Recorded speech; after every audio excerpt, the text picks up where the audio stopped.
The Project Gutenberg ebook of the trial. This ebook is for the use of anyone anywhere in the United States and most other parts of the world at no cost and with almost no restrictions whatsoever. You may copy it, give it away or reuse it under the terms of the Project Gutenberg license included with this ebook or online at www.gutenberg.org. If you are not located in the United States, you will have to check the laws of the country where you are located before using this ebook. This is a copyrighted Project Gutenberg ebook. Details below. Please follow the copyright guidelines in this file.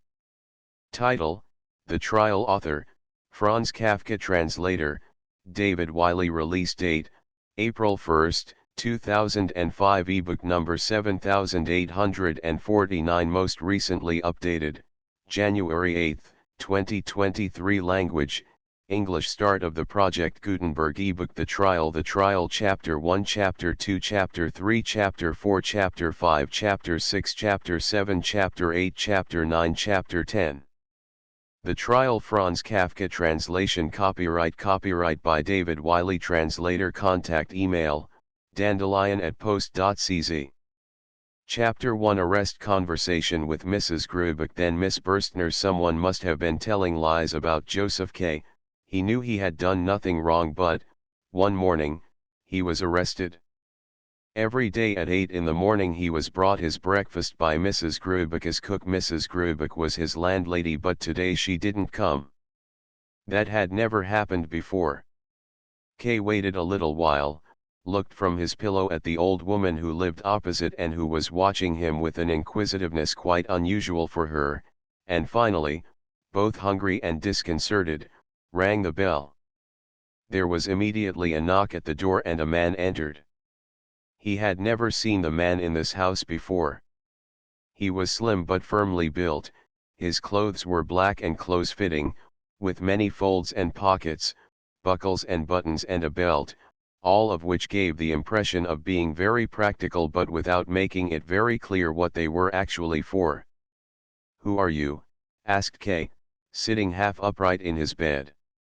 The man, however, ignored the question as if his arrival simply had to be accepted, and merely replied, "You rang." "Anna should have brought me my breakfast," said Kay.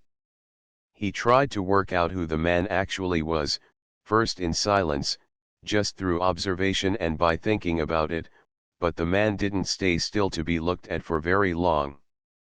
Instead he went over to the door, opened it slightly, and said to someone who was clearly standing immediately behind it, "He wants Anna to bring him his breakfast." There was a little laughter in the neighboring room. It was not clear from the sound of it whether there were several people laughing. The strange man could not have learned anything from it that he hadn't known already, but now he said to Kay, as if making his report, "It is not possible." "It would be the first time that's happened," said Kay, as he jumped out of bed and quickly pulled on his trousers. "I want to see who that is in the next room, and why it is that Mrs. Grubeck has let me be disturbed in this way." It immediately occurred to him that he needn't have said this out loud, and that he must to some extent have acknowledged their authority by doing so, but that didn't seem important to him at the time. That, at least, is how the stranger took it, as he said, "Don't you think you'd better stay where you are? I want neither to stay here nor to be spoken to by you until you've introduced yourself." "I meant it for your own good," said the stranger and opened the door, this time without being asked. The next room, which Kay entered more slowly than he had intended, looked at first glance exactly the same as it had the previous evening. It was Mrs. Grubeck's living room, overfilled with furniture, tablecloths, porcelain, and photographs. Perhaps there was a little more space in there than usual today, but if so it was not immediately obvious, especially as the main difference was the presence of a man sitting by the open window with a book from which he now looked up. "You should have stayed in your room. Didn't Franz tell you?" "And what is it you want, then?" said Kay, looking back and forth between this new acquaintance and the one named Franz, who had remained in the doorway. Through the open window he noticed the old woman again, who had come close to the window opposite so that she could continue to see everything. She was showing an inquisitiveness that really made it seem like she was going senile. "I want to see Mrs. Grubeck," said Kay, making a movement as if tearing himself away from the two men even though they were standing well away from him and wanted to go. "No," said the man at the window, who threw his book down on a coffee table and stood up. "You can't go away when you're under arrest." "That's how it seems," said Kay. "And why am I under arrest?" he then asked. "That's something we're not allowed to tell you. Go into your room and wait there. Proceedings are underway and you'll learn about everything all in good time. It's not really part of my job to be friendly towards you like this, but I hope no one, apart from Franz, will hear about it, and he's been more friendly towards you than he should have been, under the rules, himself. If you carry on having as much good luck as you have been with your arresting officers, then you can reckon on things going well with you." Kay wanted to sit down, but then he saw that, apart from the chair by the window, there was nowhere anywhere in the room where he could sit. "You'll get the chance to see for yourself how true all this is," said Franz, and both men then walked up to Kay. They were significantly bigger than him, especially the second man, who frequently slapped him on the shoulder. The two of them felt K's nightshirt, and said he would now have to wear one that was of much lower quality, but that they would keep the nightshirt along with his other underclothes and return them to him if his case turned out well. "It's better for you if you give us the things than if you leave them in the storeroom," they said. Things have a tendency to go missing in the storeroom, and after a certain amount of time they sell things off, whether the case involved has come to an end or not. And cases like this can last a long time, especially the ones that have been coming up lately. They'd give you the money they got for them, but it wouldn't be very much, as it's not what they're offered for them when they sell them that counts, it's how much they get slipped on the side, and things like that lose their value anyway when they get passed on from hand to hand, year after year. Kay paid hardly any attention to what they were saying. He did not place much value on what he may have still possessed or on who decided what happened to them. It was much more important to him to get a clear understanding of his position, but he could not think clearly while these people were here.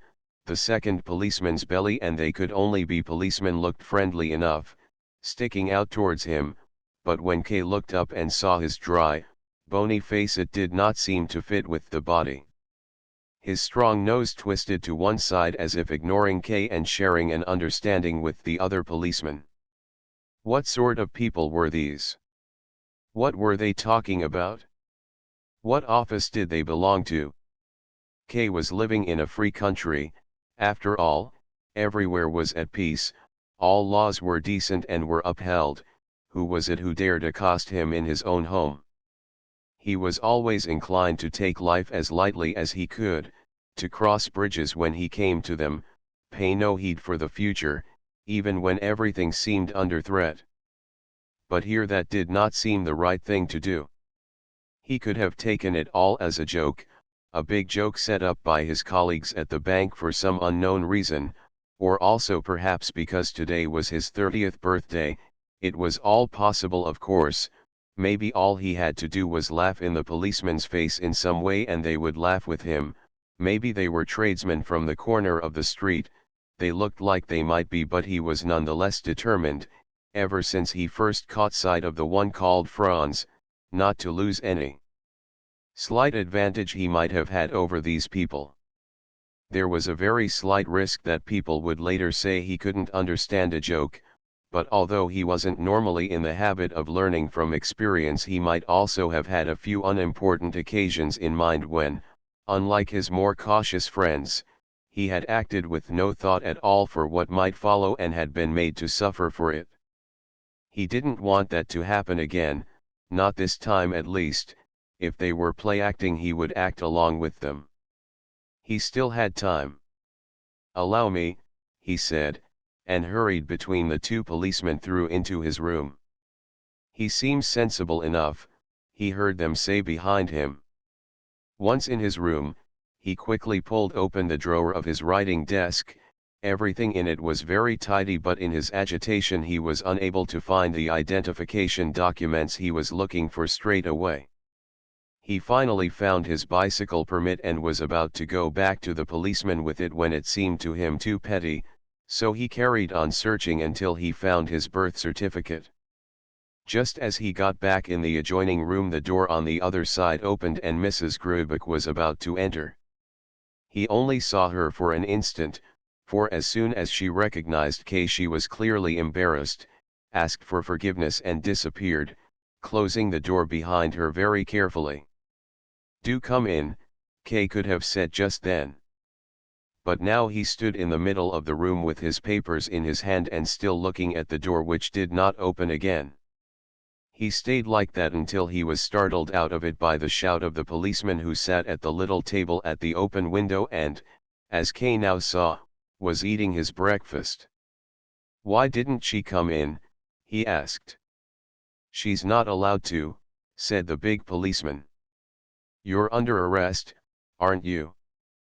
"But how can I be under arrest? And how come it's like this?" "Now you're starting again," said the policeman, dipping a piece of buttered bread in the honey pot. "We don't answer questions like that."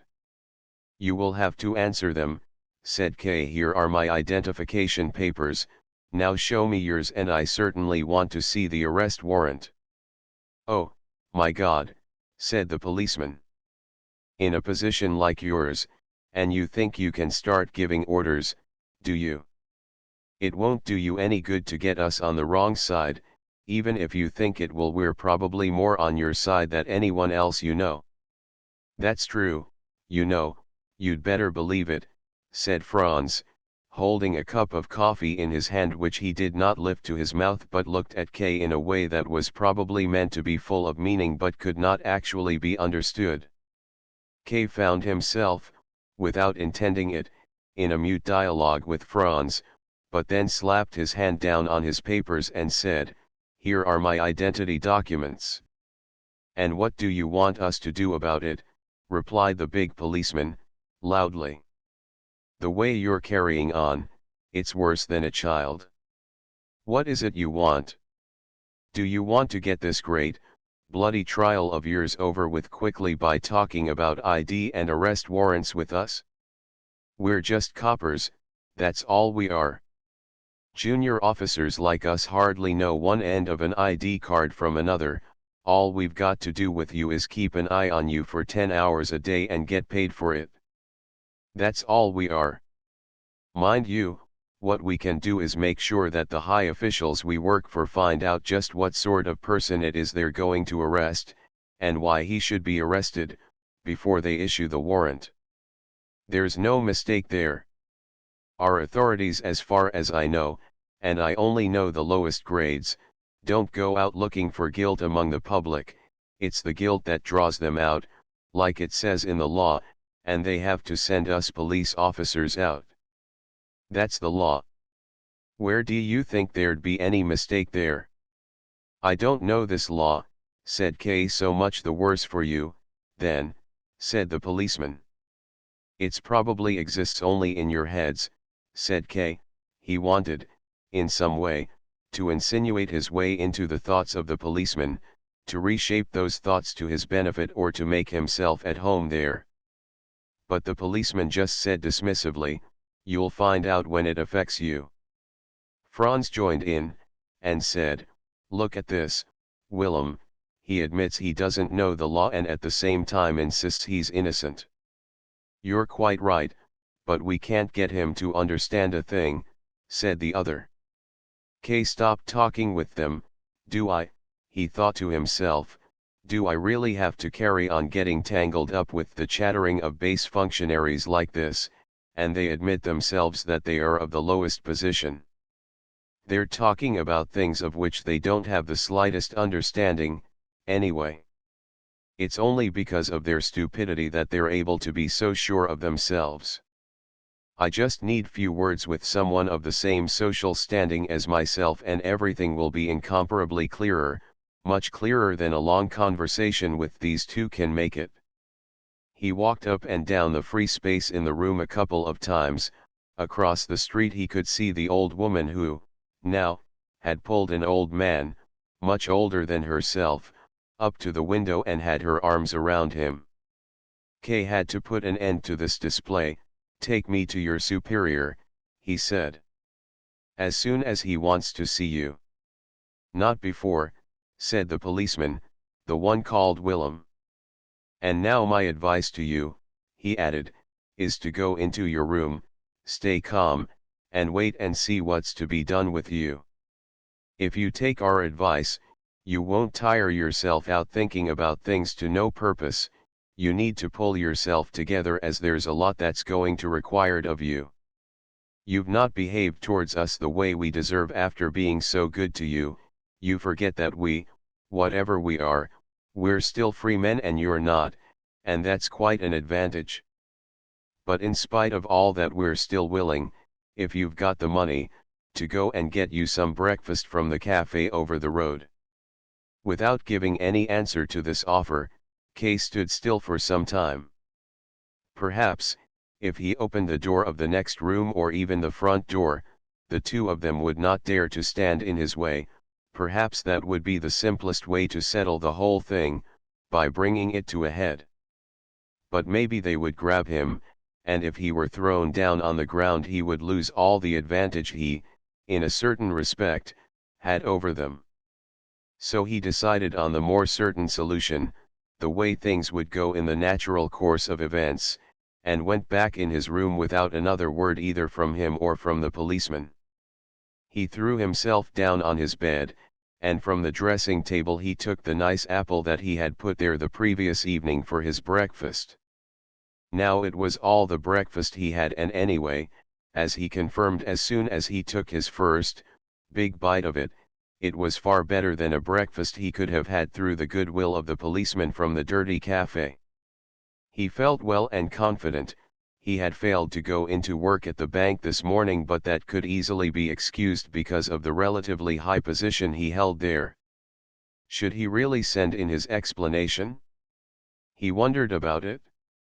If nobody believed him, and in this case that would be understandable, he could bring Mrs. Grubeck in as a witness, or even the old pair from across the street, who probably even now were on their way over to the window opposite. It puzzled Kay, at least it puzzled him looking at it from the policeman's point of view, that they had made him go into the room and left him alone there, where he had 10 different ways of killing himself. At the same time, though, he asked himself, this time looking at it from his own point of view, what reason he could have to do so. Because those two were sitting there in the next room and had taken his breakfast, perhaps. It would have been so pointless to kill himself that, even if he had wanted to, the pointlessness would have made him unable. Maybe, if the policemen had not been so obviously limited in their mental abilities, it could have been supposed that they had come to the same conclusion and saw no danger in leaving him alone because of it.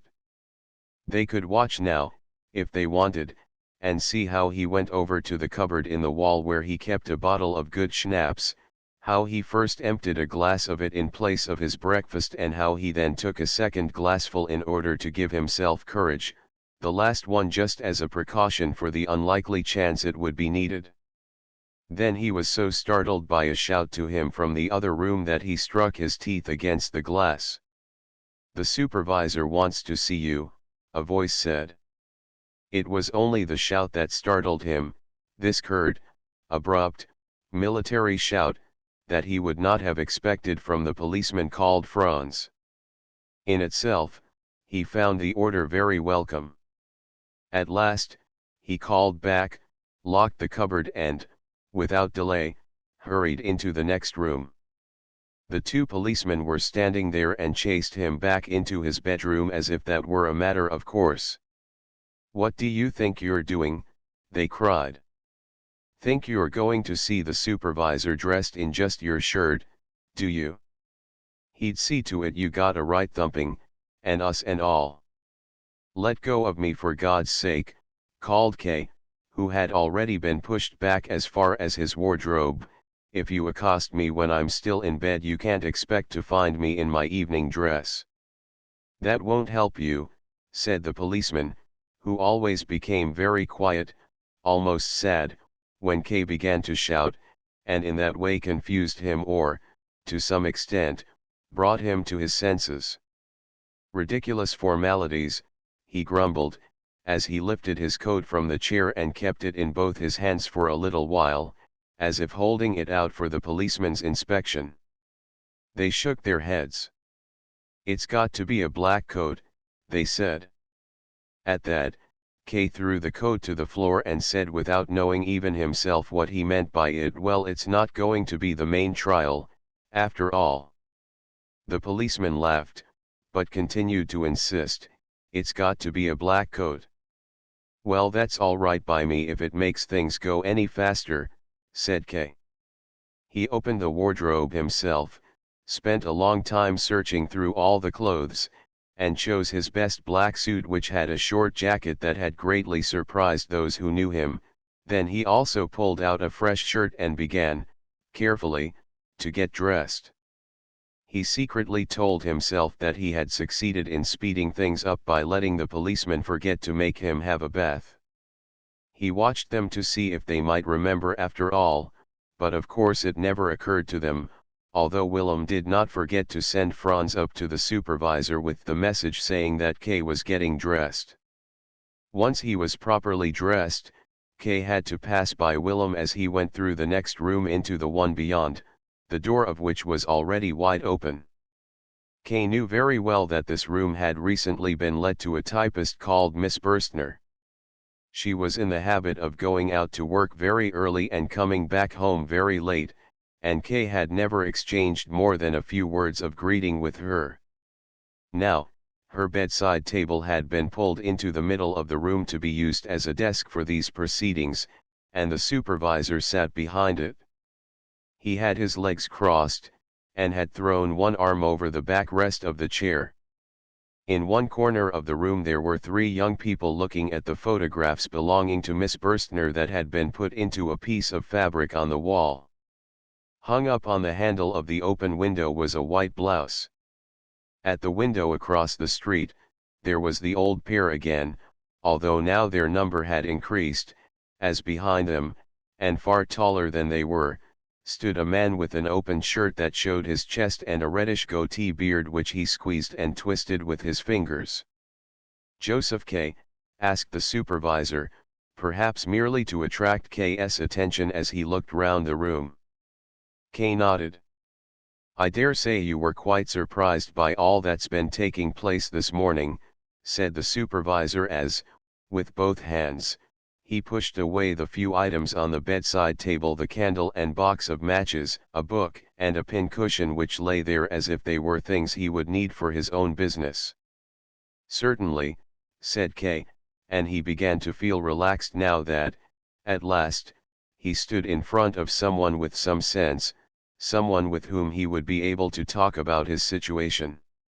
Certainly I'm surprised, but I'm not in any way very surprised. You're not very surprised, asked the supervisor, as he positioned the candle in the middle of the table and the other things in a group around it. Perhaps you don't quite understand me, Kay hurriedly pointed out. What I mean is. Here Kay broke off what he was saying and looked round for somewhere to sit. I may sit down, mayn't I? He asked. That's not usual, the supervisor answered.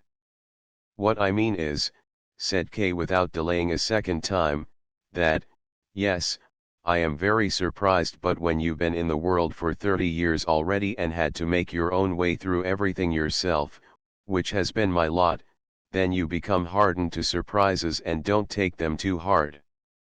Especially not what's happened today. Why especially not what's happened today? I wouldn't want to say that I see all of this as a joke. You seem to have gone to too much trouble making all these arrangements for that. Everyone in the house must be taking part in it as well as all of you, that would be going beyond what could be a joke. So I don't want to say that this is a joke. Quite right, said the supervisor, looking to see how many matches were left in the box. But on the other hand, Kay went on, looking round at everyone there and even wishing he could get the attention of the three who were looking at the photographs. On the other hand, this really can't be all that important. That follows from the fact that I've been indicted, but can't think of the slightest offense for which I could be indicted. But even that is all beside the point. The main question is, who is issuing the indictment? What office is conducting this affair? Are you officials? None of you is wearing a uniform, unless what you are wearing here, he turned towards Franz, is meant to be a uniform. It's actually more of a traveling suit. I require a clear answer to all these questions, and I'm quite sure that once things have been made clear we can take our leave of each other on the best of terms. The supervisor slammed the box of matches down on the table. You're making a big mistake, he said. These gentlemen and I have got nothing to do with your business. In fact, we know almost nothing about you. We could be wearing uniforms as proper and exact as you like, and your situation wouldn't be any the worse for it. As to whether you're on a charge, I can't give you any sort of clear answer to that. I don't even know whether you are or not. You're under arrest, you're quite right about that, but I don't know any more than that. Maybe these officers have been chit-chatting with you. Well, if they have, that's all it is, chit-chat. I can't give you an answer to your questions, but I can give you a bit of advice. You'd better think less about us and what's going to happen to you, and think a bit more about yourself. And stop making all this fuss about your sense of innocence. You don't make such a bad impression, but with all this fuss you're damaging it. And you ought to do a bit less talking, too. Almost everything you've said so far has been things we could have taken from your behavior, even if you'd said no more than a few words. And what you have said has not exactly been in your favor. Kay stared at the supervisor. Was this man, probably younger than he was, lecturing him like a schoolmaster? Was he being punished for his honesty with the telling off? And was he to learn nothing about the reasons for his arrest or those who were arresting him? He became somewhat cross and began to walk up and down. No one stopped him doing this, and he pushed his sleeves back, felt his chest, straightened his hair, went over to the three men, said, "It makes no sense," at which these three turned round to face him and came towards him with serious expressions. He finally came again to a halt in front of the supervisor's desk. "State Attorney Haister is a good friend of mine," he said. "Can I telephone him?" "Certainly," said the supervisor, "but I don't know what the point of that will be. I suppose you must have some private matter you want to discuss with him." "What the point is?" shouted Kay, more disconcerted than cross. "Who do you think you are? You want to see some point in it while you're carrying out something as pointless as it could be. It's enough to make you cry. These gentlemen first accost me, and now they sit or stand about in here and let me be hauled up in front of you. What point there would be in telephoning a state attorney when I'm ostensibly under arrest? Very well, I won't make the telephone call." "You can call him if you want to," said the supervisor, stretching his hand out towards the outer room where the telephone was. "Please, go on, do make your phone call." "No, I don't want to any more," said Kay, and went over to the window. Across the street, the people were still there at the window, and it was only now that Kay had gone up to his window that they seemed to become uneasy about quietly watching what was going on. The old couple wanted to get up, but the man behind them calmed them down. "We've got some kind of audience over there," called Kay to the supervisor, quite loudly, as he pointed out with his forefinger. "Go away," he then called across to them. and the three of them did immediately retreat a few steps. The old pair even found themselves behind the man, who then concealed them with the breadth of his body and seemed, going by the movements of his mouth, to be saying something incomprehensible into the distance. They did not disappear entirely, though, but seemed to be waiting for the moment when they could come back to the window without being noticed. "Intrusive, thoughtless people," said Kay as he turned back into the room. The supervisor may have agreed with him, at least Kay thought that was what he saw from the corner of his eye. But it was just as possible that he had not even been listening, as he had his hand pressed firmly down on the table and seemed to be comparing the length of his fingers. The two policemen were sitting on a chest covered with a colored blanket, rubbing their knees. The three young people had put their hands on their hips and were looking round aimlessly. Everything was still, like in some office that has been forgotten about. "Now, gentlemen," called out Kay, and for a moment it seemed as if he was carrying all of them on his shoulders. "It looks like your business with me is over with. In my opinion, it's best now to stop wondering about whether you're proceeding correctly or incorrectly, and to bring the matter to a peaceful close with a mutual handshake. If you are of the same opinion, then please."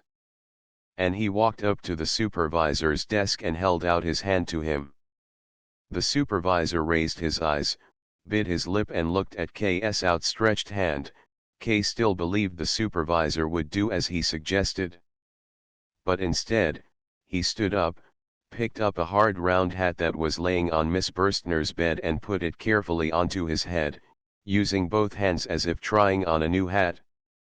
"Everything seems so simple to you, doesn't it?" he said to Kay as he did so. "So you think we should bring the matter to a peaceful close, do you?" "No, no, that won't do.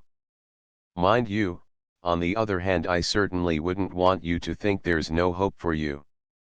"No, why should you think that? You're simply under arrest, nothing more than that.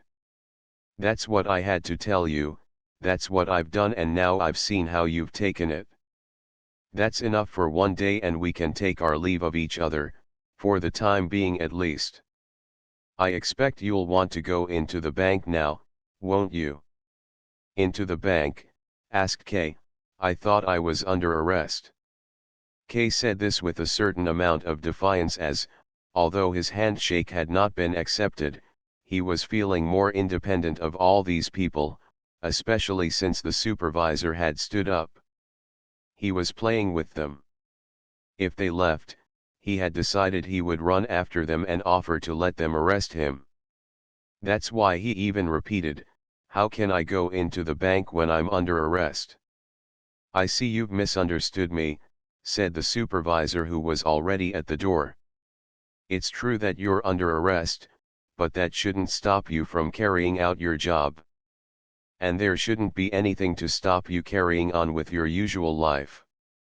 In that case it's not too bad, being under arrest," said Kay, and went up close to the supervisor.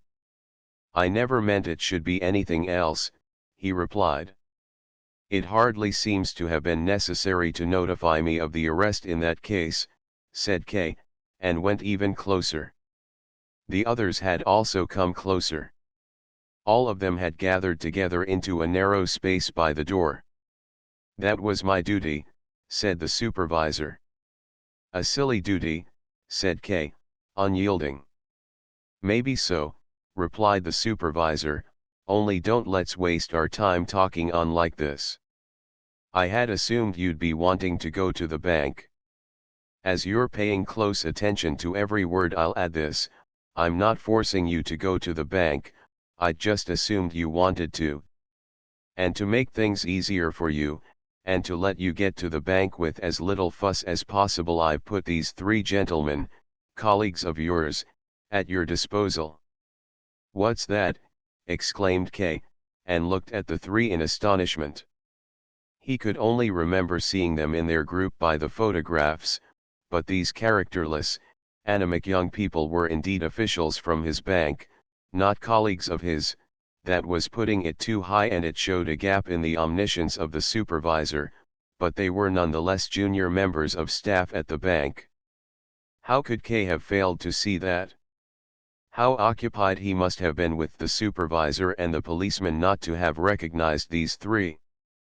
Rabensteiner, with his stiff demeanor and swinging hands, Kulich, with his blonde hair and deep-set eyes, and Kaminer, with his involuntary grin caused by chronic muscle spasms.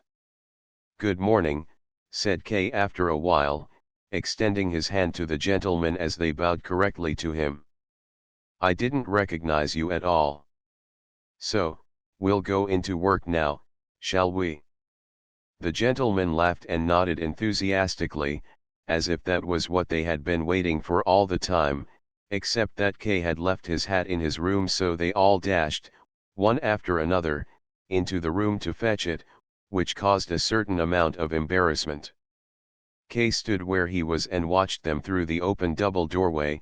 The last to go, of course, was the apathetic Rabensteiner, who had broken into no more than an elegant trot. Kaminer got to the hat, and Kay, as he often had to do at the bank, forcibly reminded himself that the grin was not deliberate, that he in fact wasn't able to grin deliberately. At that moment Mrs. Grubeck opened the door from the hallway into the living room where all the people were. She did not seem to feel guilty about anything at all, and Kay, as often before, looked down at the belt of her apron which, for no reason, cut so deeply into her hefty body. Once downstairs, Kay, with his watch in his hand, decided to take a taxi. He had already been delayed by half an hour and there was no need to make the delay any longer. Kaminer ran to the corner to summon it, and the two others were making obvious efforts to keep Kay diverted when Kulich pointed to the doorway of the house on the other side of the street, where the large man with the blonde goatee beard appeared and, a little embarrassed at first at letting himself be seen in his full height, stepped back to the wall and leaned against it. The old couple were probably still on the stairs. Kay was cross with Kulich for pointing out this man whom he had already seen himself, in fact whom he had been expecting. "Don't look at him," he snapped, without noticing how odd it was to speak to free men in this way. But there was no explanation needed anyway, as just then the taxi arrived. They sat inside and set off.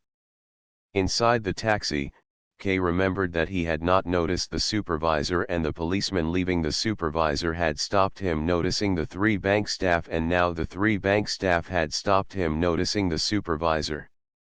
This showed that Kay was not very attentive, and he resolved to watch himself more carefully in this respect.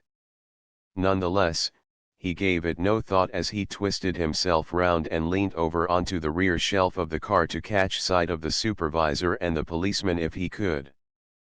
But he turned back round straight away and leaned comfortably into the corner of the taxi without even having made the effort to see anyone. Although it did not seem like it, now was just the time when he needed some encouragement, but the gentleman seemed tired just then. Rabensteiner looked out of the car to the right, Kulich to the left, and only Kaminer was there with his grin at K's service. It would have been inhumane to make fun of that. That spring, whenever possible, Kay usually spent his evenings after work. He usually stayed in the office until 9 o'clock with a short walk, either by himself or in the company of some of the bank officials, and then he would go into a pub where he would sit at the regulars table with mostly older men until 11. There were, however, also exceptions to this habit. Times, for instance, when Kay was invited by the bank's manager, whom he greatly respected for his industry and trustworthiness, to go with him for a ride in his car or to eat dinner with him at his large house. Kay would also go, once a week, to see a girl called Elsa who worked as a waitress in a wine bar through the night until late in the morning. During the daytime she only received visitors while still in bed. That evening, though the day had passed quickly with a lot of hard work and many respectful and friendly birthday greetings, Kay wanted to go straight home. Each time he had any small break from the day's work he considered, without knowing exactly what he had in mind, that Mrs. Grubecke's flat seemed to have been put into great disarray by the events of that morning, and that it was up to him to put it back into order. Once order had been restored, every trace of those events would have been erased and everything would take its previous course once more. In particular, there was nothing to fear from the three bank officials. They had immersed themselves back into their paperwork and there was no alteration to be seen in them. Kay had called each of them, separately or all together, into his office that day for no other reason than to observe them. He was always satisfied and had always been able to let them go again. At 9:30 that evening, when he arrived back in front of the building where he lived, he met a young lad in the doorway who was standing there, his legs apart and smoking a pipe. "Who are you?" immediately asked Kay, bringing his face close to the lad's, as it was hard to see in the half-light of the landing. "I'm the landlord's son, sir," answered the lad, taking the pipe from his mouth and stepping to one side. "The landlord's son?" asked Kay, and impatiently knocked on the ground with his stick. "Did you want anything, sir? Would you like me to fetch my father?" "No, no," said Kay. There was something forgiving in his voice, as if the boy had harmed him in some way and he was excusing him. "It's all right," he said then, and went on, but before going up the stairs he turned round once more. He could have gone directly to his room, but as he wanted to speak with Mrs. Grubecke he went straight to her door and knocked. She was sat at the table with a knitted stocking and a pile of old stockings in front of her. Kay apologized, a little embarrassed at coming so late, but Mrs. Grubecke was very friendly and did not want to hear any apology. She was always ready to speak to him.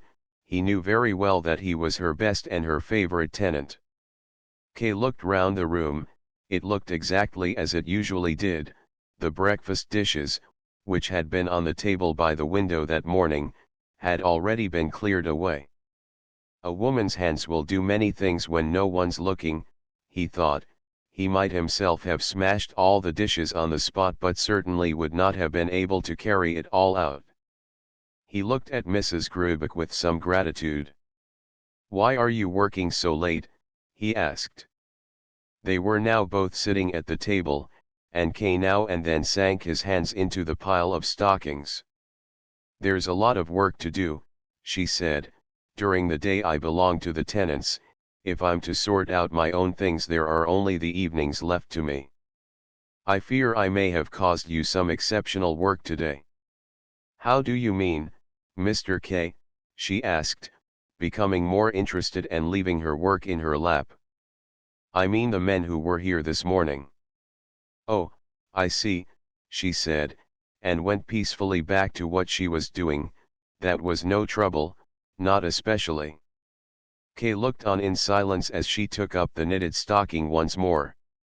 "She seems surprised at my mentioning it," he thought. "She seems to think it's improper for me to mention it. All the more important for me to do so. An old woman is the only person I can speak about it with." "But it must have caused some work for you," he said then, "but it won't happen again." "No, it can't happen again," she agreed, and smiled at Kay in a way that was almost pained. "Do you mean that seriously?" asked Kay. "Yes," she said, more gently, "but the important thing is you mustn't take it too hard. There are so many awful things happening in the world. As you're being so honest with me, Mr. Kay, I can admit to you that I listened to a little of what was going on from behind the door, and that those two policemen told me one or two things as well. It's all to do with your happiness, and that's something that's quite close to my heart, perhaps more than it should be, as I am, after all, only your landlady. Anyway, so I heard one or two things, but I can't really say that it's about anything very serious." "No. You have been arrested, but it's not in the same way as when they arrest a thief. If you're arrested in the same way as a thief, then it's bad, but an arrest like this." It seems to me that it's something very complicated. Forgive me if I'm saying something stupid, something very complicated that I don't understand, but something that you don't really need to understand anyway. There's nothing stupid about what you've said, Mrs. Grubeck, or at least I partly agree with you, only, the way I judge the whole thing is harsher than yours, and think it's not only not something complicated but simply a fuss about nothing. I was just caught unawares, that's what happened. If I had got up as soon as I was awake without letting myself get confused because Anna wasn't there, if I'd got up and paid no regard to anyone who might have been in my way and come straight to you, if I'd done something like having my breakfast in the kitchen as an exception, asked you to bring my clothes from my room, in short, if I had behaved sensibly, then nothing more would have happened. Everything that was waiting to happen would have been stifled. People are so often unprepared. In the bank, for example, I am well prepared, nothing of this sort could possibly happen to me there. I have my own assistant there, there are telephones for internal and external calls in front of me on the desk, I continually receive visits from people, representatives, officials, but besides that, and most importantly, I'm always occupied with my work, that's to say I'm always alert. It would even be a pleasure for me to find myself faced with something of that sort. But now it's over with, and I didn't really even want to talk about it anymore, only I wanted to hear what you, as a sensible woman, thought about it all, and I'm very glad to hear that we're in agreement. But now you must give me your hand.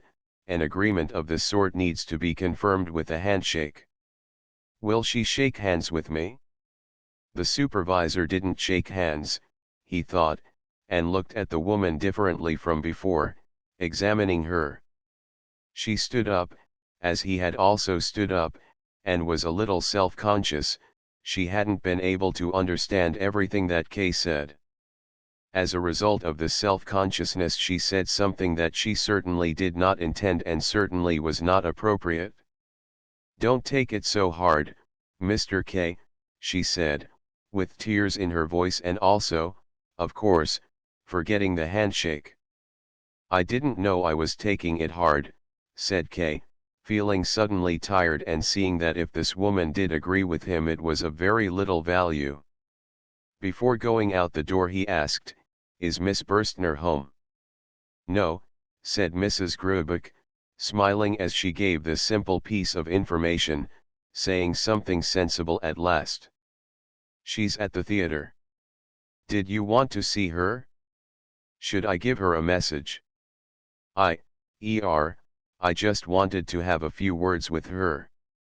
I'm afraid I don't know when she's coming in, she usually gets back late when she's been to the theater." "It really doesn't matter," said Kay, his head hanging as he turned to the door to leave. "I just wanted to give her my apology for taking over her room today." "There's no need for that, Mr. Kay, you're too conscientious. The young lady doesn't know anything about it, she hasn't been home since early this morning and everything's been tidied up again, you can see for yourself." And she opened the door to Miss Burstner's room. "Thank you, I'll take your word for it," said Kay, but went nonetheless over to the open door. The moon shone quietly into the unlit room. As far as could be seen, everything was indeed in its place, not even the blouse was hanging on the window handle.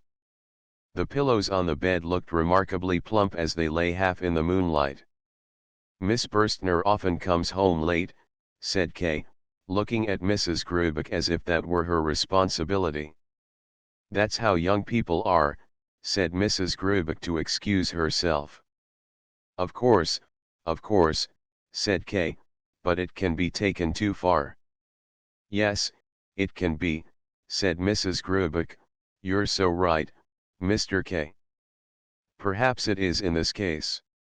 I certainly wouldn't want to say anything nasty about Miss Burstner, she is a good, sweet girl, friendly, tidy, punctual, works hard, I appreciate all that very much, but one thing is true, she ought to have more pride, be a bit less forthcoming.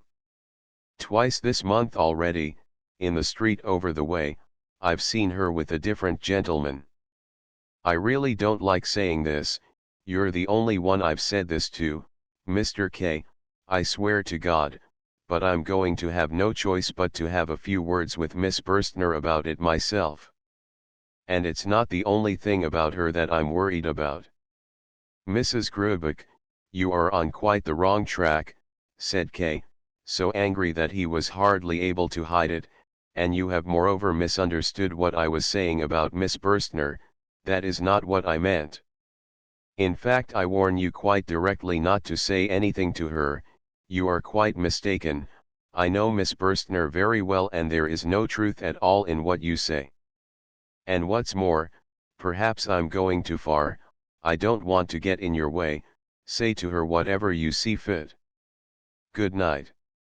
Mr. K, said Mrs. Grubeck as if asking him for something and hurrying to his door which he had already opened, I don't want to speak to Miss Burstner at all, not yet.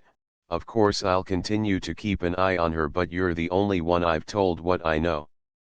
And it is, after all, something that everyone who lets rooms has to do if she's to keep the house decent. That's all I'm trying to do. Decent, called out Kay through the crack in the door. If you want to keep the house decent, you'll first have to give me notice. Then he slammed the door shut. There was a gentle knocking to which he paid no more attention. He did not feel at all like going to bed, so he decided to stay up, and this would also give him the chance to find out when Miss Burstner would arrive home. Perhaps it would also still be possible, even if a little inappropriate, to have a few words with her. As he lay there by the window, pressing his hands to his tired eyes, he even thought for a moment that he might punish Mrs. Grubeck by persuading Miss Burstner to give in her notice at the same time as he would. But he immediately realized that that would be shockingly excessive, and there would even be the suspicion that he was moving house because of the incidents of that morning. Nothing would have been more nonsensical and, above all, more pointless and contemptible. When he had become tired of looking out onto the empty street, he slightly opened the door to the living room so that he could see anyone who entered the flat from where he was, and lay down on the couch. He lay there, quietly smoking a cigar, until about 11 o'clock. He wasn't able to hold out longer than that, and went a little way into the hallway as if in that way he could make Miss Burstner arrive sooner. He had no particular desire for her, he could not even remember what she looked like, but now he wanted to speak to her, and it irritated him that her late arrival home meant this day would be full of unease and disorder right to its very end. It was also her fault that he had not had any dinner that evening and that he had been unable to visit Elsa as he had intended. He could still make up for both of those things, though, if he went to the wine bar where Elsa worked. He wanted to do so even later, after the discussion with Miss Burstner. It was already gone 11:30 when someone could be heard in the stairway. Kay, who had been lost in his thoughts in the hallway, walking up and down loudly as if it were his own room, fled behind his door. Miss Burstner had arrived. Shivering, she pulled a silk shawl over her slender shoulders as she locked the door. The next moment she would certainly go into her room, where Kay ought not to intrude in the middle of the night. That meant he would have to speak to her now, but, unfortunately, he had not put the electric light on in his room so that when he stepped out of the dark it would give the impression of being an attack, and would certainly, at the very least, have been quite alarming. There was no time to lose, and in his helplessness he whispered through the crack of the door, "Miss Burstner." It sounded like he was pleading with her, not calling to her. "Is there someone there?" asked Miss Burstner, looking round with her eyes wide open. "It's me," said Kay, and came out. "Oh, Mr. Kay," said Miss Burstner with a smile. "Good evening," and offered him her hand. "I wanted to have a word with you, if you would allow me." "Now," asked Miss Burstner, "does it have to be now?" It is a little odd, isn't it? I've been waiting for you since 9 o'clock. Well, I was at the theater, I didn't know anything about you waiting for me. The reason I need to speak to you only came up today. I see, well, I don't see why not, I suppose, apart from being so tired I could drop.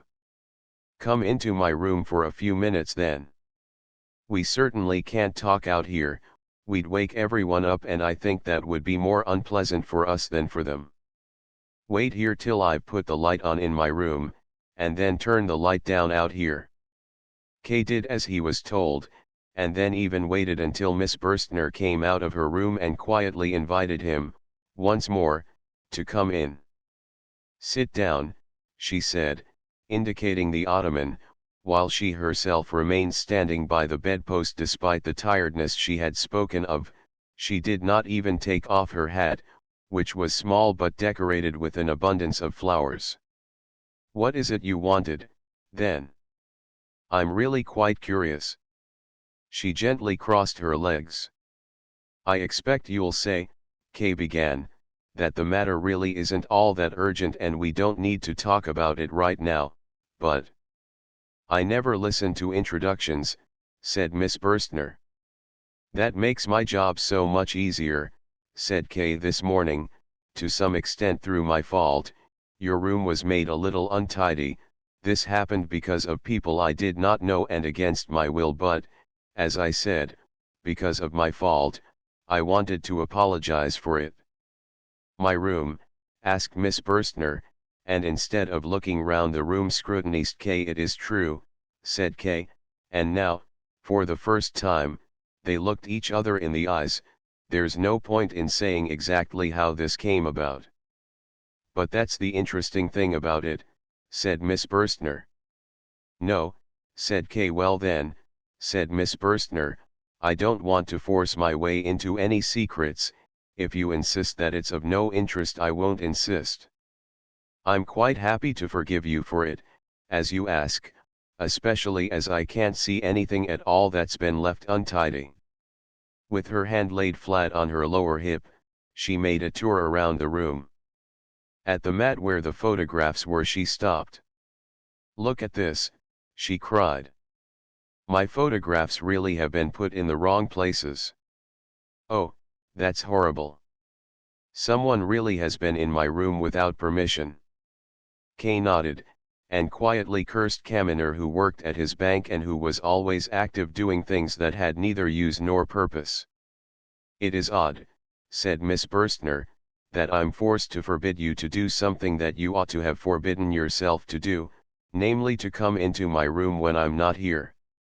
But I did explain to you, said Kay, and went over to join her by the photographs, that it wasn't me who interfered with your photographs.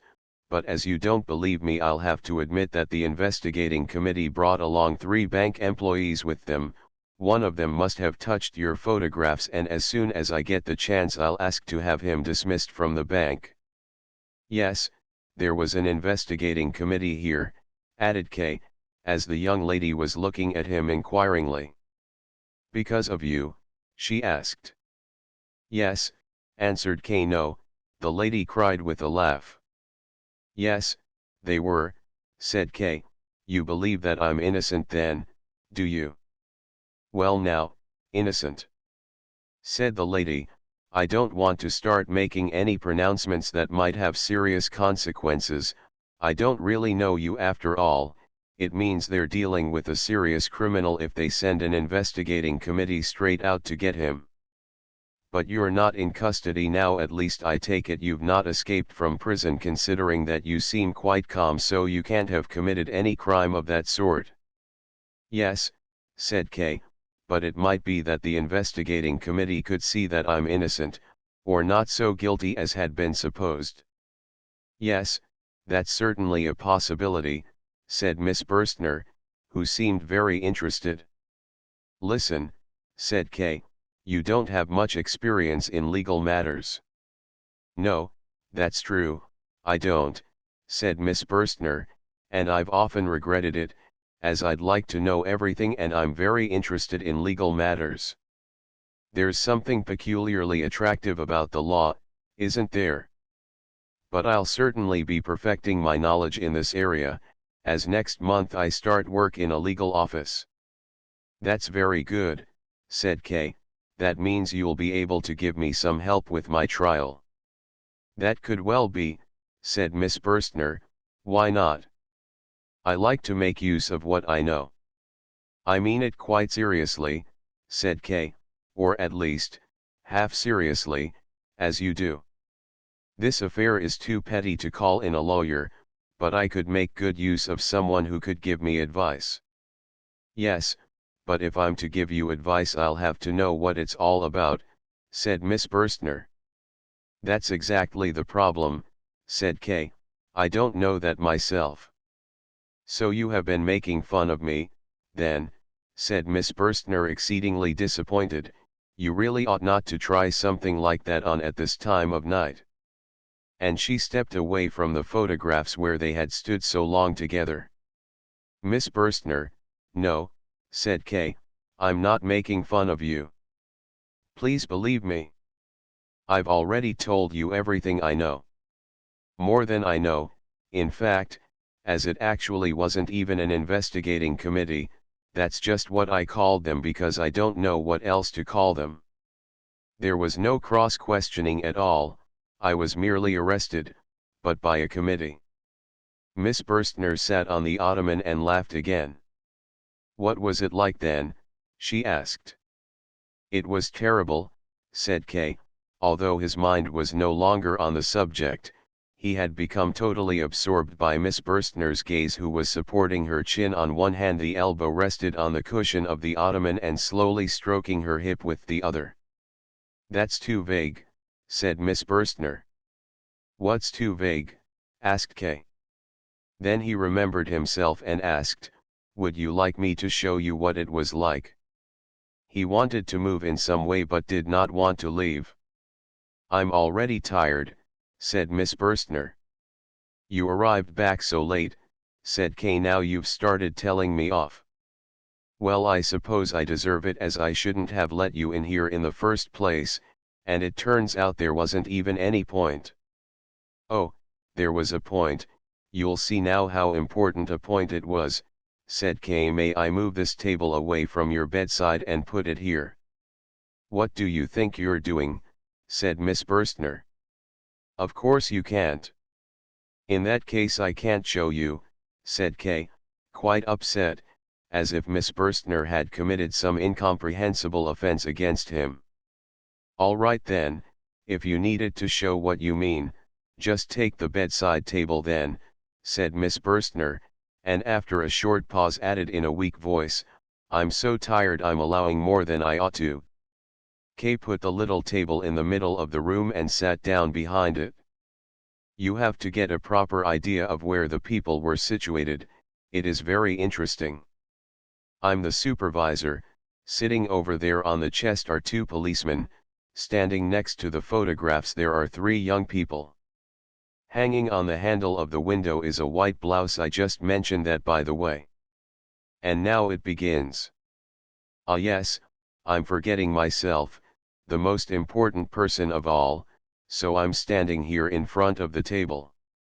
The supervisor is sitting extremely comfortably with his legs crossed and his arm hanging over the backrest here like some layabout. And now it really does begin. The supervisor calls out as if he had to wake me up, in fact he shouts at me.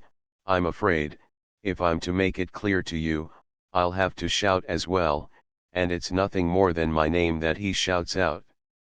Miss Burstner, laughing as she listened to him, laid her forefinger on her mouth so that Kay would not shout, but it was too late. Kay was too engrossed in his role and slowly called out, Joseph K. It was not as loud as he had threatened, but nonetheless, once he had suddenly called it out, the cry seemed gradually to spread itself all round the room. There was a series of loud, curt, and regular knocks at the door of the adjoining room. Miss Burstner went pale and laid her hand on her heart. Kay was especially startled, as for a moment he had been quite unable to think of anything other than the events of that morning and the girl for whom he was performing them. He had hardly pulled himself together when he jumped over to Miss Burstner and took her hand. "Don't be afraid," he whispered, "I'll put everything right." "But who can it be?" "It's only the living room next door, nobody sleeps in there." "Yes they do," whispered Miss Burstner into K's ear, "a nephew of Mrs. Grubecke's, a captain in the army, has been sleeping there since yesterday. There's no other room free." "I'd forgotten about it too." "Why did you have to shout like that? You've made me quite upset." "There is no reason for it," said K, and, now as she sank back onto the cushion, kissed her forehead. Go away," she said, hurriedly sitting back up, "get out of here, go, what is it you want? He's listening at the door, he can hear everything. You're causing me so much trouble." "I won't go," said Kay, "until you've calmed down a bit. Come over into the other corner of the room, he won't be able to hear us there." She let him lead her there. "Don't forget," he said, "although this might be unpleasant for you, you're not in any real danger. You know how much esteem Mrs. Grubecke has for me, she's the one who will make all the decisions in this, especially as the captain is her nephew, but she believes everything I say without question. What's more, she has borrowed a large sum of money from me and that makes her dependent on me. I will confirm whatever you say to explain our being here together, however inappropriate it might be, and I guarantee to make sure that Mrs. Grubecke will not only say she believes the explanation in public but will believe it truly and sincerely. You will have no need to consider me in any way. If you wish to let it be known that I have attacked you, then Mrs. Grubecke will be informed of such and she will believe it without even losing her trust in me, that's how much respect she has for me." Miss Burstner looked at the floor in front of her, quiet and a little sunk in on herself. "Why would Mrs. Grubecke not believe that I've attacked you?" added Kay.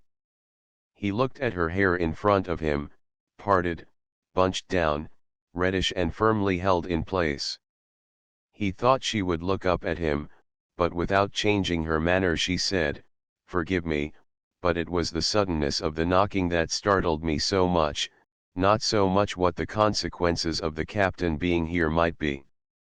It was all so quiet after you'd shouted, and then there was the knocking, that's what made me so shocked, and I was sitting right by the door, the knocking was right next to me. Thank you for your suggestions, but I won't accept them. I can bear the responsibility for anything that happens in my room myself, and I can do so with anyone. I'm surprised you don't realize just how insulting your suggestions are and what they imply about me, although I certainly acknowledge your good intentions. But now, please go, leave me alone, I need you to go now even more than I did earlier. The couple of minutes you asked for have grown into half an hour, more than half an hour now." Kay took hold of her hand, and then of her wrist. "You're not cross with me, though," he said. She pulled her hand away and answered, "No, no, I'm never cross with anyone." He grasped her wrist once more, she tolerated it now and, in that way, led him to the door. He had fully intended to leave. But when he reached the door he came to a halt as if he hadn't expected to find a door there. Miss Burstner made use of that moment to get herself free, open the door, slip out into the hallway and gently say to Kay from there, "Now, come along, please. Look," she pointed to the captain's door, from under which there was a light shining, "he's put a light on and he's laughing at us." "All right, I'm coming," said Kay, moved forward, took hold of her, kissed her on the mouth and then over her whole face like a thirsty animal lapping with its tongue when it eventually finds water. He finally kissed her on her neck and her throat and left his lips pressed there for a long time. He did not look up until there was a noise from the captain's room. "I'll go now," he said. He wanted to address Miss Burstner by her Christian name, but did not know it. She gave him a tired nod, offered him her hand to kiss as she turned away as if she did not know what she was doing, and went back into her room with her head bowed. A short while later, Kay was lying in his bed. He very soon went to sleep, but before he did he thought a little while about his behavior. He was satisfied with it but felt some surprise that he was not more satisfied. He was seriously worried about Miss Burstner because of the captain. Chapter 2 First Cross-Examination. Kay was informed by telephone that there would be a small hearing concerning his case the following Sunday. He was made aware that these cross-examinations would follow one another regularly, perhaps not every week but quite frequently. On the one hand, it was in everyone's interest to bring proceedings quickly to their conclusion, but on the other hand every aspect of the examinations had to be carried out thoroughly without lasting too long because of the associated stress. For these reasons, it had been decided to hold a series of brief examinations following on one after another. Sunday had been chosen as the day for the hearings so that Kay would not be disturbed in his professional work.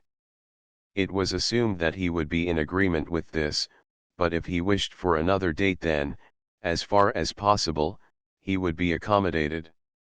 Cross-examinations could even be held in the night, for instance, but Kay would probably not be fresh enough at that time. Anyway, as long as Kay made no objection, the hearing would be left on Sundays. It was a matter of course that he would have to appear without fail. There was probably no need to point this out to him. He would be given the number of the building where he was to present himself, which was in a street in a suburb well away from the city center which Kay had never been to before. Once he had received this notice, Kay hung up the receiver without giving an answer. He had decided immediately to go there that Sunday. It was certainly necessary. Proceedings had begun and he had to face up to it, and this first examination would probably also be the last. He was still standing in thought by the telephone when he heard the voice of the deputy director behind him. He wanted to use the telephone but Kay stood in his way. "Bad news?" asked the deputy director casually, not in order to find anything out but just to get Kay away from the device. "No, no," said Kay. He stepped to one side but did not go away entirely. The deputy director picked up the receiver and, as he waited for his connection, turned away from it and said to Kay, "One question, Mr. Kay, would you like to give me the pleasure of joining me on my sailing boat on Sunday morning? There's quite a few people coming, you're bound to know some of them. One of them is Hastert, the state attorney. Would you like to come along? Do come along." Kay tried to pay attention to what the deputy director was saying. It was of no small importance for him, as this invitation from the deputy director, with whom he had never got on very well, meant that he was trying to improve his relations with him. It showed how important Kay had become in the bank and how its second most important official seemed to value his friendship, or at least his impartiality. He was only speaking at the side of the telephone receiver while he waited for his connection, but in giving this invitation the deputy director was humbling himself. But Kay would have to humiliate him a second time as a result. He said, "Thank you very much, but I'm afraid I will have no time on Sunday. I have a previous obligation." "Pity," said the deputy director, and turned to the telephone conversation that had just been connected. It was not a short conversation, but Kay remained standing confused by the instrument all the time it was going on. It was only when the deputy director hung up that he was shocked into awareness and said, in order to partially excuse his standing there for no reason, "I've just received a telephone call, there's somewhere I need to go, but they forgot to tell me what time." "Ask them then," said the deputy director. "It's not that important," said Kay, although in that way his earlier excuse, already weak enough, was made even weaker. As he went, The deputy director continued to speak about other things.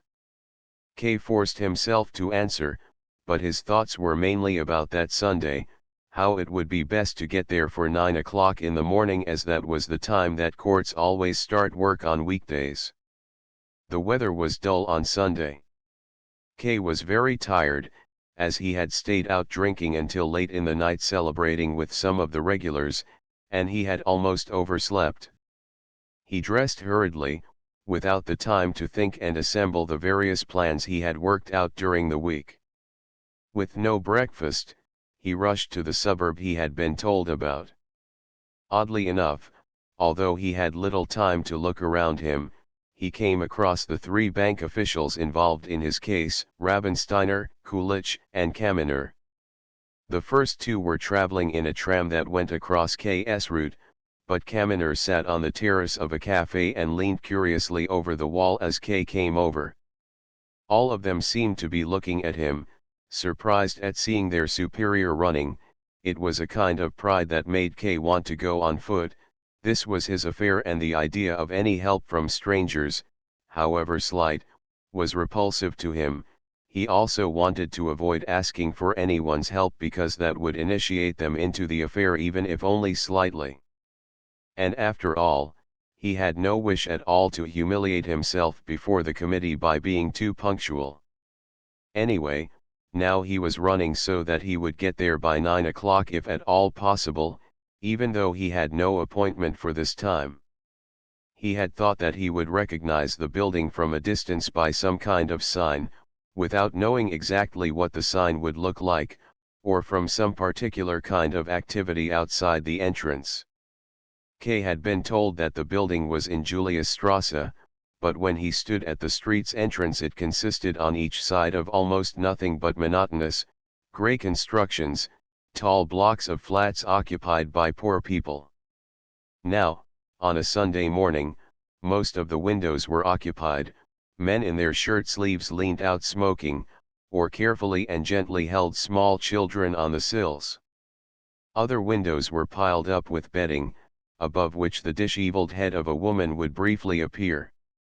People called out to each other across the street. One of the calls provoked a loud laugh about K himself. It was a long street, and spaced evenly along it were small shops below street level, selling various kinds of foodstuffs, which you reached by going down a few steps.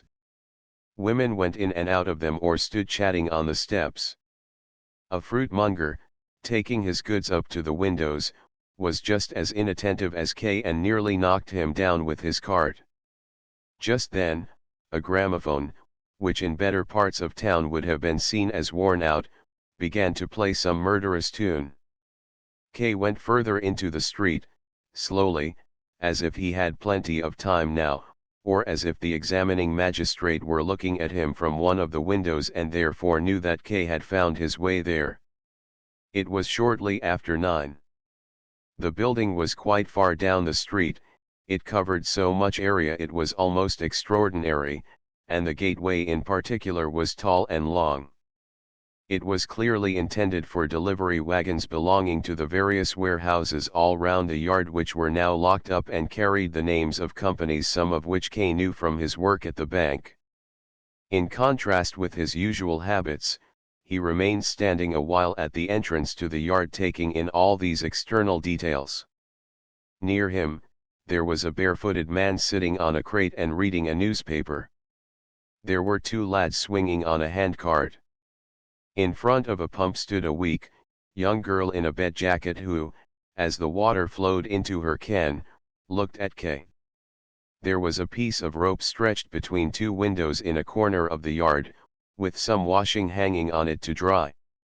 A man stood below it calling out instructions to direct the work being done.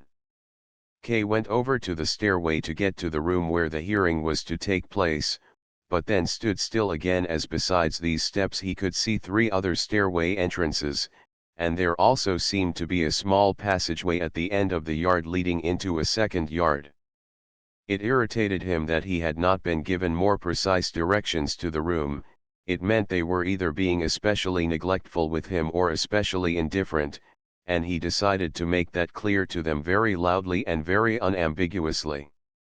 In the end he decided to climb up the stairs, his thoughts playing on something that he remembered the policeman, Willem, saying to him, that the court is attracted by the guilt, from which it followed that the courtroom must be on the stairway that Kay selected by chance. As he went up he disturbed a large group of children playing on the stairs who looked at him as he stepped through their rows. Next time I come here, he said to himself, I must either bring sweets with me to make them like me or a stick to hit them with. Just before he reached the first landing he even had to wait a little while until a ball had finished its movement. Two small lads with sly faces like grown-up scoundrels held him by his trouser legs until it had, if he were to shake them off he would have to hurt them, and he was afraid of what noise they would make by shouting.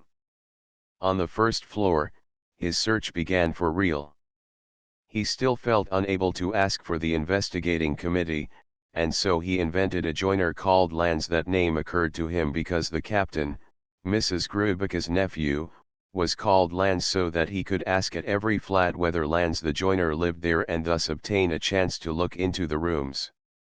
It turned out, though, that was mostly possible without further ado, as almost all the doors were left open and the children ran in and out. Most of them were small, one-windowed rooms where they also did the cooking. Many women held babies in one arm and worked at the stove with the other. Half-grown girls, who seemed to be dressed in just their pinafores, worked hardest running to and fro. In every room, the beds were still in use by people who were ill, or still asleep, or people stretched out on them in their clothes. Kay knocked at the flats where the doors were closed and asked whether Lanz the joiner lived there.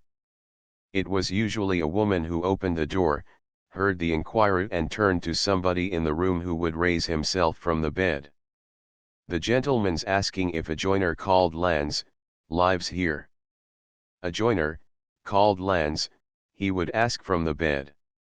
That's right, Kay would say, although it was clear that the investigating committee was not to be found there, and so his task was at an end.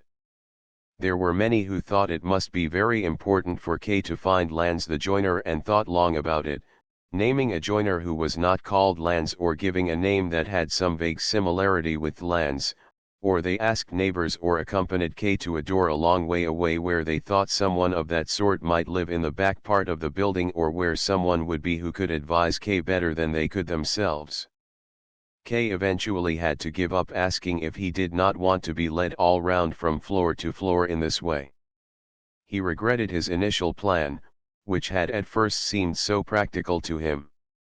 As he reached the 5th floor, he decided to give up the search, took his leave of a friendly, young worker who wanted to lead him on still further and went down the stairs. But then the thought of how much time he was wasting made him cross. He went back again and knocked at the first door on the 5th floor. The first thing he saw in the small room was a large clock on the wall which already showed 10 o'clock. "Is there a joiner called Lanz who lives here?" he asked. "Pardon," said a young woman with black, shining eyes who was, at that moment, washing children's underclothes in a bucket. She pointed her wet hand towards the open door of the adjoining room. Kay thought he had stepped into a meeting. A medium-sized, two-windowed room was filled with the most diverse crowd of people. Nobody paid any attention to the person who had just entered. Close under its ceiling it was surrounded by a gallery which was also fully occupied and where the people could only stand bent down with their heads and their backs touching the ceiling. Kay, who found the air too stuffy, stepped out again and said to the young woman, who had probably misunderstood what he had said, "I asked for a joiner, someone by the name of Lanz." "Yes," said the woman, "please go on in." Kay would probably not have followed her if the woman had not gone up to him, taken hold of the door handle and said, "I'll have to close the door after you, no one else will be allowed in." "Very sensible," said Kay, "but it's too full already." But then he went back in anyway. He passed through between two men who were talking beside the door. One of them held both hands far out in front of himself, making the movements of counting out money. The other looked him closely in the eyes, and someone took him by the hand. It was a small, red-faced youth. "Come in, he said. Kay let himself be led by him, and it turned out that there was surprisingly in a densely packed crowd of people moving to and fro a narrow passage which may have been the division between two factions. This idea was reinforced by the fact that in the first few rows to the left and the right of him there was hardly any face looking in his direction. He saw nothing but the backs of people directing their speech and their movements only towards members of their own side. Most of them were dressed in black, in old, long, formal frock coats that hung down loosely around them. These clothes were the only thing that puzzled Kay, as he would otherwise have taken the whole assembly for a local political meeting. At the other end of the hall where Kay had been led there was a little table set at an angle on a very low podium which was as overcrowded as everywhere else, and behind the table, near the edge of the podium, sat a small, fat, wheezing man who was talking with someone behind him. This second man was standing with his legs crossed and his elbows on the backrest of the chair, provoking much laughter. From time to time he threw his arm in the air as if doing a caricature of someone. The youth who was leading Kay had some difficulty in reporting to the man. He had already tried twice to tell him something, standing on tiptoe, but without getting the man's attention as he sat there above him. It was only when one of the people up on the podium drew his attention to the youth that the man turned to him and leaned down to hear what it was he quietly said. Then he pulled out his watch and quickly looked over at Kay. "You should have been here 1 hour and 5 minutes ago, he said. Kay was going to give him a reply but had no time to do so, as hardly had the man spoken than a general muttering arose all over the right-hand side of the hall. "You should have been here 1 hour and 5 minutes ago, the man now repeated, raising his voice this time, and quickly looked round the hall beneath him. The muttering also became immediately louder and, as the man said nothing more, died away only gradually. Now the hall was much quieter than when Kay had entered. Only the people up in the gallery had not stopped passing remarks. As far as could be distinguished, up in the half-darkness, dust, and haze, they seemed to be less well dressed than those below. Many of them had brought pillows that they had put between their heads and the ceiling so that they would not hurt themselves pressed against it. Kay had decided he would do more watching than talking, so he did not defend himself for supposedly having come late, and simply said, "Well, maybe I have arrived late, I'm here now." There followed loud applause, once more from the right-hand side of the hall. Easy people to get on your side, thought Kay, and was bothered only by the quiet from the left-hand side which was directly behind him and from which there was applause from only a few individuals. He wondered what he could say to get all of them to support him together or, if that were not possible, to at least get the support of the others for a while. "Yes," said the man, "but I'm now no longer under any obligation to hear your case." There was once more a muttering, but this time it was misleading as the man waved the people's objections aside with his hand and continued, "I will, however, as an exception, continue with it today. But you should never arrive late like this again. And now, step forward." Someone jumped down from the podium so that there would be a place free for Kay, and Kay stepped up onto it. He stood pressed closely against the table. The press of the crowd behind him was so great that he had to press back against it if he did not want to push the judge's desk down off the podium and perhaps the judge along with it. The judge, however, paid no attention to that but sat very comfortably on his chair and, after saying a few words to close his discussion with the man behind him, reached for a little notebook, the only item on his desk. It was like an old school exercise book and had become quite misshapen from much thumbing. "Now then," said the judge, thumbing through the book. He turned to K with the tone of someone who knows his facts and said, "You are a house painter." "No," said K, "I am the chief clerk in a large bank." This reply was followed by laughter among the right-hand faction down in the hall. It was so hearty that K couldn't stop himself joining in with it. The people supported themselves with their hands on their knees and shook as if suffering a serious attack of coughing. Even some of those in the gallery were laughing. The judge had become quite cross but seemed to have no power over those below him in the hall. He tried to reduce what harm had been done in the gallery and jumped up threatening them. His eyebrows, until then hardly remarkable, pushed themselves up and became big, black, and bushy over his eyes. The left-hand side of the hall was still quiet, though. The people stood there in rows with their faces looking towards the podium listening to what was being said there. They observed the noise from the other side of the hall with the same quietness and even allowed some individuals from their own ranks, here and there, to go forward into the other faction. The people in the left faction were not only fewer in number than the right but probably were no more important than them, although their behavior was calmer and that made it seem like they were. When K now began to speak he was convinced he was doing it in the same way as them. "Your question, my lord, as to whether I am a house painter, in fact even more than that, you did not ask at all but merely imposed it on me, is symptomatic of the whole way these proceedings against me are being carried out. Perhaps you will object that there are no proceedings against me. You will be quite right, as there are proceedings only if I acknowledge that there are. But, for the moment, I do acknowledge it, out of pity for yourselves to a large extent. It's impossible not to observe all this business without feeling pity. I don't say things are being done without due care, but I would like to make it clear that it is I who make the acknowledgement." K stopped speaking and looked down into the hall.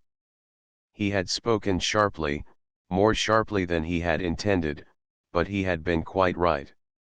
It should have been rewarded with some applause here and there, but everything was quiet. They were all clearly waiting for what would follow. Perhaps the quietness was laying the ground for an outbreak of activity that would bring this whole affair to an end. It was somewhat disturbing that just then the door at the end of the hall opened. The young washerwoman, who seemed to have finished her work, came in and, despite all her caution, attracted the attention of some of the people there. It was only the judge who gave K any direct pleasure, as he seemed to have been immediately struck by K's words. Until then, he had listened to him standing, as K's speech had taken him by surprise while he was directing his attention to the gallery. Now, in the pause, he sat down very slowly, as if he did not want anyone to notice. He took out the notebook again, probably so that he could give the impression of being calmer. "That won't help you, sir," continued K, "even your little book will only confirm what I say." K was satisfied to hear nothing but his own quiet words in this room full of strangers, and he even dared casually to pick up the examining judge's notebook and, touching it only with the tips of his fingers as if it were something revolting, lifted it in the air, holding it just by one of the middle pages so that the others on each side of it, closely written, blotted and yellowing, flapped down. "Those are the official notes of the examining judge," he said, and let the notebook fall down onto the desk. "You can read in your book as much as you like, sir. I really don't have anything in this charge book to be afraid of, even though I don't have access to it, as I wouldn't want it in my hand. I can only touch it with 2 fingers. The judge grabbed the notebook from where it had fallen on the desk, which could only have been a sign of his deep humiliation, or at least that is how it must have been perceived, tried to tidy it up a little, and held it once more in front of himself in order to read from it. The people in the front row looked up at him, showing such tension on their faces that he looked back down at them for some time. Every one of them was an old man, some of them with white beards. Could they perhaps be the crucial group who could turn the whole assembly one way or the other?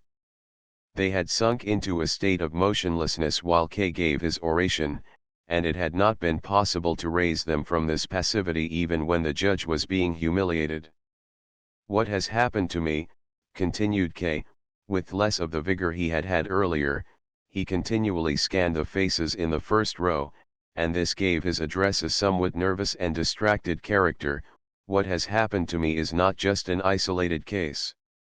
If it were, it would not be of much importance, as it's not of much importance to me, but it is a symptom of proceedings which are carried out against many.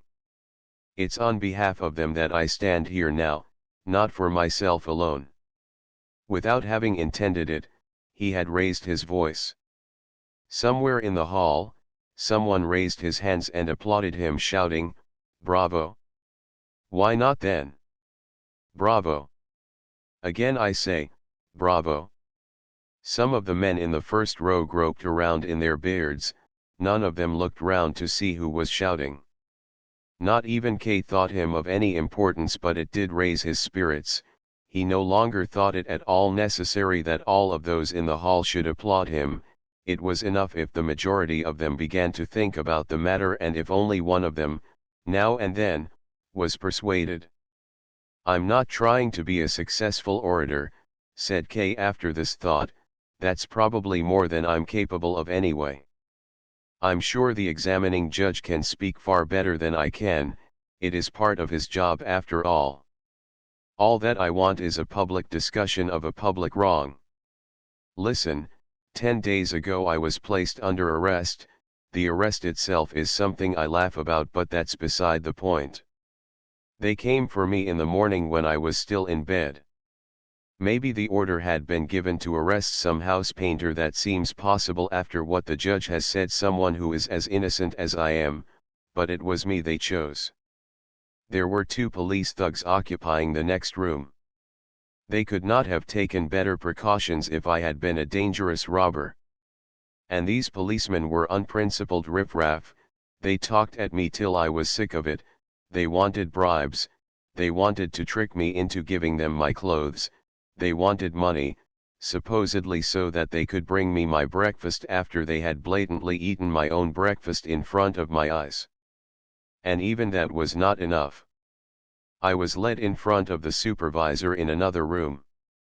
This was the room of a lady who I have a lot of respect for, and I was forced to look on while the supervisor and the policeman made quite a mess of this room because of me, although not through any fault of mine. It was not easy to stay calm, but I managed to do so, and was completely calm when I asked the supervisor why it was that I was under arrest. If he were here he would have to confirm what I say.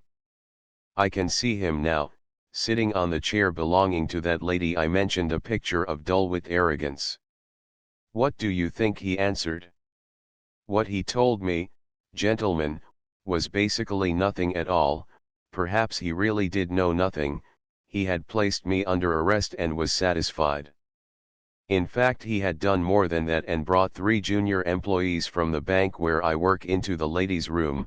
They had made themselves busy interfering with some photographs that belonged to the lady and causing a mess. There was, of course, another reason for bringing these employees. They, just like my landlady and her maid, were expected to spread the news of my arrest and damage my public reputation, and in particular to remove me from my position at the bank. Well, they didn't succeed in any of that, not in the slightest. Even my landlady, who is quite a simple person, and I will give you here her name in full respect, her name is Mrs. Grubeck. Even Mrs. Grubeck was understanding enough to see that an arrest like this has no more significance than an attack carried out on the street by some youths who are not kept under proper control. I repeat, this whole affair has caused me nothing but unpleasantness and temporary irritation, but could it not also have had some far worse consequences? K broke off here and looked at the judge, who said nothing. As he did so, he thought he saw the judge use a movement of his eyes to give a sign to someone in the crowd. K smiled and said, "And now the judge, right next to me, is giving a secret sign to someone among you. There seems to be someone among you who is taking directions from above. I don't know whether the sign is meant to produce booing or applause, but I'll resist trying to guess what its meaning is too soon. It really doesn't matter to me, and I give his lordship the judge my full and public permission to stop giving secret signs to his paid subordinate down there and give his orders in words instead. Let him just say boo now, and then the next time clap now.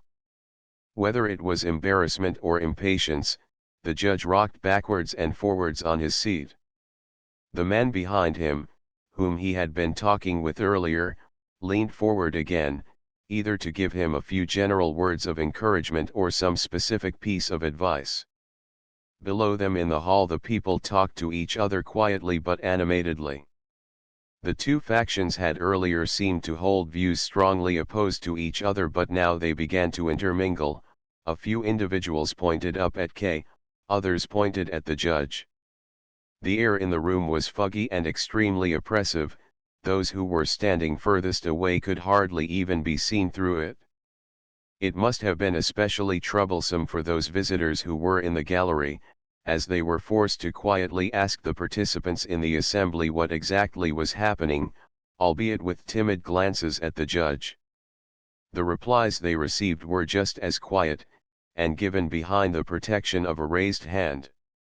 "I have nearly finished what I have to say," said K, and as there was no bell available he struck the desk with his fist in a way that startled the judge and his advisor and made them look up from each other.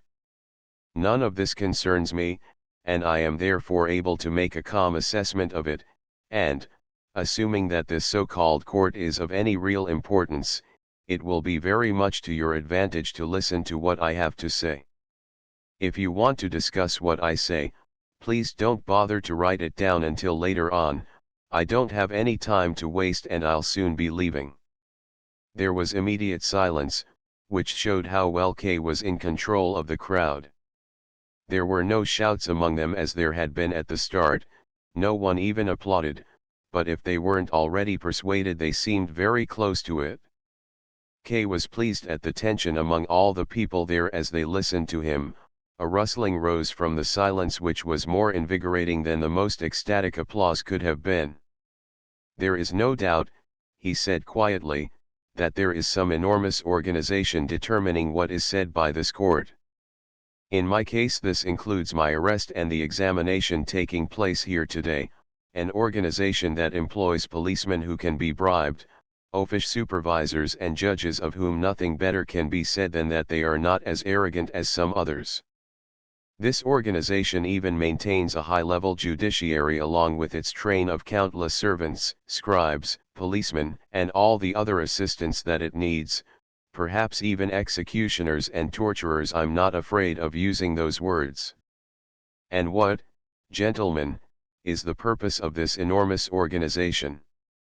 Its purpose is to arrest innocent people and wage pointless prosecutions against them which, as in my case, lead to no result. How are we to avoid those in office becoming deeply corrupt when everything is devoid of meaning? That is impossible. Not even the highest judge would be able to achieve that for himself.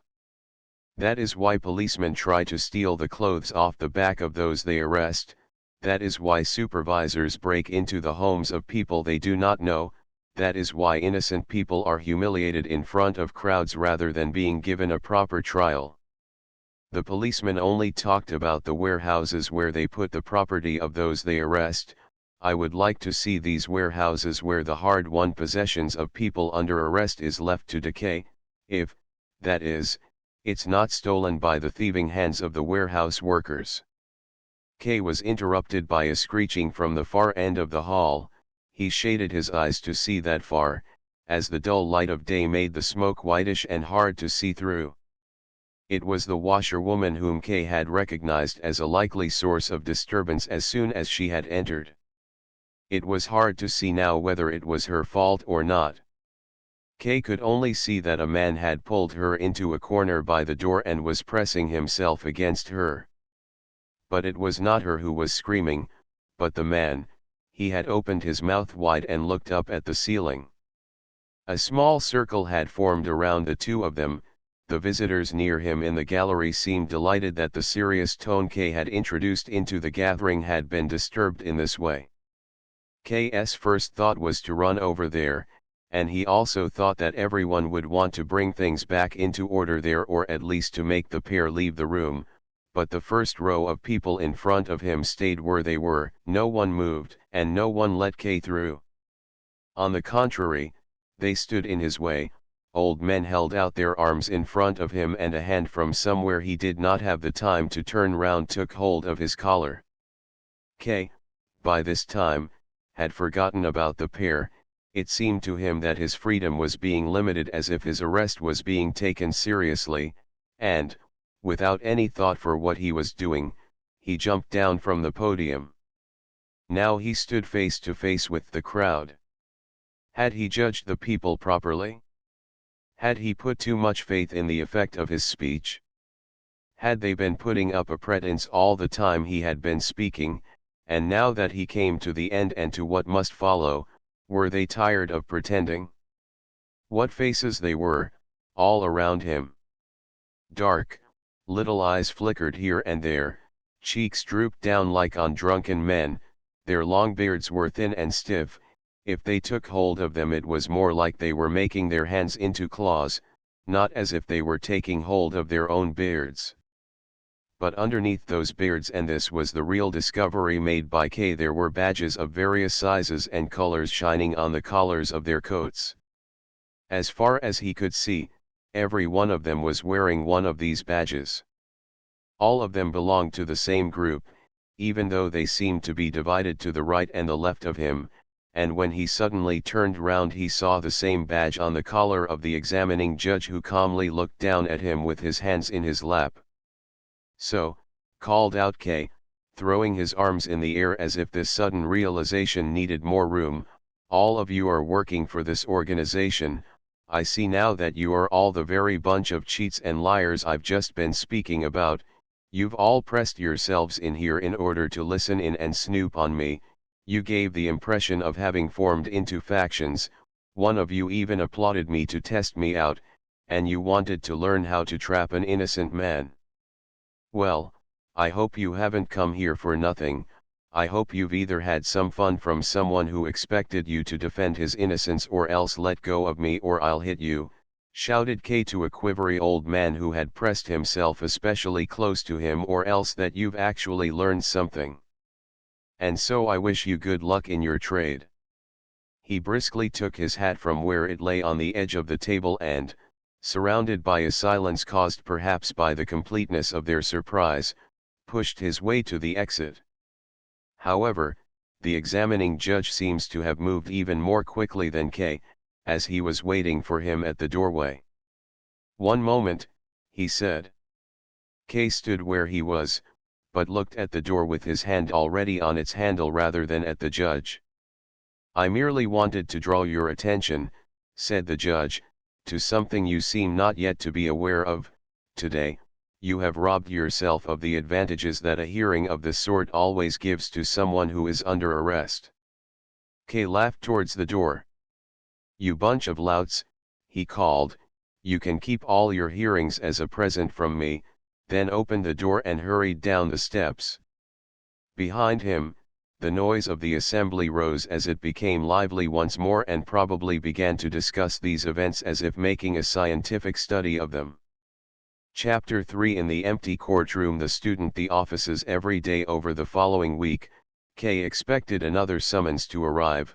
He could not believe that his rejection of any more hearings had been taken literally, and when the expected summons really had not come by Saturday evening, he took it to mean that he was expected, without being told, to appear at the same place at the same time.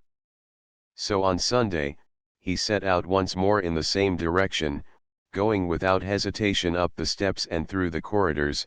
Some of the people remembered him and greeted him from their doorways, but he no longer needed to ask anyone the way and soon arrived at the right door. It was opened as soon as he knocked, and, paying no attention to the woman he had seen last time who was standing at the doorway, he was about to go straight into the adjoining room when she said to him, "There's no session today." "What do you mean, no session?"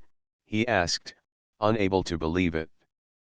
But the woman persuaded him by opening the door to the next room. It was indeed empty, and looked even more dismal empty than it had the previous Sunday. On the podium stood the table exactly as it had been before, with a few books laying on it. "Can I have a look at those books?" asked Kay, not because he was especially curious but so that he would not have come for nothing. "No," said the woman as she reclosed the door, "that's not allowed. Those books belong to the examining judge." "I see," said Kay, and nodded. "Those books must be law books, and that's how this court does things, not only to try people who are innocent but even to try them without letting them know what's going on." "I expect you're right," said the woman, who had not understood exactly what he meant. "I'd better go away again, then," said Kay. "Should I give a message to the examining judge?" asked the woman. "Do you know him, then?" asked Kay. "Of course I know him," said the woman. "My husband is the court usher."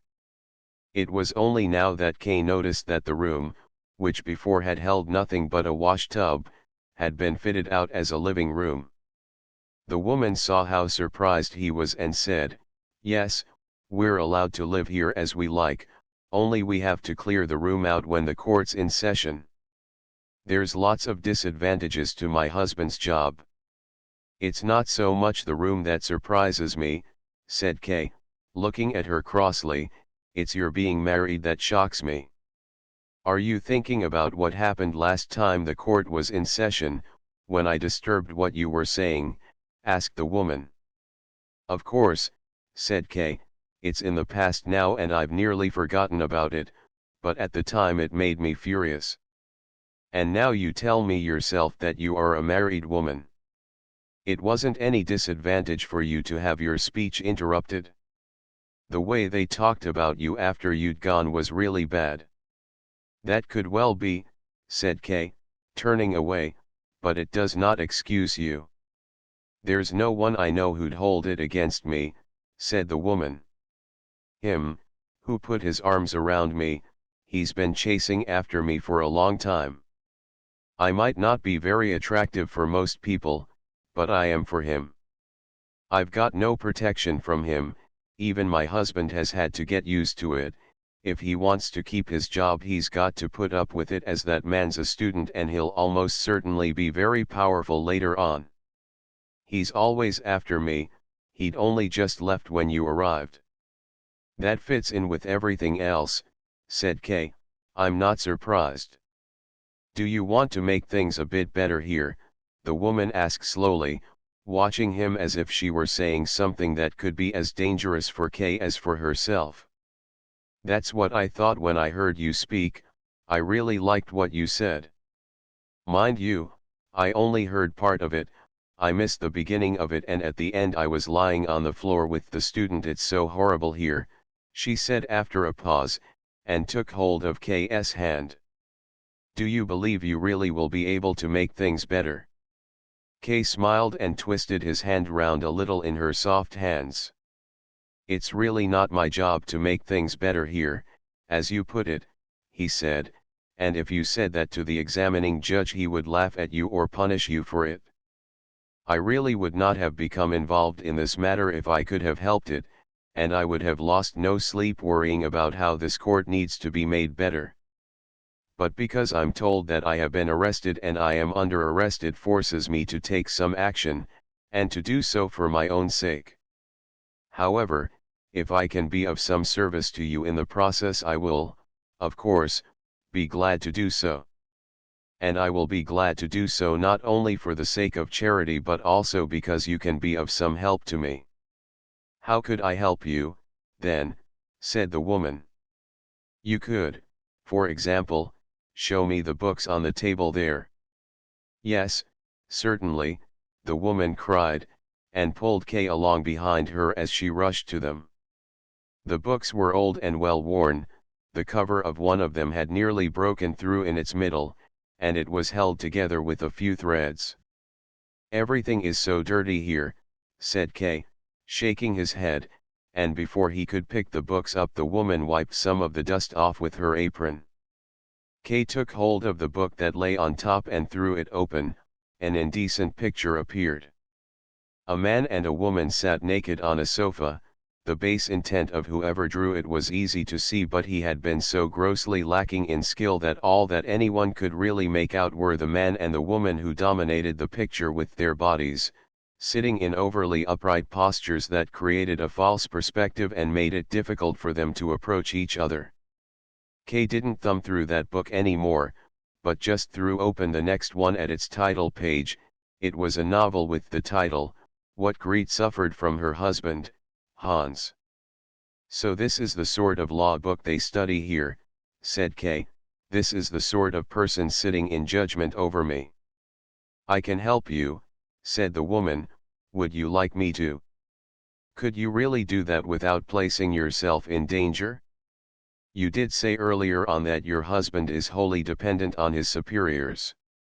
"I still want to help you," said the woman. "Come over here, we've got to talk about it." "Don't say any more about what danger I'm in. I only fear danger where I want to fear it. Come over here." She pointed to the podium and invited him to sit down on the step with her. "You've got lovely dark eyes," she said after they had sat down, looking up into K's face. "People say I've got nice eyes too, but yours are much nicer. It was the first thing I noticed when you first came here. That's even why I came in here, into the assembly room.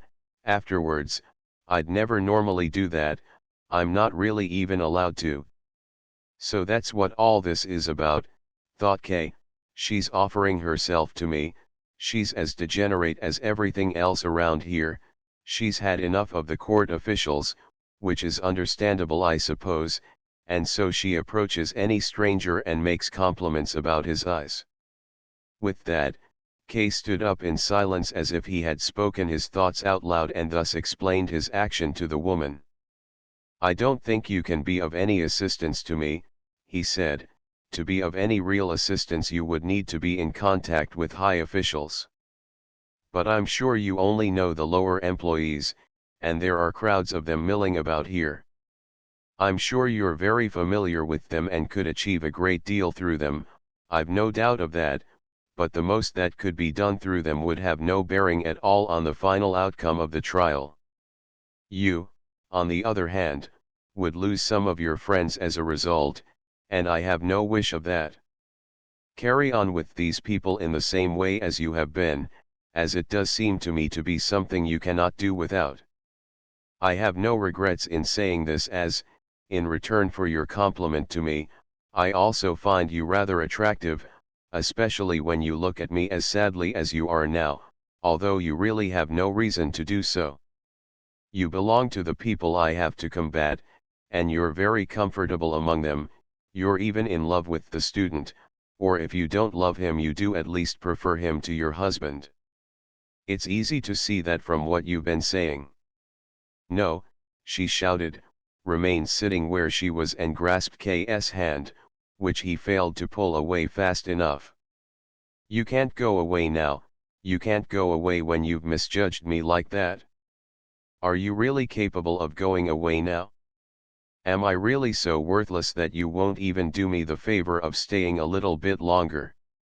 "You misunderstand me," said Kay, sitting back down. "If it's really important to you for me to stay here then I'll be glad to do so. I have plenty of time. I came here thinking there would be a trial taking place. All I meant with what I said just now was to ask you not to do anything on my behalf in the proceedings against me. But even that is nothing for you to worry about when you consider that there's nothing hanging on the outcome of this trial, and that, whatever the verdict, I will just laugh at it. And that's even presupposing it ever even reaches any conclusion, which I very much doubt. I think it's much more likely that the court officials will be too lazy, too forgetful, or even too fearful ever to continue with these proceedings, and that they will soon be abandoned if they haven't been abandoned already. It's even possible that they will pretend to be carrying on with the trial in the hope of receiving a large bribe, although I can tell you now that that will be quite in vain as I pay bribes to no one. Perhaps one favor you could do me would be to tell the examining judge, or anyone else who likes to spread important news, that I will never be induced to pay any sort of bribe through any stratagem of theirs, and I'm sure they have many stratagems at their disposal. There is no prospect of that, you can tell them that quite openly. And what's more, I expect they have already noticed themselves, or even if they haven't, this affair is really not so important to me as they think.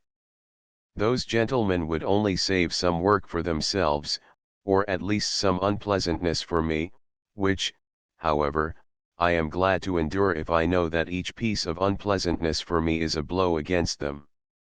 And I will make quite sure it is a blow against them. Do you actually know the judge? Course I do, said the woman. He was the first one I thought of when I offered to help you. I didn't know he's only a minor official, but if you say so it must be true. Mind you, I still think the report he gives to his superiors must have some influence. And he writes so many reports. You say these officials are lazy, but they're certainly not all lazy, especially this examining judge, he writes ever such a lot. Last Sunday, for instance, that session went on till the evening. Everyone had gone, but the examining judge, he stayed in the hall. I had to bring him a lamp in, all I had was a little kitchen lamp, but he was very satisfied with it and started to write straight away. Meantime my husband arrived, he always has the day off on Sundays. We got the furniture back in and got our room sorted out, and then a few of the neighbors came. We sat and talked for a bit by a candle. In short, we forgot all about the examining judge and went to bed.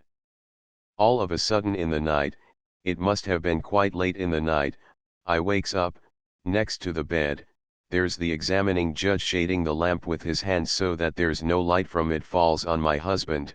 He didn't need to be as careful as that. The way my husband sleeps the light wouldn't have woken him up anyway. I was quite shocked and nearly screamed, but the judge was very friendly, warned me I should be careful. He whispered to me he's been writing all this time, and now he's brought me the lamp back, and he'll never forget how I looked when he found me there asleep.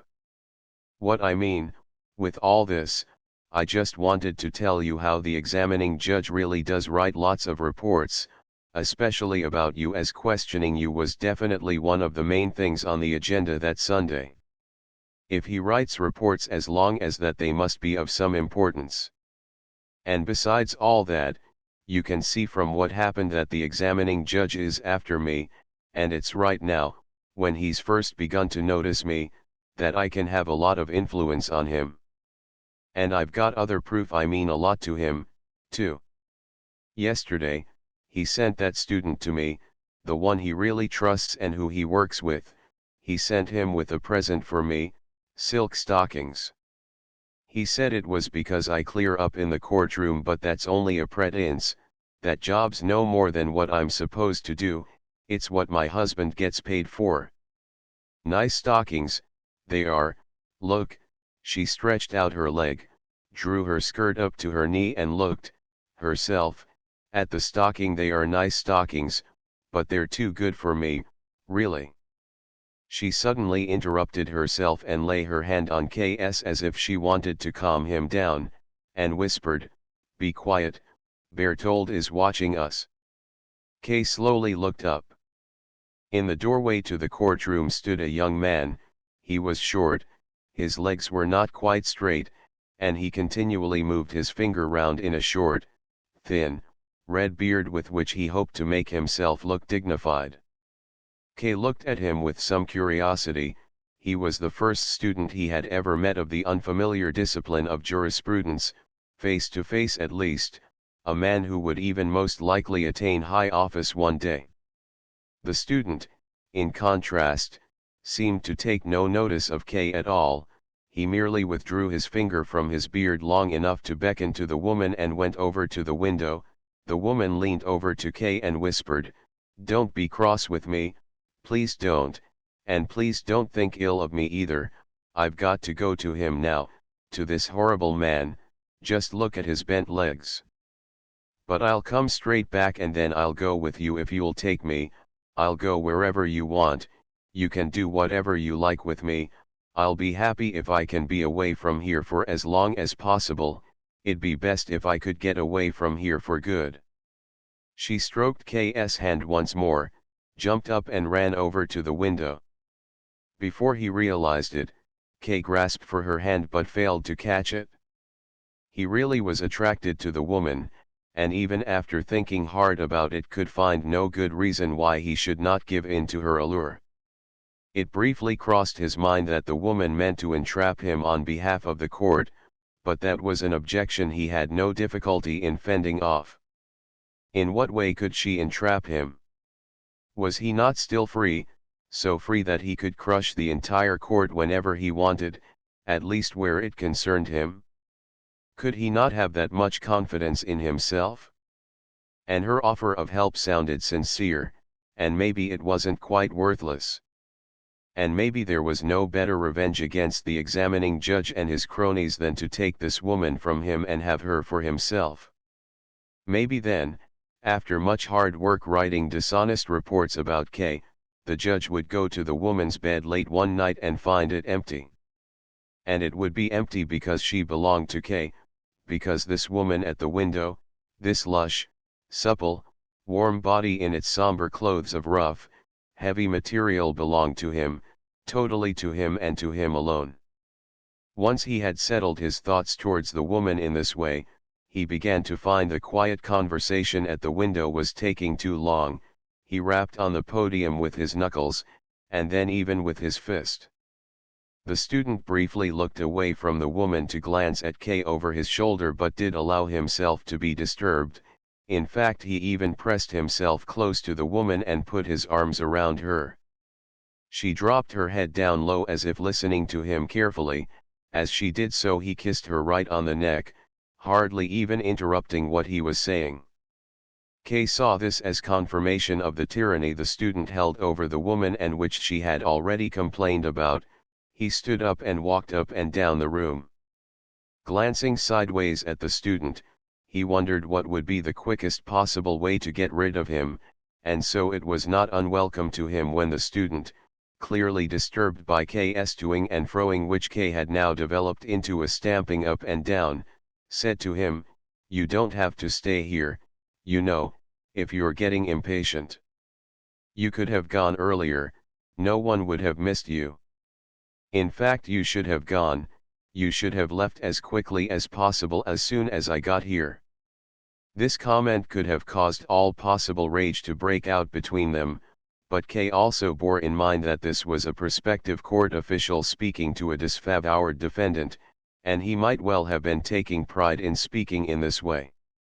Kay remained standing quite close to him and said with a smile, "You're quite right, I am impatient, but the easiest way to settle this impatience would be if you left us.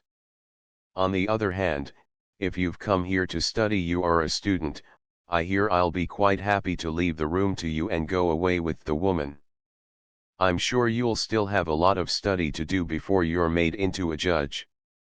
It's true that I'm still not all that familiar with your branch of jurisprudence, but I take it involves a lot more than speaking roughly, and I see you have no shame in doing that extremely well." "He shouldn't have been allowed to move about so freely," said the student, as if he wanted to give the woman an explanation for K's insults. "That was a mistake. I've told the examining judge so. He should at least have been detained in his room between hearings. Sometimes it's impossible to understand what the judge thinks he's doing." "You're wasting your breath," said K, then he reached his hand out towards the woman and said, "Come with me." "So that's it," said the student. "Oh no, you're not going to get her," and with a strength you would not have expected from him, he glanced tenderly at her, lifted her up on one arm and, his back bent under the weight, ran with her to the door. In this way he showed, unmistakably, that he was to some extent afraid of K, but he nonetheless dared to provoke him still further by stroking and squeezing the woman's arm with his free hand. K ran the few steps up to him, but when he had reached him and was about to take hold of him and, if necessary, throttle him, the woman said, "It's no good, it's the examining judge who sent for me, I daren't go with you, this little bastard." And here she ran her hand over the student's face, "This little bastard won't let me." "And you don't want to be set free," shouted K, laying his hand on the student's shoulder, who then snapped at it with his teeth. "No," shouted the woman, pushing K away with both hands, "no, no, don't do that, what do you think you're doing? That'd be the end of me. Let go of him, please just let go of him.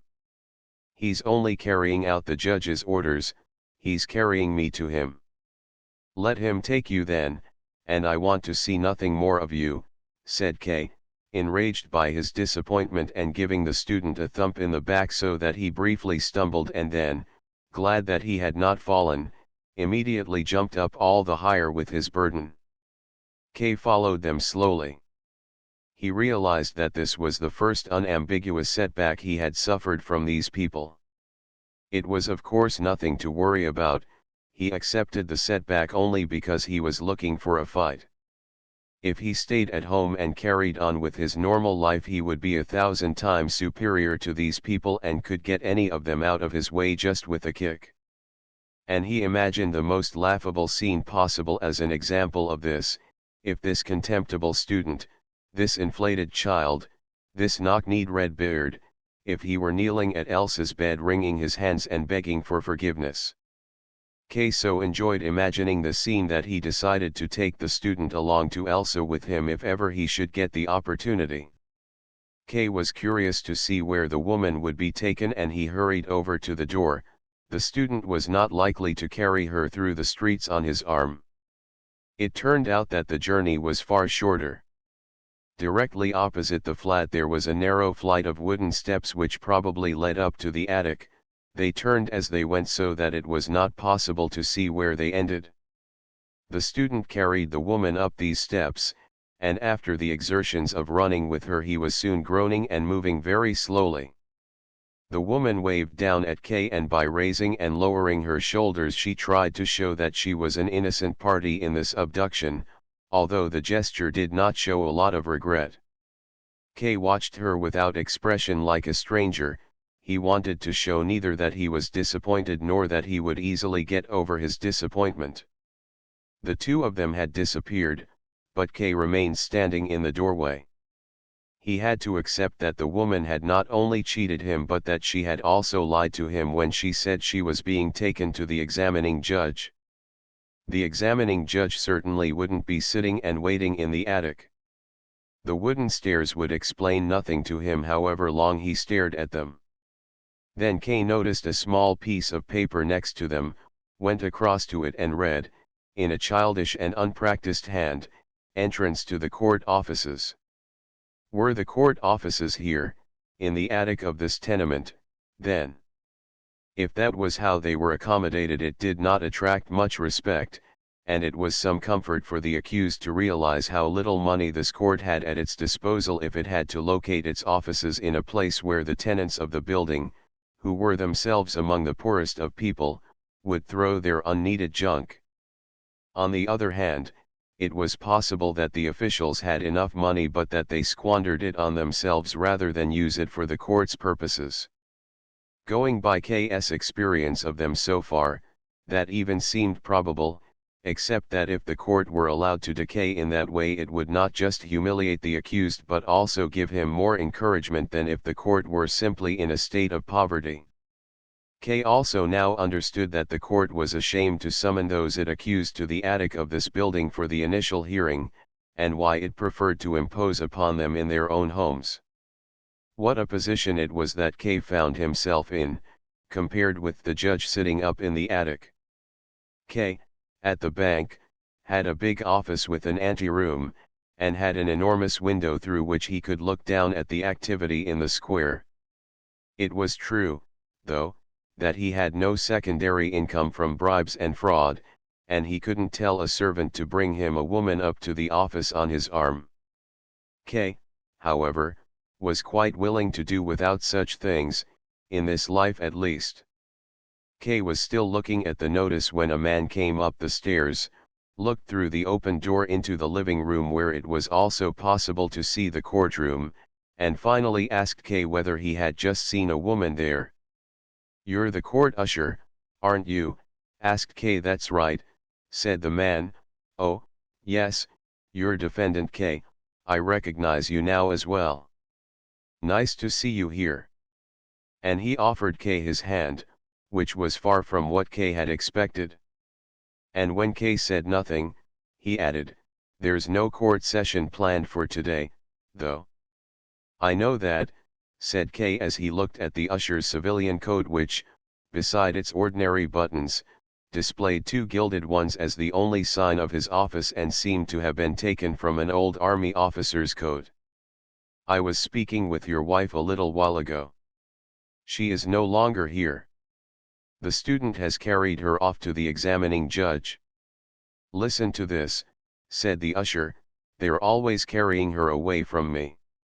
It's Sunday today, and it's not part of my job to do any work today, but they send me off with some message which isn't even necessary just to get me away from here.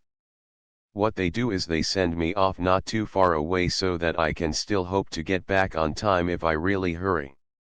So off I go running as fast as I can, shout the message through the crack in the door of the office I've been sent to, so out of breath they'll hardly be able to understand it, run back here again, but the student's been even faster than I have. Well, he's got less far to go, he's only got to run down the steps.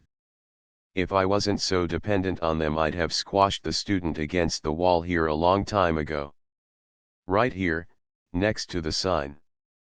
I'm always dreaming of doing that. Just here, just above the floor, that's where he's crushed onto the wall, his arms stretched out, his fingers spread apart, his crooked legs twisted round into a circle and blood squirted out all around him. It's only ever been a dream so far, though." "Is there nothing else you do?"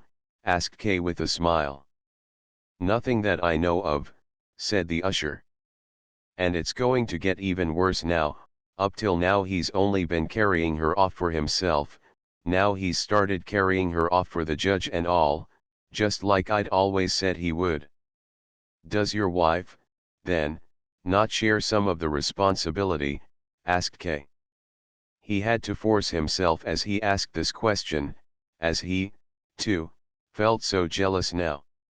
"Course she does," said the usher, "it's more her fault than theirs. It was her who attached herself to him. All he did, he just chases after any woman. There's 5 flats in this block alone where he's been thrown out after working his way in there. And my wife is the best looking woman in the whole building, but it's me who's not even allowed to defend himself. If that's how things are, then there's nothing that can be done," said K. "Well, why not?" asked the usher.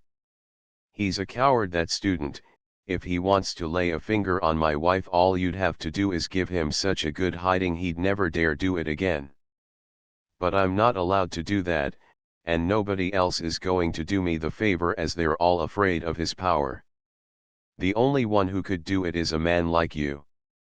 "What, how could I do it?" asked K in astonishment. "Well, you're facing a charge, aren't you?" said the usher. "Yes, but that's all the more reason for me to be afraid. Even if he has no influence on the outcome of the trial, he probably has some on the initial examination." "Yes, exactly," said the usher, as if K's view had been just as correct as his own. "Only we don't usually get any trials heard here with no hope at all."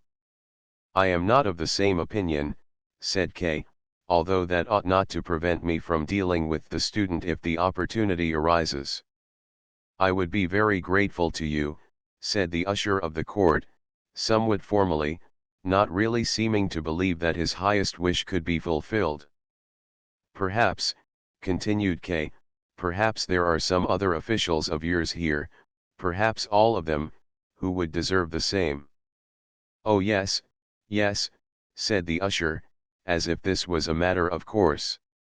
Then he looked at K trustingly, which, despite all his friendliness, he had not done until then, and added, "They're always rebelling."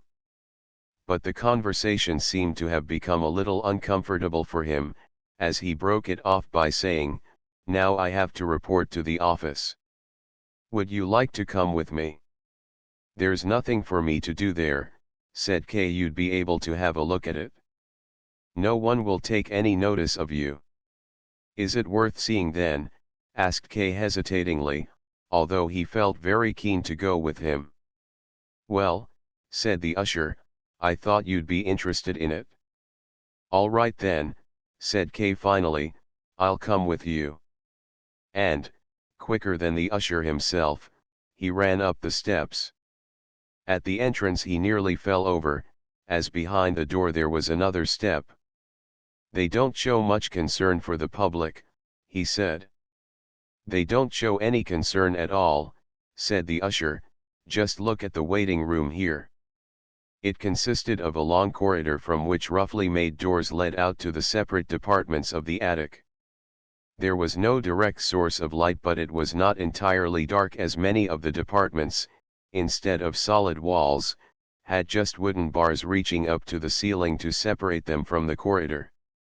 The light made its way in through them, and it was also possible to see individual officials through them as they sat writing at their desks or stood up at the wooden frameworks and watched the people on the corridor through the gaps. There were only a few people in the corridor, probably because it was Sunday. They were not very impressive. They sat, equally spaced, on 2 rows of long wooden benches which had been placed along both sides of the corridor. All of them were carelessly dressed, although the expressions on their faces, their bearing, the style of their beards, and many details which were hard to identify showed that they belonged to the upper classes. There were no coat hooks for them to use, and so they had placed their hats under the bench, each probably having followed the example of the others. When those who were sitting nearest the door saw K and the usher of the court, they stood up to greet them, and when the others saw that, they also thought they had to greet them, so that as the two of them went by, all the people there stood up. None of them stood properly upright, their backs were bowed, their knees bent, they stood like beggars on the street. K waited for the usher, who was following just behind him. "They must all be very dispirited," he said. "Yes," said the usher, "they are the accused. Everyone you see here has been accused." "Really," said K, "they're colleagues of mine then." And he turned to the nearest one, a tall, thin man with hair that was nearly gray. "What is it you are waiting for here?" asked K, politely, but the man was startled at being spoken to unexpectedly, which was all the more pitiful to see because the man clearly had some experience of the world and elsewhere would certainly have been able to show his superiority and would not have easily given up the advantage he had acquired. Here, though, he did not know what answer to give to such a simple question and looked round at the others as if they were under some obligation to help him, and as if no one could expect any answer from him without this help. Then the usher of the court stepped forward to him and, in order to calm him down and raise his spirits, said, "The gentleman here's only asking what it is you're waiting for. You can give him an answer."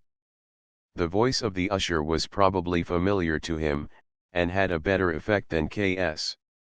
I'm waiting," he began, and then came to a halt. He had clearly chosen this beginning so that he could give a precise answer to the question, but now he didn't know how to continue.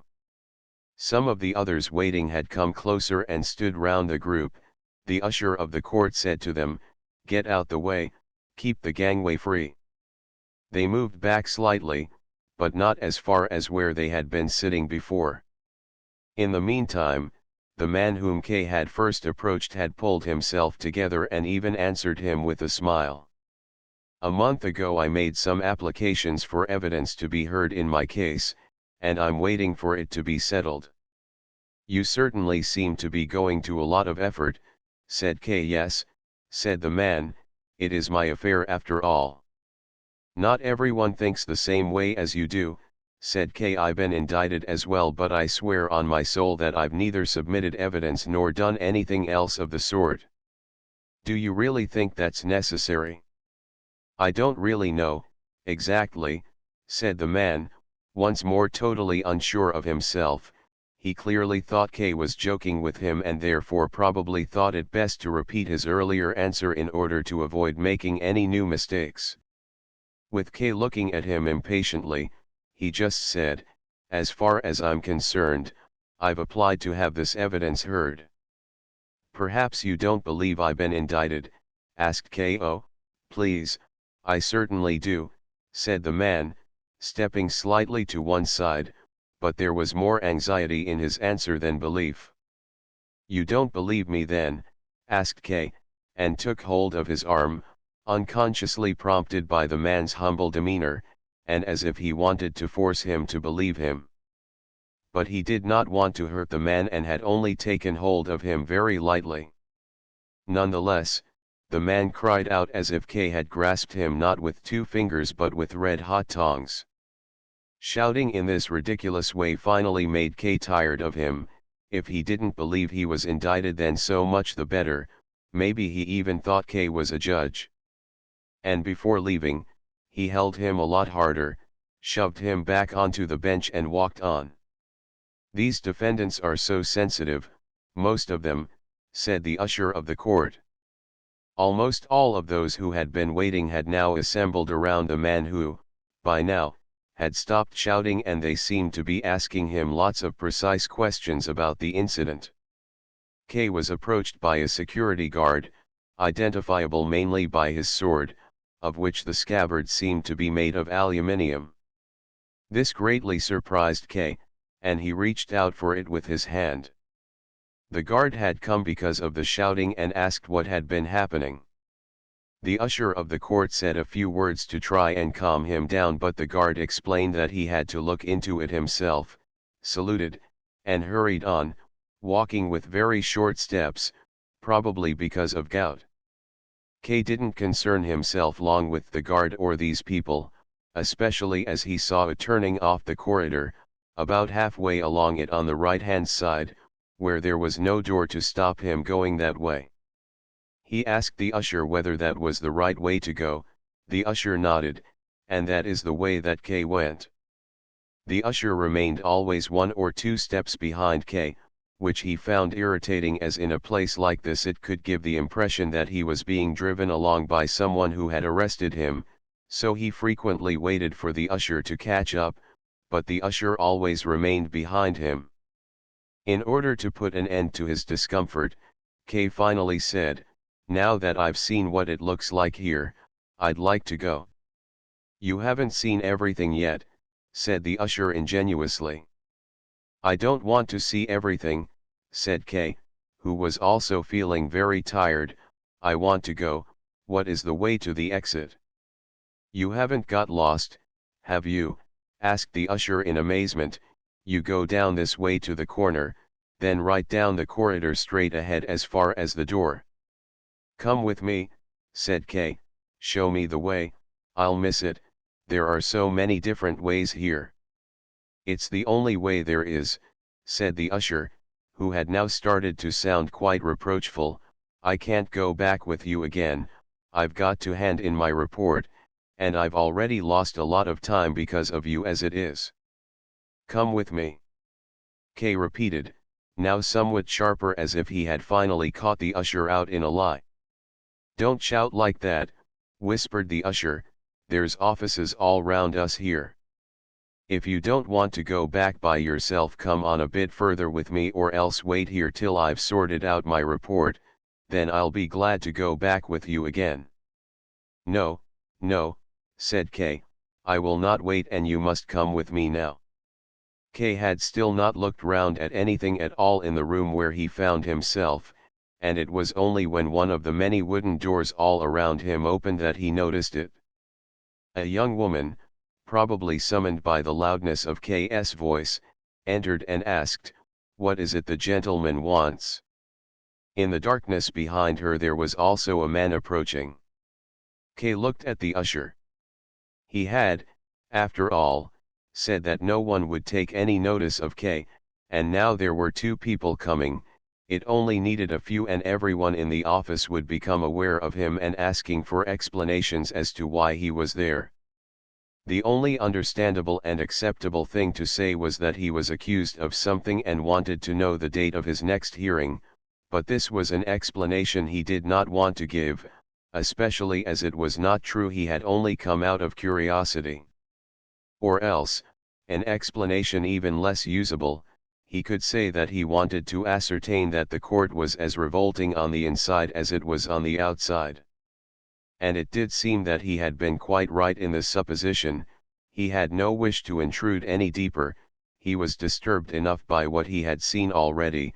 He was not in the right frame of mind just then to face a high official such as might appear from behind any door, and he wanted to go, either with the usher of the court or, if needs be, alone. But he must have seemed very odd standing there in silence, and the young woman and the usher were indeed looking at him as if they thought he would go through some major metamorphosis any second which they didn't want to miss seeing. And in the doorway stood the man whom Kay had noticed in the background earlier. He held firmly onto the beam above the low door, swinging a little on the tips of his feet as if becoming impatient as he watched. But the young woman was the first to recognize that K's behavior was caused by his feeling slightly unwell. She brought a chair and asked, "Would you not like to sit down?" Kay sat down immediately and, in order to keep his place better, put his elbows on the armrests. "You're a little bit dizzy, aren't you?" she asked him. Her face was now close in front of him. It bore the severe expression that many young women have just when they're in the bloom of their youth. "It's nothing for you to worry about," she said. "That's nothing unusual here. Almost everyone gets an attack like that the first time they come here." "This is your first time, is it?" "Yes, it's nothing unusual then. The sun burns down on the roof and the hot wood makes the air so thick and heavy. It makes this place rather unsuitable for offices, whatever other advantages it might offer. But the air is almost impossible to breathe on days when there's a lot of business, and that's almost every day. And when you think that there's a lot of washing put out to dry here as well and we can't stop the tenants doing that, it's not surprising you started to feel unwell. But you get used to the air all right in the end. When you're here for the second or third time you'll hardly notice how oppressive the air is. Are you feeling any better now?" Kay made no answer. He felt too embarrassed at being put at the mercy of these people by his sudden weakness, and learning the reason for feeling ill made him feel not better but a little worse. The girl noticed it straight away, and to make the air fresher for Kay, she took a window pole that was leaning against the wall and pushed open a small hatch directly above K's head that led to the outside. But so much soot fell in that the girl had to immediately close the hatch again and clean the soot off K's hands with her handkerchief, as Kay was too tired to do that for himself. He would have liked just to sit quietly where he was until he had enough strength to leave, and the less fuss people made about him the sooner that would be. But then the girl said, "You can't stay here, we're in people's way here." Kay looked at her as if to ask whose way they were impeding. "If you like, I can take you to the sick room," and turning to the man in the doorway said, "Please help me." The man immediately came over to them, but Kay did not want to go to the sick room. That was just what he wanted to avoid, being led further from place to place. The further he went the more difficult it must become. So he said, "I am able to walk now," and stood up, shaking after becoming used to sitting so comfortably. But then he was unable to stay upright. "I can't manage it," he said, shaking his head, and sat down again with a sigh. He remembered the usher who, despite everything, would have been able to lead him out of there but who seemed to have gone long before. Kay looked out between the man and the young woman who were standing in front of him but was unable to find the usher. "I think," said the man, who was elegantly dressed and whose appearance was made especially impressive with a grey waistcoat that had two long, sharply tailored points. The gentleman is feeling unwell because of the atmosphere here, so the best thing, and what he would most prefer, would be not to take him to the sick room but get him out of the offices altogether. That's right, exclaimed Kay, with such joy that he nearly interrupted what the man was saying. I'm sure that'll make me feel better straight away. I'm really not that weak, all I need is a little support under my arms. I won't cause you much trouble, it's not such a long way anyway. Lead me to the door and then I'll sit on the stairs for a while and soon recover, as I don't suffer from attacks like this at all. I'm surprised at it myself. I also work in an office and I'm quite used to office air, but here it seems to be too strong. You've said so yourselves. So please, be so kind as to help me on my way a little. I'm feeling dizzy, you see, and it'll make me ill if I stand up by myself. And with that he raised his shoulders to make it easier for the two of them to take him by the arms. The man, however, didn't follow this suggestion but just stood there with his hands in his trouser pockets and laughed out loud. There, you see, he said to the girl, I was quite right. The gentleman is only unwell here, and not in general. The young woman smiled too, but lightly tapped the man's arm with the tips of her fingers as if he had allowed himself too much fun with Kay. So what do you think, then, said the man, still laughing, I really do want to lead the gentleman out of here. That's all right, then, said the girl, briefly inclining her charming head. Don't worry too much about him laughing, said the girl to Kay, who had become unhappy once more and stared quietly in front of himself as if needing no further explanation. This gentleman, may I introduce you? The man gave his permission with a wave of the hand. So, this gentleman's job is to give out information. He gives all the information they need to people who are waiting. As our court and its offices are not very well known among the public, he gets asked for quite a lot. He has an answer for every question. You can try him out if you feel like it. But that's not his only distinction. His other distinction is his elegance of dress. That's to say all of us who work in the offices here, we decided that the information giver would have to be elegantly dressed, as he continually has to deal with the litigants and he's the first one they meet, so he needs to give a dignified first impression. The rest of us, I'm afraid, as you can see just by looking at me, dress very badly and old-fashioned, and there's not much point in spending much on clothes anyway, as we hardly ever leave the offices, we even sleep here. But, as I said, we decided that the information giver would have to have nice clothes. As the management here is rather peculiar in this respect, and they would get them for us, we had a collection some of the litigants contributed to and bought him these lovely clothes and some others besides. So everything would be ready for him to give a good impression, except that he spoils it again by laughing and frightening people. That's how it is, said the man, mocking her, but I don't understand why it is that you're explaining all our intimate facts to the gentleman, or rather why it is that you're pressing them on him, as I'm sure he's not all interested. Just look at him sitting there, it's clear he's occupied with his own affairs. Kay just did not feel like contradicting him.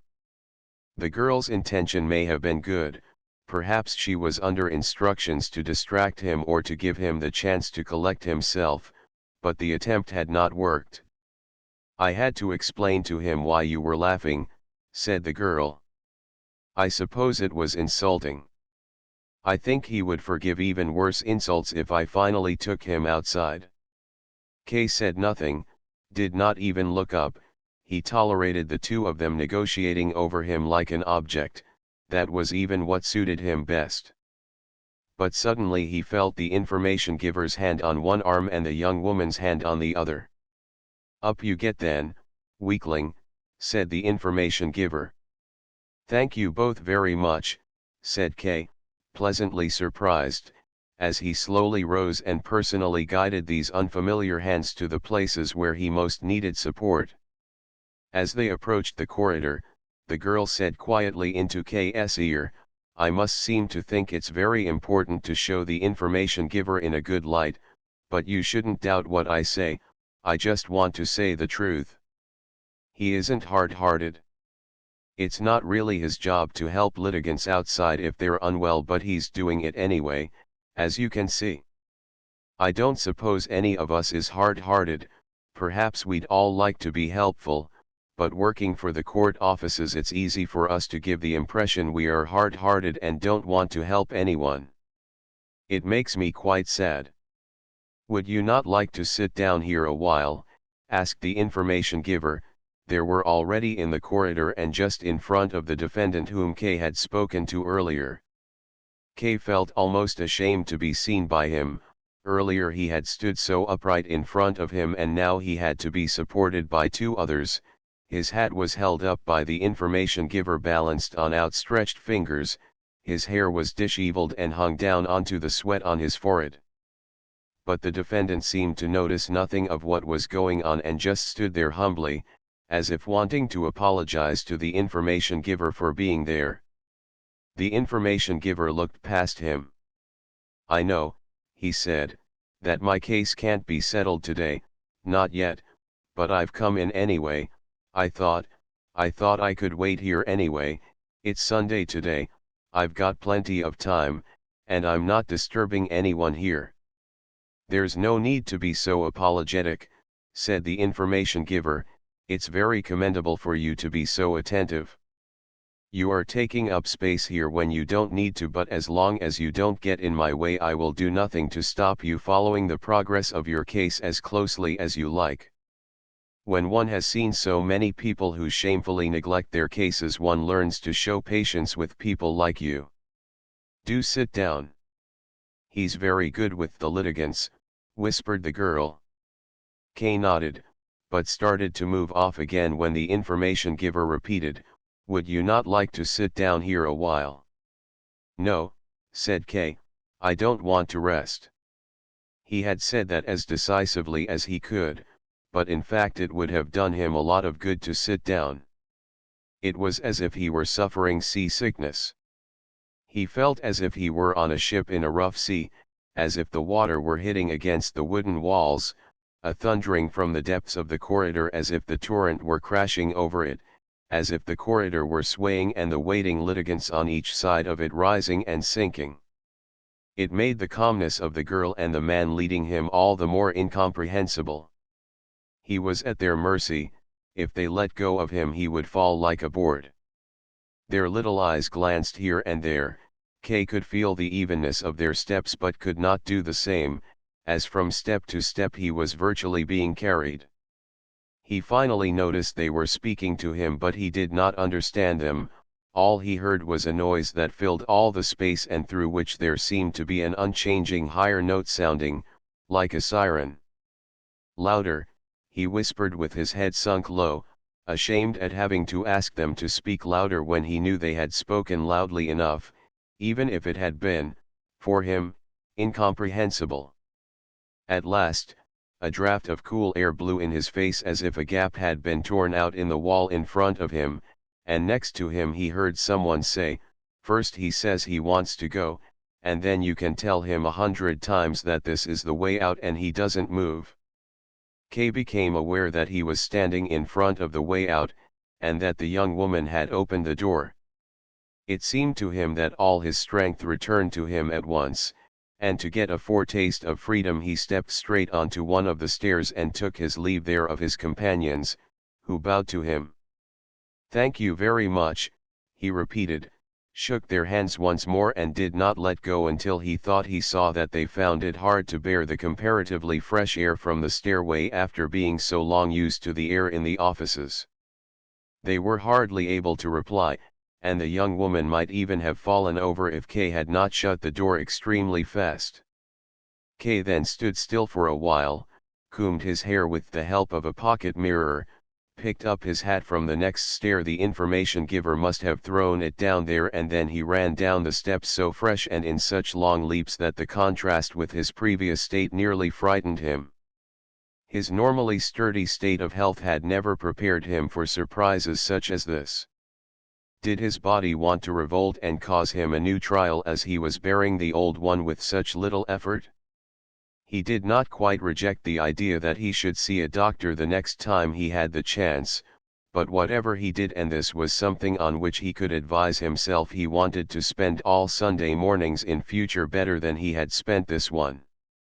Chapter 4. Miss Burstner's friend. For some time after this, Kay found it impossible to exchange even just a few words with Miss Burstner.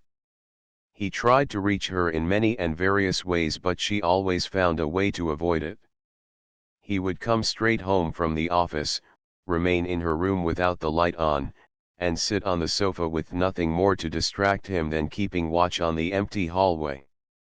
If the maid went by and closed the door of the apparently empty room, he would get up after a while and open it again. He got up an hour earlier than usual in the morning so that he might perhaps find Miss Burstner alone as she went to the office. But none of these efforts brought any success. Then he wrote her a letter, both to the office and the flat, attempting once more to justify his behavior, offered to make whatever amends he could, promised never to cross whatever boundary she might set him, and begged merely to have the chance to speak to her sometime, especially as he was unable to do anything with Mrs. Grubeck either until he had spoken with Miss Burstner. He finally informed her that the following Sunday he would stay in his room all day waiting for a sign from her that there was some hope of his request being fulfilled, or at least that she would explain to him why she could not fulfill it, even though he had promised to observe whatever stipulations she might make. The letters were not returned, but there was no answer either. However, on the following Sunday there was a sign that seemed clear enough. It was still early when Kay noticed, through the keyhole, that there was an unusual level of activity in the hallway which soon abated. A French teacher, although she was German and called Montag, a pale and febrile girl with a slight limp who had previously occupied a room of her own, was moving into Miss Burstner's room. She could be seen shuffling through the hallway for several hours. There was always another piece of clothing or a blanket or a book that she had forgotten and had to be fetched specially and brought into the new home. When Mrs. Grubeck brought Kay his breakfast, ever since the time when she had made Kay so cross she didn't trust the maid to do the slightest job, he had no choice but to speak to her, for the first time in 5 days. "Why is there so much noise in the hallway today?" he asked as she poured his coffee out. "Can't something be done about it? Does this clearing out have to be done on a Sunday?" Kay did not look up at Mrs. Grubeck, but he saw nonetheless that she seemed to feel some relief as she breathed in. Even sharp questions like this from Mr. K she perceived as forgiveness, or as the beginning of forgiveness. "We're not clearing anything out, Mr. K," she said, "it's just that Miss Montag is moving in with Miss Burstner and is moving her things across." She said nothing more, but just waited to see how Kay would take it and whether he would allow her to carry on speaking. But Kay kept her in uncertainty, took the spoon and pensively stirred his coffee while he remained silent. Then he looked up at her and said, "What about the suspicions you had earlier about Miss Burstner? Have you given them up?" "Mr. K," called Mrs. Grubeck, who had been waiting for this very question, as she put her hands together and held them out towards him. "I just made a chance remark and you took it so badly. I didn't have the slightest intention of offending anyone, not you or anyone else. You've known me for long enough, Mr. K, I'm sure you're convinced of that. You don't know how I've been suffering for the past few days. That I should tell lies about my tenants. And you, Mr. K, you believed it? And said I should give you notice. Give you notice?" At this last outcry, Mrs. Grubeck was already choking back her tears. She raised her apron to her face and blubbered out loud. "Oh, Don't cry, Mrs. Grubeck, said Kay, looking out the window.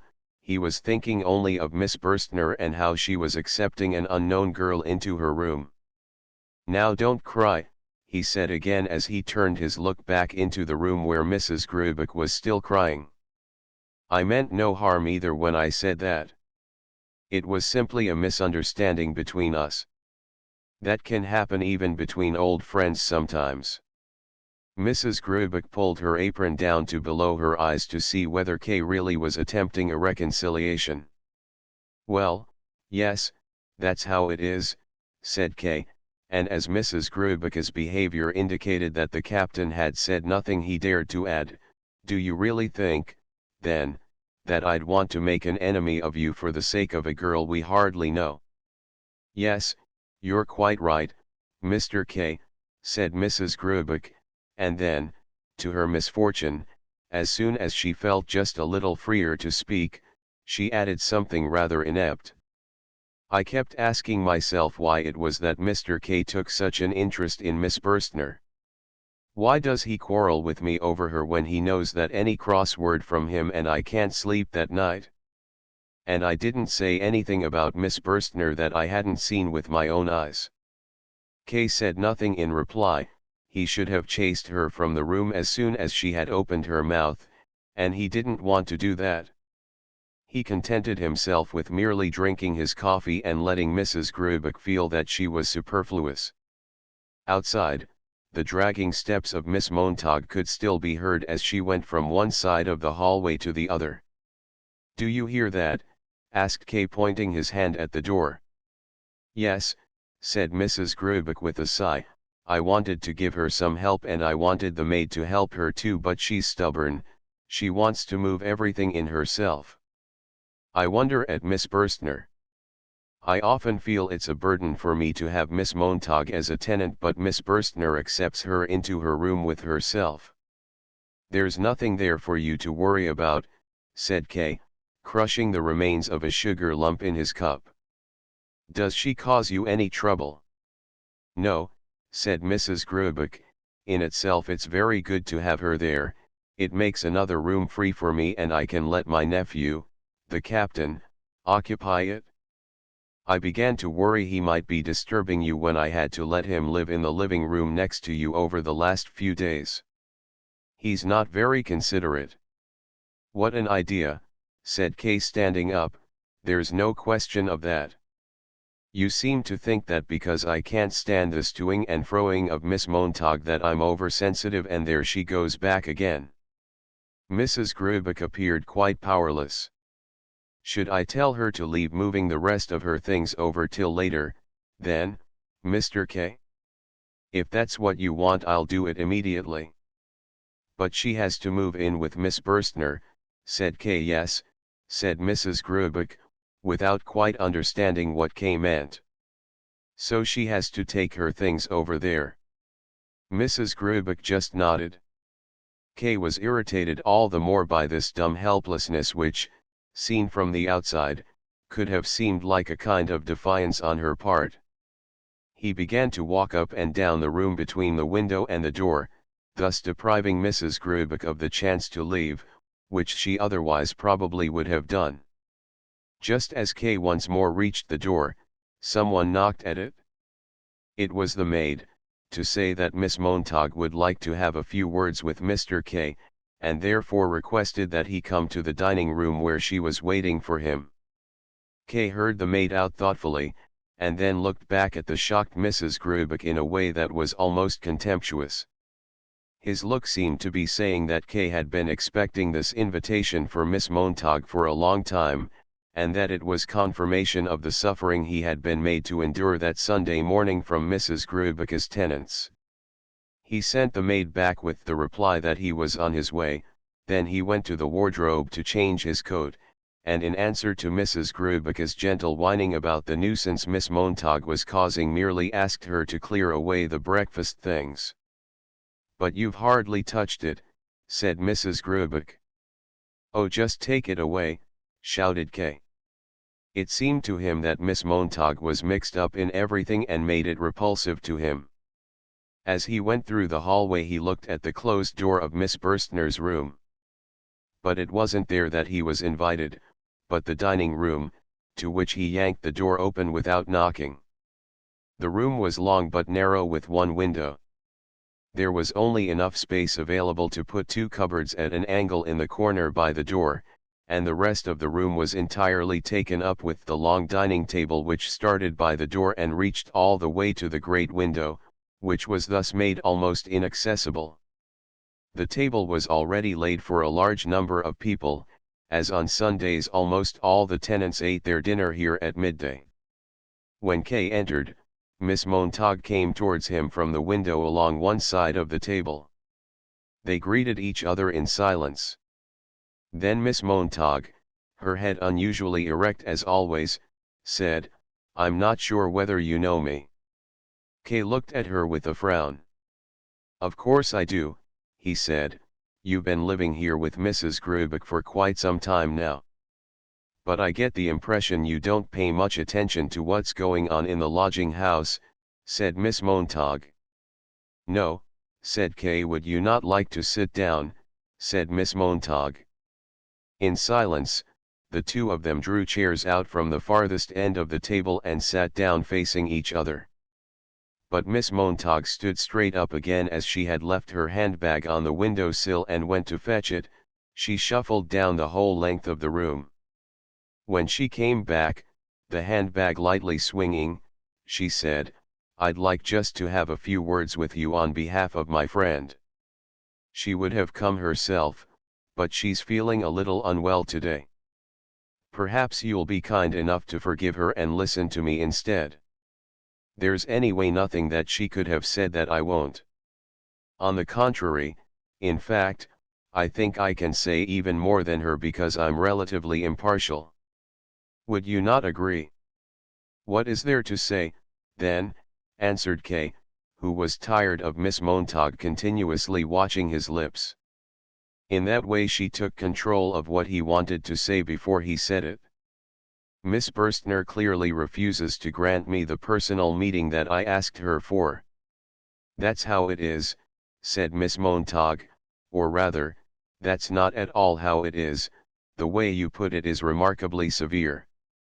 Generally speaking, meetings are neither granted nor the opposite.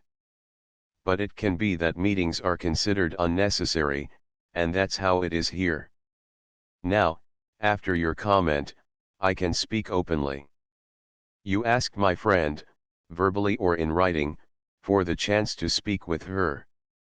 Now my friend is aware of your reasons for asking for this meeting, or at least I suppose she is, and so, for reasons I know nothing about, she is quite sure that it would be of no benefit to anyone if this meeting actually took place. Moreover, it was only yesterday, and only very briefly, that she made it clear to me that such a meeting could be of no benefit for yourself either. She feels that it can only have been a matter of chance that such an idea came to you, and that even without any explanations from her, you will very soon come to realize yourself, if you have not done so already, the futility of your idea. My answer to that is that although it may be quite right, I consider it advantageous, if the matter is to be made perfectly clear, to give you an explicit answer. I offered my services in taking on the task, and after some hesitation my friend conceded. I hope, however, also to have acted in your interests, as even the slightest uncertainty in the least significant of matters will always remain a cause of suffering, and if, as in this case, it can be removed without substantial effort, then it is better if that is done without delay. "I thank you," said Kay as soon as Miss Montag had finished. He stood slowly up, looked at her, then across the table, then out the window. The house opposite stood there in the sun, and went to the door. Miss Montag followed him a few paces, as if she did not quite trust him. At the door, however, both of them had to step back as it opened and Captain Lanz entered. This was the first time that Kay had seen him close up. He was a large man of about 40 with a tanned, fleshy face. He bowed slightly, intending it also for Kay, and then went over to Miss Montag and deferentially kissed her hand. He was very elegant in the way he moved.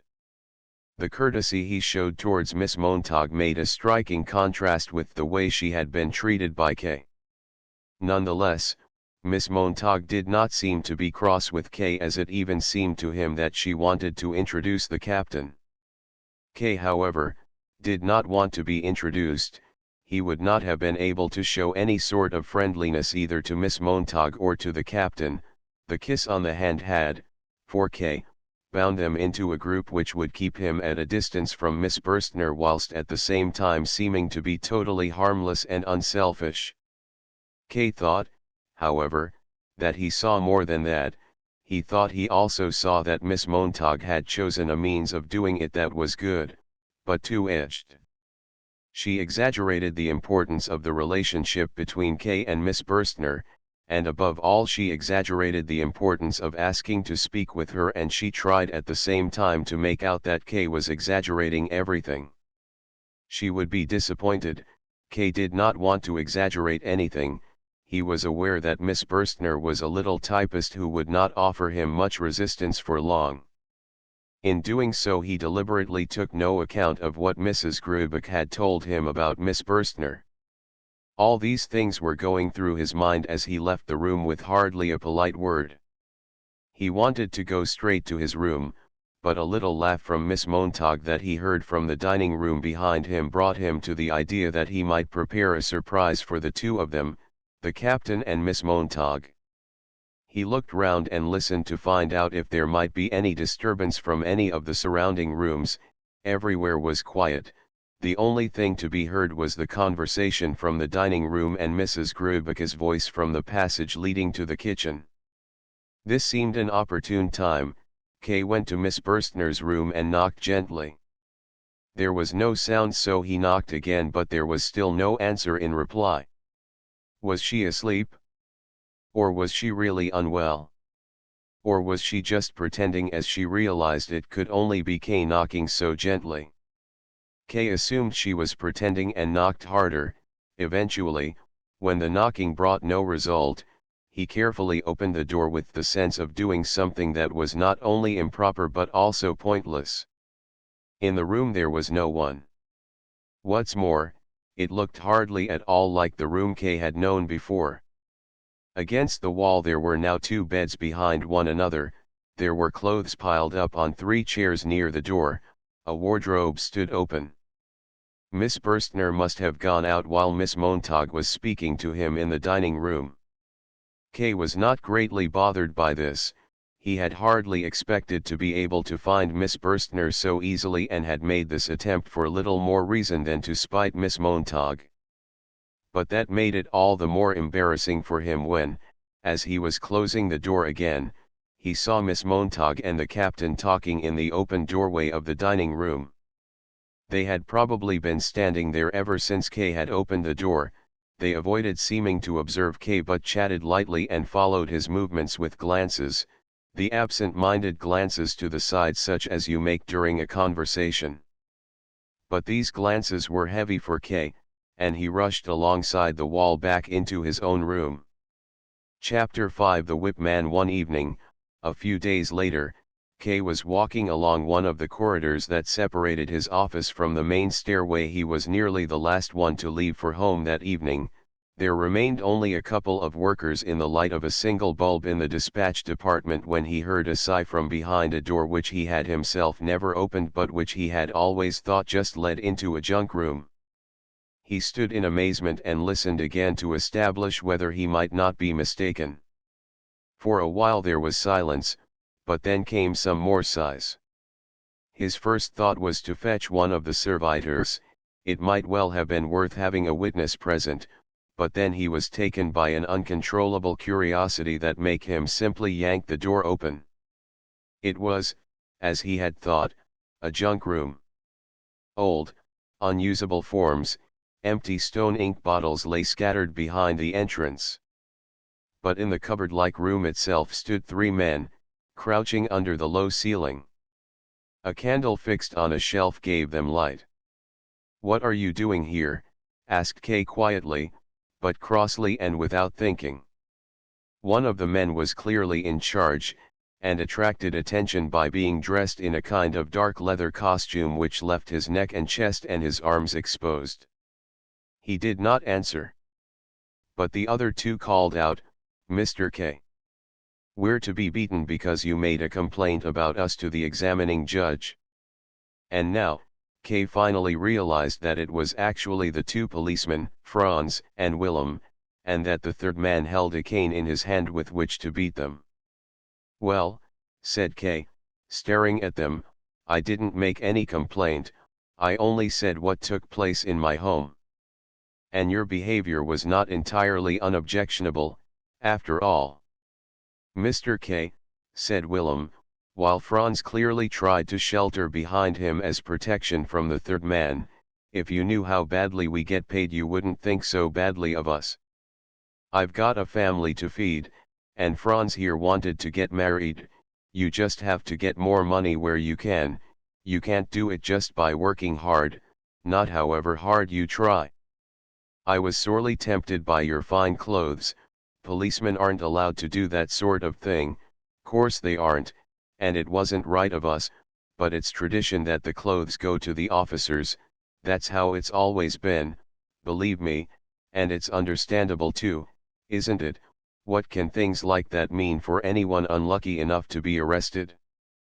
But if he starts talking about it openly then the punishment has to follow. I didn't know about any of this that you've been telling me, and I made no sort of request that you be punished, I was simply acting on principle." "Franz," said Willem, turning to the other policeman, "didn't I tell you that the gentleman didn't say he wanted us to be punished? Now you can hear for yourself, he didn't even know we'd have to be punished." "Don't you let them persuade you, talking like that," said the third man to K, "this punishment is both just and unavoidable." "Don't listen to him," said Willem, interrupting himself only to quickly bring his hand to his mouth when it had received a stroke of the cane, "we're only being punished because you made a complaint against us. Nothing would have happened to us otherwise, not even if they'd found out what we'd done. Can you call that justice?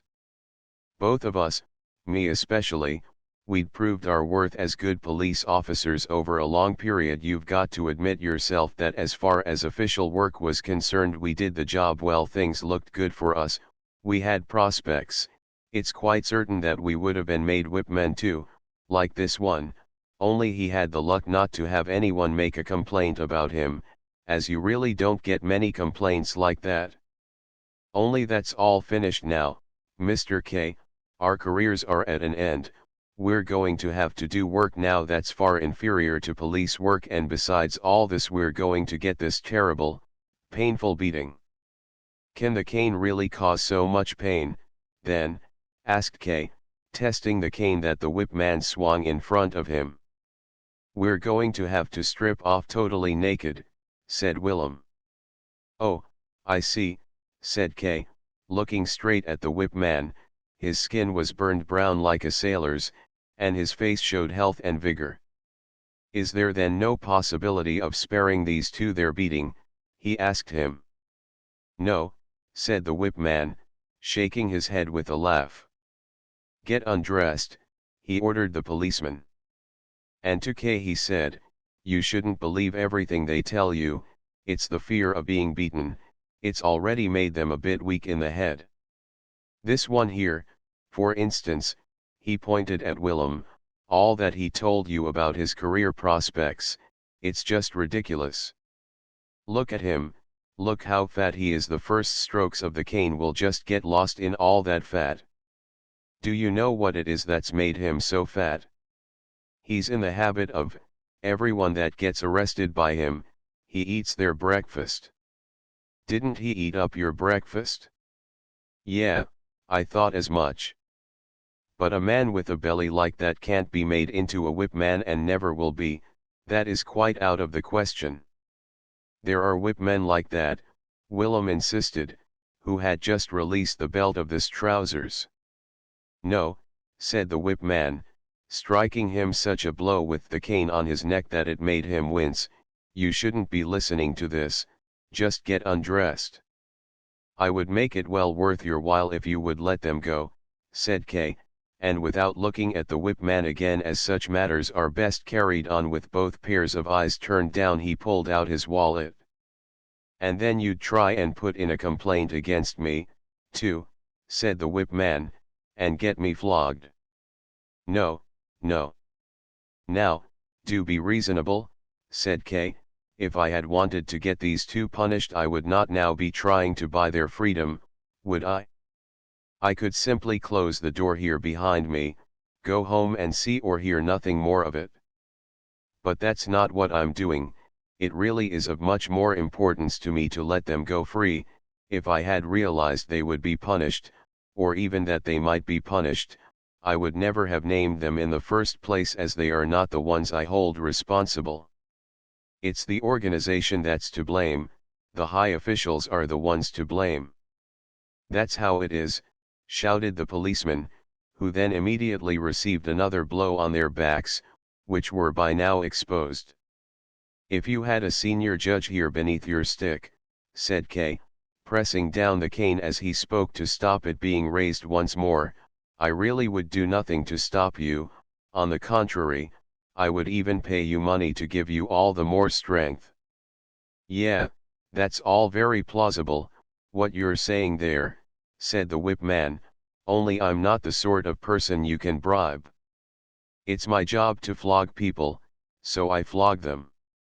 Franz, the policeman, had been fairly quiet so far, probably in expectation of a good result from K's intervention, but now he stepped forward to the door wearing just his trousers, knelt down hanging onto K's arm and whispered, even if you can't get mercy shown for both of us, at least try and get me set free. Willem is older than me, he's less sensitive than me in every way, he even got a light beating a couple of years ago, but my record's still clean. I only did things the way I did because Willem led me onto it. He's been my teacher both for good and bad. Down in front of the bank my poor bride is waiting for me at the entrance. I'm so ashamed of myself, it's pitiful. His face was flowing over with tears, and he wiped it dry on K's coat. I'm not going to wait any longer, said the whip man, taking hold of the cane in both hands and laying into Franz, while Willem cowered back in a corner and looked on secretly, not even daring to turn his head. Then, the sudden scream that shot out from Franz was long and irrevocable. It seemed to come not from a human being but from an instrument that was being tortured. The whole corridor rang with it. It must have been heard by everyone in the building.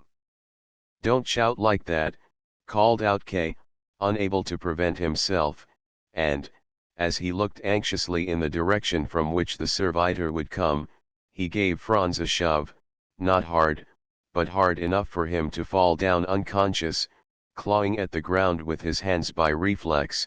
He still did not avoid being hit, the rod still found him on the floor, the tip of the rod swung regularly up and down while he rolled to and fro under its blows. And now one of the servitors appeared in the distance, with another a few steps behind him. K had quickly thrown the door shut, gone over to one of the windows overlooking the yard and opened it. The screams had completely stopped. So that the servitor wouldn't come in, he called out, "It's only me." "Good evening, Chief Clerk," somebody called back. "Is there anything wrong?" "No, no," answered K, "it's only a dog yelping in the yard." There was no sound from the servitor, so he added, "You can go back to what you were doing." He did not want to become involved with a conversation with them, and so he leaned out of the window. A little while later, when he looked out in the corridor, they had already gone. Now, K remained at the window. He did not dare go back into the junk room, and he did not want to go home either. The yard he looked down into was small and rectangular, all around it were offices, all the windows were now dark and only those at the very top caught a reflection of the moon. K tried hard to see into the darkness of one corner of the yard, where a few handcarts had been left behind one another. He felt anguish at not having been able to prevent the flogging, but that was not his fault. If Franz had not screamed like that, clearly it must have caused a great deal of pain, but it's important to maintain control of oneself at important moments. If Franz had not screamed, then it was at least highly probable that K would have been able to dissuade the whip man. If all the junior officers were contemptible, why would the whip man, whose position was the most inhumane of all, be any exception? And K had noticed very clearly how his eyes had lit up when he saw the bank notes. He had obviously only seemed serious about the flogging to raise the level of the bribe a little. And K had not been ungenerous. He really had wanted to get the policeman freed. If he really had now begun to do something against the degeneracy of the court, then it was a matter of course that he would have to do something here as well. But of course, it became impossible for him to do anything as soon as Franz started screaming. K could not possibly have let the junior bank staff, and perhaps even all sorts of other people, come along and catch him by surprise as he haggled with those people in the junk room. Nobody could really expect that sort of sacrifice of him. If that had been his intention, then it would almost have been easier. K would have taken his own clothes off and offered himself to the whip man in the policeman's place. The whip man would certainly not have accepted the substitution anyway, as in that way he would have seriously violated his duty without gaining any benefit. He would most likely have violated his duty twice over, as court employees were probably under orders not to cause any harm to K while he was facing charges, although there may have been special conditions in force here. However things stood, K was able to do no more than throw the door shut, even though that would still do nothing to remove all the dangers he faced. It was regrettable that he had given Franz a shove, and it could only be excused by the heat of the moment. In the distance, he heard the steps of the servitors. He did not want them to be too aware of his presence, so he closed the window and walked towards the main staircase. At the door of the junk room he stopped and listened for a little while. All was silent. The two policemen were entirely at the whip man's mercy. He could have beaten them to death. K reached his hand out for the door handle but drew it suddenly back. He was no longer in any position to help anyone, and the servitors would soon be back. He did, though, promise himself that he would raise the matter again with somebody and see that, as far as it was in his power, those who really were guilty, the high officials whom nobody had so far dared point out to him, received their due punishment. As he went down the main stairway at the front of the bank, he looked carefully round at everyone who was passing, but there was no girl to be seen who might have been waiting for somebody, not even within some distance from the bank. Franz's claim that his bride was waiting for him was thus shown to be a lie, albeit one that was forgivable and intended only to elicit more sympathy. The policemen were still on K's mind all through the following day. He was unable to concentrate on his work and had to stay in his office a little longer than the previous day so that he could finish it. On the way home, as he passed by the junk room again, he opened its door as if that had been his habit. Instead of the darkness he expected, he saw everything unchanged from the previous evening, and did not know how he should respond. Everything was exactly the same as he had seen it when he had opened the door the previous evening. The forms and bottles of ink just inside the doorway, the whip man with his cane, the two policemen, still undressed, the candle on the shelf, and the two policemen began to wail and call out Mr. K. K slammed the door immediately shut, and even thumped on it with his fists as if that would shut it all the firmer.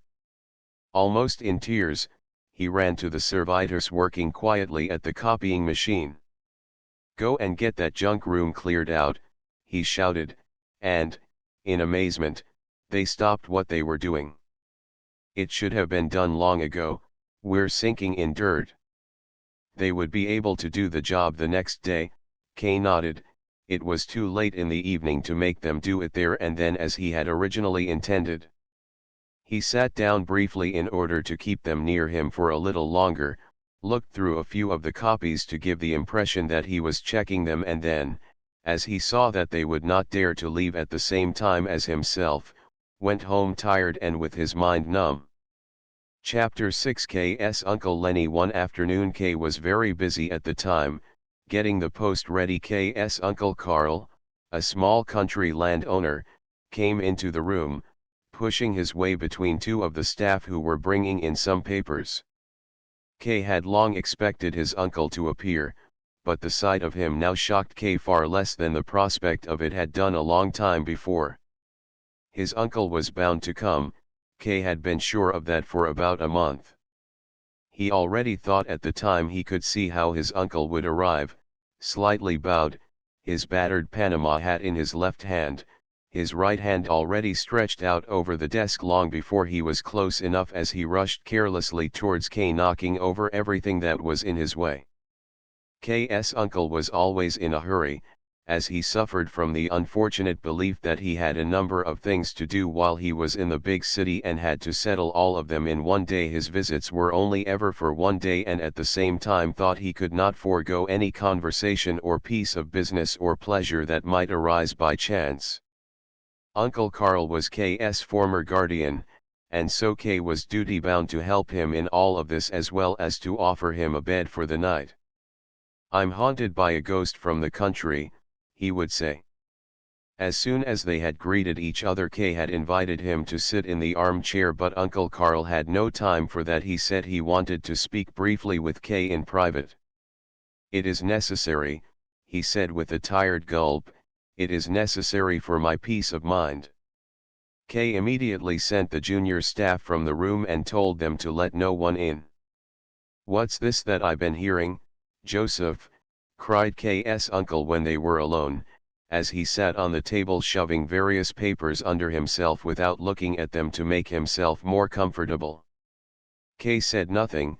He knew what was coming, but, suddenly relieved from the effort of the work he had been doing, he gave way to a pleasant lassitude and looked out the window at the other side of the street.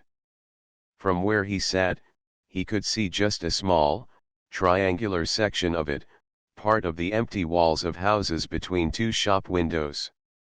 "You're staring out the window," called out his uncle, raising his arms.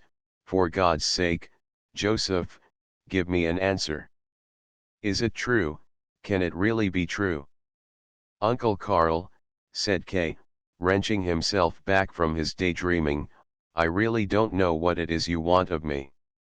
"Joseph," said his uncle in a warning tone, "as far as I know, you've always told the truth. Am I to take what you've just said as a bad sign?" "I think I know what it is you want," said K obediently. "I expect you've heard about my trial." "That's right," answered his uncle with a slow nod, "I've heard about your trial." "Who did you hear it from, then?" asked K. "Erna wrote to me," said his uncle. "She doesn't have much contact with you, it's true, you don't pay very much attention to her, I'm afraid to say, but she learned about it nonetheless. I got her letter today and, of course, I came straight here. And for no other reason, but it seems to me that this is reason enough. I can read you out the part of the letter that concerns you." He drew the letter out from his wallet. "Here it is. She writes, 'I have not seen Joseph for a long time.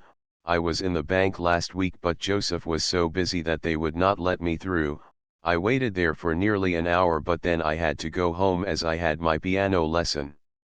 I would have liked to have spoken to him, maybe there will be a chance another time. He sent me a big box of chocolates for my name day, that was very nice and attentive of him. I forgot to tell you about it when I wrote, and I only remember now that you ask me about it. Chocolate, as I am sure you are aware, disappears straight away in this lodging house. Almost as soon as you know somebody has given you chocolate, it is gone. But there is something else I wanted to tell you about Joseph. Like I said, they would not let me through to see him at the bank because he was negotiating with some gentleman just then. After I had been waiting quietly for quite a long time, I asked one of the staff whether his meeting would last much longer. He said it might well do, as it was probably about the legal proceedings, he said, that were being conducted against him. I asked what sort of legal proceedings it was that were being conducted against the chief clerk, and whether he was not making some mistake, but he said he was not making any mistake. There were legal proceedings underway, and even that they were about something quite serious, but he did not know any more about it. He would have liked to have been of some help to the chief clerk himself, as the chief clerk was a gentleman, good and honest, but he did not know what it was he could do, and merely hoped there would be some influential gentleman who would take his side. I'm sure that is what will happen, and that everything will turn out for the best in the end, but in the meantime things do not look at all good, and you can see that from the mood of the chief clerk himself.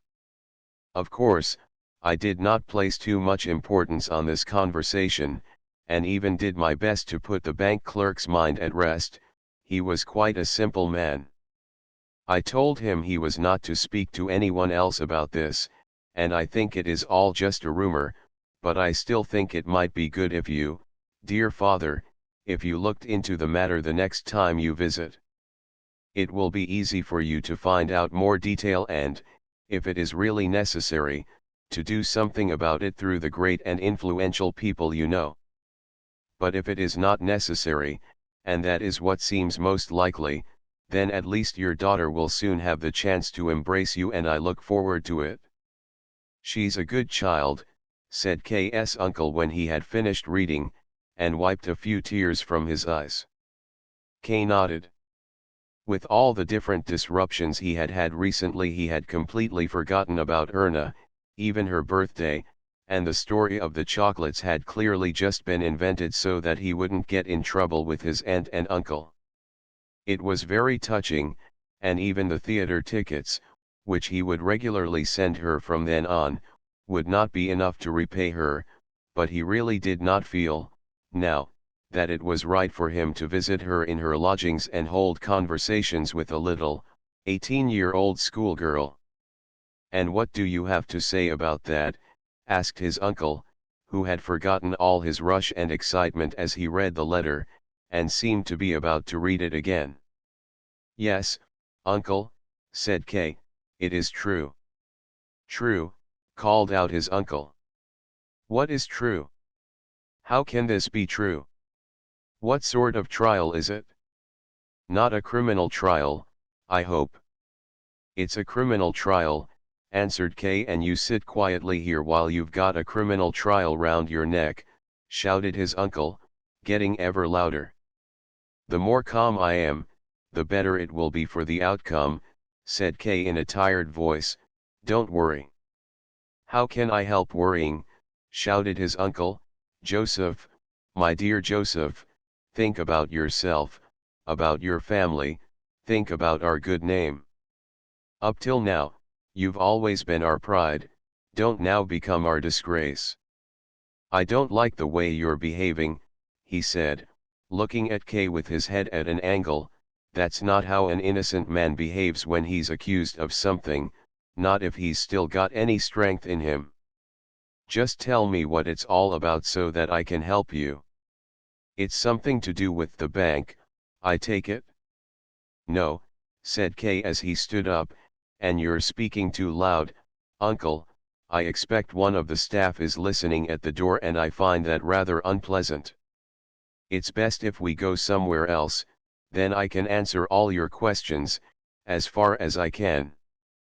And I know very well that I have to account to the family for what I do." "You certainly do," his uncle shouted. "Quite right, you do. Now just get a move on, Joseph, hurry up now."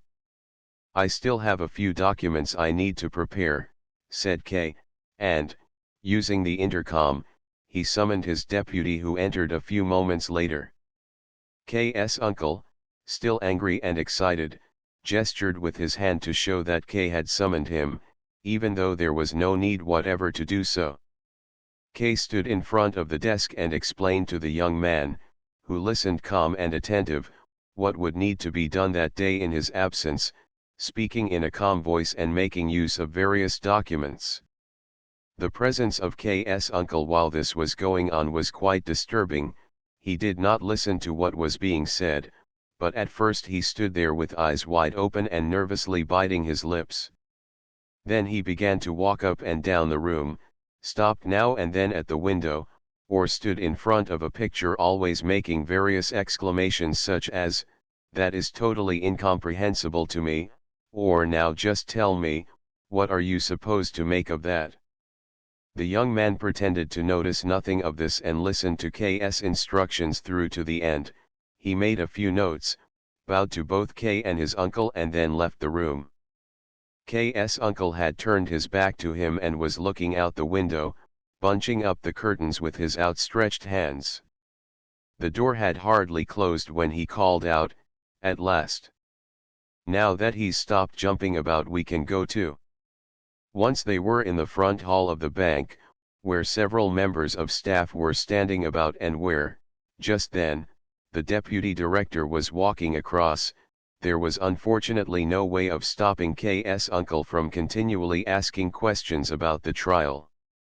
"Now then, Joseph," he began, lightly acknowledging the bows from those around them as they passed, "tell me everything about this trial. What sort of trial is it?"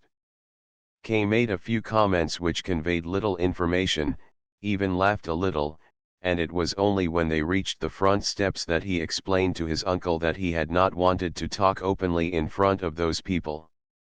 "Quite right," said his uncle, "but now start talking." With his head to one side, and smoking his cigar in short, impatient draughts, he listened. "First of all, uncle," said K, "it's not a trial like you'd have in a normal courtroom." "So much the worse," said his uncle. "How's that?" asked K, looking at him. "What I mean is, that's for the worse," he repeated. They were standing on the front steps of the bank. As the doorkeeper seemed to be listening to what they were saying, K drew his uncle down further, where they were absorbed into the bustle of the street. His uncle took K's arm and stopped asking questions with such urgency about the trial. They walked on for a while in silence. "But how did all this come about?"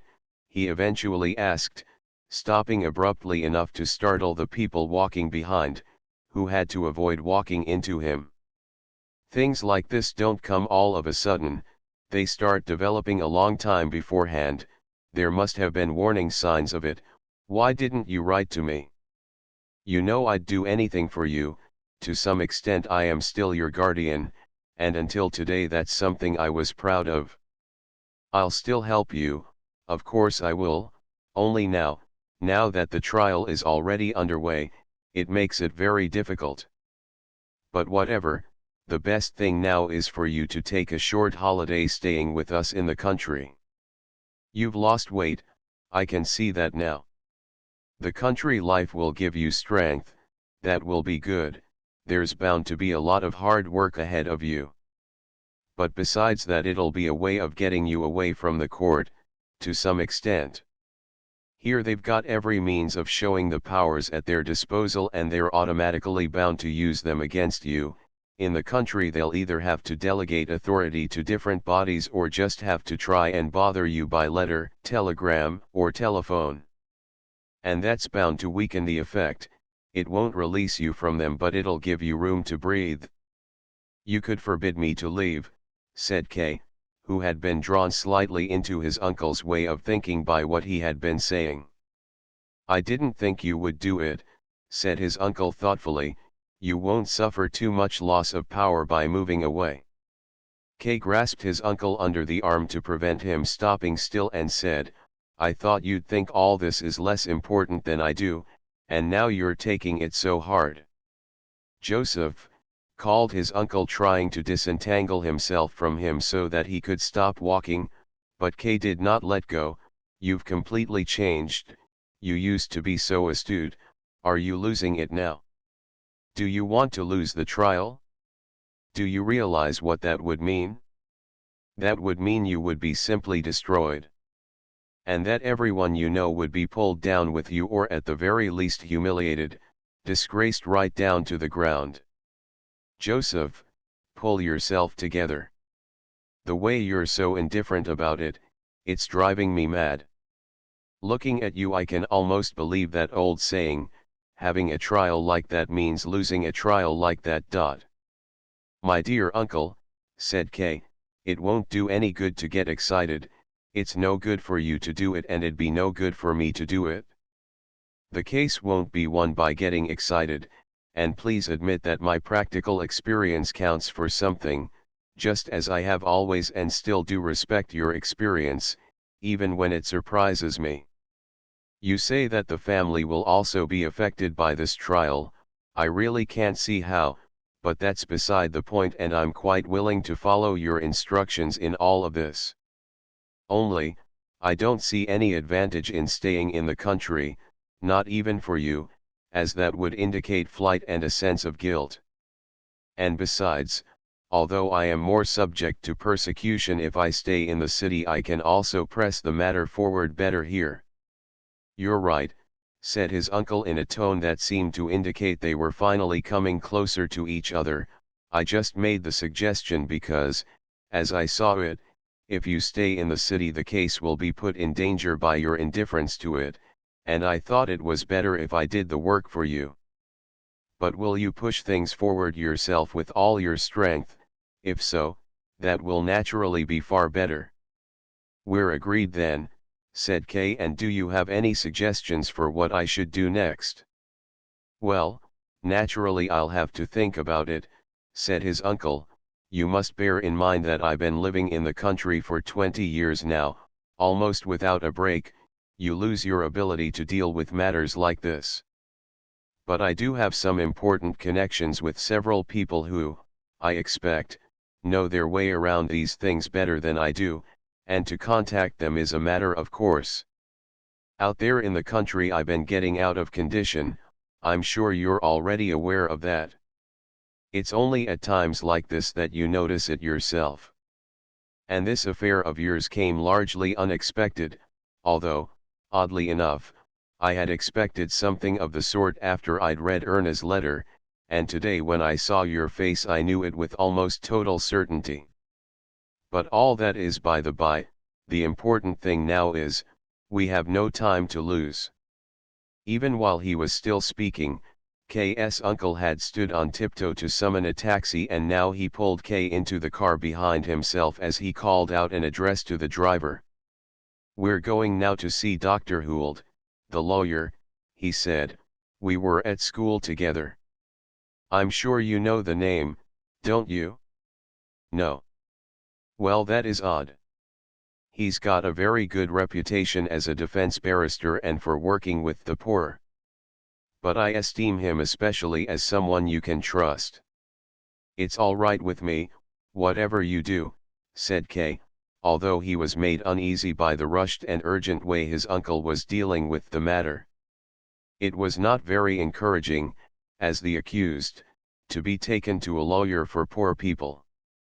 I didn't know, he said, that you could take on a lawyer in matters like this. Well, of course you can, said his uncle, that goes without saying. Why wouldn't you take on a lawyer? And now, so that I'm properly instructed in this matter, tell me what's been happening so far. Kay instantly began telling his uncle about what had been happening, holding nothing back. Being completely open with him was the only way that Kay could protest at his uncle's belief that the trial was a great disgrace. He mentioned Miss Burstner's name just once and in passing, but that did nothing to diminish his openness about the trial, as Miss Burstner had no connection with it. As he spoke, he looked out the window and saw how, just then, they were getting closer to the suburb where the court offices were. He drew this to his uncle's attention, but he did not find the coincidence especially remarkable. The taxi stopped in front of a dark building. K's uncle knocked at the very first door at ground level. While they waited he smiled, showing his big teeth, and whispered, 8 o'clock, not the usual sort of time to be visiting a lawyer, but Huld won't mind it from me. Two large, black eyes appeared in the spy hatch in the door. They stared at the two visitors for a while and then disappeared. The door, however, did not open. K and his uncle confirmed to each other the fact that they had seen the two eyes. "A new maid, afraid of strangers," said K's uncle, and knocked again. The eyes appeared once more. This time they seemed almost sad, but the open gas flame that burned with a hiss close above their heads gave off little light, and that may have merely created an illusion. "Open the door," called K's uncle, raising his fist against it. "We are friends of Dr. Huld, the lawyer." "Dr. Huld is ill," whispered someone behind them. In a doorway at the far end of a narrow passage stood a man in his dressing gown, giving them this information in an extremely quiet voice. K's uncle, who had already been made very angry by the long wait, turned abruptly round and retorted, "Ill? You say he's ill," and strode towards the gentleman in a way that seemed almost threatening, as if he were the illness himself. "They've opened the door for you, now," said the gentleman, pointing at the door of the lawyer. He pulled his dressing gown together and disappeared.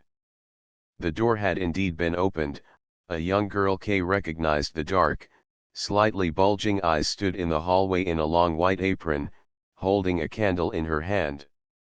"Next time, open up sooner," said K's uncle instead of a greeting, while the girl made a slight curtsy. "Come along, Joseph," he then said to K, who was slowly moving over towards the girl.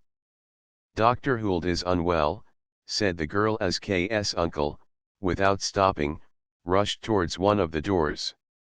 K continued to look at the girl in amazement as she turned round to block the way into the living room. She had a round face like a puppy's. Not only the pale cheeks and the chin were round, but the temples and the hairline were too. "Joseph," called his uncle once more, and he asked the girl, "It's trouble with his heart, is it?" "I think it is, sir," said the girl, who by now had found time to go ahead with the candle and open the door into the room. In one corner of the room, where the light of the candle did not reach, a face with a long beard looked up from the bed.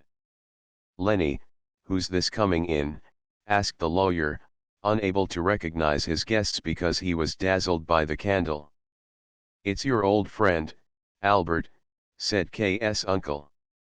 "Oh, Albert," said the lawyer, falling back onto his pillow as if this visit meant he would not need to keep up appearances. "Is it really as bad as that?" asked K's uncle, sitting on the edge of the bed. "I don't believe it is. It's a recurrence of your heart trouble and it'll pass over like the other times." "Maybe," said the lawyer quietly, "but it's just as much trouble as it's ever been. I can hardly breathe, I can't sleep at all, and I'm getting weaker by the day." "I see," said K's uncle, pressing his Panama hat firmly against his knee with his big hand. "That is bad news. But are you getting the right sort of care? And it's so depressing in here, it's so dark. It's a long time since I was last here, but it seemed to me friendlier then. Even your young lady here doesn't seem to have much life in her, unless she's just pretending." The maid was still standing by the door with the candle. As far as could be made out, she was watching K more than she was watching his uncle, even while the latter was still speaking about her. K leaned against a chair that he had pushed near to the girl. "When you're as ill as I am," said the lawyer, "you need to have peace. I don't find it depressing." After a short pause he added, "And Lenny looks after me well, she's a good girl." But that was not enough to persuade K's uncle. He had visibly taken against his friend's carer and, even though he did not contradict the invalid, he persecuted her with his scowl as she went over to the bed, put the candle on the bedside table and, leaning over the bed, made a fuss of him by tidying the pillows. K's uncle nearly forgot the need to show any consideration for the man who lay ill in bed. He stood up, walked up and down behind the carer, and Kay would not have been surprised if he had grabbed hold of her skirts behind her and dragged her away from the bed. Kay himself looked on calmly. He was not even disappointed at finding the lawyer unwell. He had been able to do nothing to oppose the enthusiasm his uncle had developed for the matter. He was glad that this enthusiasm had now been distracted without his having to do anything about it. His uncle, probably simply wishing to be offensive to the lawyer's attendant, then said, "Young lady, now please leave us alone for a while. I have some personal matters to discuss with my friend." Dr. Hould's carer was still leaned far over the invalid's bed and smoothing out the cloth covering the wall next to it. She merely turned her head and then, in striking contrast with the anger that first stopped K.'s uncle from speaking and then let the words out in a gush, she said very quietly, "You can see that Dr. Hould is so ill that he can't discuss any matters at all." It was probably just for the sake of convenience that she had repeated the words spoken by K.'s uncle, but an onlooker might even have perceived it as mocking him, and he, of course, jumped up as if he had just been stabbed. "You damned." In the first gurglings of his excitement his words could hardly be understood. Kay was startled even though he had been expecting something of the sort and ran to his uncle with the intention, no doubt, of closing his mouth with both his hands. Fortunately, though, behind the girl, the invalid raised himself up.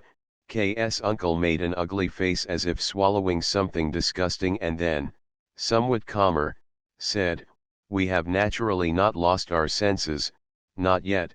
If what I am asking for were not possible I would not be asking for it.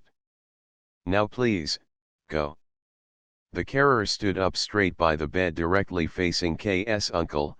Kay thought he noticed that with one hand she was stroking the lawyer's hand. "You can say anything in front of Lenny," said the invalid, in a tone that was unmistakably imploring. "It's not my business," said K.'s uncle, "and it's not my secrets." And he twisted himself round as if wanting to go into no more negotiations but giving himself a little more time to think. "Whose business is it then?" asked the lawyer in an exhausted voice as he leaned back again. "My nephew's," said K.'s uncle, "and I brought him along with me." And he introduced him, Chief Clerk Joseph K. "Oh," said the invalid, now with much more life in him, and reached out his hand towards Kay. "Do forgive me, I didn't notice you there at all." Then he said to his carer, "Lenny, go," stretching his hand out to her as if this were a farewell that would have to last for a long time. This time the girl offered no resistance. "So you," he finally said to K.'s uncle, who had also calmed down and stepped closer, "you haven't come to visit me because I'm ill but you've come on business." The lawyer now looked so much stronger that it seemed the idea of being visited because he was ill had somehow made him weak. He remained supporting himself on one elbow, which must have been rather tiring, and continually pulled at a lock of hair in the middle of his beard. "You already look much better," said K.'s uncle, "now that that witch has gone outside." He interrupted himself, whispered, "I bet you she's listening," and sprang over to the door. But behind the door there was no one. K.'s uncle came back not disappointed, as her not listening seemed to him worse than if she had been, but probably somewhat embittered. "You're mistaken about her," said the lawyer, but did nothing more to defend her. Perhaps that was his way of indicating that she did not need defending. But in a tone that was much more committed he went on, "As far as your nephew's affairs are concerned, this will be an extremely difficult undertaking and I'd count myself lucky if my strength lasted out long enough for it. I'm greatly afraid it won't do, but anyway I don't want to leave anything untried. If I don't last out you can always get somebody else. To be honest, this matter interests me too much, and I can't bring myself to give up the chance of taking some part in it. If my heart does totally give out then at least it will have found a worthy affair to fail in." K believed he understood not a word of this entire speech. He looked at his uncle for an explanation, but his uncle sat on the bedside table with the candle in his hand. A medicine bottle had rolled off the table onto the floor. He nodded to everything the lawyer said, agreed to everything, and now and then looked at K, urging him to show the same compliance. Maybe K's uncle had already told the lawyer about the trial. But that was impossible. Everything that had happened so far spoke against it. So he said, "I don't understand." "Well, maybe I've misunderstood what you've been saying," said the lawyer, just as astonished and embarrassed as K. "Perhaps I've been going too fast. What was it you wanted to speak to me about?" "I thought it was to do with your trial." "Of course it is," said K's uncle, who then asked K, "So what is it you want?" "Yes, but how is it that you know anything about me and my case?" asked K. "Oh, I see," said the lawyer with a smile. "I am a lawyer, I move in court circles, people talk about various different cases and the more interesting ones stay in your mind, especially when they concern the nephew of a friend. There's nothing very remarkable about that." "What is it you want, then?" asked K's uncle once more. "You seem so uneasy about it." "You move in this court circles?" asked K. "Yes," said the lawyer. "You're asking questions like a child," said K's uncle. "What circles should I move in, then, if not with members of my own discipline?" the lawyer added. It sounded so indisputable that K gave no answer at all. "But you work in the High Court, not that court in the attic," he had wanted to say but could not bring himself to actually utter it. "You have to realize," the lawyer continued, in a tone as if he were explaining something obvious, unnecessary, and incidental, "you have to realize that I also derive great advantage for my clients from mixing with those people, and do so in many different ways. It's not something you can keep talking about all the time. I'm at a bit of a disadvantage now, of course, because of my illness, but I still get visits from some good friends of mine at the court and I learn one or two things. It might even be that I learn more than many of those who are in the best of health and spend all day in court. And I'm receiving a very welcome visit right now, for instance." And he pointed into a dark corner of the room. "Where?" asked K, almost uncouth in his surprise. He looked round uneasily. The little candle gave off far too little light to reach as far as the wall opposite. And then, something did indeed begin to move there in the corner. In the light of the candle held up by K's uncle, an elderly gentleman could be seen sitting beside a small table. He had been sitting there for so long without being noticed that he could hardly have been breathing. Now he stood up with a great deal of fuss, clearly unhappy that attention had been drawn to him. It was as if, by flapping his hands about like short wings, he hoped to deflect any introductions and greetings, as if he wanted on no account to disturb the others by his presence and seemed to be exhorting them to leave him back in the dark and forget about his being there. That, however, was something that could no longer be granted him. "You took us by surprise, you see," said the lawyer in explanation, cheerfully indicating to the gentleman that he should come closer, which, slowly, hesitatingly, looking all around him, but with a certain dignity, he did. "The office director. Oh, yes, forgive me, I haven't introduced you. This is my friend Albert K, this is his nephew, the chief clerk Joseph K, and this is the office director. So, the office director was kind enough to pay me a visit. It's only possible to appreciate just how valuable a visit like this is if you've been let into the secret of what a pile of work the office director has heaped over him. Well, he came anyway. We were having a peaceful chat, as far as I was able when I'm so weak, and although we hadn't told Lenny she mustn't let anyone in as we weren't expecting anyone, we still would rather have remained alone, but then along came you, Albert, thumping your fists on the door, The office director moved over into the corner, pulling his table and chair with him. But now it turns out we might have, that is, if that's what you wish, we might have something to discuss with each other. And it would be good if we can all come back together again, office director, he said with his head on one side, pointing with a humble smile to an armchair near the bed.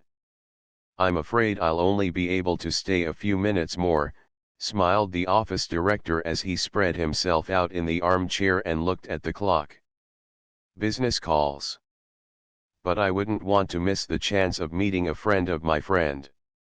He inclined his head slightly toward K's uncle, who seemed very happy with his new acquaintance, but he was not the sort of person to express his feelings of deference and responded to the office director's words with embarrassed, but loud, laughter.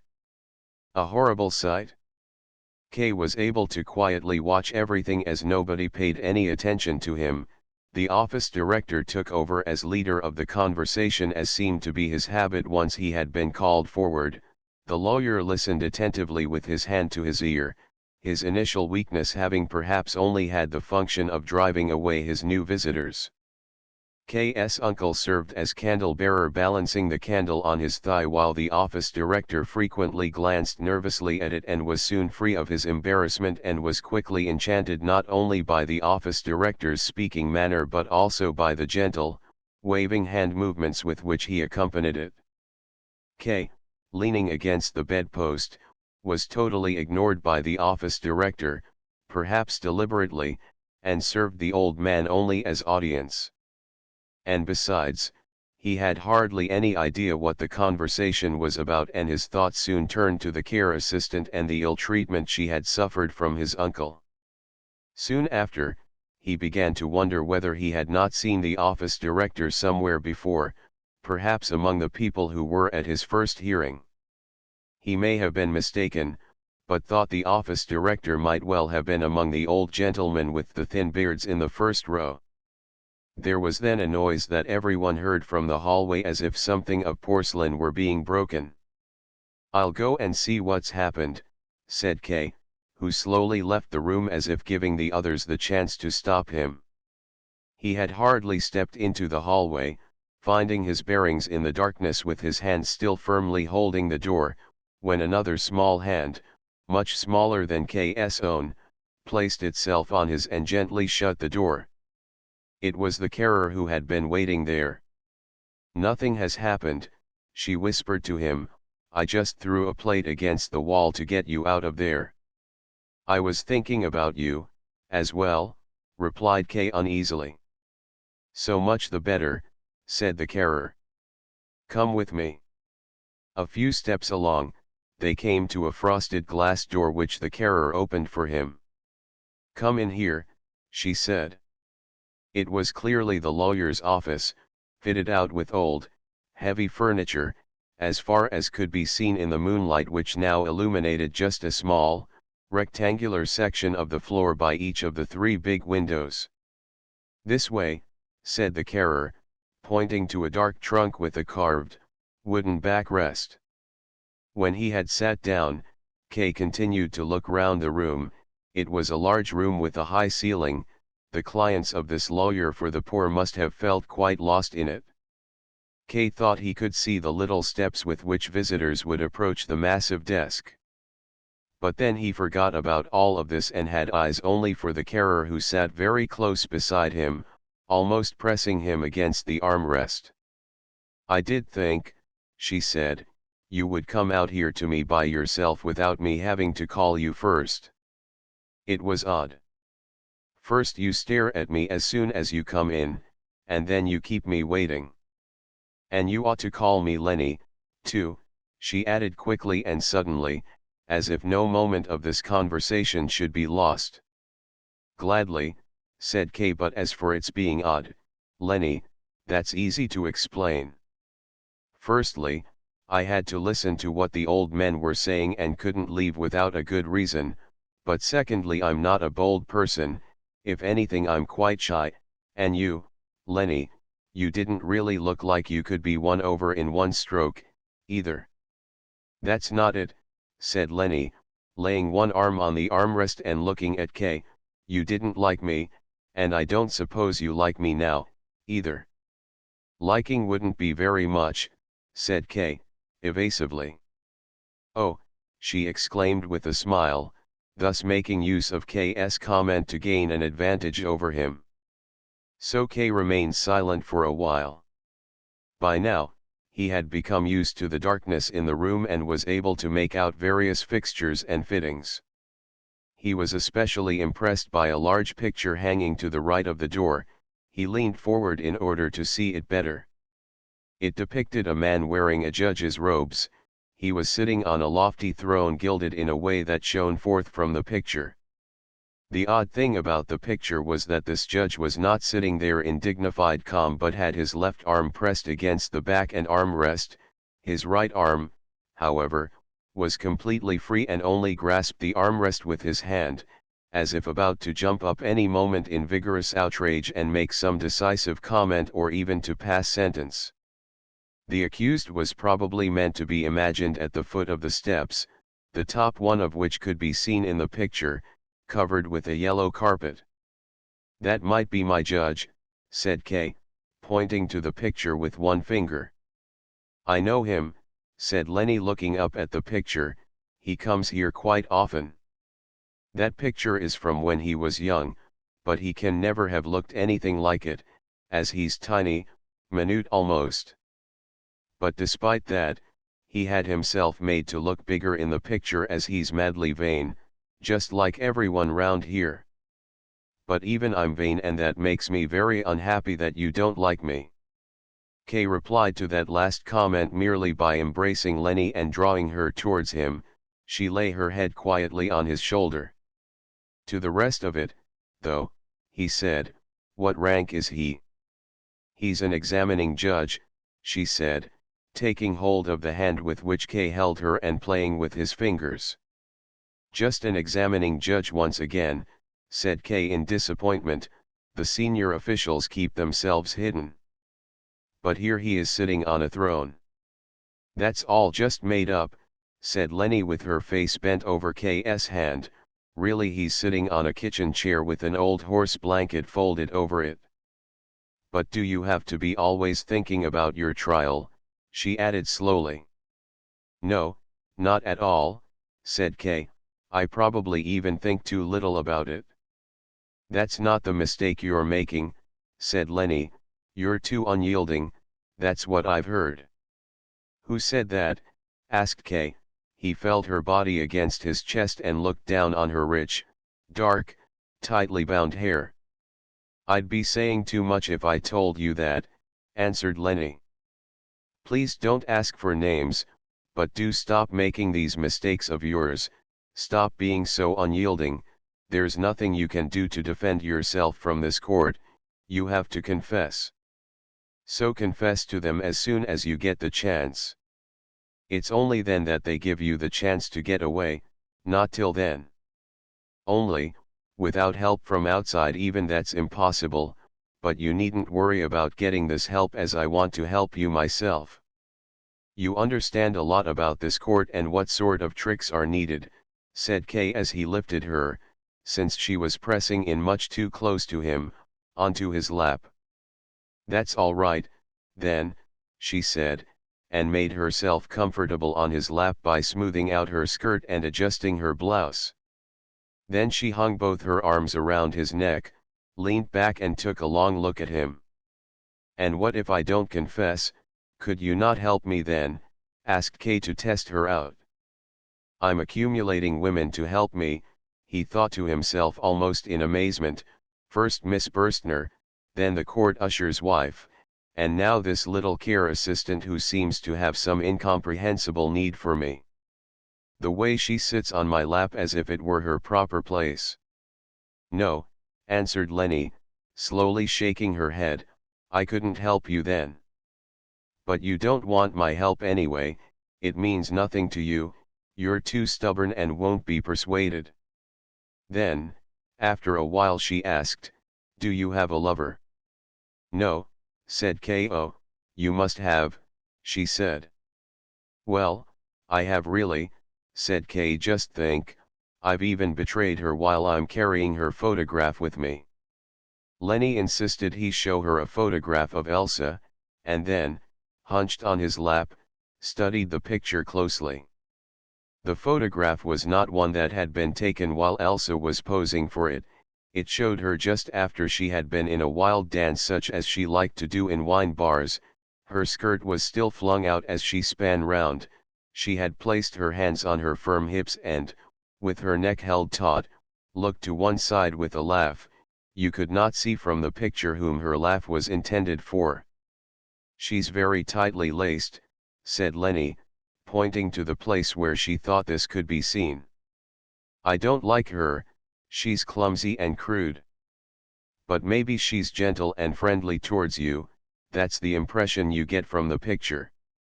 Big, strong girls like that often don't know how to be anything but gentle and friendly. Would she be capable of sacrificing herself for you, though?" "No," said Kay, "she isn't gentle or friendly, and nor would she be capable of sacrificing herself for me. But I've never yet asked any of those things of her. I've never looked at this picture as closely as you." "You can't think much of her, then," said Lenny. "She can't be your lover after all." "Yes she is," said Kay, "I'm not going to take my word back on that." "Well, she might be your lover now, then," said Lenny, "but you wouldn't miss her much if you lost her or if you exchanged her for somebody else, me for instance." "That is certainly conceivable," said Kay with a smile, "but she does have one major advantage over you, she knows nothing about my trial, and even if she did she wouldn't think about it.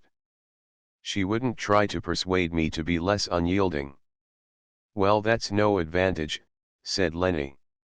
"If she's got no advantage other than that, I can keep on hoping." "Has she got any bodily defects?" "Bodily defects?" asked Kay. "Yeah," said Lenny, "as I do have a bodily defect, just a little one. Look." She spread the middle and ring fingers of her right hand apart from each other. Between those fingers the flap of skin connecting them reached up almost as far as the top joint of the little finger. In the darkness, Kay did not see at first what it was she wanted to show him, so she led his hand to it so that he could feel. "What a freak of nature," said Kay, and when he had taken a look at the whole hand he added, "What a pretty claw." Lenny looked on with a kind of pride as Kay repeatedly opened and closed her two fingers in amazement, until, finally, he briefly kissed them and let go. "Oh," she immediately exclaimed, "you kissed me." Hurriedly, and with her mouth open, she clambered up K's lap with her knees. He was almost aghast as he looked up at her. Now that she was so close to him there was a bitter, irritating smell from her, like pepper. She grasped his head, leaned out over him, and bit and kissed his neck, even biting into his hair. "I've taken her place," she exclaimed from time to time. "Just look, now you've taken me instead of her." Just then, her knee slipped out and, with a little cry, she nearly fell down onto the carpet. Kay tried to hold her by putting his arms around her and was pulled down with her. "Now you're mine," she said. Her last words to him as he left were, "Here's the key to the door, come whenever you want," and she planted an indirect kiss on his back. When he stepped out the front door there was a light rain falling. He was about to go to the middle of the street to see if he could still glimpse Lenny at the window when K's uncle leapt out of a car that K, thinking of other things, had not seen waiting outside the building. He took hold of K by both arms and shoved him against the door as if he wanted to nail him to it. "Young man," he shouted, "how could you do a thing like that? Things were going well with this business of yours, now you've caused it terrible damage. You slip off with some dirty, little thing who, moreover, is obviously the lawyer's beloved, and stay away for hours. You don't even try to find an excuse, don't try to hide anything, no, you're quite open about it, you run off with her and stay there. And meanwhile we're sitting there, your uncle who's going to such effort for you, the lawyer who needs to be won over to your side, and above all the office director, a very important gentleman who is in direct command of your affair in its present stage. We wanted to discuss how best to help you. I had to handle the lawyer very carefully, he had to handle the office director carefully, and you had most reason of all to at least give me some support. Instead of which you stay away. Eventually we couldn't keep up the pretense any longer, but these are polite and highly capable men, they didn't say anything about it so as to spare my feelings, but in the end not even they could continue to force themselves, and, as they couldn't speak about the matter in hand, they became silent. We sat there for several minutes, listening to see whether you wouldn't finally come back. All in vain. In the end the office director stood up, as he had stayed far longer than he had originally intended, made his farewell, looked at me in sympathy without being able to help, he waited at the door for a long time, although it's more than I can understand why he was being so good, and then he went. I, of course, was glad he'd gone, I'd been holding my breath all this time. All this had even more effect on the lawyer lying there ill. When I took my leave of him, the good man, he was quite unable to speak. You have probably contributed to his total collapse and so brought the very man who you are dependent on closer to his death. And me, your own uncle, you leave me here in the rain. Just feel this, I'm wet right through waiting here for hours, sick with worry. Chapter 7 Lawyer Manufacturer Painter One winter morning snow was falling in the dull light outside. K was sitting in his office, already extremely tired despite the early hour. He had told the servitor he was engaged in a major piece of work and none of the junior staff should be allowed in to see him, so he would not be disturbed by them at least. But instead of working he turned round in his chair, slowly moved various items around his desk, but then, without being aware of it, he lay his arms stretched out on the desktop and sat there immobile with his head sunk down on his chest. He was no longer able to get the thought of the trial out of his head. He had often wondered whether it might not be a good idea to work out a written defense and hand it in to the court. It would contain a short description of his life and explain why he had acted the way he had at each event that was in any way important, whether he now considered he had acted well or ill, and his reasons for each. There was no doubt of the advantages a written defense of this sort would have over relying on the lawyer, who was anyway not without his shortcomings. Kay had no idea what actions the lawyer was taking. It was certainly not a lot. It was more than a month since the lawyer had summoned him, and none of the previous discussions had given Kay the impression that this man would be able to do much for him. Most importantly, he had asked him hardly any questions. And there were so many questions here to be asked. Asking questions was the most important thing. Kay had the feeling that he would be able to ask all the questions needed here himself.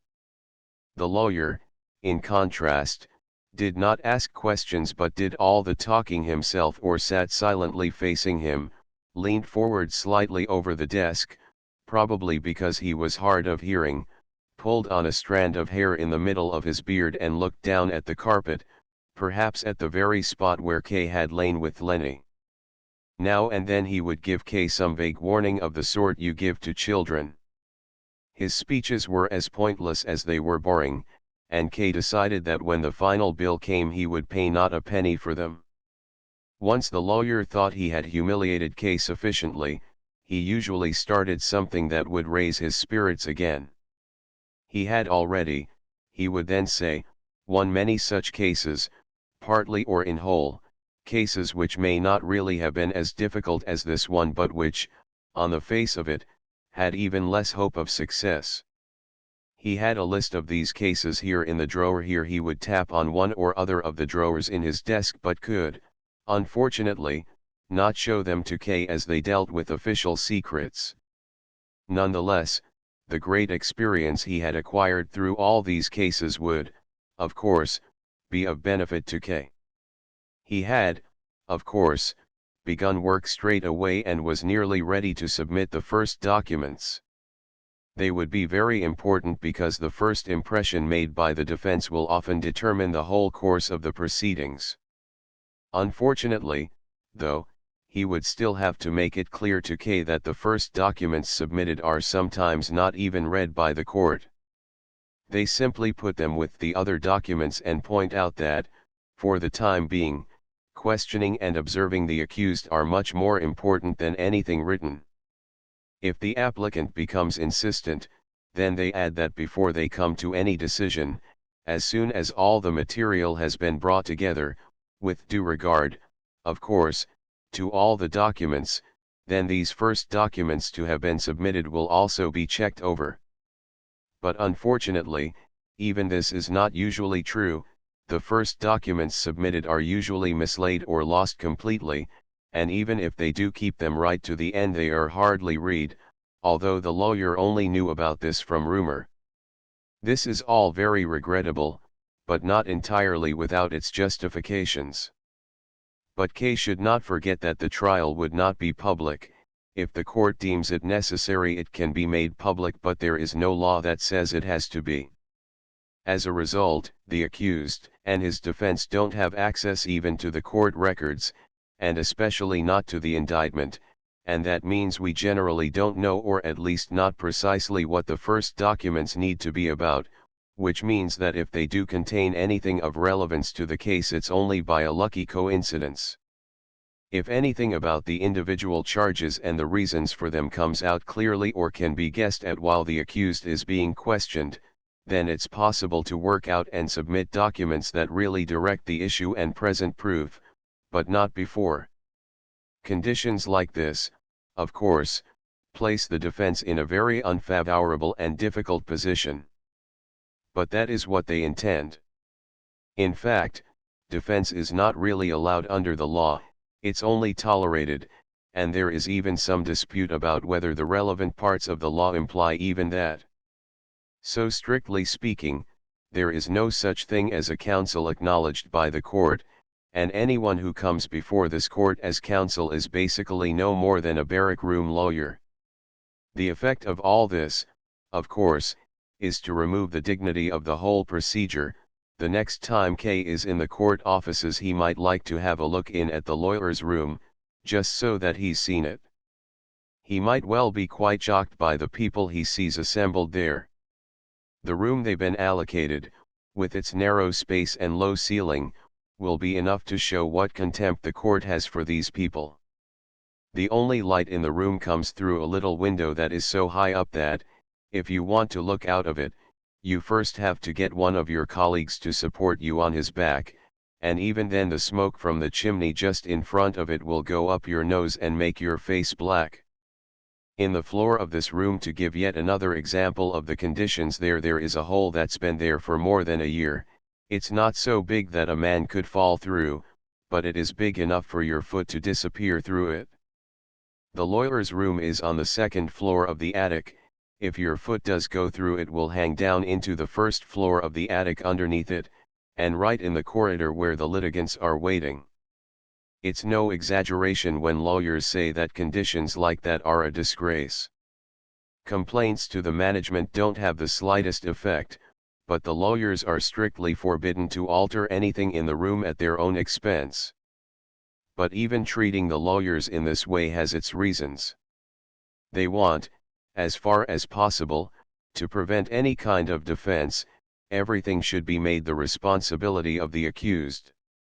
Not a bad point of view, basically, but nothing could be more mistaken than to think from that lawyers are not necessary for the accused in this court. On the contrary, there is no court where they are less needed than here. This is because proceedings are generally kept secret not only from the public but also from the accused. Only as far as that is possible, of course, but it is possible to a very large extent. And the accused doesn't get to see the court records either, and it's very difficult to infer what's in the court records from what's been said during questioning based on them, especially for the accused who is in a difficult situation and is faced with every possible worry to distract him. This is when the defense begins. Counsel for the defense are not normally allowed to be present while the accused is being questioned, so afterwards, and if possible still at the door of the interview room, he has to learn what he can about it from him and extract whatever he can that might be of use, even though what the accused has to report is often very confused. But that is not the most important thing, as there's really not a lot that can be learned in this way, although in this, as with anything else, a competent man will learn more than another. Nonetheless, the most important thing is the lawyer's personal connections. That's where the real value of taking counsel lies. Now K will most likely have already learned from his own experience that, among its very lowest orders, the court organization does have its imperfections.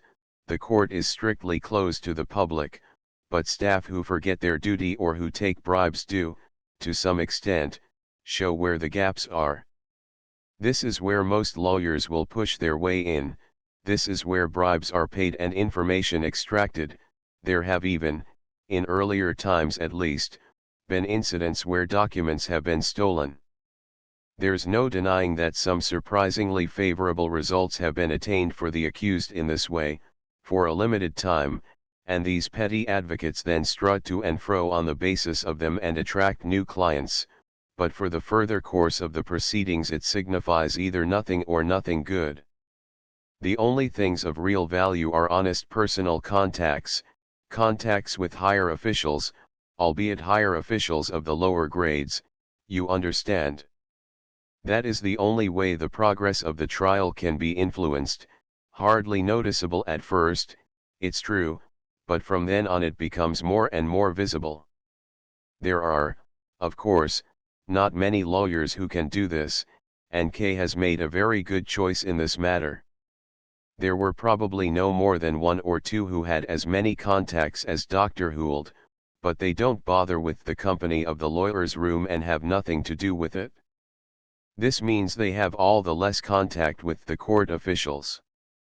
It is not at all necessary for Dr. Hould to go to the court, wait in the anterooms for the examining judges to turn up, if they turn up, and try to achieve something which, according to the judge's mood, is usually more apparent than real and most often not even that. No, K has seen for himself that the court officials, including some who are quite high up, come forward without being asked, are glad to give information which is fully open or at least easy to understand. They discuss the next stages in the proceedings. In fact, in some cases they can be won over and are quite willing to adopt the other person's point of view. However, when this happens, you should never trust them too far, as however firmly they may have declared this new point of view in favor of the defendant, they might well go straight back to their offices and write a report for the court that says just the opposite, and might well be even harder on the defendant than the original view, the one they insist they've been fully dissuaded from. And, of course, there's no way of defending yourself from this. Something said in private is indeed in private and cannot then be used in public. It's not something that makes it easy for the defense to keep those gentlemen's favor. On the other hand, it's also true that the gentlemen don't become involved with the defense, which will of course be done with great expertise just for philanthropic reasons or in order to be friendly. In some respects it would be truer to say that they, too, have it allocated to them. This is where the disadvantages of a court structure that, right from the start, stipulates that all proceedings take place in private, come into force. In normal, mediocre trials its officials have contact with the public, and they're very well equipped for it, but here they don't. Normal trials run their course all by themselves, almost, and just need a nudge here and there. But when they're faced with cases that are especially difficult, they're as lost as they often are with ones that are very simple.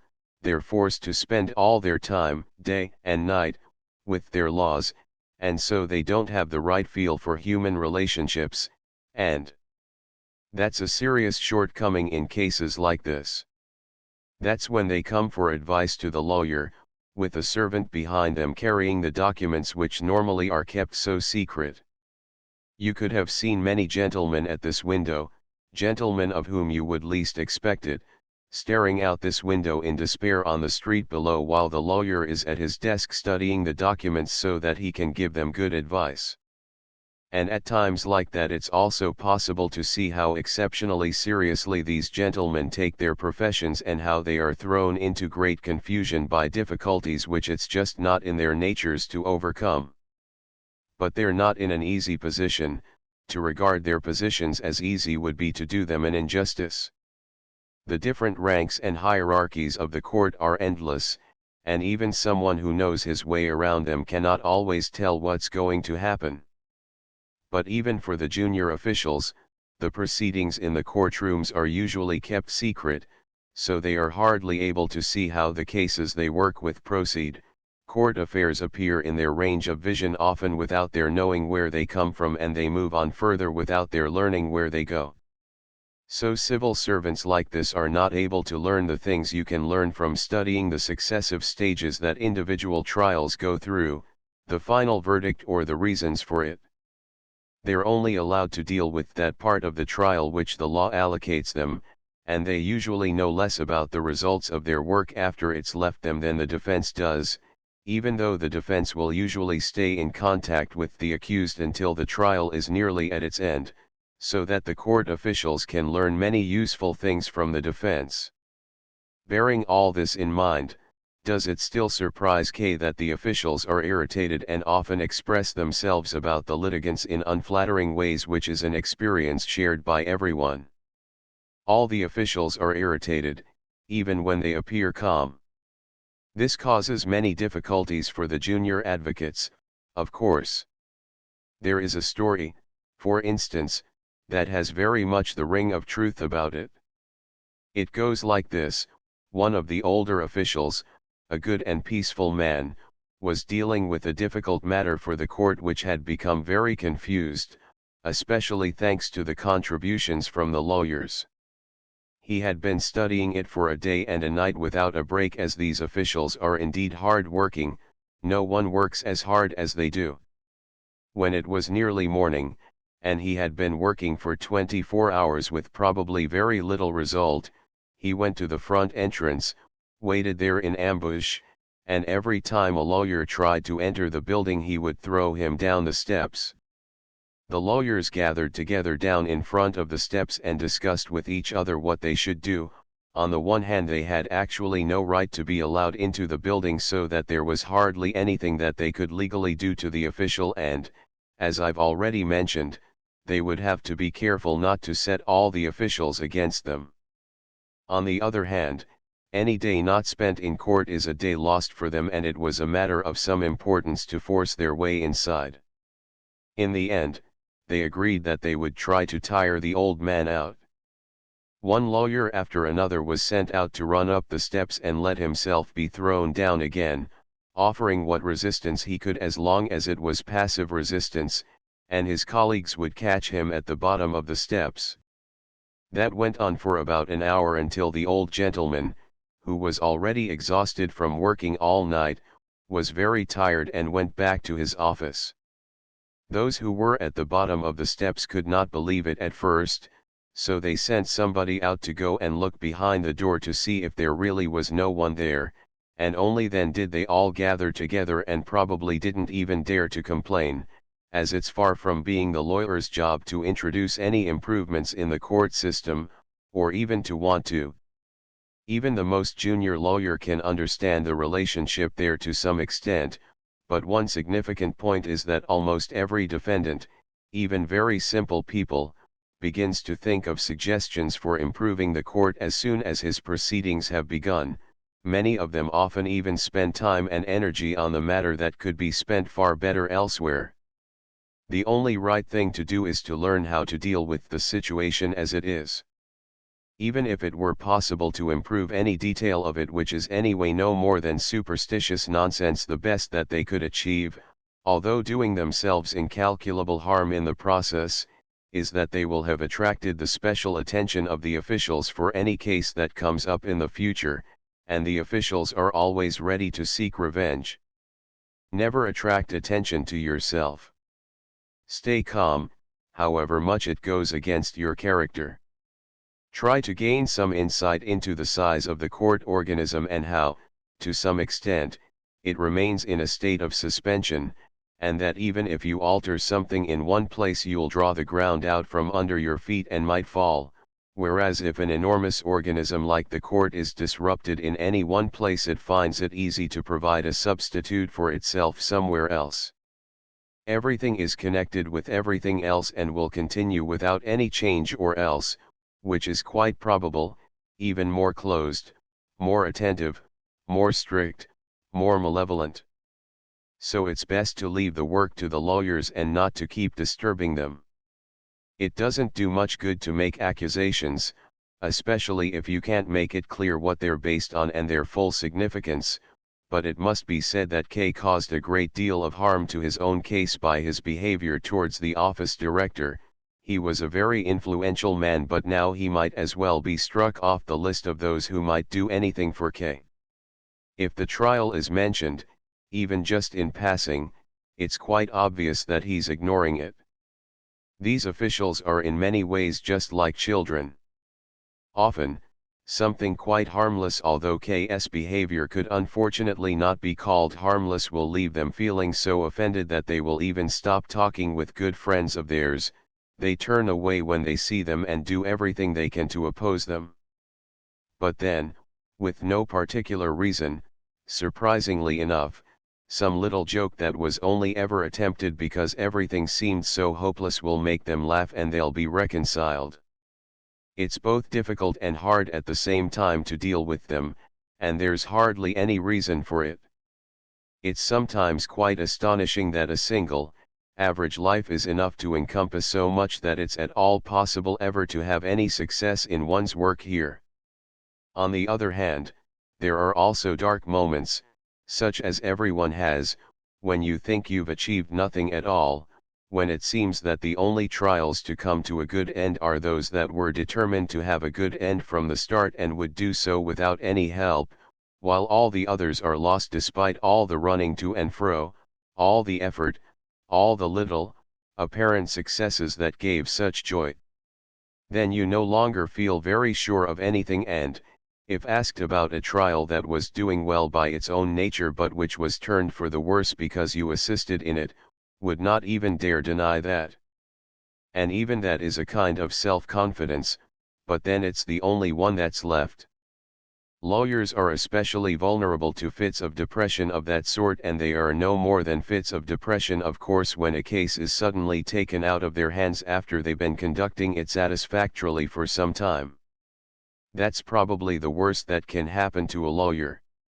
It's not that the accused takes the case away from him, that hardly ever happens.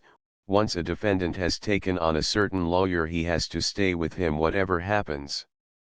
How could he ever carry on by himself after he's taken on help from a lawyer?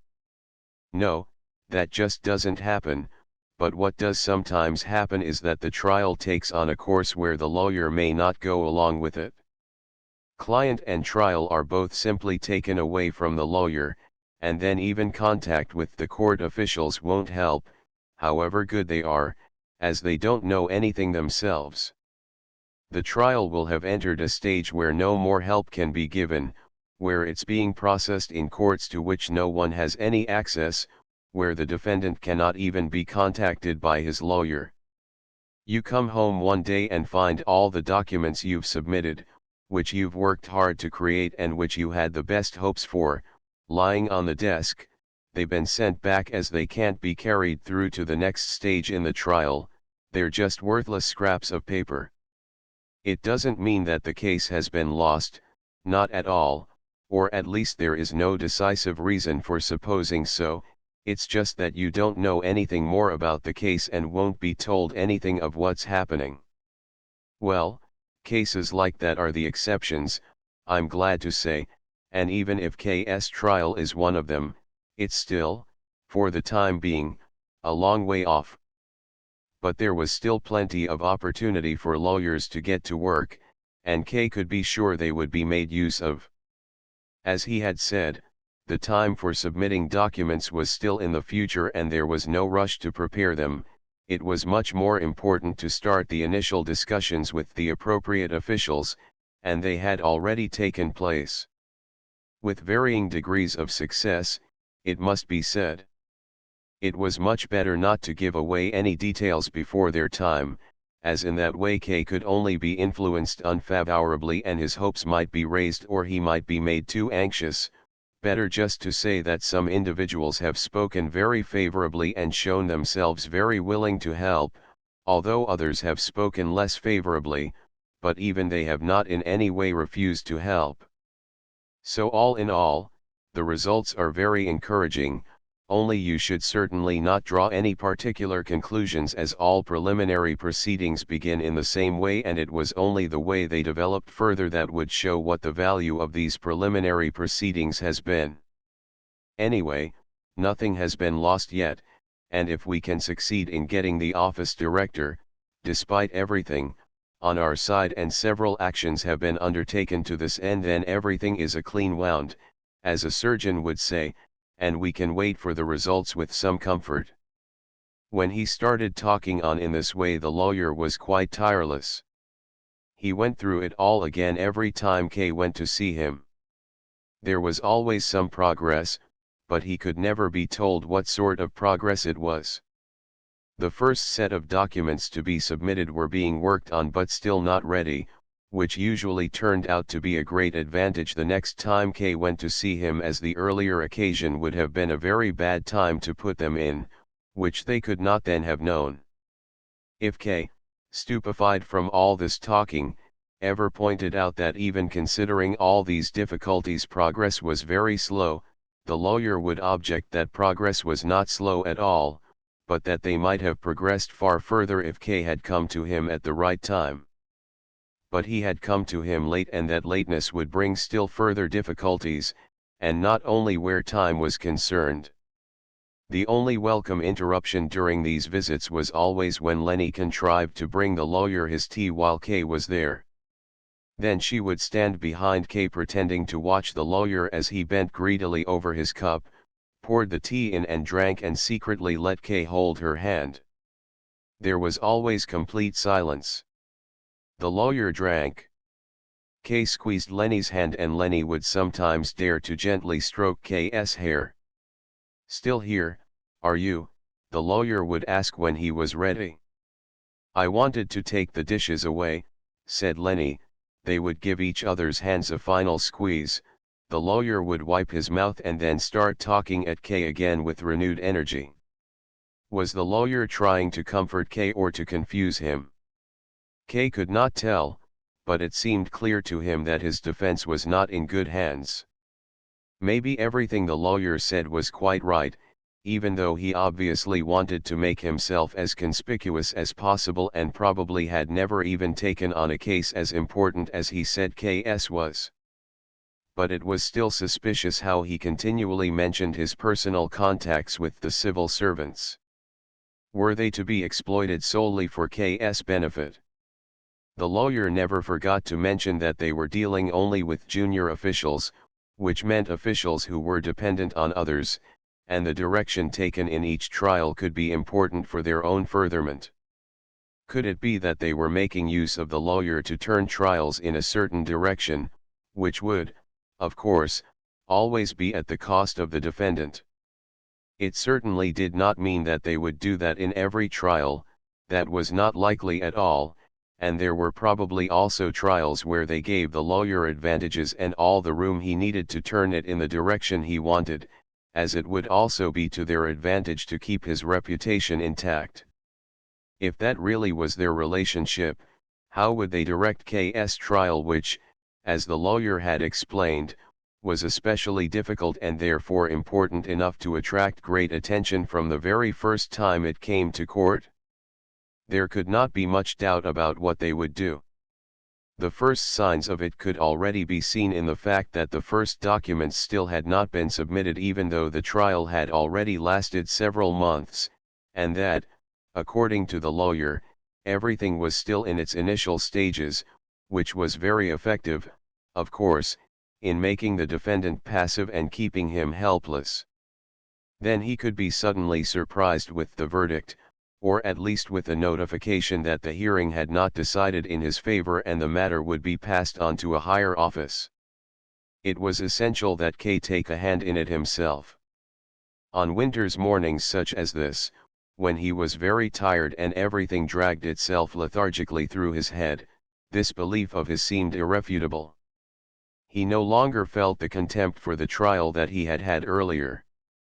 If he had been alone in the world it would have been easy for him to ignore it, although it was also certain that, in that case, the trial would never have arisen in the first place. But now, his uncle had already dragged him to see the lawyer, he had to take account of his family, his job was no longer totally separate from the progress of the trial, he himself had carelessly with a certain, inexplicable complacency mentioned it to acquaintances and others had learned about it in ways he did not know, his relationship with Miss Burstner seemed to be in trouble because of it. In short, he no longer had any choice whether he would accept the trial or turn it down, he was in the middle of it and had to defend himself. If he was tired, then that was bad. But there was no reason to worry too much before he needed to. He had been capable of working himself up to his high position in the bank in a relatively short time and to retain it with respect from everyone. Now he simply had to apply some of the talents that had made that possible for him to the trial, and there was no doubt that it had to turn out well. The most important thing, if something was to be achieved, was to reject in advance any idea that he might be in any way guilty. There was no guilt. The trial was nothing but a big piece of business, just like he had already concluded to the benefit of the bank many times, a piece of business that concealed many lurking dangers waiting in ambush for him, as they usually did, and these dangers would need to be defended against. If that was to be achieved, then he must not entertain any idea of guilt. Whatever he did, he would need to look after his own interests as closely as he could. Seen in this way, there was no choice but to take his representation away from the lawyer very soon, at best that very evening. The lawyer had told him, as he talked to him, that that was something unheard of and would probably do him a great deal of harm, but K could not tolerate any impediment to his efforts where his trial was concerned, and these impediments were probably caused by the lawyer himself. But once he had shaken off the lawyer, the documents would need to be submitted straight away and, if possible, he would need to see to it that they were being dealt with every day. It would of course not be enough, if that was to be done, for K to sit in the corridor with his hat under the bench like the others. Day after day, he himself, or one of the women or somebody else on his behalf, would have to run after the officials and force them to sit at their desks and study K's documents instead of looking out on the corridor through the grating. There could be no let-up in these efforts, everything would need to be organized and supervised. It was about time that the court came up against a defendant who knew how to defend and make use of his rights. But when K had the confidence to try and do all this, the difficulty of composing the documents was too much for him. Earlier, just a week or so before, he could only have felt shame at the thought of being made to write out such documents himself. It had never entered his head that the task could also be difficult. He remembered one morning when, already piled up with work, he suddenly shoved everything to one side and took a pad of paper on which he sketched out some of his thoughts on how documents of this sort should proceed. Perhaps he would offer them to that slow-wit lawyer, but just then the door of the manager's office opened and the deputy director entered the room with a loud laugh. K was very embarrassed, although the deputy director, of course, was not laughing at K's documents, which he knew nothing about, but at a joke he had just heard about the stock exchange, a joke which needed an illustration if it was to be understood, and now the deputy director leaned over K's desk, took his pencil from his hand, and drew the illustration on the writing pad that K had intended for his ideas about his case. K now had no more thoughts of shame, the documents had to be prepared and submitted. If, as was very likely, he could find no time to do it in the office, he would have to do it at home at night. If the nights weren't enough, he would have to take a holiday. Above all, he could not stop halfway. That was nonsense, not only in business but always and everywhere. Needless to say, the documents would mean an almost endless amount of work. It was easy to come to the belief, not only for those of an anxious disposition, that it was impossible ever to finish it. This was not because of laziness or deceit, which were the only things that might have hindered the lawyer in preparing it, but because he did not know what the charge was or even what consequences it might bring, so that he had to remember every tiny action and event from the whole of his life, looking at them from all sides and checking and reconsidering them. It was also a very disheartening job. It would have been more suitable as a way of passing the long days after he had retired and become senile. But now, just when Kay needed to apply all his thoughts to his work, when he was still rising and already posed a threat to the deputy director, when every hour passed so quickly and he wanted to enjoy the brief evenings and nights as a young man, this was the time he had to start working out these documents.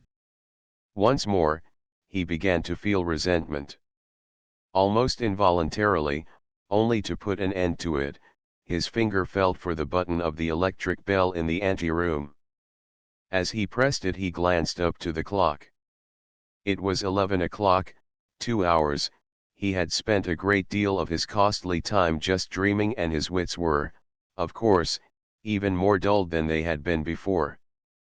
But the time had, nonetheless, not been wasted.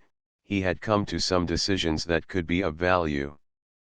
As well as various pieces of mail, the servitors brought 2 visiting cards from gentlemen who had already been waiting for Kay for some time.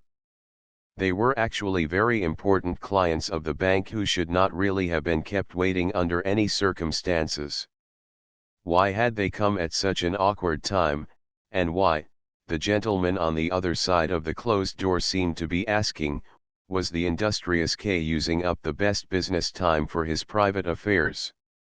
Tired from what had gone before, and tired in anticipation of what was to follow, Kay stood up to receive the first of them. He was a short, jolly man, a manufacturer who Kay knew well. He apologized for disturbing Kay at some important work, and Kay, for his part, apologized for having kept the manufacturer waiting for so long. But even this apology was spoken in such a mechanical way and with such false intonation that the manufacturer would certainly have noticed if he had not been fully preoccupied with his business affairs. Instead, he hurriedly pulled calculations and tables out from all his pockets, spread them out in front of Kay, explained several items, corrected a little mistake in the arithmetic that he noticed as he quickly glanced over it all, and reminded Kay of a similar piece of business he'd concluded with him about a year before, mentioning in passing that this time there was another bank spending great effort to get his business, and finally stopped speaking in order to learn Kay's opinion on the matter. And Kay had indeed, at first, been closely following what the manufacturer was saying. He too was aware of how important the deal was, but unfortunately it did not last. He soon stopped listening, nodded at each of the manufacturer's louder exclamations for a short while, but eventually he stopped doing even that and did no more than stare at the bald head bent over the papers, asking himself when the manufacturer would finally realize that everything he was saying was useless. When he did stop talking, Kay really thought at first that this was so that he would have the chance to confess that he was incapable of listening. Instead, seeing the anticipation on the manufacturer's face, obviously ready to counter any objections made, he was sorry to realize that the business discussion had to be continued. So he bent his head as if he'd been given an order and began slowly to move his pencil over the papers. Now and then he would stop and stare at one of the figures. The manufacturer thought there must be some objection, perhaps his figures weren't really sound, Perhaps they weren't the decisive issue. Whatever he thought, the manufacturer covered the papers with his hand and began once again, moving very close to K, to explain what the deal was all about. "It is difficult," said K, pursing his lips. The only thing that could offer him any guidance were the papers, and the manufacturer had covered them from his view, so he just sank back against the arm of the chair. Even when the door of the manager's office opened and revealed not very clearly, as if through a veil, the deputy director, he did no more than look up weakly. K thought no more about the matter, he merely watched the immediate effect of the deputy director's appearance and, for him, the effect was very pleasing. The manufacturer immediately jumped up from his seat and hurried over to meet the deputy director, although K would have liked to make him 10 times livelier as he feared the deputy director might disappear again. He need not have worried. The two gentlemen met each other, shook each other's hand and went together over to K's desk. The manufacturer said he was sorry to find the chief clerk so little inclined to do business, pointing to K who, under the view of the deputy director, had bent back down over the papers. As the two men leaned over the desk and the manufacturer made some effort to gain and keep the deputy director's attention, K felt as if they were much bigger than they really were and that their negotiations were about him. Carefully and slowly turning his eyes upwards, he tried to learn what was taking place above him, took one of the papers from his desk without looking to see what it was, lay it on the flat of his hand and raised it slowly up as he rose up to the level of the two men himself. He had no particular plan in mind as he did this, but merely felt this was how he would act if only he had finished preparing that great document that was to remove his burden entirely. The deputy director had been paying all his attention to the conversation and did no more than glance at the paper. He did not read what was written on it at all, as what was important for the chief clerk was not important for him. He took it from K's hand saying, "Thank you, I'm already familiar with everything," and laid it calmly back on the desk. K gave him a bitter, sideways look. But the deputy director did not notice this at all, or if he did notice it, it only raised his spirits. He frequently laughed out loud. One time he clearly embarrassed the manufacturer when he raised an objection in a witty way but drew him immediately back out of his embarrassment by commenting adversely on himself, and finally invited him into his office where they could bring the matter to its conclusion. "It's a very important matter," said the manufacturer. "I understand that completely. And I'm sure the chief clerk," even as he said this he was actually speaking only to the manufacturer, "will be very glad to have us take it off his hands. This is something that needs calm consideration. But he seems to be overburdened today. There are even some people in the room outside who've been waiting there for hours for him." K still had enough control of himself to turn away from the deputy director and direct his friendly, albeit stiff, smile only at the manufacturer.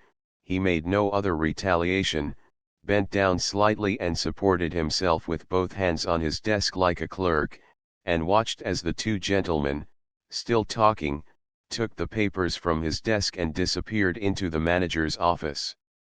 In the doorway, the manufacturer turned and said he wouldn't make his farewell with K just yet. He would of course let the chief clerk know about the success of his discussions, but he also had a little something to tell him about. At last, K was by himself.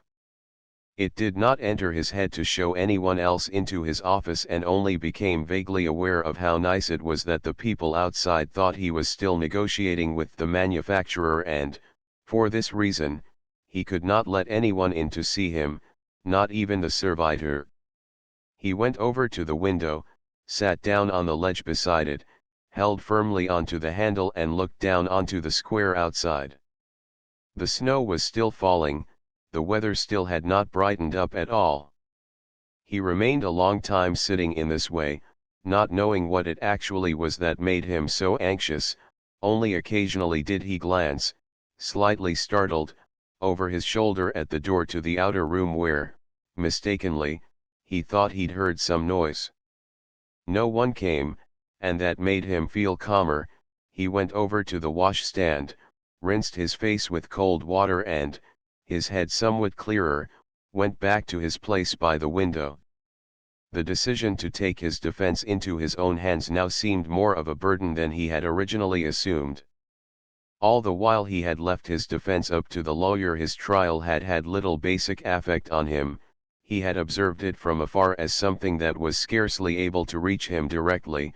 When it suited him he looked to see how things stood, but he was also able to draw his head back again whenever he wanted.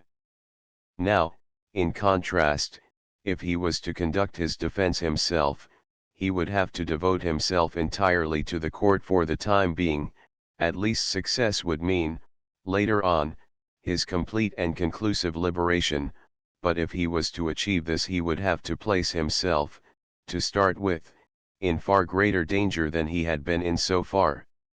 If he ever felt tempted to doubt this, then his experience with the deputy director and the manufacturer that day would be quite enough to convince him of it. How could he have sat there totally convinced of the need to do his own defense? How would it be later? What would his life be like in the days ahead? Would he find the way through it all to a happy conclusion? Did a carefully worked out defense and any other sort would have made no sense? Did a carefully worked out defense not also mean he would need to shut himself off from everything else as much as he could? Would he survive that?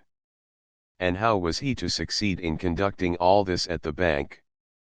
It involved much more than just submitting some documents that he could probably prepare in a few days' leave. Although it would have been great temerity to ask for time off from the bank just at that time, it was a whole trial and there was no way of seeing how long it might last. This was an enormous difficulty that had suddenly been thrown into K.'s life. And was he supposed to be doing the bank's work at a time like this? He looked down at his desk. Was he supposed to let people in to see him and go into negotiations with them at a time like this? While his trial trundled on, while the court officials upstairs in the attic room sat looking at the papers for this trial, should he be worrying about the business of the bank? Did this not seem like a kind of torture, acknowledged by the court, connected with the trial and which followed him around? And is it likely that anyone in the bank, when judging his work, would take any account of his peculiar situation? No one and never. There were those who knew about his trial, although it was not quite clear who knew about it or how much. But he hoped rumors had not reached as far as the deputy director, otherwise he would obviously soon find a way of making use of it to harm K. He would show neither comradeship nor humaneness. And what about the director? It was true that he was well disposed towards K, and as soon as he heard about the trial he would probably try to do everything he could to make it easier for him, but he would certainly not devote himself to it. K at one time had provided the counterbalance to what the deputy director said, but the director was now coming more and more under his influence, and the deputy director would also exploit the weakened condition of the director to strengthen his own power. So what could K hope for? Maybe considerations of this sort weakened his power of resistance, but it was still necessary not to deceive oneself and to see everything as clearly as it could be seen at that moment. For no particular reason, just to avoiding returning to his desk for a while, he opened the window. It was difficult to open and he had to turn the handle with both his hands. Then, through the whole height and breadth of the window, the mixture of fog and smoke was drawn into the room, filling it with a slight smell of burning. A few flakes of snow were blown in with it. "It's a horrible autumn," said the manufacturer, who had come into the room unnoticed after seeing the deputy director and now stood behind KK. Nodded and looked uneasily at the manufacturer's briefcase, from which he would now probably take the papers and inform K of the result of his negotiations with the deputy director. However, the manufacturer saw where K was looking, knocked on his briefcase and without opening it said, "You'll be wanting to hear how things turned out." I've already got the contract in my pocket, almost. He's a charming man, your deputy director. He's got his dangers, though. He laughed as he shook K's hand and wanted to make him laugh with him. But to K, it once more seemed suspicious that the manufacturer did not want to show him the papers and saw nothing about his comments to laugh at. "Chief clerk," said the manufacturer, "I expect the weather's been affecting your mood, has it? You're looking so worried today." "Yes," said K, raising his hand and holding the temple of his head, "headaches, worries in the family." "Quite right," said the manufacturer, who was always in a hurry and could never listen to anyone for very long. "Everyone has his cross to bear." K had unconsciously made a step towards the door as if wanting to show the manufacturer out, but the manufacturer said, "Chief clerk, there's something else I'd like to mention to you. I'm very sorry if it's something that'll be a burden to you today of all days, but I've been to see you twice already, lately, and each time I forgot all about it. If I delay it any longer it might well lose its point altogether. That would be a pity, as I think what I've got to say does have some value." Before K had had the time to answer, the manufacturer came up close to him, tapped his knuckle lightly on his chest and said quietly, "You've got a trial going on, haven't you?" K stepped back and immediately exclaimed, "That's what the deputy director's been telling you." "No, no," said the manufacturer, "how would the deputy director know about it?" "And what about you?" asked K, already more in control of himself. "I hear things about the court here and there," said the manufacturer, "and that even applies to what it is that I wanted to tell you about. There are so many people who have connections with the court," said K with lowered head, and he led the manufacturer over to his desk. They sat down where they had been before, and the manufacturer said, "I'm afraid it's not very much that I've got to tell you about.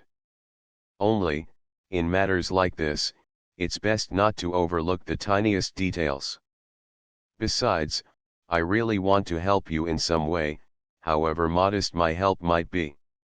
We've been good business partners up till now, haven't we? Well then." K wanted to apologize for his behavior in the conversation earlier that day, but the manufacturer would tolerate no interruption, shoved his briefcase up high in his armpit to show that he was in a hurry, and carried on. "I know about your case through a certain Titorelli. He's a painter. Titorelli's just his artistic name, I don't even know what his real name is. He's been coming to me in my office for years from time to time, and brings little pictures with him which I buy more or less just for the sake of charity, as he's hardly more than a beggar. And they're nice pictures, too, moorland landscapes and that sort of thing. We'd both got used to doing business in this way and it always went smoothly. Only, one time these visits became a bit too frequent. I began to tell him off for it. We started talking and I became interested how it was that he could earn a living just by painting, and then I learned to my amazement that his main source of income was painting portraits. I work for the court, he said. What court? Said I. And that's when he told me about the court. I'm sure you can imagine how amazed I was at being told all this. Ever since then I learn something new about the court every time he comes to visit, and so little by little I get to understand something of how it works. Anyway, Titorelli talks a lot and I often have to push him away, not only because he's bound to be lying but also, most of all, because a businessman like me who's already close to breaking point under the weight of his own business worries can't pay too much attention to other people's. But all that's just by the by. Perhaps this is what I've been thinking, perhaps Titorelli might be able to help you in some small way. He knows lots of judges and even if he can't have much influence himself he can give you some advice about how to get some influential people on your side. And even if this advice doesn't turn out to make all the difference I still think it'll be very important once you've got it. You're nearly a lawyer yourself. That's what I always say, Mr. K. The chief clerk is nearly a lawyer. Oh, I'm sure this trial of yours will turn out all right. So do you want to go and see Titorelli, then? If I ask him to, he'll certainly do everything he possibly can. I really do think you ought to go. It needn't be today, of course, just sometime, when you get the chance. And anyway, I want to tell you this too, you don't actually have to go and see Titorelli. This advice from me doesn't place you under any obligation at all. No, if you think you can get by without Titorelli, it'll certainly be better to leave him completely out of it. Maybe you've already got a clear idea of what you're doing and Titorelli could upset your plans. No, if that's the case, then of course you shouldn't go there under any circumstances. And it certainly won't be easy to take advice from a lad like that. Still, it's up to you. Here's the letter of recommendation and here's the address. Disappointed, K took the letter and put it in his pocket. Even at best, the advantage he might derive from this recommendation was incomparably smaller than the damage that lay in the fact of the manufacturer knowing about his trial, and that the painter was spreading the news about. It was all he could manage to give the manufacturer, who was already on his way to the door, a few words of thanks. "I'll go there," he said as he took his leave of the manufacturer at the door, "or, as I'm very busy at present, I'll write to him. Perhaps he would like to come to me in my office sometime." "I was sure you'd find the best solution," said the manufacturer. "Although I had thought you'd prefer to avoid inviting people like this Titorelli to the bank and talking about the trial here. And it's not always a good idea to send letters to people like Titorelli, you don't know what might happen to them.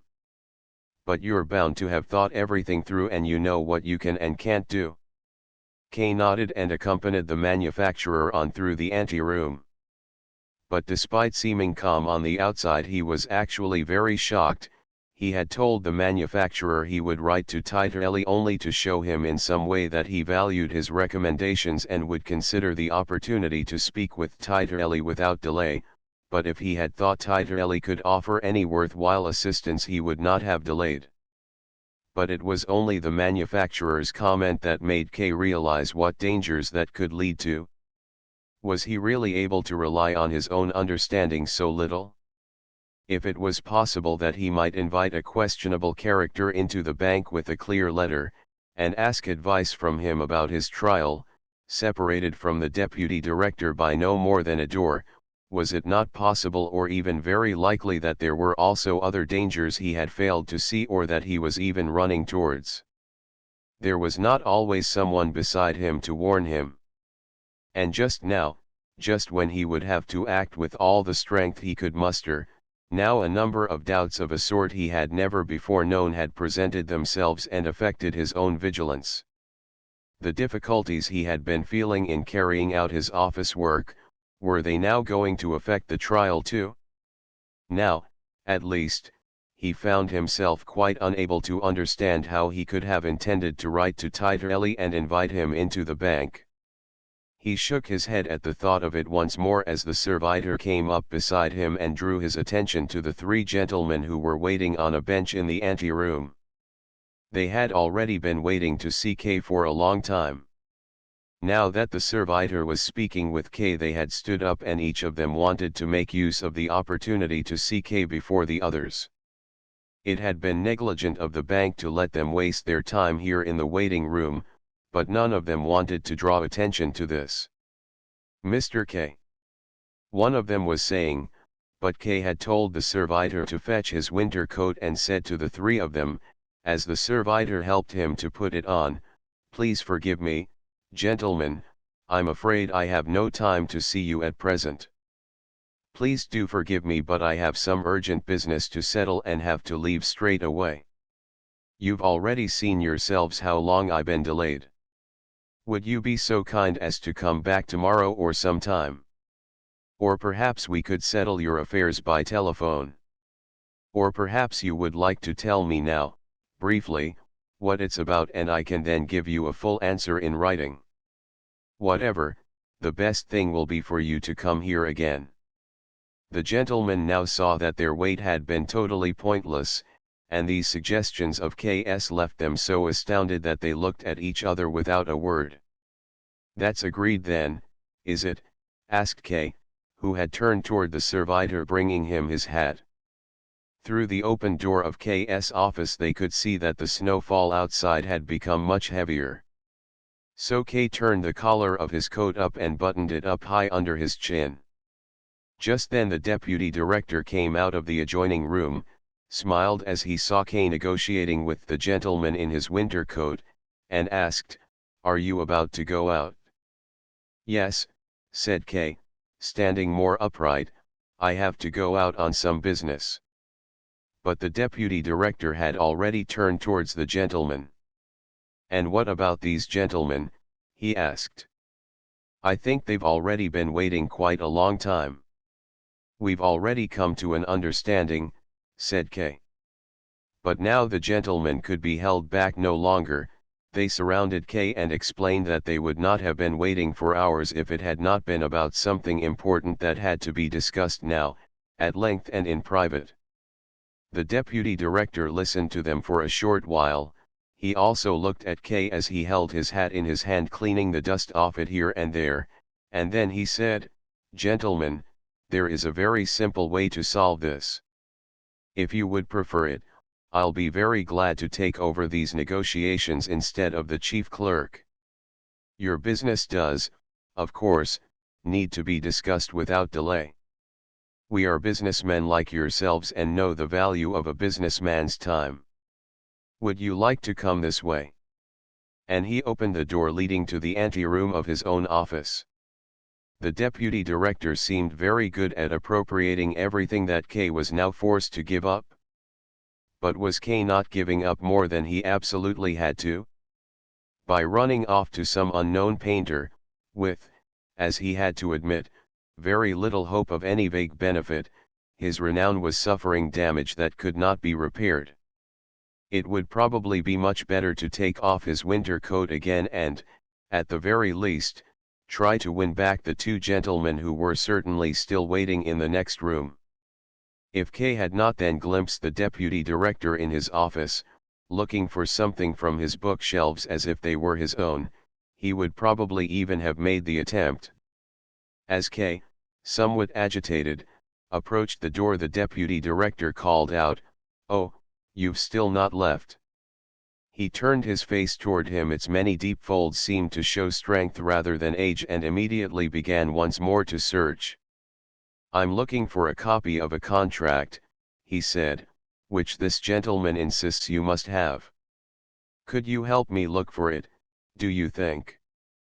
K made a step forward, but the deputy director said, "Thank you, I've already found it," and with a big package of papers, which certainly must have included many more documents than just the copy of the contract, he turned and went back into his own office. "I can't deal with him right now," K said to himself, "but once my personal difficulties have been settled, then he'll certainly be the first to get the effect of it, and he certainly won't like it." Slightly calmed by these thoughts, K gave the servitor, who had already long been holding the door to the corridor open for him, the task of telling the director, when he was able, that K was going out of the bank on a business matter. As he left the bank he felt almost happy at the thought of being able to devote more of himself to his own business for a while. He went straight to the painter, who lived in an outlying part of town which was very near to the court offices. Although this area was even poorer, the houses were darker, the streets were full of dirt that slowly blew about over the half-melted snow. In the great gateway to the building where the painter lived only one of the two doors was open. A hole had been broken open in the wall by the other door, and as K approached it a repulsive, yellow, steaming liquid shot out, causing some rats to scurry away into the nearby canal. Down by the staircase there was a small child lying on its belly crying, but it could hardly be heard because of the noise from a metal workshop on the other side of the entrance hall, drowning out any other sound. The door to the workshop was open. 3 workers stood in a circle around some piece of work that they were beating with hammers. A large tin plate hung on the wall, casting a pale light that pushed its way in between 2 of the workers, lighting up their faces and their work aprons. Kay did no more than glance at any of these things. He wanted to get things over with here as soon as possible, to exchange just a few words to find out how things stood with the painter and go straight back to the bank. Even if he had just some tiny success here, it would still have a good effect on his work at the bank for that day. On the 3rd floor he had to slow down his pace. He was quite out of breath. The steps, just like the height of each floor, were much higher than they needed to be, and he'd been told that the painter lived right up in the attic. The air was also quite oppressive. There was no proper stairwell, and the narrow steps were closed in by walls on both sides with no more than a small, high window here and there. Just as Kay paused for a while, some young girls ran out of one of the flats and rushed higher up the stairs, laughing. Kay followed them slowly, caught up with one of the girls who had stumbled and been left behind by the others, and asked her as they went up side by side, "Is there a painter, Ellie, who lives here?" The girl, hardly 13 years old and somewhat hunchbacked, jabbed him with her elbow and looked at him sideways. Her youth and her bodily defects had done nothing to stop her being already quite depraved. She did not smile once, but looked at Kay earnestly, with sharp, acquisitive eyes. Kay pretended not to notice her behavior and asked, "Do you know Ellie, the painter?" She nodded and asked in reply, "What do you want to see him for?"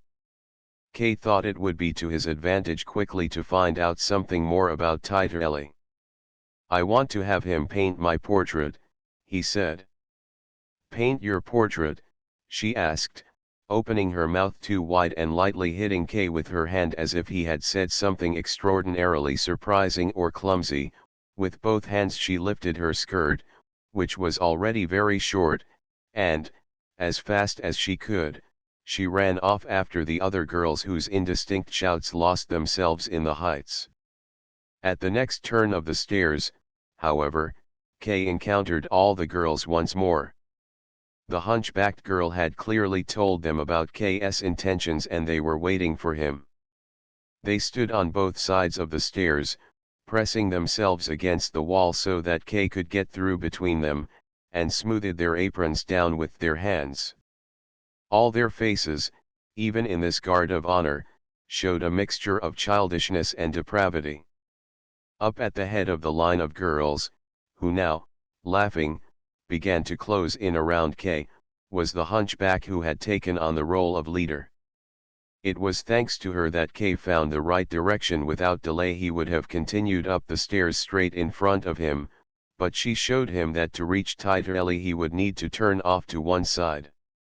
The steps that led up to the painter were especially narrow, very long without any turning. The whole length could be seen in one glance, and, at the top, at Elle's closed door, it came to its end. This door was much better illuminated than the rest of the stairway by the light from a small skylight set obliquely above it. It had been put together from unpainted planks of wood, and the name Ellie was painted on it in broad, red brush strokes. Kay was no more than halfway up the steps, accompanied by his retinue of girls, when, clearly the result of the noise of all those footsteps, the door opened slightly and in the crack a man who seemed to be dressed in just his nightshirt appeared. "Oh," he cried, when he saw the approaching crowd, and vanished. The hunchbacked girl clapped her hands in glee and the other girls crowded in behind Kay to push him faster forward. They still had not arrived at the top, however, when the painter up above them suddenly pulled the door wide open and, with a deep bow, invited Kay to enter. The girls, on the other hand, he tried to keep away. He did not want to let any of them in, however much they begged him and however much they tried to get in. If they could not get in with his permission, they would try to force their way in against his will. The only one to succeed was the hunchback when she slipped through under his outstretched arm, but the painter chased after her, grabbed her by the skirt, span her once round and set her down again by the door with the other girls who, unlike the first, had not dared to cross the doorstep while the painter had left his post. Kay did not know what he was to make of all this, as they all seemed to be having fun. One behind the other, the girls by the door stretched their necks up high and called out various words to the painter which were meant in jest but which Kay did not understand, and even the painter laughed as the hunchback whirled round in his hand. Then he shut the door, bowed once more to Kay, offered him his hand and introduced himself, saying, "Titerelli, painter." Kay pointed to the door, behind which the girls were whispering, and said, "You seem to be very popular in this building." "Ach, those brats," said the painter, trying in vain to fasten his nightshirt at the neck. He was also barefooted and, apart from that, was wearing nothing more than a loose pair of yellowish linen trousers held up with a belt whose free end whipped to and fro. "Those kids are a real burden for me," he continued. The top button of his nightshirt came off and he gave up trying to fasten it, fetched a chair for Kay and made him sit down on it. "I painted one of them once, she's not here today, and ever since then they been following me about. If I'm here they only come in when I allow it, but as soon as I've gone out there's always at least one of them in here. They had a key made to my door and lend it round to each other. It's hard to imagine what a pain that is. Suppose I come back home with a lady I'm going to paint, I open the door with my own key and find the hunchback there or something, by the table painting her lips red with my paintbrush, and meanwhile her little sisters will be keeping guard for her, moving about and causing chaos in every corner of the room. Or else, like happened yesterday, I might come back home late in the evening, please forgive my appearance and the room being in a mess, it is to do with them, so I might come home late in the evening and want to go to bed, then I feel something pinching my leg, look under the bed and pull another of them out from under it. I don't know why it is they bother me like this, I expect you've just seen that I do nothing to encourage them to come near me. And they make it hard for me to do my work too, of course. If I didn't get the studio for nothing I'd have moved out a long time ago." Just then, a little voice, tender and anxious, called out from under the door, "Titerelli, can we come in now?" "No," answered the painter. "Not even just me, by myself?" the voice asked again. "Not even just you," said the painter, as he went to the door and locked it. Meanwhile, Kay had been looking round the room. If it had not been pointed out it would never have occurred to him that this wretched little room could be called a studio. It was hardly long enough or broad enough to make 2 steps. Everything, floor, walls and ceiling, was made of wood, between the planks narrow gaps could be seen. Across from where Kay was, the bed stood against the wall under a covering of many different colors. In the middle of the room a picture stood on an easel, covered over with a shirt whose arms dangled down to the ground. Behind Kay was the window through which the fog made it impossible to see further than the snow-covered roof of the neighboring building. The turning of the key in the lock reminded Kay that he had not wanted to stay too long. So he drew the manufacturer's letter out from his pocket, held it out to the painter and said, "I learned about you from this gentleman, an acquaintance of yours, and it's on his advice that I've come here." The painter glanced through the letter and threw it down onto the bed.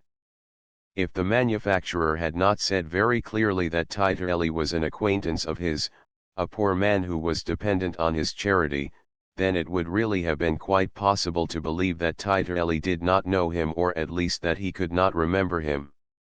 This impression was augmented by the painter's asking, "Were you wanting to buy some pictures or did you want to have yourself painted?"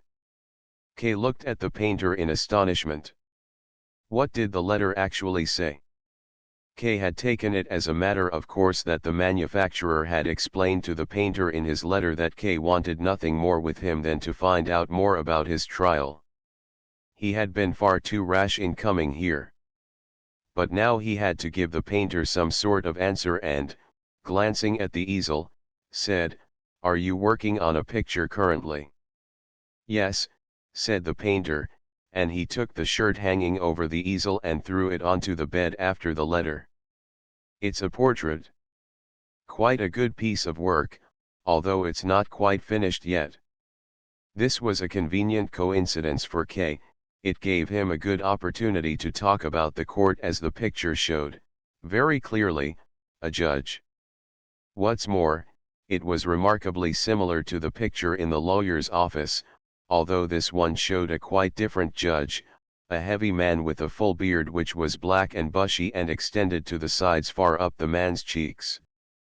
The lawyer's picture was also an oil painting, whereas this one had been made with pastel colors and was pale and unclear. But everything else about the picture was similar, as this judge, too, was holding tightly to the arm of his throne and seemed ominously about to rise from it. At first K was about to say, "He certainly is a judge," but he held himself back for the time being and went closer to the picture as if he wanted to study it in detail. There was a large figure shown in the middle of the throne's backrest which K could not understand and asked the painter about it. "That'll need some more work done on it," the painter told him, and taking a pastel crayon from a small table he added a few strokes to the edges of the figure but without making it any clearer as far as K could make out.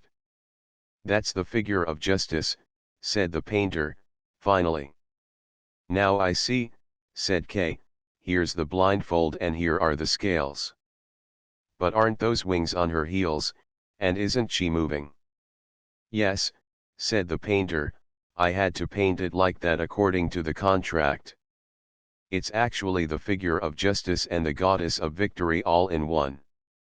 "That is not a good combination," said K with a smile.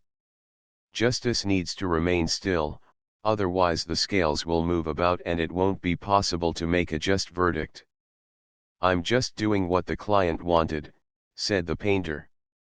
"Yes, certainly," said K, who had not meant to criticize anyone by that comment. "You painted the figure as it actually appears on the throne." "No," said the painter, "I've never seen that figure or that throne, it's all just invention, but they told me what it was I had to paint." "How's that?" asked K pretending not fully to understand what the painter said. "That is a judge sitting on the judge's chair, isn't it?" "Yes," said the painter, "but that judge isn't very high up and he's never sat on any throne like that. And he has himself painted in such a grand pose. He's sitting there just like the president of the court." "Yeah, gentlemen like this are very vain," said the painter. "But they have permission from higher up to get themselves painted like this. It's laid down quite strictly just what sort of portrait each of them can get for himself. Only it's a pity that you can't make out the details of his costume and pose in this picture. Pastel colors aren't really suitable for showing people like this." "Yes," said K, "it does seem odd that it's in pastel colors." "That's what the judge wanted," said the painter, "it's meant to be for a woman." The sight of the picture seemed to make him feel like working. He rolled up his shirt sleeves, picked up a few of the crayons, and K watched as a reddish shadow built up around the head of the judge under their quivering tips and radiated out the two edges of the picture. This shadow play slowly surrounded the head like a decoration or lofty distinction. But around the figure of justice, apart from some coloration that was barely noticeable, it remained light, and in this brightness the figure seemed to shine forward so that it now looked like neither the god of justice nor the god of victory. It seemed now, rather, to be a perfect depiction of the god of the hunt. K found the painter's work more engrossing than he had wanted, but finally he reproached himself for staying so long without having done anything relevant to his own affair. "What's the name of this judge?" he asked suddenly. I'm not allowed to tell you that, the painter answered. He was bent deeply over the picture and clearly neglecting his guest who, at first, he had received with such care. Kay took this to be just a foible of the painter's, and it irritated him as it made him lose time. I take it you must be a trustee of the court, he said. The painter immediately put his crayons down, stood upright, rubbed his hands together and looked at Kay with a smile. Always straight out with the truth, he said. You want to learn something about the court, like it says in your letter of recommendation, but then you start talking about my pictures to get me on your side. Still, I won't hold it against you, you weren't to know that that was entirely the wrong thing to try with me. Oh, please, he said sharply, repelling K's attempt to make some objection.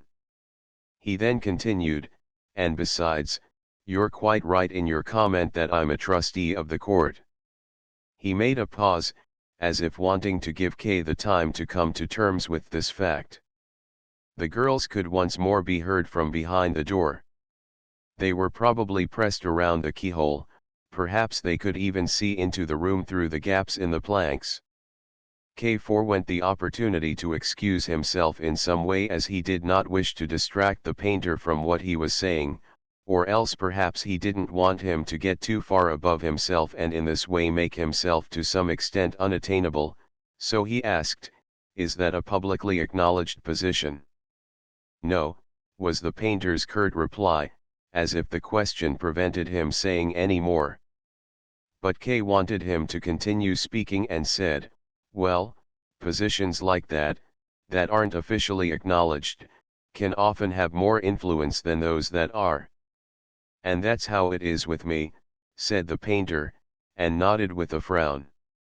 "I was talking about your case with the manufacturer yesterday, and he asked me if I wouldn't like to help you, and I answered, he can come and see me if he likes, and now I'm pleased to see you here so soon. This business seems to be quite important to you, and, of course, I'm not surprised at that. Would you not like to take your coat off now?" Kay had intended to stay for only a very short time, but the painter's invitation was nonetheless very welcome. The air in the room had slowly become quite oppressive for him.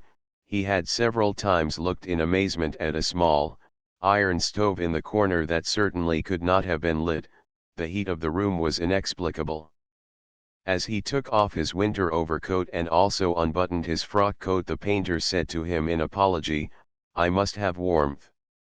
And it is very cozy here, isn't it? This room's very good in that respect." Kay made no reply, but it was actually not the heat that made him uncomfortable but, much more, the stuffiness, the air that almost made it more difficult to breathe. The room had probably not been ventilated for a long time.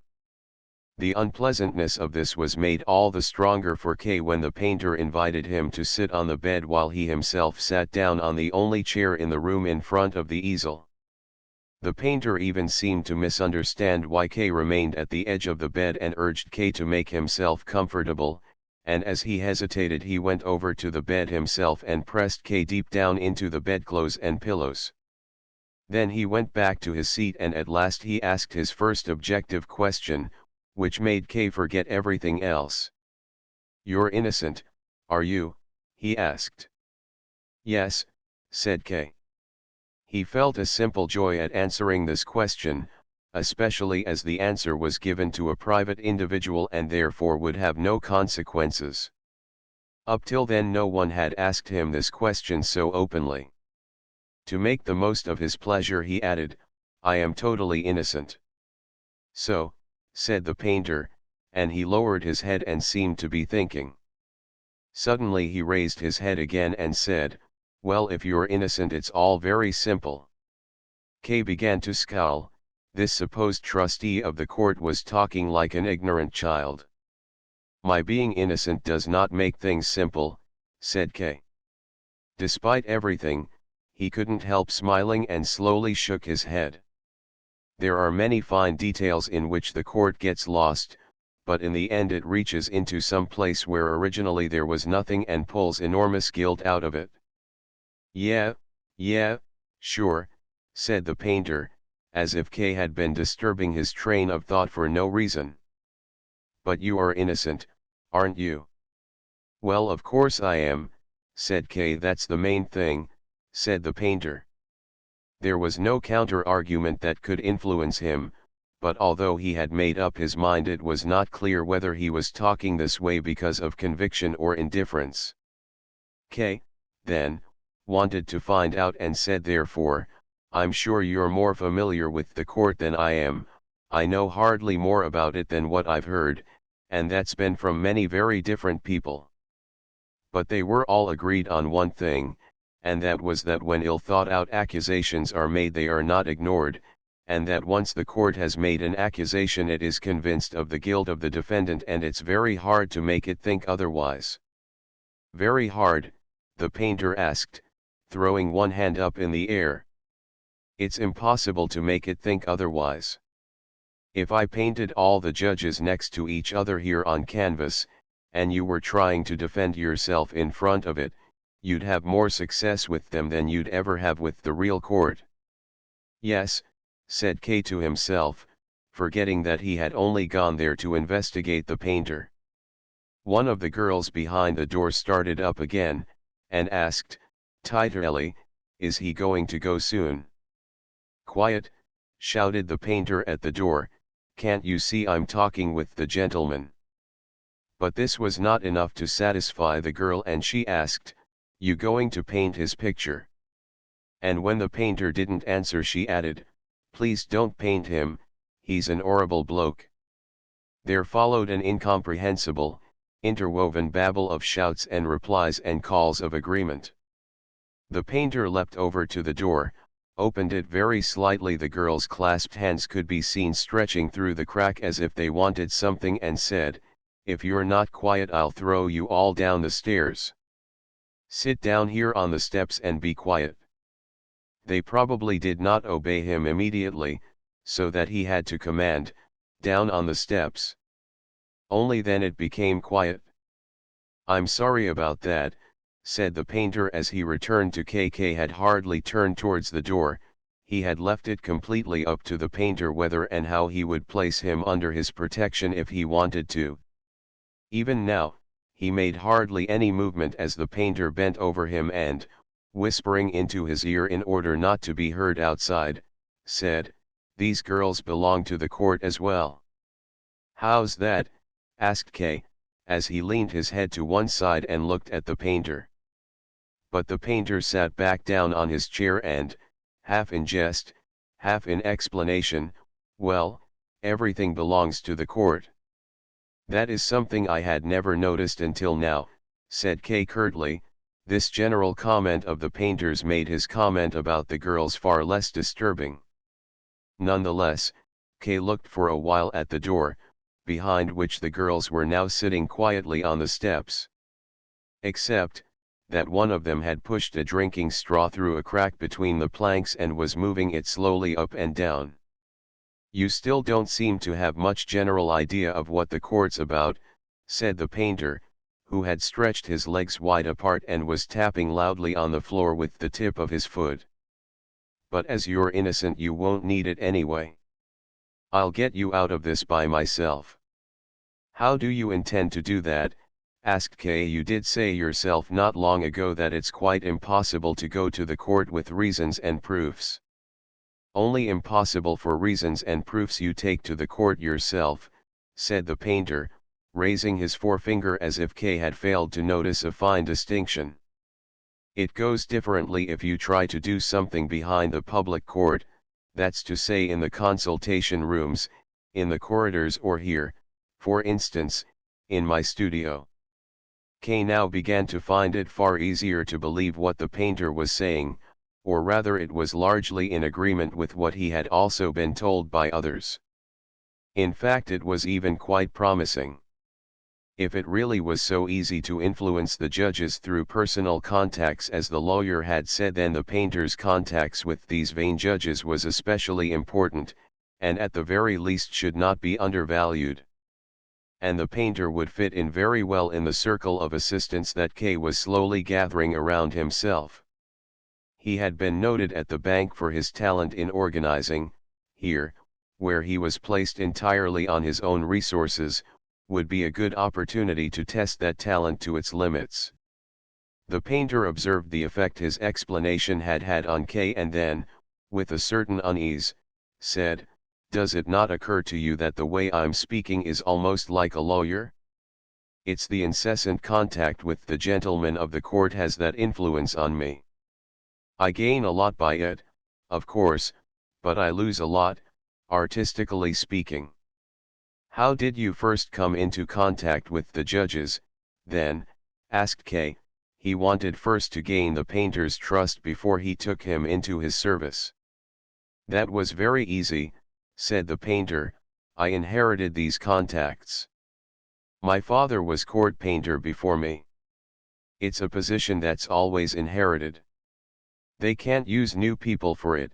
The rules governing how the various grades of officials are painted are so many and varied, and, above all, so secret that no one outside of certain families even knows them. In the drawer there, for instance, I've got my father's notes, which I don't show to anyone. But you're only able to paint judges if you know what they say. Although, even if I lost them, no one could ever dispute my position because of all the rules I just carry round in my head. All the judges want to be painted like the old, great judges were, and I'm the only one who can do that." "You are to be envied," said K, thinking of his position at the bank. "Your position is quite unassailable, then." "Yes, quite unassailable," said the painter, and he raised his shoulders in pride. "That's how I can even afford to help some poor man facing trial now and then." "And how do you do that?" asked K, as if the painter had not just described him as a poor man. The painter did not let himself be distracted, but said, "In your case, for instance, as you're totally innocent, this is what I'll do." The repeated mention of K.'s innocence was becoming irksome to him. It sometimes seemed to him as if the painter was using these comments to make a favorable outcome to the trial a precondition for his help, which of course would make the help itself unnecessary. But despite these doubts, K forced himself not to interrupt the painter. He did not want to do without the painter's help, that was what he had decided, and this help did not seem in any way less questionable than that of the lawyer.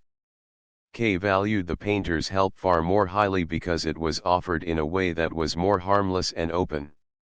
The painter had pulled his seat closer to the bed and continued in a subdued voice, "I forgot to ask you, what sort of acquittal is it you want? There are three possibilities: absolute acquittal, apparent acquittal, and deferment. Absolute acquittal is the best, of course, only there's nothing I could do to get that sort of outcome. I don't think there's anyone at all who could do anything to get an absolute acquittal. Probably the only thing that could do that is if the accused is innocent. As you are innocent, it could actually be possible, and you could depend on your innocence alone. In that case you won't need me or any other kind of help."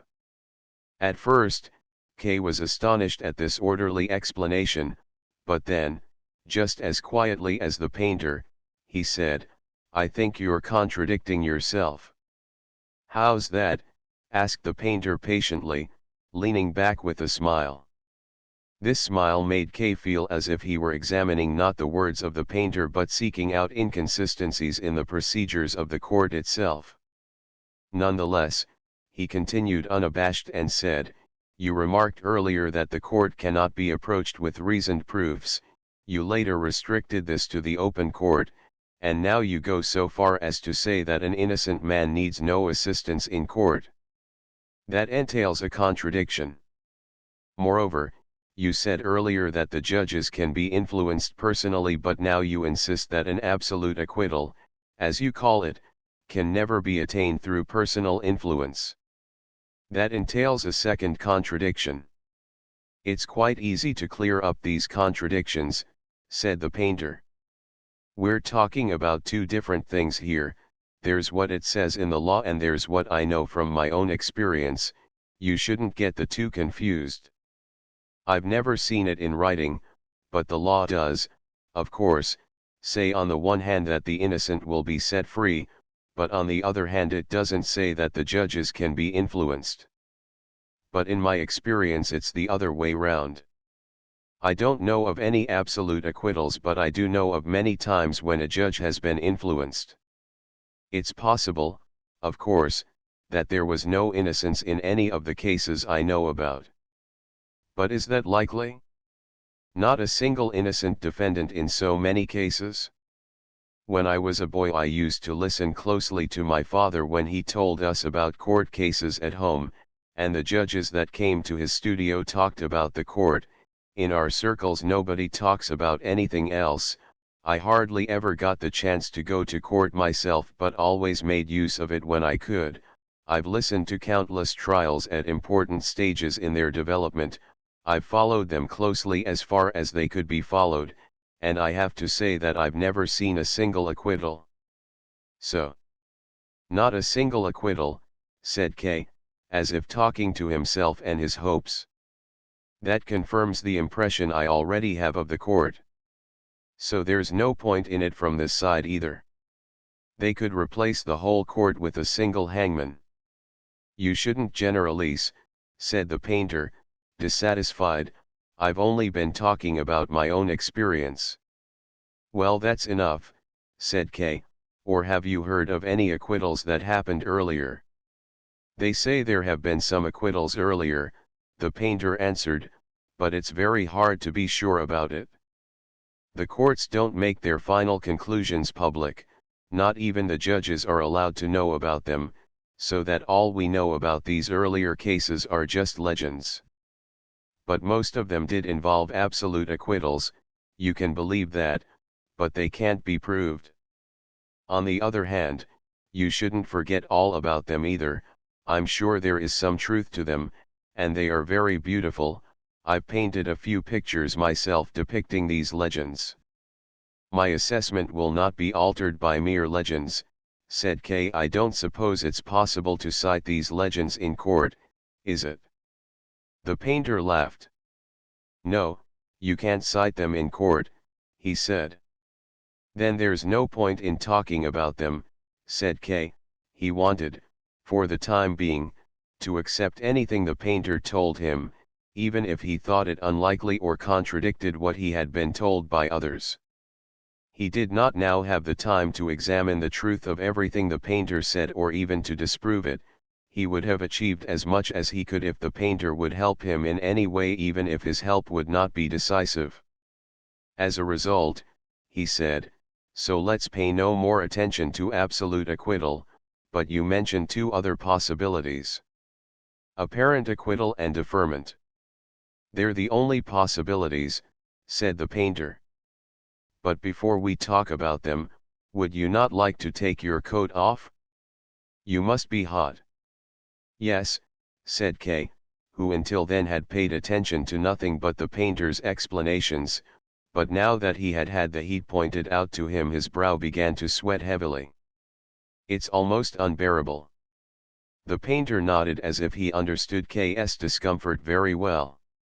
Could we not open the window? Asked Kay. No, said the painter. It's only a fixed pane of glass, it can't be opened. Kay now realized that all this time he had been hoping the painter would suddenly go over to the window and pull it open. He had prepared himself even for the fog that he would breathe in through his open mouth. The thought that here he was entirely cut off from the air made him feel dizzy. He tapped lightly on the bedspread beside him and, with a weak voice, said, "That is very inconvenient and unhealthy." "Oh no," said the painter in defense of his window, "as it can't be opened this room retains the heat better than if the window were double glazed, even though it's only a single pane. There's not much need to air the room as there's so much ventilation through the gaps in the wood, but when I do want to I can open one of my doors, or even both of them." Kay was slightly consoled by this explanation and looked around to see where the second door was. The painter saw him do so and said, "It's behind you, I had to hide it behind the bed." Only then was Kay able to see the little door in the wall. "It's really much too small for a studio here," said the painter, as if he wanted to anticipate an objection Kay would make. "I had to arrange things as well as I could. That's obviously a very bad place for the bed, in front of the door. For instance, when the judge I'm painting at present comes, he always comes through the door by the bed, and I've even given him a key to this door so that he can wait for me here in the studio when I'm not home. Although nowadays he usually comes early in the morning when I'm still asleep. And of course, it always wakes me up when I hear the door opened beside the bed, however fast asleep I am. If you could hear the way I curse him as he climbs over my bed in the morning, you'd lose all respect for judges. I suppose I could take the key away from him, but that'd only make things worse.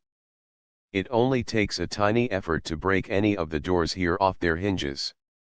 All the time the painter was speaking, Kay was considering whether he should take off his coat, but he finally realized that, if he didn't do so, he would be quite unable to stay here any longer, so he took off his frock coat and lay it on his knee so that he could put it back on again as soon as the conversation was over. He had hardly done this when one of the girls called out, "Now he's taken his coat off," and they could all be heard pressing around the gaps in the planks to see the spectacle for themselves.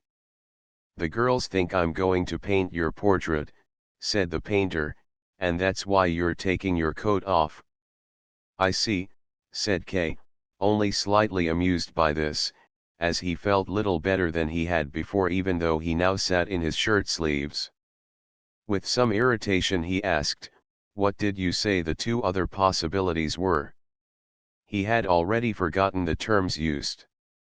"Apparent acquittal and deferment," said the painter. "It's up to you which one you choose. You can get either of them if I help you, but it'll take some effort, of course. The difference between them is that apparent acquittal needs concentrated effort for a while and that deferment takes much less effort, but it has to be sustained. Now then, apparent acquittal. If that's what you want, I'll write down an assertion of your innocence on a piece of paper." The text for an assertion of this sort was passed down to me from my father, and it's quite unassailable. I take this assertion round to the judges I know. So I'll start off with the one I'm currently painting, and put the assertion to him when he comes for his sitting this evening. I'll lay the assertion in front of him, explain that you're innocent, and give him my personal guarantee of it. And that's not just a superficial guarantee, it's a real one, and it's binding." The painter's eyes seemed to show some reproach of Kay for wanting to impose that sort of responsibility on him. "That would be very kind of you," said Kay, "and would the judge then believe you and nonetheless not pass an absolute acquittal?" "It's like I just said," answered the painter. "And anyway, it's not entirely sure that all the judges would believe me. Many of them, for instance, might want me to bring you to see them personally. So then you'd have to come along too. But at least then, if that happens, the matter is halfway won, especially as I'd teach you in advance exactly how you'd need to act with the judge concerned, of course. What also happens, though, is that there are some judges who'll turn me down in advance, and that's worse. I'll certainly make several attempts, but still, we'll have to forget about them, but at least we can afford to do that, as no one judge can pass the decisive verdict. Then when I've got enough judges' signatures on this document, I take it to the judge who's concerned with your case. I might even have his signature already, in which case things develop a bit quicker than they would do otherwise. But there aren't usually many hold-ups from then on, and that's the time that the defendant can feel most confident. It's odd, but true, that people feel more confidence in this time than they do after they've been acquitted. There's no particular exertion needed now. When he has the document asserting the defendant's innocence, guaranteed by a number of other judges, the judge can acquit you without any worries, and although there are still several formalities to be gone through, there's no doubt that that's what he'll do as a favor to me and several other acquaintances. You, however, walk out the court and you're free." "So, then I'll be free," said Kay, hesitantly. "That's right," said the painter, "but only apparently free, or, to put it a better way, temporarily free, as the most junior judges, the ones I know, they don't have the right to give the final acquittal. Only the highest judge can do that, in the court that's quite out of reach for you, for me, and for all of us. We don't know how things look there, and, incidentally, we don't want to know. The right to acquit people is a major privilege and our judges don't have it, but they do have the right to free people from the indictment. That's to say, if they're freed in this way, then for the time being the charge is withdrawn, but it's still hanging over their heads, and it only takes an order from higher up to bring it back into force. And as I'm in such good contact with the court, I can also tell you how the difference between absolute and apparent acquittal is described, just in a superficial way, in the directives to the court offices. If there's an absolute acquittal, all proceedings should stop, everything disappears from the process, not just the indictment but the trial, and even the acquittal disappears, everything just disappears. With an apparent acquittal it's different.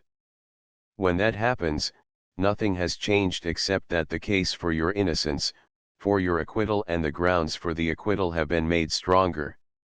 Apart from that, proceedings go on as before, the court offices continue their business, and the case gets passed to higher courts, gets passed back down to the lower courts, and so on, backwards and forwards, sometimes faster, sometimes slower, to and fro. It's impossible to know exactly what's happening while this is going on. Seen from outside, it can sometimes seem that everything has been long since forgotten, the documents have been lost, and the acquittal is complete. No one familiar with the court would believe it. No documents ever get lost, the court forgets nothing. One day no one expects it, some judge or other picks up the documents and looks more closely at them, he notices that this particular case is still active, and orders the defendant's immediate arrest. I've been talking here as if there's a long delay between apparent acquittal and rearrest. That is quite possible, and I do know of cases like that, but it's just as likely that the defendant goes home after he's been acquitted and finds somebody there waiting to rearrest him. Then, of course, his life as a free man is at an end. "And does the trial start over again?" asked Kay, finding it hard to believe. "The trial will always start over again," said the painter, "but there is, once again as before, the possibility of getting an apparent acquittal. Once again, the accused has to muster all his strength and mustn't give up." The painter said that last phrase possibly as a result of the impression that Kay, whose shoulders had dropped somewhat, gave on him. "But to get a second acquittal," asked Kay, as if in anticipation of further revelations by the painter, "is that not harder to get than the first time?" "As far as that's concerned," answered the painter, "there's nothing you can say for certain." "You mean, do you, that the second arrest would have an adverse influence on the judge and the verdict he passes on the defendant?" "That's not how it happens. When the acquittal is passed, the judges are already aware that rearrest is likely. So when it happens it has hardly any effect. But there are countless other reasons why the judge's mood and their legal acumen in the case can be altered, and efforts to obtain the second acquittal must therefore be suited to the new conditions, and generally just as vigorous as the first. But this second acquittal will once again not be final," said Kay, shaking his head. "Of course not," said the painter, "the second acquittal is followed by the third arrest, the third acquittal by the fourth arrest, and so on. That's what is meant by the term apparent acquittal." Kay was silent. "You clearly don't think an apparent acquittal offers much advantage," said the painter. "Perhaps deferment would suit you better. Would you like me to explain what deferment is about?" Kay nodded. The painter had leaned back and spread himself out in his chair, his nightshirt was wide open, he had pushed his hand inside and was stroking his breast and his sides. Deferment, said the painter, looking vaguely in front of himself for a while as if trying to find a perfectly appropriate explanation. Deferment consists of keeping proceedings permanently in their earliest stages. To do that, the accused and those helping him need to keep in continuous personal contact with the court, especially those helping him. I repeat, this doesn't require so much effort as getting an apparent acquittal, but it probably requires a lot more attention. You must never let the trial out of your sight, you have to go and see the appropriate judge at regular intervals as well as when something in particular comes up, and, whatever you do, you have to try and remain friendly with him. If you don't know the judge personally, you have to influence him through the judges you do know, and you have to do it without giving up on the direct discussions. As long as you don't fail to do any of these things, you can be reasonably sure the trial won't get past its first stages. The trial doesn't stop, but the defendant is almost as certain of avoiding conviction as if he'd been acquitted. Compared with an apparent acquittal, deferment has the advantage that the defendant's future is less uncertain, he's safe from the shock of being suddenly rearrested and doesn't need to fear the exertions and stress involved in getting an apparent acquittal just when everything else in his life would make it most difficult. Deferment does have certain disadvantages of its own though, too, and they shouldn't be underestimated. I don't mean by this that the defendant is never free, he's never free in the proper sense of the word with an apparent acquittal either. There's another disadvantage. Proceedings can't be prevented from moving forward unless there are some at least ostensible reasons given. So something needs to seem to be happening when looked at from the outside. This means that from time to time various injunctions have to be obeyed, the accused has to be questioned, investigations have to take place and so on. The trial's been artificially constrained inside a tiny circle, and it has to be continuously spun round within it. And that, of course, brings with it certain unpleasantnesses for the accused, although you shouldn't imagine they're all that bad. All of this is just for show. The interrogations, for instance, they're only very short. If you ever don't have the time or don't feel like going to them, you can offer an excuse. With some judges you can even arrange the injunctions together a long time in advance. In essence, all it means is that, as the accused, you have to report to the judge from time to time. Even while the painter was speaking those last words, Kay had laid his coat over his arm and had stood up. Immediately, from outside the door, there was a cry of "He's standing up now." "Are you leaving already?" asked the painter, who had also stood up. "It must be the air that's driving you out." "I'm very sorry about that. There's still a lot I need to tell you." I had to put everything very briefly, but I hope at least it was all clear. "Oh yes," said Kay, whose head was aching from the effort of listening. Despite this affirmation, the painter summed it all up once more, as if he wanted to give Kay something to console him on his way home. "Both have in common that they prevent the defendant being convicted," he said. "But they also prevent his being properly acquitted," said Kay quietly, as if ashamed to acknowledge it. "You've got it, in essence," said the painter quickly. Kay placed his hand on his winter overcoat but could not bring himself to put it on. Most of all he would have liked to pack everything together and run out to the fresh air. Not even the girls could induce him to put his coat on, even though they were already loudly telling each other that he was doing so. The painter still had to interpret K's mood in some way, so he said, "I expect you've deliberately avoided deciding between my suggestions yet." "That's good. I would even have advised against making a decision straight away. There's no more than a hair's breadth of difference between the advantages and disadvantages. Everything has to be carefully weighed up. But the most important thing is you shouldn't lose too much time. "I'll come back here again soon," said Kay, who had suddenly decided to put his frock coat on, threw his overcoat over his shoulder and hurried over to the door behind which the girls now began to scream. Kay thought he could even see the screaming girls through the door.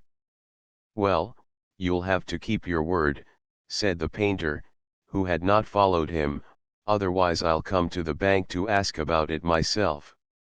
"Will you open this door for me?" said Kay, pulling at the handle which, as he noticed from the resistance, was being held tightly by the girls on the other side. "Do you want to be bothered by the girls?" asked the painter. "It's better if you use the other way out," he said, pointing to the door behind the bed. Kay agreed to this and jumped back to the bed. But instead of opening that door, the painter crawled under the bed and from underneath it asked Kay, "Just a moment more, would you not like to see a picture I could sell to you?" Kay did not want to be impolite. The painter really had taken his side and promised to help him more in the future, and because of K's forgetfulness there had been no mention of any payment for the painter's help, so Kay could not turn him down now and allowed him to show him the picture, even though he was quivering with impatience to get out of the studio. From under the bed, the painter withdrew a pile of unframed paintings. They were so covered in dust that when the painter tried to blow it off the one on top, the dust swirled around in front of K's eyes, robbing him of breath for some time. "Moorland landscape," said the painter, passing the picture to Kay. It showed two sickly trees, well separated from each other in dark grass. In the background there was a multicolored sunset. "That's nice," said Kay, "I'll buy it." Kay expressed himself in this curt way without any thought, so he was glad when the painter did not take this amiss and picked up a second painting from the floor.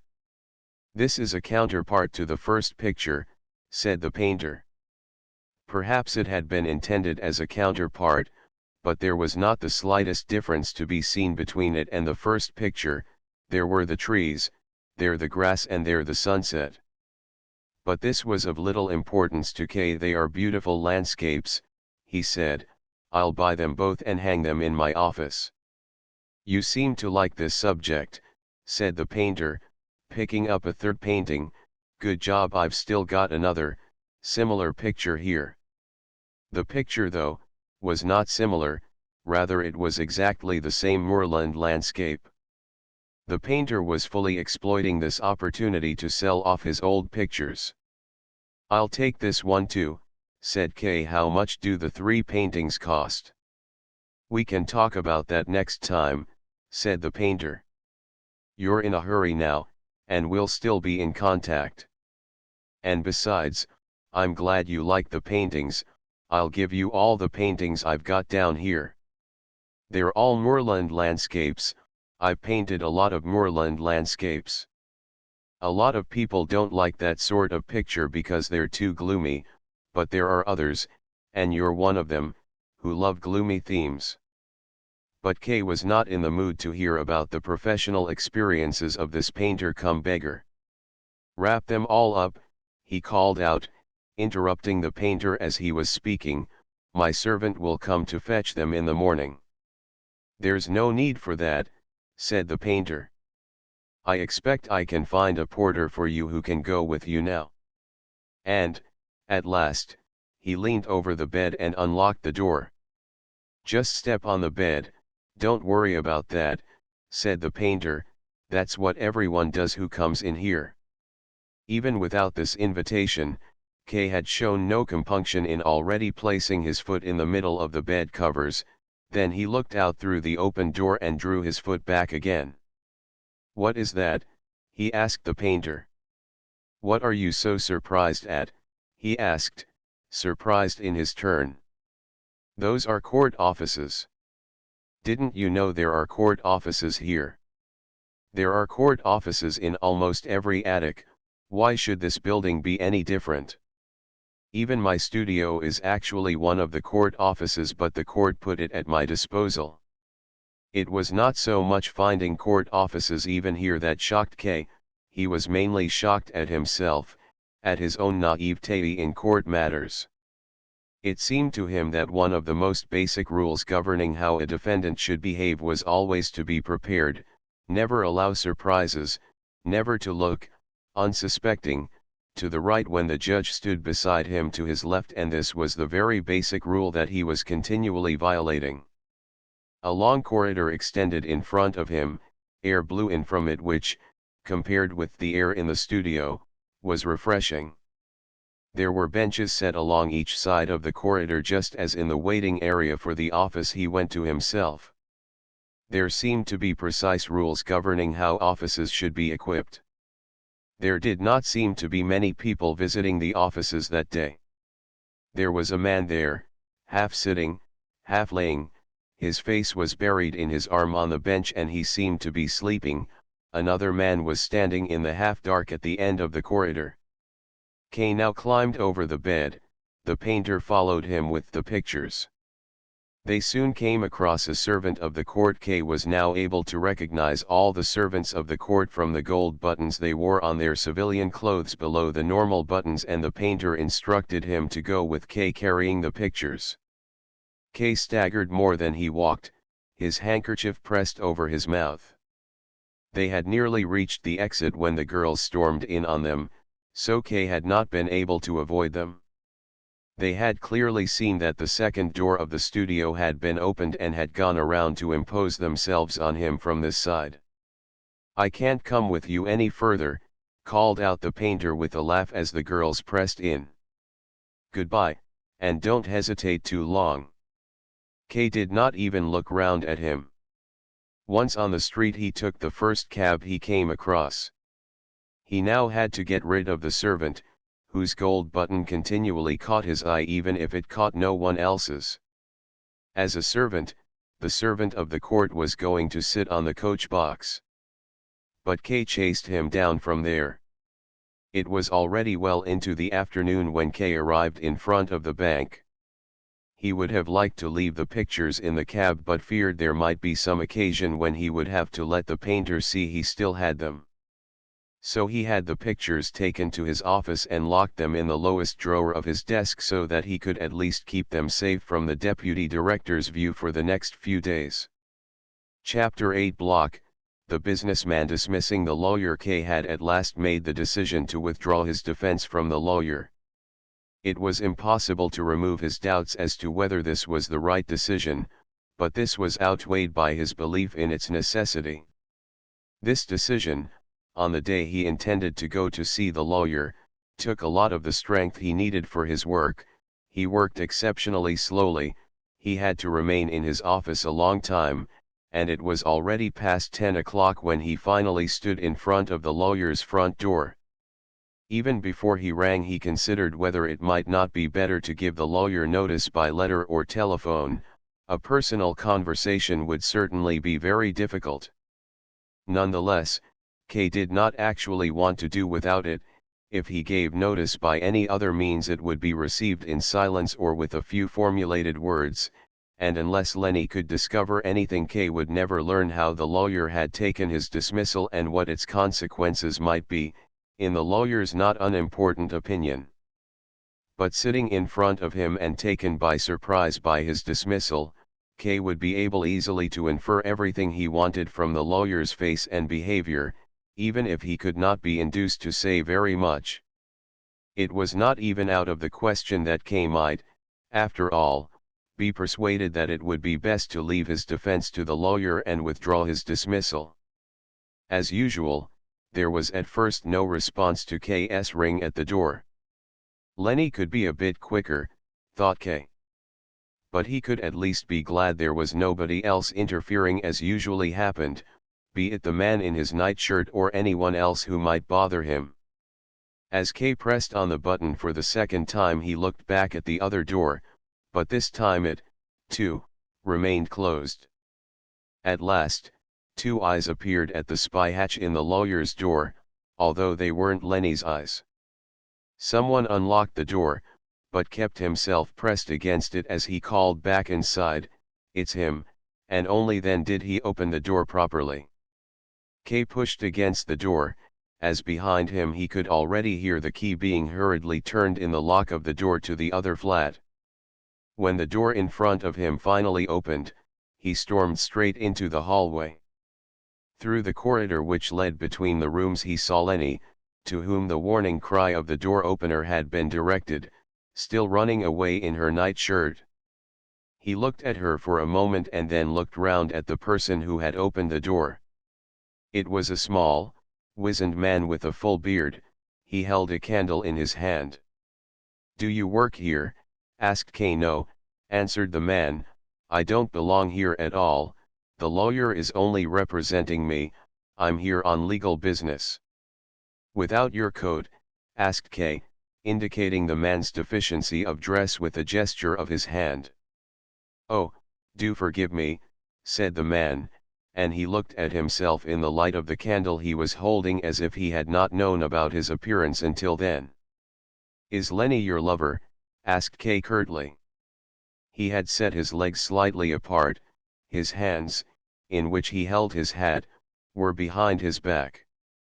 Merely by being in possession of a thick overcoat he felt his advantage over this thin little man.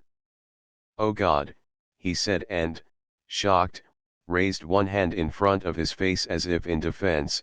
"No, no, what can you be thinking?" "You look honest enough," said Kay with a smile, "but come along anyway." Kay indicated with his hat which way the man was to go and let him go ahead of him. "What is your name then?" asked Kay on the way. "Block." "I'm a businessman," said the small man, twisting himself round as he thus introduced himself, although Kay did not allow him to stop moving. "Is that your real name?" asked Kay. "Of course it is," was the man's reply. "Why do you doubt it?" "I thought you might have some reason to keep your name secret," said Kay. He felt himself as much at liberty as is normally only felt in foreign parts when speaking with people of lower standing, keeping everything about himself to himself, speaking only casually about the interests of the other, able to raise him to a level above one's own, but also able, at will, to let him drop again. Kay stopped at the door of the lawyer's office, opened it and, to the businessman who had obediently gone ahead, called, "Not so fast. Bring some light here." Kay thought Lenny might have hidden in here. He let the businessman search in every corner, but the room was empty. In front of the picture of the judge, Kay took hold of the businessman's braces to stop him moving on. "Do you know him?" he asked, pointing upwards with his finger. The businessman lifted the candle, blinked as he looked up and said, "It's a judge." "An important judge?" asked Kay, and stood to the side and in front of the businessman so that he could observe what impression the picture had on him. The businessman was looking up in admiration. "He's an important judge." "You don't have much insight," said Kay. "He is the lowest of the lowest examining judges." "I remember now," said the businessman as he lowered the candle, "that's what I've already been told." "Well, of course you have," called out Kay, "I'd forgotten about it, of course you would already have been told." "But why, asked the businessman as he moved forwards towards the door, propelled by the hands of Kay outside in the corridor. Kay said, "You know where Lenny's hidden, do you?" "Hidden," said the businessman, "no, but she might be in the kitchen cooking soup for the lawyer." "Why didn't you say that immediately?" asked Kay. "I was going to take you there, but you called me back again," answered the businessman, as if confused by the contradictory commands. "You think you're very clever, don't you?" said Kay. "Now take me there." Kay had never been in the kitchen. It was surprisingly big and very well equipped. The stove alone was 3 times bigger than normal stoves, but it was not possible to see any detail beyond this as the kitchen was at the time illuminated by no more than a small lamp hanging by the entrance. At the stove stood Lenny, in a white apron as always, breaking eggs into a pot standing on a spirit lamp. "Good evening, Joseph," she said with a glance sideways. "Good evening," said Kay, pointing with one hand to a chair in a corner which the businessman was to sit on, and he did indeed sit down on it. Kay, however, went very close behind Lenny's back, leaned over her shoulder and asked, "Who is this man?" Lenny put one hand around Kay as she stirred the soup with the other. She drew him forward toward herself and said, "He's a pitiful character, a poor businessman by the name of Block. Just look at him." The two of them looked back over their shoulders. The businessman was sitting on the chair that Kay had directed him to. He had extinguished the candle whose light was no longer needed and pressed on the wick with his fingers to stop the smoke. "You were in your nightshirt," said Kay, putting his hand on her head and turning it back towards the stove. She was silent. "Is he your lover?" asked Kay. She was about to take hold of the pot of soup, but Kay took both her hands and said, "Answer me." She said, "Come into the office, I'll explain everything to you." "No," said Kay, "I want you to explain it here." She put her arms around him and wanted to kiss him. Kay, though, pushed her away and said, "I don't want you to kiss me now." "Joseph," said Lenny, looking at Kay imploringly but frankly in the eyes, "you're not going to be jealous of Mr. Block now, are you?" "Rudy," she then said, turning to the businessman, "help me out, will you? I'm being suspected of something, you can see that, leave the candle alone." It had looked as though Mr. Block had not been paying attention, but he had been following closely. "I don't even know why you might be jealous," he said ingenuously. "Nor do I, actually," said Kay, looking at the businessman with a smile. Lenny laughed out loud, and while Kay was not paying attention took the opportunity of embracing him and whispering, "Leave him alone, now, you can see what sort of person he is. I've been helping him a little bit because he's an important client of the lawyer's, and no other reason. And what about you? Do you want to speak to the lawyer at this time of day? He's very unwell today, but if you want I'll tell him you're here. But you can certainly spend the night with me. It's so long since you were last here, even the lawyer has been asking about you. Don't neglect your case. And I've got some things to tell you that I've learned about. But now, before anything else, take your coat off." She helped him off with his coat, took the hat off his head, ran with the things into the hallway to hang them up, then she ran back and saw to the soup. "Do you want me to tell him you're here straight away or take him his soup first?" "Tell him I'm here first," said Kay. He was in a bad mood. He had originally intended a detailed discussion of his business with Lenny, especially the question of his giving the lawyer notice, but now he no longer wanted to because of the presence of the businessman. Now he considered his affair too important to let this little businessman take part in it and perhaps change some of his decisions, and so he called Lenny back even though she was already on her way to the lawyer. "Bring him his soup first," he said, "I want him to get his strength up for the discussion with me, he'll need it." "You're a client of the lawyer's too, aren't you?" said the businessman quietly from his corner as if he were trying to find this out. It was not, however, taken well. "What business is that of yours?" said Kay, and Lenny said, "Will you be quiet? I'll take him his soup first then, shall I?" And she poured the soup into a dish. "The only worry then is that he might go to sleep soon after he's eaten." "What I've got to say to him will keep him awake," said Kay, who still wanted to intimate that he intended some important negotiations with the lawyer. He wanted Lenny to ask him what it was and only then to ask her advice. But instead, she just promptly carried out the order he had given her. When she went over to him with the dish, she deliberately brushed against him and whispered, "I'll tell him you're here as soon as he's eaten the soup so that I can get you back as soon as possible." "Just go," said Kay, "just go. Be a bit more friendly," she said, and, still holding the dish, turned completely round once more in the doorway. Kay watched her as she went. The decision had finally been made that the lawyer was to be dismissed.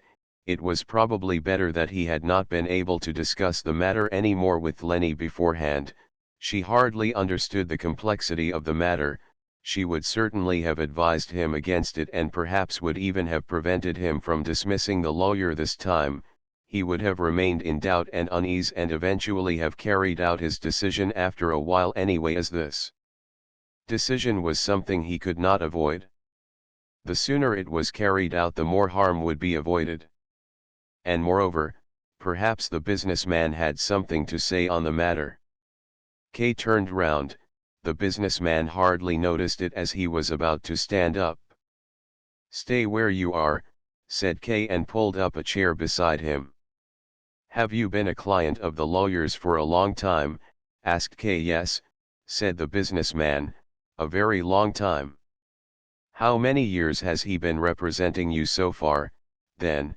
asked Kay. "I don't know how you mean," said the businessman. "He's been my business lawyer. I buy and sell cereals. He's been my business lawyer since I took the business over, and that's about 20 years now, but perhaps you mean my own trial, and he's been representing me in that since it started, and that's been more than 5 years. "Yes, well over 5 years, he then added, pulling out an old briefcase. "I've got everything written down. I can tell you the exact dates if you like.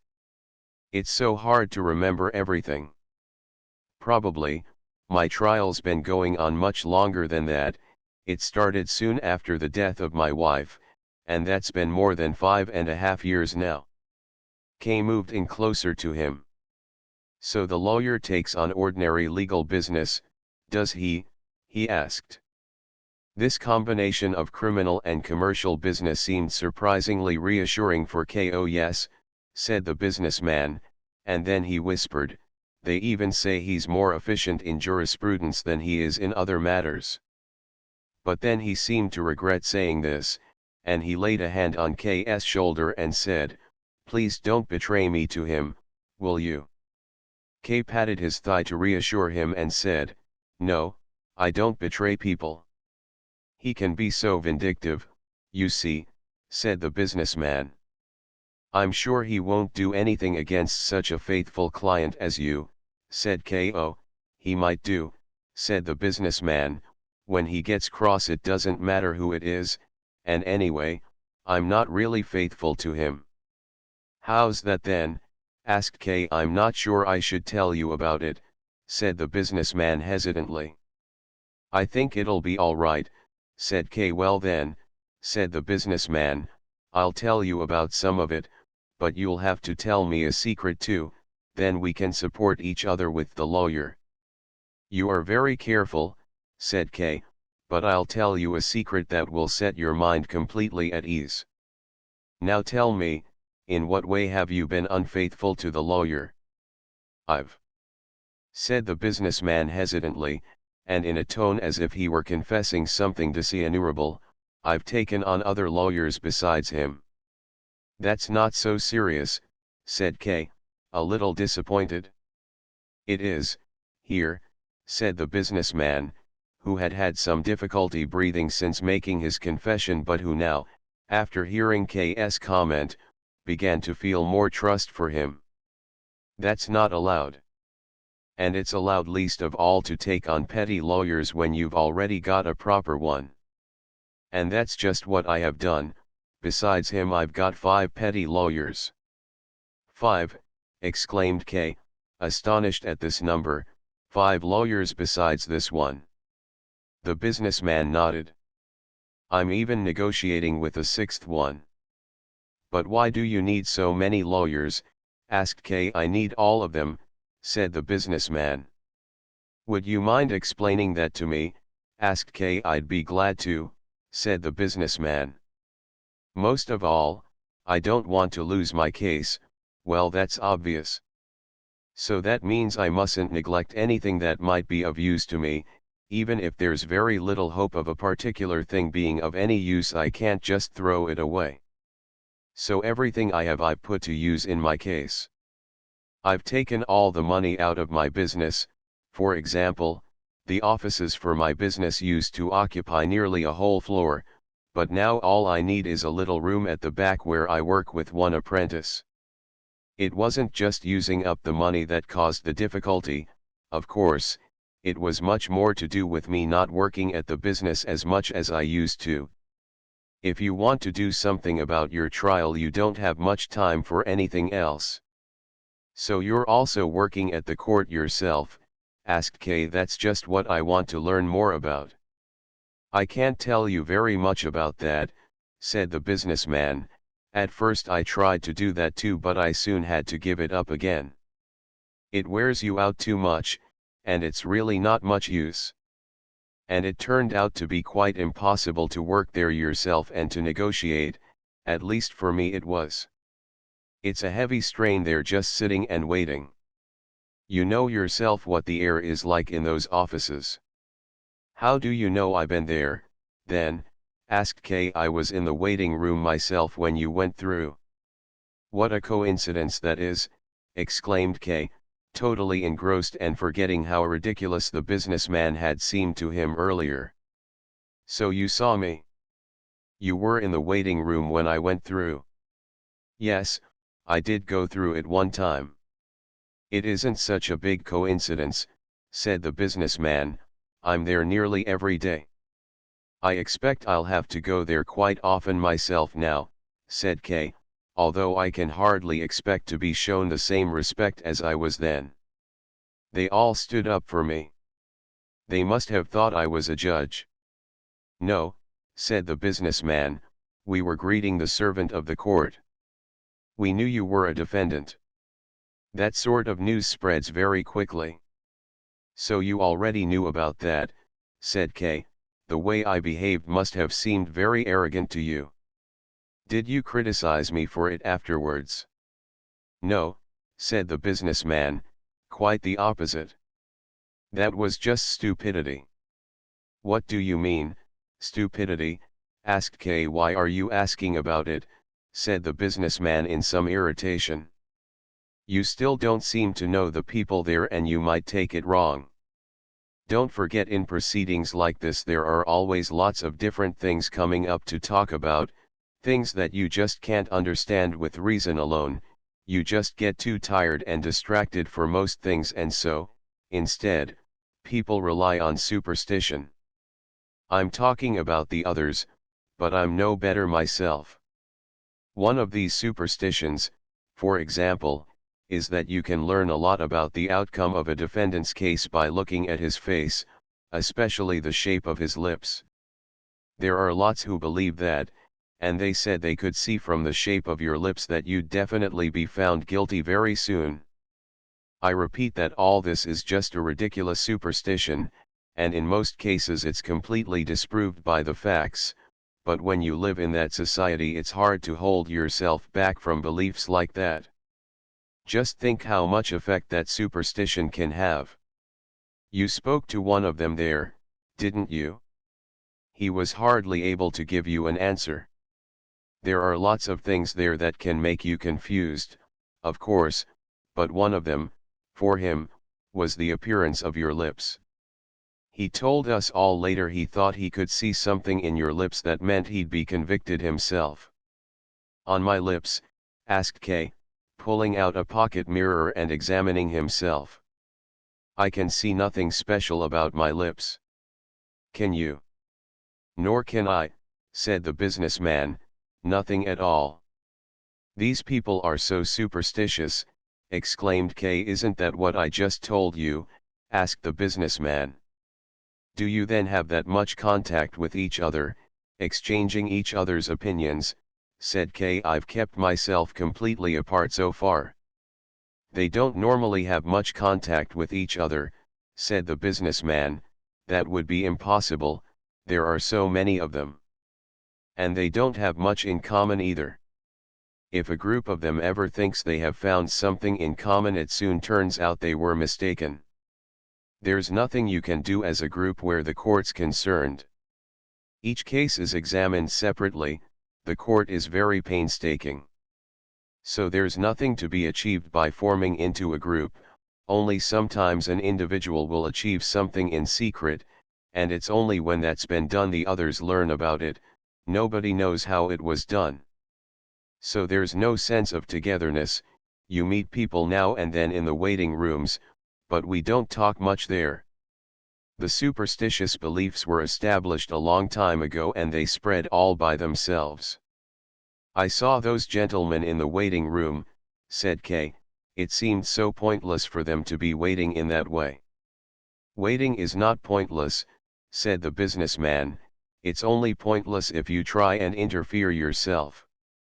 I told you just now I've got 5 lawyers besides this one. You might think I thought it myself at first, you might think I could leave the whole thing entirely up to them now. That would be entirely wrong. I can leave it up to them less than when I had just the one. Maybe you don't understand that, do you? No, said Kay, and to slow the businessman down, who had been speaking too fast, he laid his hand on the businessman's to reassure him, but I'd like just to ask you to speak a little more slowly, these are many very important things for me, and I can't follow exactly what you're saying. You're quite right to remind me of that, said the businessman, you're new to all this, a junior. Your trial is 6 months old, isn't it? Yes, I've heard about it. Such a new case. But I've already thought all these things through countless times, to me they're the most obvious things in the world. You must be glad your trial has already progressed so far, are you? Asked Kay. He did not wish to ask directly how the businessman's affairs stood, but received no clear answer anyway. Yes, I've been working at my trial for 5 years now, said the businessman as his head sank, that's no small achievement. Then he was silent for a while. Kay listened to hear whether Lenny was on her way back. On the one hand, he did not want her to come back too soon as he still had many questions to ask and did not want her to find him in this intimate discussion with the businessman, but on the other hand it irritated him that she stayed so long with the lawyer when Kay was there, much longer than she needed to give him his soup. I still remember it exactly, the businessman began again, and Kay immediately gave him his full attention, when my case was as old as yours is now. I only had this one lawyer at that time, but I wasn't very satisfied with him. Now I'll find out everything, thought Kay, nodding vigorously as if he could thereby encourage the businessman to say everything worth knowing. My case, the businessman continued, didn't move on at all. There were some hearings that took place and I went to every one of them, collected materials, handed all my business books to the court, which I later found was entirely unnecessary. I ran back and forth to the lawyer, and he submitted various documents to the court too. Various documents? Asked Kay. Yes, that's right, said the businessman. That's very important for me, said Kay. In my case he's still working on the first set of documents. He still hasn't done anything. I see now that he's been neglecting me quite disgracefully. There can be lots of good reasons why the first documents still aren't ready, said the businessman, and anyway, it turned out later on that the ones he submitted for me were entirely worthless. I even read one of them myself. One of the officials at the court was very helpful. It was very learned, but it didn't actually say anything. Most of all, there was lots of Latin, which I can't understand, then pages and pages of general appeals to the court, then lots of flattery for particular officials. They weren't named, these officials, but anyone familiar with the court must have been able to guess who they were. Then there was self-praise by the lawyer where he humiliated himself to the court in a way that was downright dog-like, and then endless investigations of cases from the past which were supposed to be similar to mine. Although, as far as I was able to follow them, these investigations had been carried out very carefully. Now, I don't mean to criticize the lawyer's work with all of this, and the document I read was only one of many, but even so, and this is something I will say, at that time I couldn't see any progress in my trial at all. And what sort of progress had you been hoping for? Asked Kay. That's a very sensible question, said the businessman with a smile. It's only very rare that you see any progress in these proceedings at all. But I didn't know that then. I'm a businessman, much more in those days than now. I wanted to see some tangible progress. It should have all been moving to some conclusion, or at least should have been moving on in some way according to the rules. Instead of which there were just more hearings, and most of them went through the same things anyway. I had all the answers off pat like in a church service. There were messengers from the court coming to me at work several times a week, or they came to me at home or anywhere else they could find me, and that was very disturbing of course, but at least now things are better in that respect. It's much less disturbing when they contact you by telephone, and rumors about my trial even started to spread among some of the people I do business with, and especially my relations, so I was being made to suffer in many different ways, but there was still not the slightest sign that even the first hearing would take place soon. So I went to the lawyer and complained about it. He explained it all to me at length, but refused to do anything I asked for. No one has any influence on the way the trial proceeds, he said. To try and insist on it in any of the documents submitted like I was asking was simply unheard of and would do harm to both him and me. I thought to myself, what this lawyer can't or won't do another lawyer will. So I looked round for other lawyers.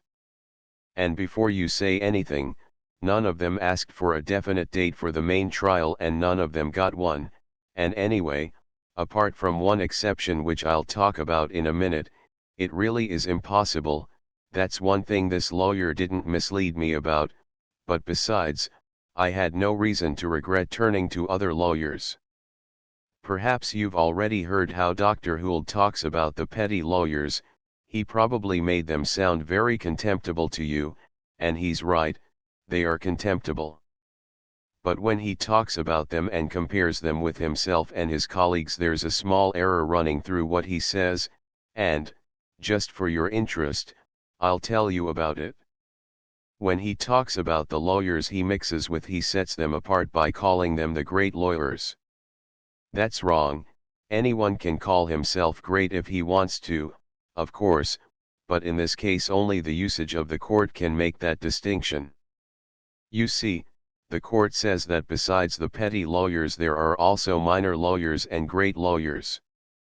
This one and his colleagues are only minor lawyers, and the difference in rank between them and the great lawyers, who I've only ever heard about and never seen, is incomparably greater than between the minor lawyers and the despised petty lawyers. The great lawyers, asked Kay. Who are they then? How do you contact them? You've never heard about them, then, said the businessman. There's hardly anyone who's been accused who doesn't spend a lot of time dreaming about the great lawyers once he's heard about them. It's best if you don't let yourself be misled in that way.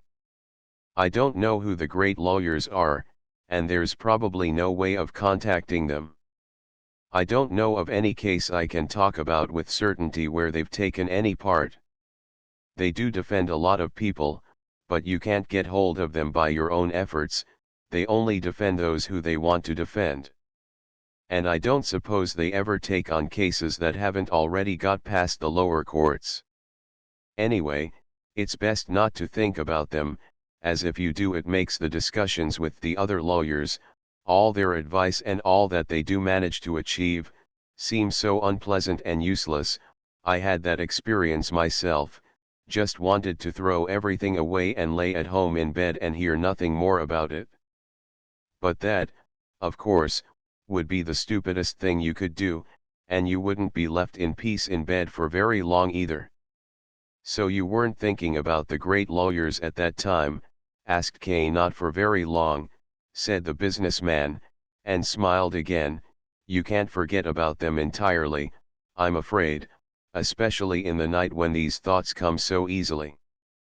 But I wanted immediate results in those days, so I went to the petty lawyers.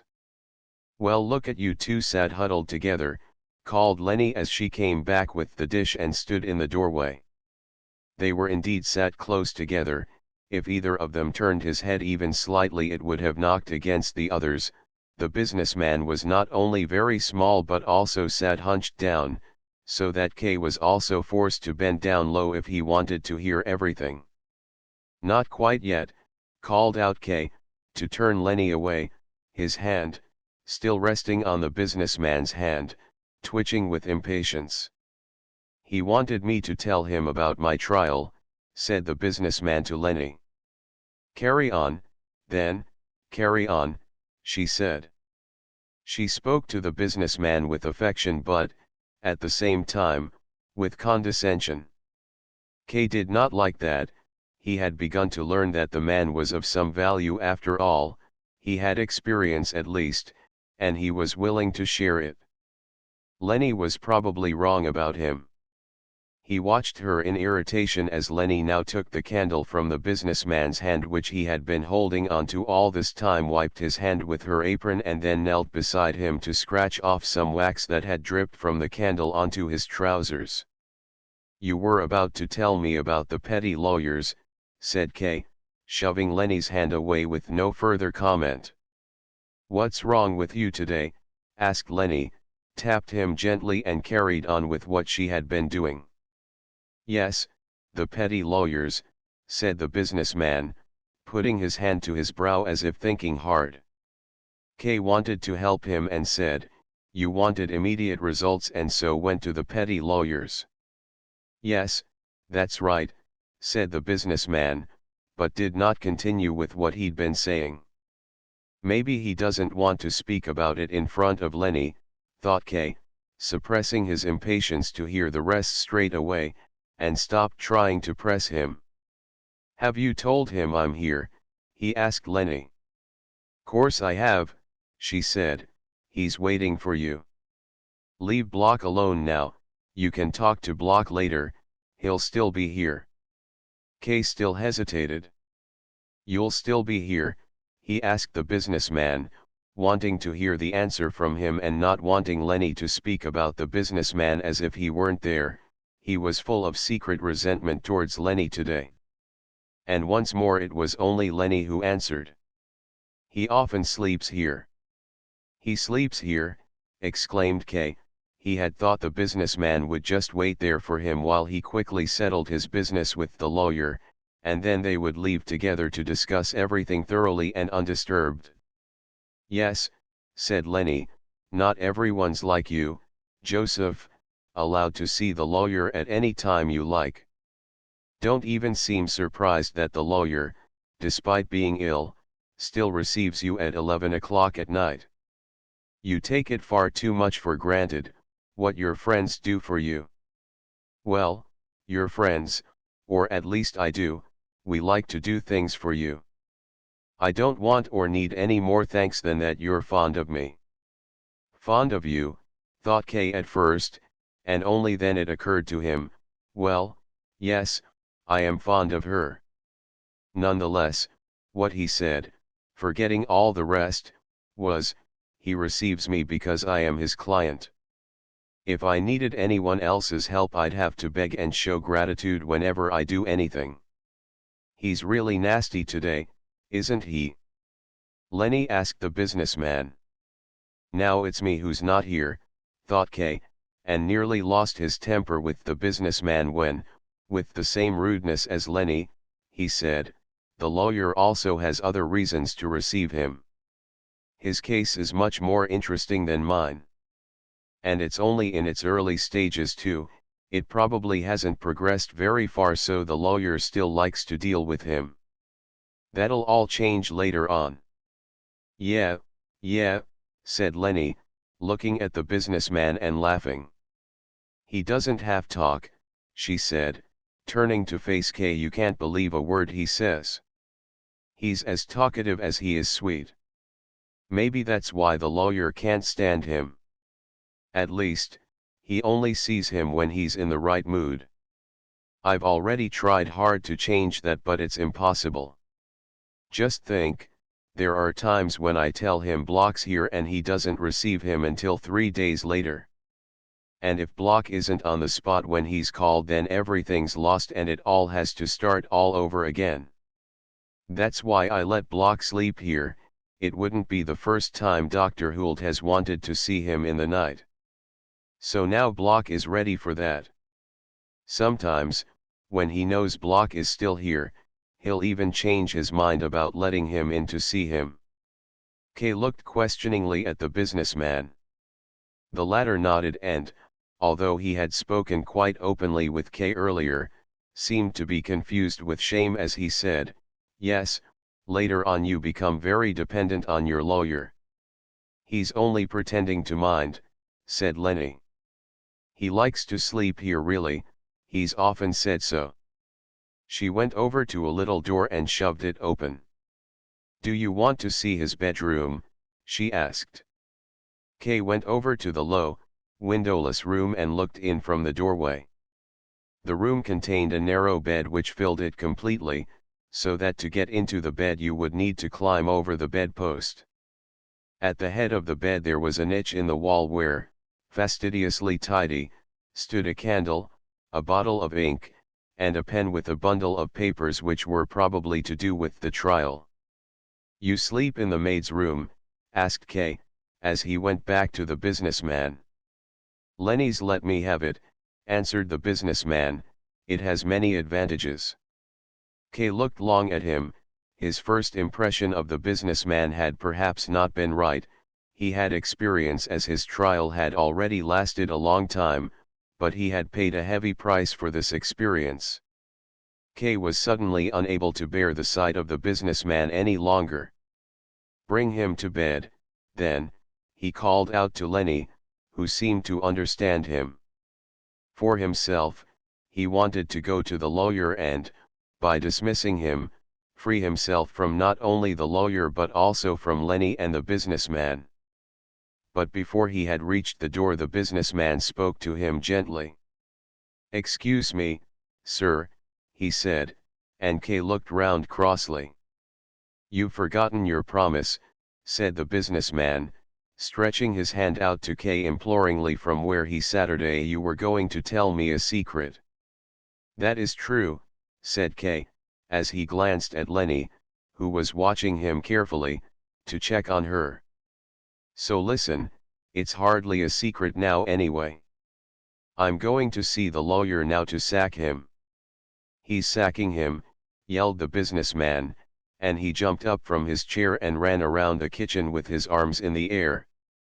He kept on shouting, "He's sacking his lawyer." Lenny tried to rush at Kay, but the businessman got in her way so that she shoved him away with her fists. Then, still with her hands balled into fists, she ran after Kay, who, however, had been given a long start. He was already inside the lawyer's room by the time Lenny caught up with him. He had almost closed the door behind himself, but Lenny held the door open with her foot, grabbed his arm and tried to pull him back.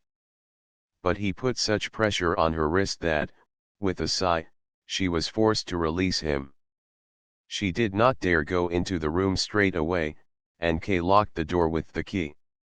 "I've been waiting for you a very long time," said the lawyer from his bed. He had been reading something by the light of a candle, but now he laid it onto the bedside table and put his glasses on, looking at Kay sharply through them. Instead of apologizing, Kay said, "I'll be leaving again soon." As he had not apologized, the lawyer ignored what Kay said, and replied, "I won't let you in this late again next time." "I find that quite acceptable," said Kay. The lawyer looked at him quizzically. "Sit down," he said.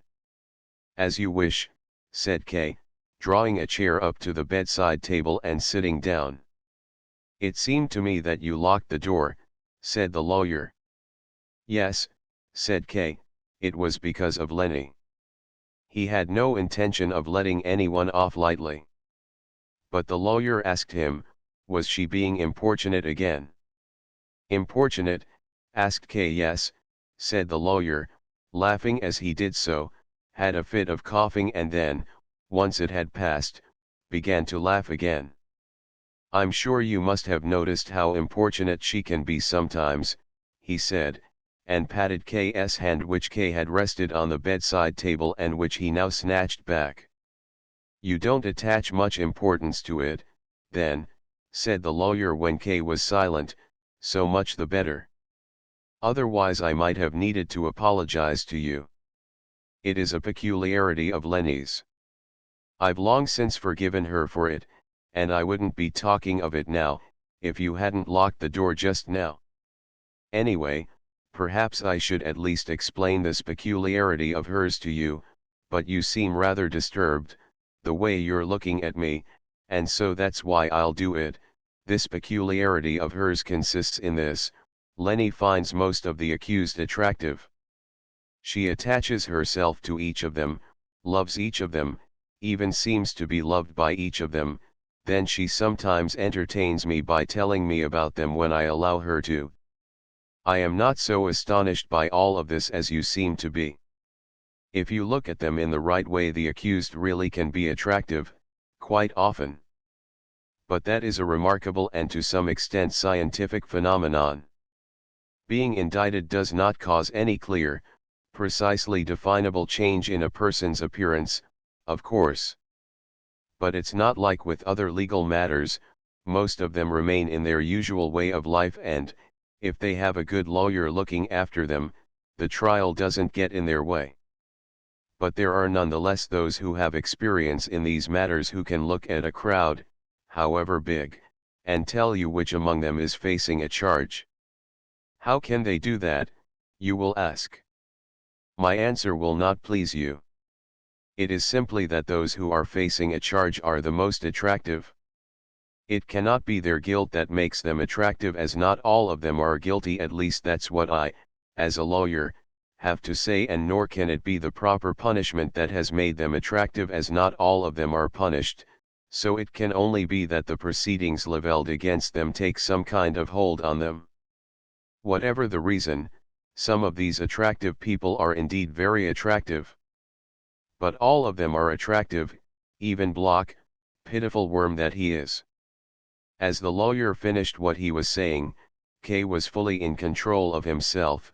He had even nodded conspicuously at his last few words in order to confirm to himself the view he had already formed, that the lawyer was trying to confuse him, as he always did, by making general and irrelevant observations, and thus distract him from the main question of what he was actually doing for K's trial.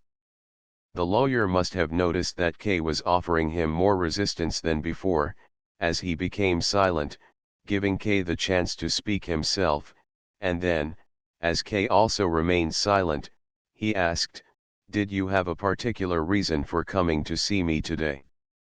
"Yes," said K, putting his hand up to slightly shade his eyes from the light of the candle so that he could see the lawyer better. "I wanted to tell you that I'm withdrawing my representation from you, with immediate effect." "Do I understand you rightly?" asked the lawyer as he half raised himself in his bed and supported himself with one hand on the pillow. "I think you do," said K, sitting stiffly upright as if waiting in ambush.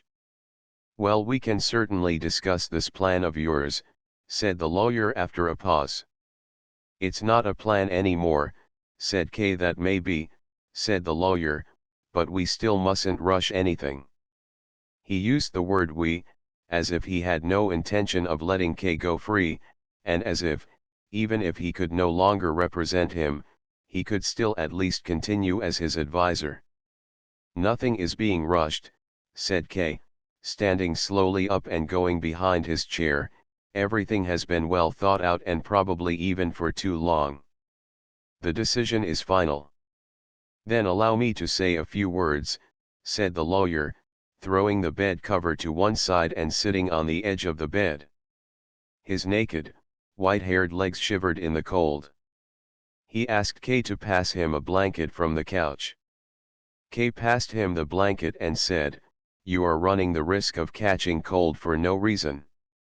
The circumstances are important enough, said the lawyer as he wrapped the bed cover around the top half of his body and then the blanket around his legs. Your uncle is my friend, and in the course of time I've become fond of you as well. I admit that quite openly.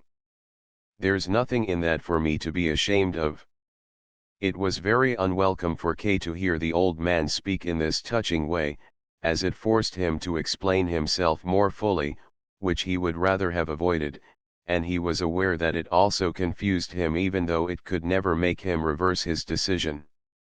Thank you for feeling so friendly toward me, he said, and I also realize how deeply involved you've been in my case, as deeply as possible for yourself and to bring as much advantage as possible to me. Nonetheless, I have recently come to the conviction that it is not enough.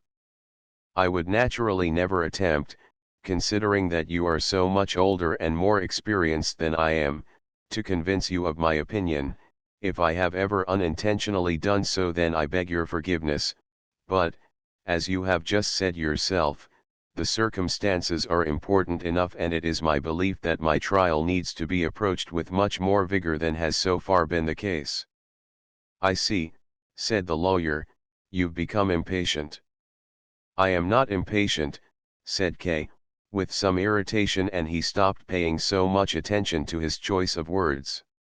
When I first came here with my uncle, you probably noticed I wasn't greatly concerned about my case, and if I wasn't reminded of it by force, as it were, I would forget about it completely. But my uncle insisted I should allow you to represent me, and I did so as a favor to him. I could have expected the case to be less of a burden than it had been, as the point of taking on a lawyer is that he should take on some of its weight. But what actually happened was the opposite. Before, the trial was never such a worry for me as it has been since you've been representing me. When I was by myself, I never did anything about my case, I was hardly aware of it, but then, once there was someone representing me, everything was set for something to happen. I was always, without cease, waiting for you to do something, getting more and more tense, but you did nothing. I did get some information about the court from you that I probably could not have got anywhere else, but that can't be enough when the trial, supposedly in secret, is getting closer and closer to me. Kay had pushed the chair away and stood erect, his hands in the pockets of his frock coat. After a certain point in the proceedings, said the lawyer quietly and calmly, nothing new of any importance ever happens.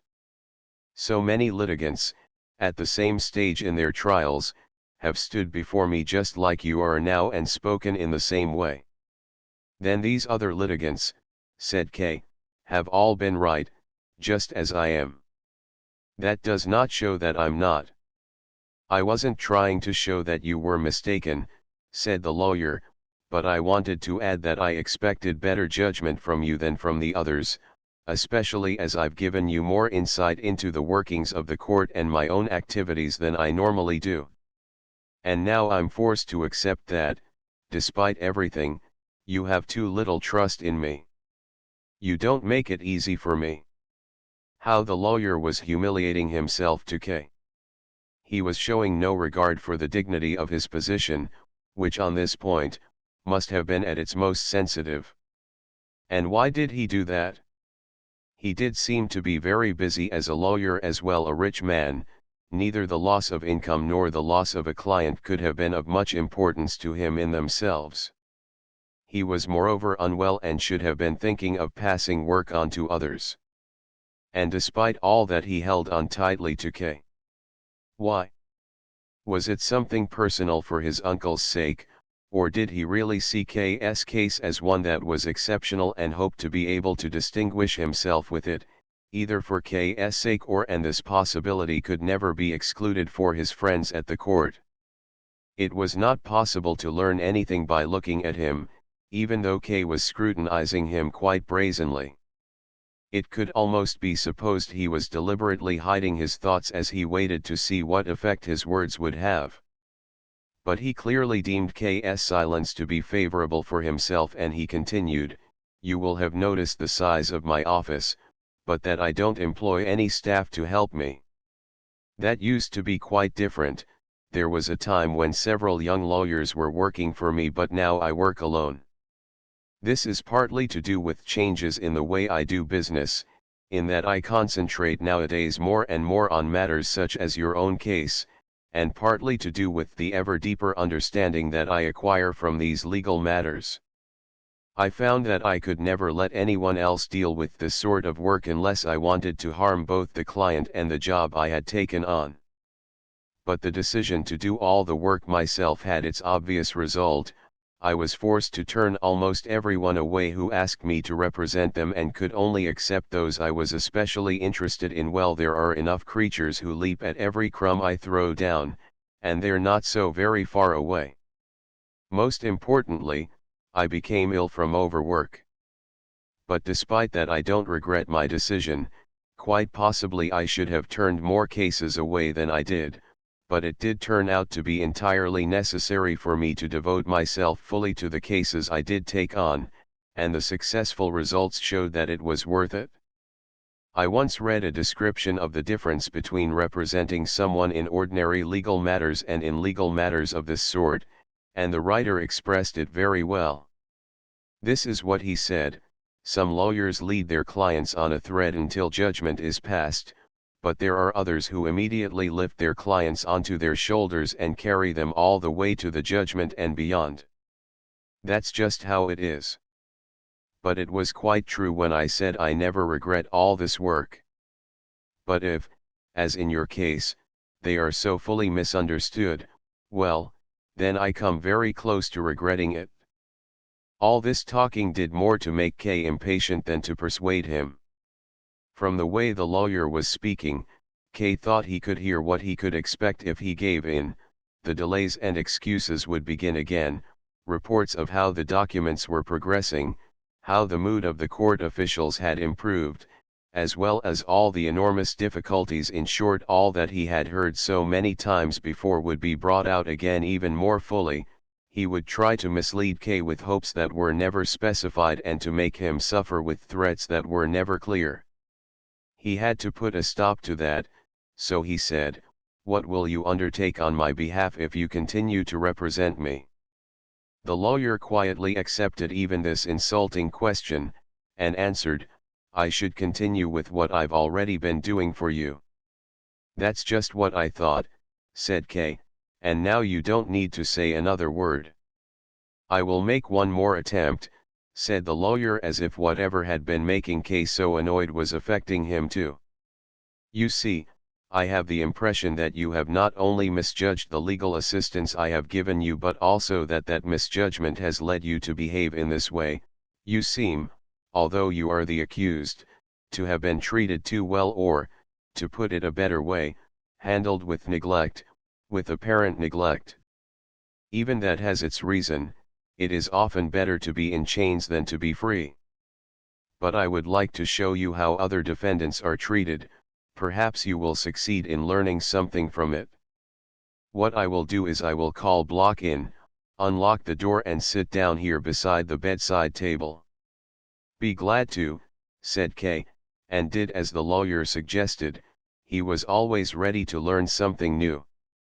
But to make sure of himself for any event, he added, "But you do realize that you are no longer to be my lawyer, don't you?"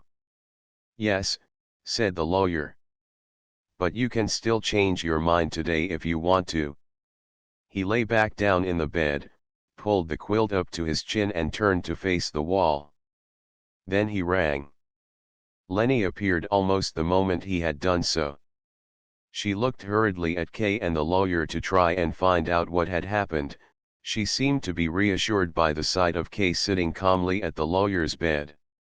She smiled and nodded to Kay. Kay looked blankly back at her.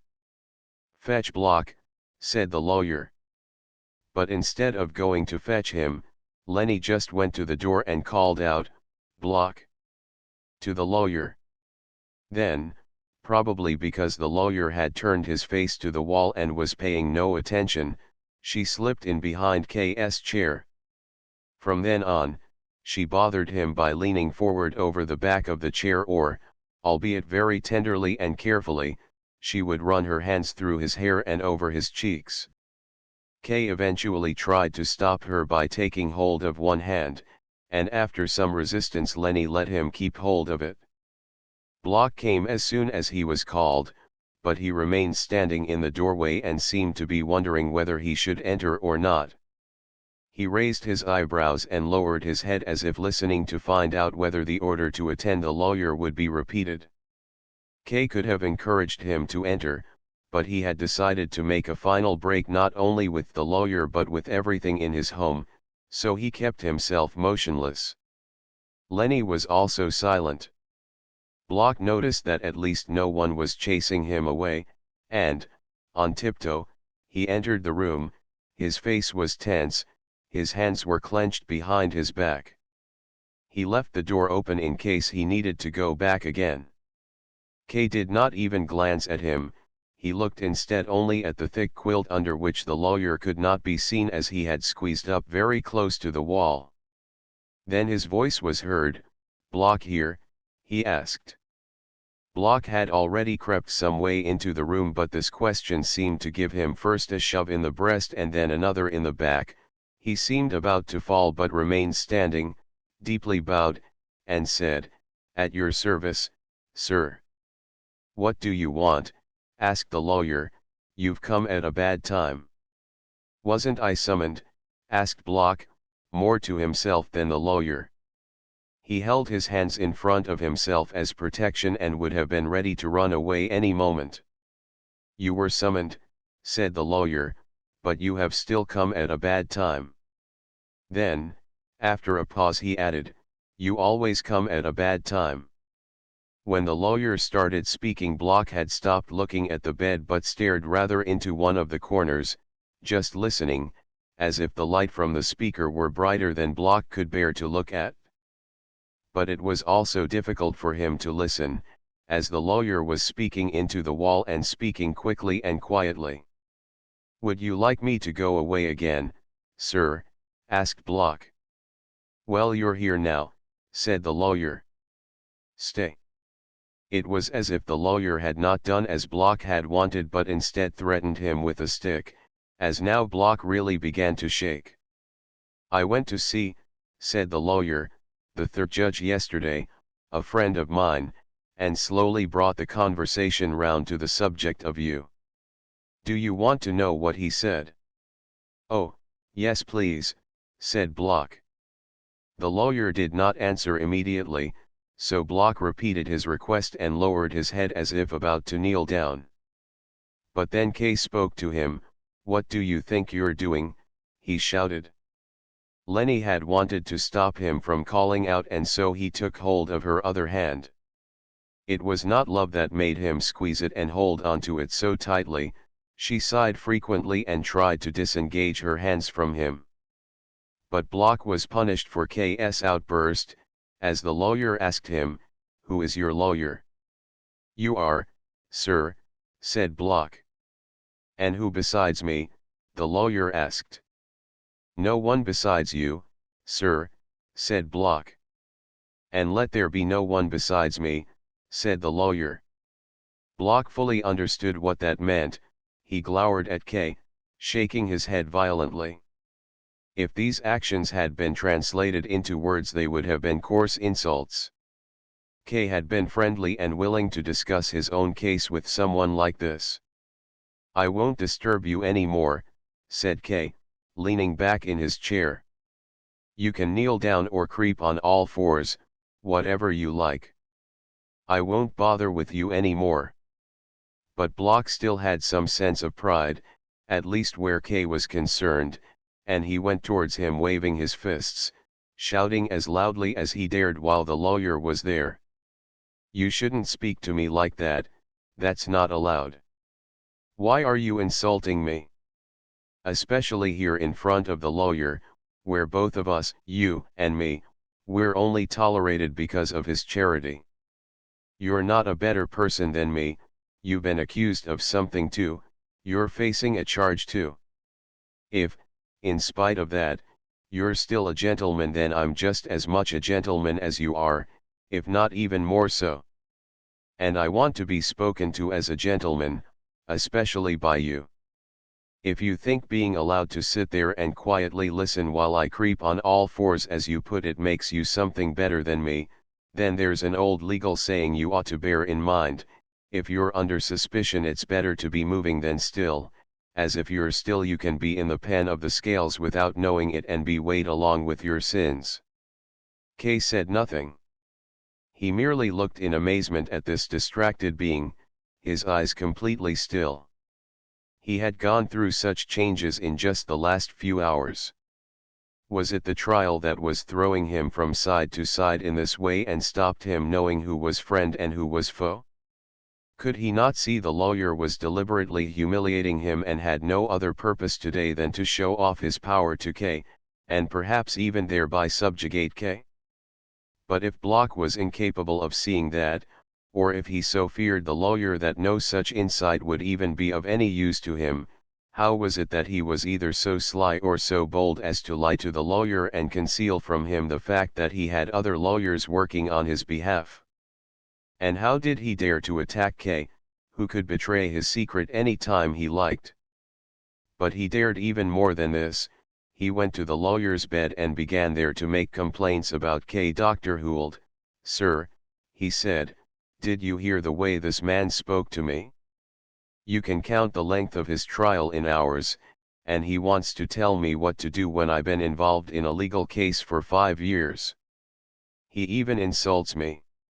He doesn't know anything, but he insults me, when I, as far as my weak ability allows, when I've made a close study of how to behave with the court, what we ought to do and what the court practices are." "Don't let anyone bother you," said the lawyer, "and do what seems to you to be right." "I will," said Block, as if speaking to himself to give himself courage, and with a quick glance to the side he knelt down close beside the bed. "I'm kneeling now, Dr. Hould, sir," he said. But the lawyer remained silent. With one hand, Block carefully stroked the bed cover. In the silence while he did so, Lenny, as she freed herself from K's hands, said, "You're hurting me. Let go of me. I'm going over to Block." She went over to him and sat on the edge of the bed. Block was very pleased at this, and with lively, but silent, gestures he immediately urged her to intercede for him with the lawyer. It was clear that he desperately needed to be told something by the lawyer, although perhaps only so that he could make use of the information with his other lawyers. Lenny probably knew very well how the lawyer could be brought round, pointed to his hand and pursed her lips as if making a kiss. Block immediately performed the hand kiss and, at further urging from Lenny, repeated it twice more. But the lawyer continued to be silent. Then Lenny leant over the lawyer. As she stretched out, the attractive shape of her body could be seen, and, bent over close to his face, she stroked his long white hair. That now forced him to give an answer. "I'm rather wary of telling him," said the lawyer, and his head could be seen shaking slightly, perhaps so that he would feel the pressure of Lenny's hand better. Block listened closely with his head lowered, as if by listening he were breaking an order. "What makes you so wary about it?" asked Lenny. Kay had the feeling he was listening to a contrived dialogue that had been repeated many times, that would be repeated many times more, and that for Block alone it would never lose its freshness. "What has his behavior been like today?" asked the lawyer instead of an answer. Before Lenny said anything she looked down at Block and watched him a short while as he raised his hands towards her and rubbed them together imploringly. Finally she gave a serious nod, turned back to the lawyer and said, "He's been quiet and industrious." This was an elderly businessman, a man whose beard was long, and he was begging a young girl to speak on his behalf. Even if there was some plan behind what he did, there was nothing that could reinstate him in the eyes of his fellow man. Kay could not understand how the lawyer could have thought this performance would win him over. Even if he had done nothing earlier to make him want to leave, then the scene would have done so. It was almost humiliating even for the onlooker. So these were the lawyer's methods, which Kay fortunately had not been exposed to for long, to let the client forget about the whole world and leave him with nothing but the hope of reaching the end of his trial by this deluded means. He was no longer a client, he was the lawyer's dog. If the lawyer had ordered him to crawl under the bed as if it were a kennel and to bark out from under it, then he would have done so with enthusiasm. Kay listened to all of this, testing it and thinking it over as if he had been given the task of closely observing everything spoken here, inform a higher office about it and write a report. "And what has he been doing all day?" asked the lawyer. "I kept him locked in the maid's room all day," said Lenny, "so that he wouldn't stop me doing my work. That's where he usually stays. From time to time I looked in through the spy hole to see what he was doing, and each time he was kneeling on the bed and reading the papers you gave him, propped up on the window sill. That made a good impression on me, as the window only opens onto an air shaft and gives hardly any light. It showed how obedient he is that he was even reading in those conditions." "I'm pleased to hear it," said the lawyer. "But did he understand what he was reading?" While this conversation was going on, Block continually moved his lips and was clearly formulating the answers he hoped Lenny would give. "Well, I can't give you any certain answer to that, of course," said Lenny, "but I could see that he was reading thoroughly. He spent all day reading the same page, running his finger along the lines. Whenever I looked in on him he sighed as if this reading was a lot of work for him. I expect the papers you gave him were very hard to understand." "Yes," said the lawyer, "they certainly are that. And I really don't think he understood anything of them. But they should at least give him some inkling of just how hard a struggle it is and how much work it is for me to defend him. And who am I doing all this hard work for? I'm doing it, it's laughable even to say it, I'm doing it for Block. He ought to realize what that means, too." "Did he study without a pause?" "Almost without a pause," answered Lenny. "Just the once he asked me for a drink of water, so I gave him a glassful through the window. Then at 8 o'clock I let him out and gave him something to eat." Block glanced sideways at Kay, as if he were being praised and had to impress Kay as well. He now seemed more optimistic, he moved more freely and rocked back and forth on his knees. This made his astonishment all the more obvious when he heard the following words from the lawyer. "You speak well of him," said the lawyer, "but that's just what makes it difficult for me. You see, the judge did not speak well of him at all, neither about Block nor about his case." "Didn't speak well of him?" asked Lenny. "How is that possible?"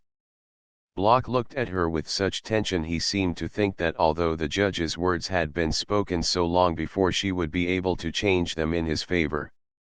"Not at all," said the lawyer. "In fact, he became quite cross when I started to talk about Block to him. 'Don't talk to me about Block,' he said. 'He is my client,' said I. 'You're letting him abuse you,' he said. 'I don't think his case is lost yet,' said I. 'You're letting him abuse you,' he repeated. 'I don't think so,' said I. 'Block works hard in his case and always knows where it stands. He practically lives with me so that he always knows what's happening. You don't always find such enthusiasm as that. He's not very pleasant personally, I grant you, his manners are terrible and he's dirty, but as far as the trial's concerned he's quite immaculate.'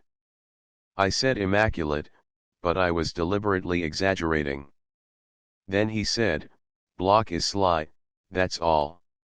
He's accumulated plenty of experience and knows how to delay proceedings. But there's more that he doesn't know than he does.' What do you think he'd say if he learned his trial still hasn't begun, if you told him they haven't even rung the bell to announce the start of proceedings?" "All right, Block, all right," said the lawyer, as at these words Block had begun to raise himself on his trembling knees and clearly wanted to plead for some explanation. It was the first time the lawyer had spoken any clear words directly to Block. He looked down with his tired eyes, half blankly and half at Block, who slowly sank back down on his knees under this gaze. "What the judge said has no meaning for you," said the lawyer. "You needn't be frightened at every word. If you do it again I won't tell you anything else at all. It's impossible to start a sentence without you looking at me as if you were receiving your final judgment. You should be ashamed of yourself here in front of my client. And you're destroying the trust he has for me. Just what is it you want? You're still alive, you're still under my protection. There's no point in worrying. Somewhere you've read that the final judgment can often come without warning, from anyone at any time. And, in the right circumstances, that's basically true, but it's also true that I dislike your anxiety and fear and see that you don't have the trust in me you should have. Now what have I just said? I repeated something said by one of the judges. You know that there are so many various opinions about the procedure that they form into a great big pile and nobody can make any sense of them. This judge, for instance, sees proceedings as starting at a different point from where I do. A difference of opinion, nothing more. At a certain stage in the proceedings, tradition has it that a sign is given by ringing a bell. This judge sees that as the point at which proceedings begin. I can't set out all the opinions opposed to that view here, and you wouldn't understand it anyway. Suffice it to say that there are many reasons to disagree with him. Embarrassed, Block ran his fingers through the pile of the carpet. His anxiety about what the judge had said had let him forget his inferior status towards the lawyer for a while. He thought only about himself and turned the judge's words round to examine them from all sides. "Block," said Lenny, as if reprimanding him, and, taking hold of the collar of his coat, pulled him up slightly higher. "Leave the carpet alone and listen to what the lawyer is saying." This chapter was left unfinished. Chapter 9. In the cathedral, a very important Italian business contact of the bank had come to visit the city for the first time, and Kay was given the task of showing him some of its cultural sites. At any other time he would have seen this job as an honor, but now, when he was finding it hard even to maintain his current position in the bank, he accepted it only with reluctance. Every hour that he could not be in the office was a cause of concern for him. He was no longer able to make use of his time in the office anything like as well as he had previously. He spent many hours merely pretending to do important work, but that only increased his anxiety about not being in the office. Then he sometimes thought he saw the deputy director, who was always watching, come into K's office, sit at his desk, look through his papers, receive clients who had almost become old friends of K, and lure them away from him. Perhaps he even discovered mistakes that seemed to threaten K from 1,000 directions when he was at work now, and which he could no longer avoid. So now, if he was ever asked to leave the office on business or even needed to make a short business trip, however much an honor it seemed and tasks of this sort happened to have increased substantially recently, there was always the suspicion that they wanted to get him out of his office for a while and check his work, or at least the idea that they thought he was dispensable.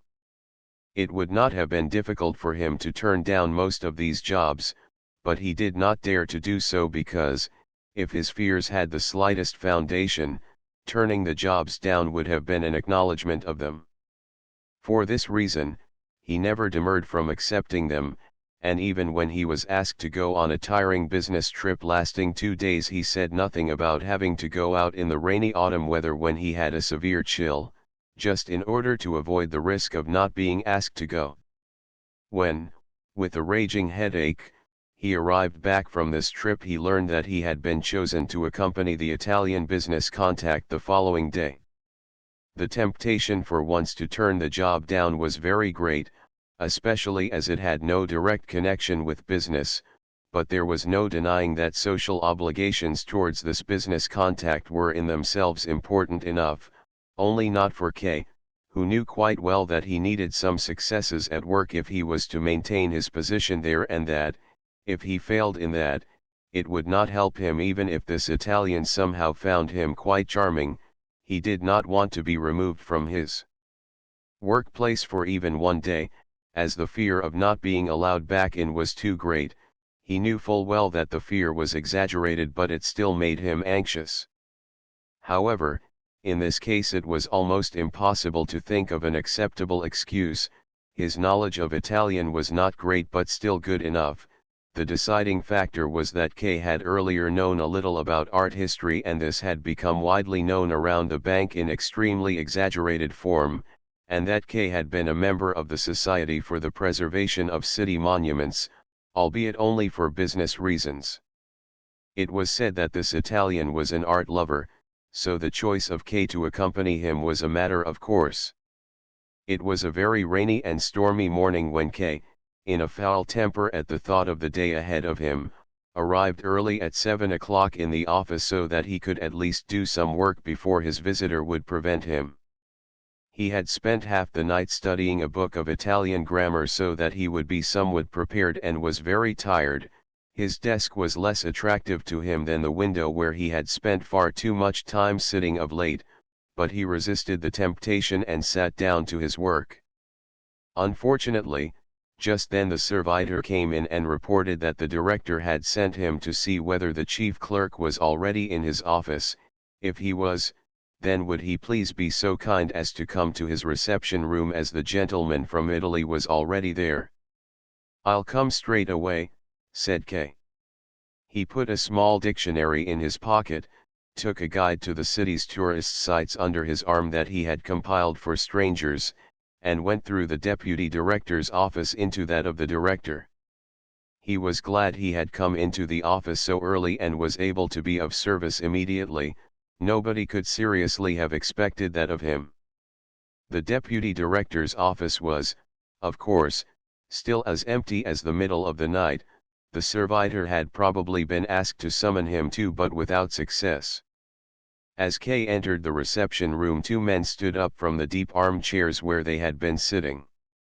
The director gave him a friendly smile. He was clearly very glad that K was there. He immediately introduced him to the Italian, who shook K's hand vigorously and joked that somebody was an early riser. K did not quite understand whom he had in mind. It was moreover an odd expression to use, and it took K a little while to guess its meaning. He replied with a few bland phrases which the Italian received once more with a laugh, passing his hand nervously and repeatedly over his blue-gray, bushy mustache. This mustache was obviously perfumed. It was almost tempting to come close to it and sniff. When they had all sat down and begun a light preliminary conversation, K was disconcerted to notice that he understood no more than fragments of what the Italian said. When he spoke very calmly he understood almost everything, but that was very infrequent. Mostly the words gushed from his mouth and he seemed to be enjoying himself so much his head shook. When he was talking in this way his speech was usually wrapped up in some kind of dialect which seemed to K to have nothing to do with Italian, but which the director not only understood but also spoke, although K ought to have foreseen this, as the Italian came from the south of his country where the director had also spent several years. Whatever the cause, K realized that the possibility of communicating with the Italian had been largely taken from him. Even his French was difficult to understand, and his mustache concealed the movements of his lips which might have offered some help in understanding what he said. K began to anticipate many difficulties. He gave up trying to understand what the Italian said with the director there, who could understand him so easily. It would have been pointless effort, and for the time being did no more than scowl at the Italian as he relaxed, sitting deep but comfortable in the armchair, as he frequently pulled at his short, sharply tailored jacket and at one time lifted his arms in the air and moved his hands freely to try and depict something that K could not grasp. even though he was leaning forward and did not let the hands out of his sight. K had nothing to occupy himself but mechanically watch the exchange between the two men, and his tiredness finally made itself felt. To his alarm, although fortunately in good time, he once caught himself nearly getting up, turning round and leaving. Eventually the Italian looked at the clock and jumped up. After taking his leave from the director, he turned to K, pressing himself so close to him that K had to push his chair back just so that he could move. The director had, no doubt, seen the anxiety in K's eyes as he tried to cope with this dialect of Italian. He joined in with this conversation in a way that was so adroit and unobtrusive that he seemed to be adding no more than minor comments, whereas in fact he was swiftly and patiently breaking into what the Italian said so that K could understand. K learned in this way that the Italian first had a few business matters to settle, that he unfortunately had only a little time at his disposal, that he certainly did not intend to rush round to see every monument in the city, that he would much rather, at least as long as K would agree, it was entirely his decision, just see the cathedral and to do so thoroughly.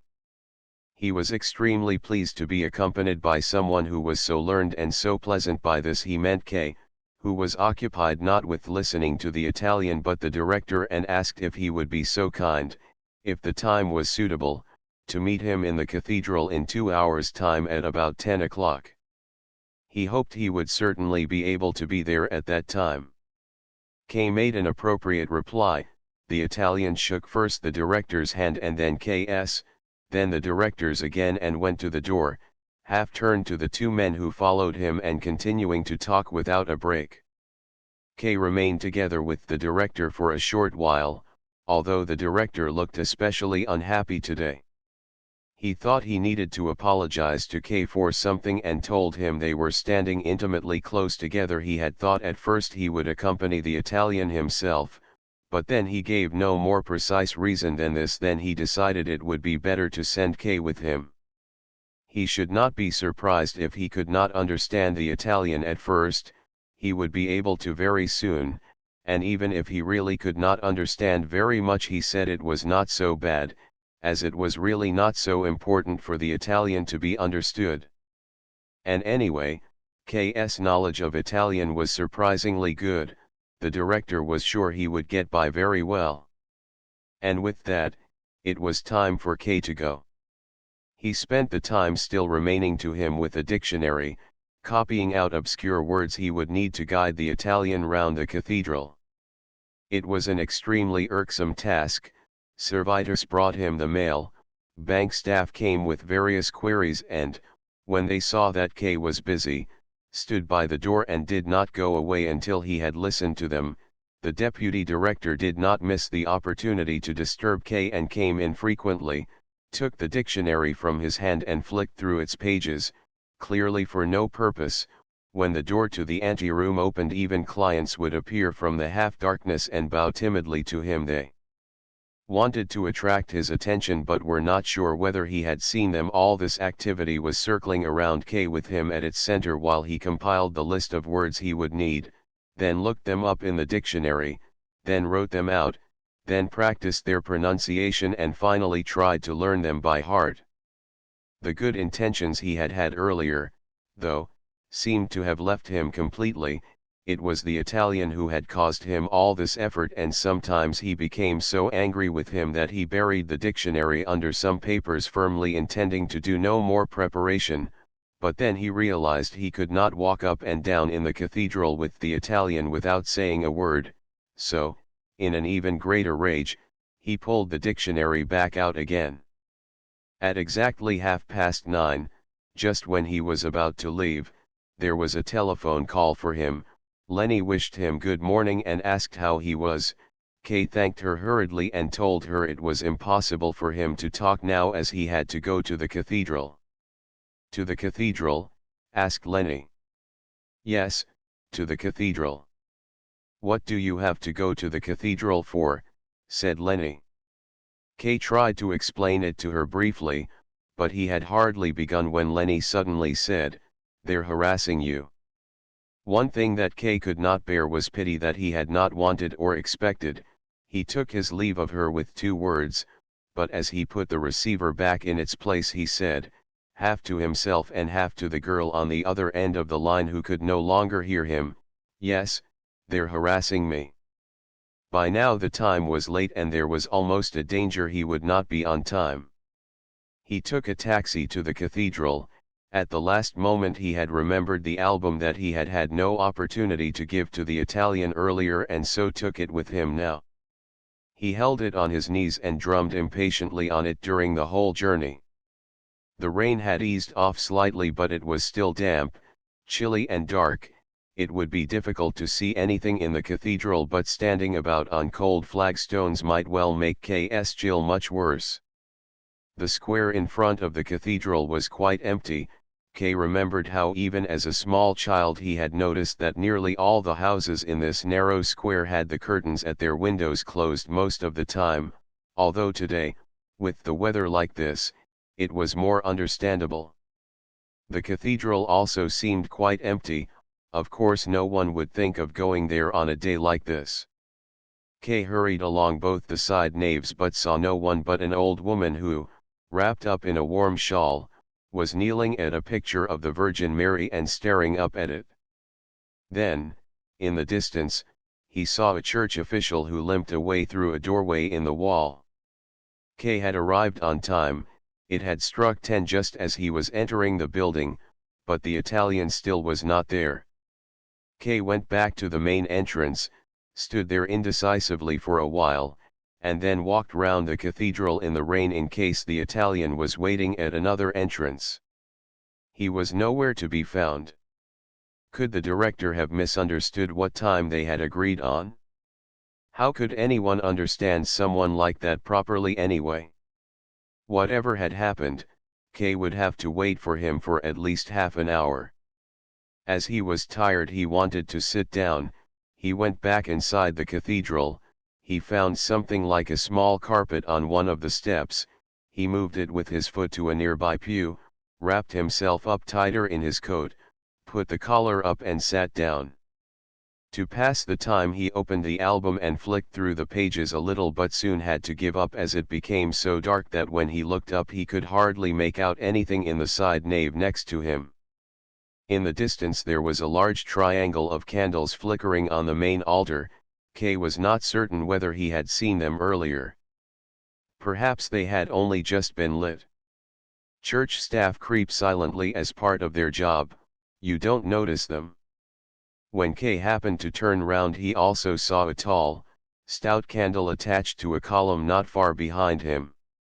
It was all very pretty, but totally inadequate to illuminate the pictures which were usually left in the darkness of the side altars, and seemed to make the darkness all the deeper. It was discourteous of the Italian not to come but it was also sensible of him. There would have been nothing to see.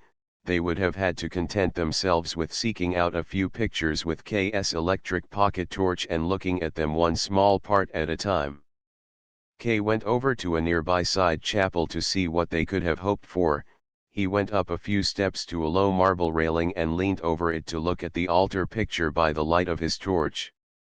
The eternal light hung disturbingly in front of it. The first thing that Kay partly saw and partly guessed at was a large knight in armor who was shown at the far edge of the painting. He was leaning on his sword that he had stuck into the naked ground in front of him where only a few blades of grass grew here and there. He seemed to be paying close attention to something that was being played out in front of him. It was astonishing to see how he stood there without going any closer. Perhaps it was his job to stand guard. It was a long time since Kay had looked at any pictures and he studied the night for a long time even though he had continually to blink as he found it difficult to bear the green light of his torch. Then when he moved the light to the other parts of the picture he found an interment of Christ shown in the usual way. It was also a comparatively new painting. He put his torch away and went back to his place. There seemed to be no point in waiting for the Italian any longer, but outside it was certainly raining heavily, and as it was not so cold in the cathedral as Kay had expected he decided to stay there for the time being. Close by him was the great pulpit. There were two plain golden crosses attached to its little round roof which were lying almost flat and whose tips crossed over each other. The outside of the pulpit's balustrade was covered in green foliage which continued down to the column supporting it. Little angels could be seen among the leaves, some of them lively and some of them still.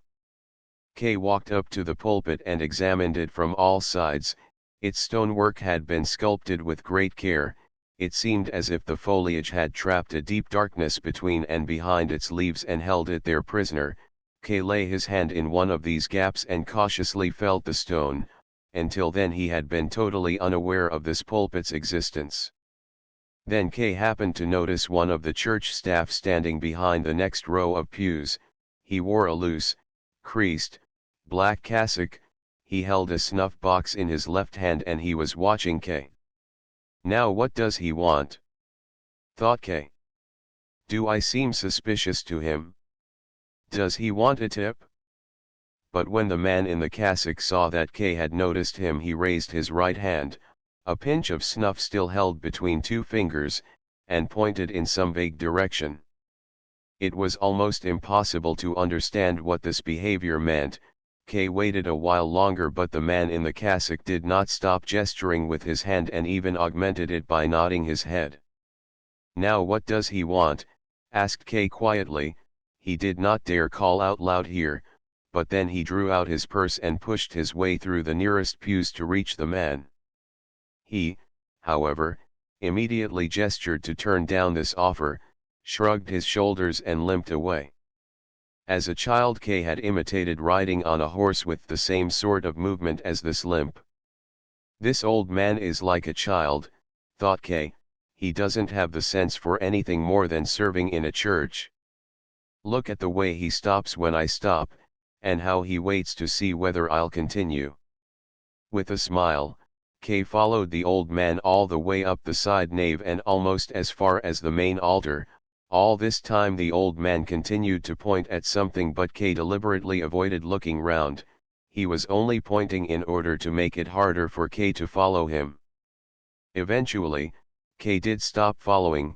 He did not want to worry the old man too much, and he also did not want to frighten him away completely in case the Italian turned up after all. When he entered the central nave to go back to where he had left the album, he noticed a small secondary pulpit on a column almost next to the stalls by the altar where the choir sat. It was very simple, made of plain white stone, and so small that from a distance it looked like an empty niche where the statue of a saint ought to have been.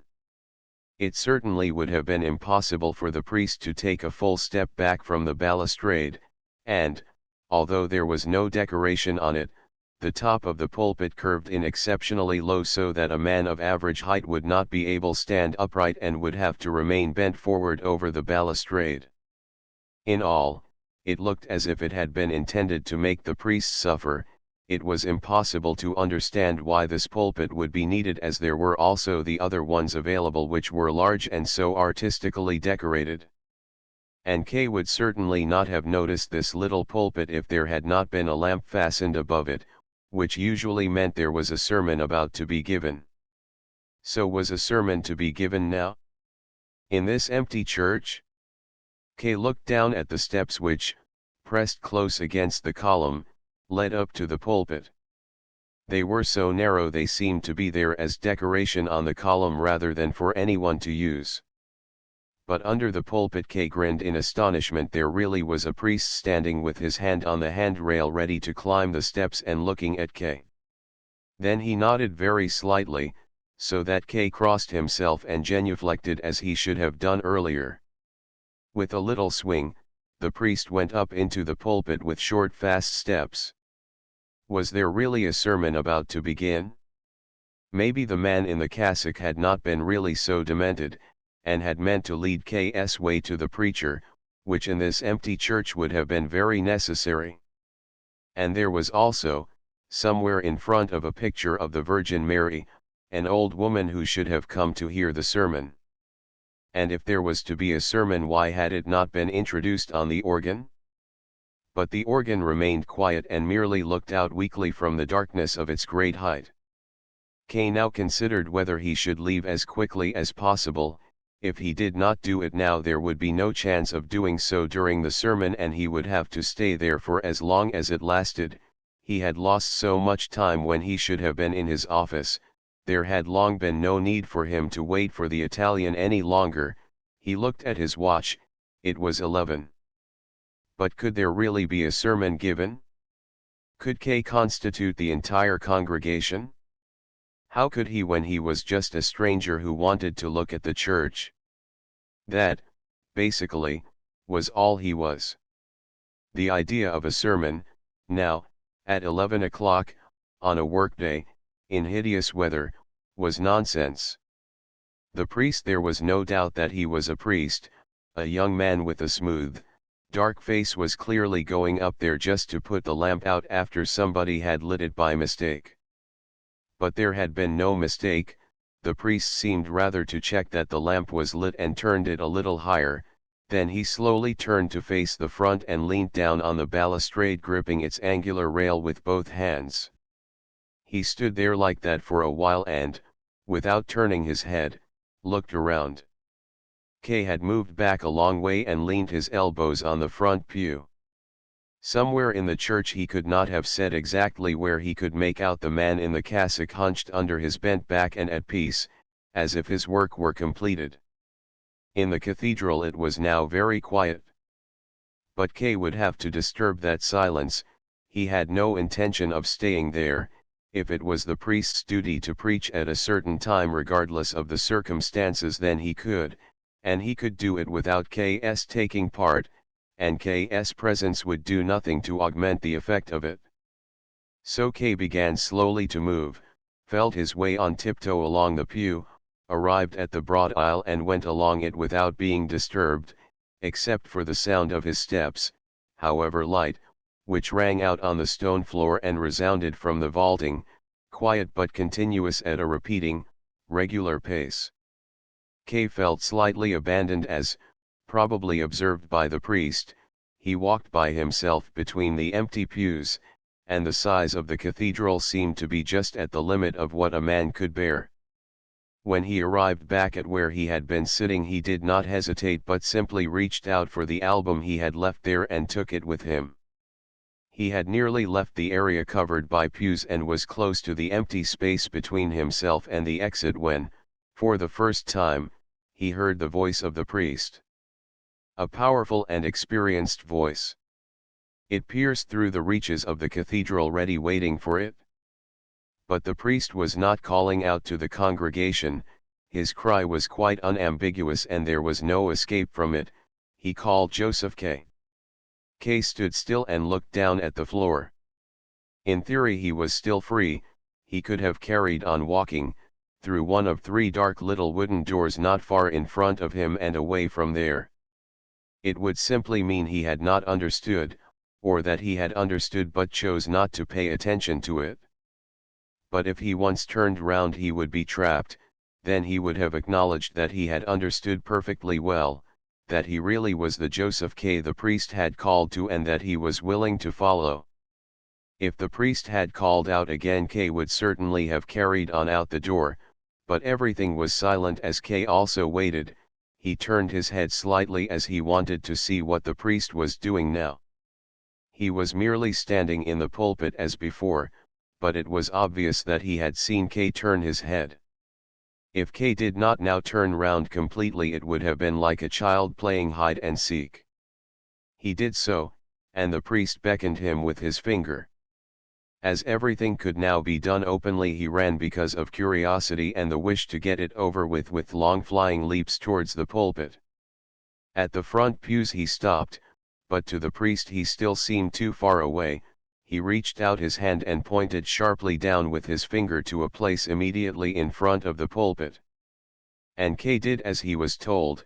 Standing in that place he had to bend his head a long way back just to see the priest. "You are Joseph K," said the priest, and raised his hand from the balustrade to make a gesture whose meaning was unclear. "Yes," said K, he considered how freely he had always given his name in the past. For some time now it had been a burden to him. Now there were people who knew his name whom he had never seen before. It had been so nice first to introduce yourself and only then for people to know who you were. "You have been accused," said the priest, especially gently. "Yes," said Kay, "so I have been informed." "Then you are the one I am looking for," said the priest. "I am the prison chaplain." "I see," said Kay. "I had you summoned here," said the priest, "because I wanted to speak to you."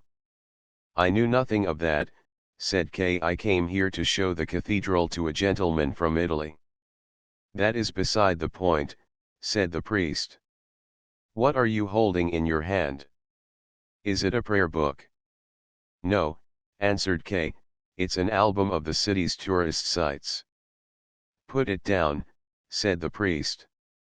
Kay threw it away with such force that it flapped open and rolled across the floor, tearing its pages. "Do you know your case is going badly?" asked the priest. "That's how it seems to me too," said Kay. "I've expended a lot of effort on it, but so far with no result. Although I do still have some documents to submit." "How do you imagine it will end?" asked the priest. "At first I thought it was bound to end well," said Kay, "but now I have my doubts about it. I don't know how it will end." "Do you know?" "I don't," said the priest, "but I fear it will end badly. You are considered guilty. Your case will probably not even go beyond a minor court. Provisionally at least, your guilt is seen as proven." "But I'm not guilty," said Kay, "there's been a mistake." "How is it even possible for someone to be guilty? We're all human beings here, one like the other." "That is true," said the priest, "but that is how the guilty speak." "Do you presume I'm guilty too?" asked Kay. "I make no presumptions about you," said the priest. "I thank you for that," said Kay, "but everyone else involved in these proceedings has something against me and presumes I'm guilty. They even influence those who aren't involved. My position gets harder all the time." "You don't understand the facts," said the priest. "The verdict does not come suddenly, proceedings continue until a verdict is reached gradually." "I see," said Kay, lowering his head. "What do you intend to do about your case next?" asked the priest. "I still need to find help," said Kay, raising his head to see what the priest thought of this. "There are still certain possibilities I haven't yet made use of." "You look for too much help from people you don't know," said the priest disapprovingly, "and especially from women. Can you really not see that's not the help you need?" "Sometimes, in fact quite often, I could believe you're right," said Kay, "but not always. Women have a lot of power. If I could persuade some of the women I know to work together with me, then I would be certain to succeed. Especially in a court like this that seems to consist of nothing but woman chasers. Show the examining judge a woman in the distance and he'll run right over the desk, and the accused, just to get to her as soon as he can." The priest lowered his head down to the balustrade, only now did the roof over the pulpit seem to press him down. What sort of dreadful weather could it be outside? It was no longer just a dull day, it was deepest night. None of the stained glass in the main window shed even a flicker of light on the darkness of the walls. And this was the moment when the man in the cassock chose to put out the candles on the main altar, one by one. "Are you cross with me?" asked Kay. "Maybe you don't know what sort of court it is you serve." He received no answer. "Well, it's just my own experience," said Kay. Above him there was still silence. "I didn't mean to insult you," said Kay. At that, the priest screamed down at Kay, "Can you not see 2 steps in front of you?" He shouted in anger, but it was also the scream of one who sees another fall and, shocked and without thinking, screams against his own will. The 2 men, then, remained silent for a long time. In the darkness beneath him, the priest could not possibly have seen K distinctly, although K was able to see him clearly by the light of the little lamp. Why did the priest not come down? He had not given a sermon, he had only told K a few things which, if he followed them closely, would probably cause him more harm than good. But the priest certainly seemed to mean well. It might even be possible, if he would come down and cooperate with him, it might even be possible for him to obtain some acceptable piece of advice that could make all the difference. It might, for instance, be able to show him not so much to influence the proceedings but how to break free of them, how to evade them, how to live away from them. K had to admit that this was something he had had on his mind quite a lot of late. If the priest knew of such a possibility he might, if K asked him, let him know about it, even though he was part of the court himself, and even though, when K had criticized the court, he had held down his gentle nature and actually shouted at K, would you not like to come down here, asked K, if you're not going to give a sermon, come down here with me. Now I can come down, said the priest. Perhaps he regretted having shouted at K. As he took down the lamp from its hook he said, to start off with, I had to speak to you from a distance. Otherwise I'm too easily influenced and forget my duty. K waited for him at the foot of the steps. While he was still on one of the higher steps as he came down them, the priest reached out his hand for K to shake. Can you spare me a little of your time, asked K. As much time as you need, said the priest, and passed him the little lamp for him to carry. Even at close distance the priest did not lose a certain solemnity that seemed to be part of his character. You are very friendly towards me, said K, as they walked up and down beside each other in the darkness of one of the side naves. That makes you an exception among all those who belong to the court. I can trust you more than any of the others I've seen. I can speak openly with you. Don't fool yourself, said the priest. How would I be fooling myself, asked K. You fool yourself in the court, said the priest. It talks about the self-deceit in the opening paragraphs to the law. In front of the law there is a doorkeeper. A man from the countryside comes up to the door and asks for entry. But the doorkeeper says he can't let him into the law right now. The man thinks about this, and then he asks if he'll be able to go in later on. That's possible, says the doorkeeper, but not now. The gateway to the law is open as it always is, and the doorkeeper has stepped to one side, so the man bends over to try and see in. When the doorkeeper notices this he laughs and says, if you're tempted, give it a try and go in even though I say you can't. Careful though, I'm powerful. And I'm only the lowliest of all the doormen. But there's a doorkeeper for each of the rooms and each of them is more powerful than the last. It's more than I can stand just to look at the third one. The man from the country had not expected difficulties like this. The law was supposed to be accessible for anyone at any time, he thinks, but now he looks more closely at the doorkeeper in his fur coat, sees his big hooked nose, his long thin Tartar beard, and he decides it's better to wait until he has permission to enter. The doorkeeper gives him a stool and lets him sit down to one side of the gate. He sits there for days and years. He tries to be allowed in time and again and tires the doorkeeper with his requests. The doorkeeper often questions him, asking about where he's from and many other things, but these are disinterested questions such as great men ask, and he always ends up by telling him he still can't let him in. The man had come well equipped for his journey, and uses everything, however valuable, to bribe the doorkeeper. He accepts everything, but as he does so he says, I'll only accept this so that you don't think there's anything you've failed to do.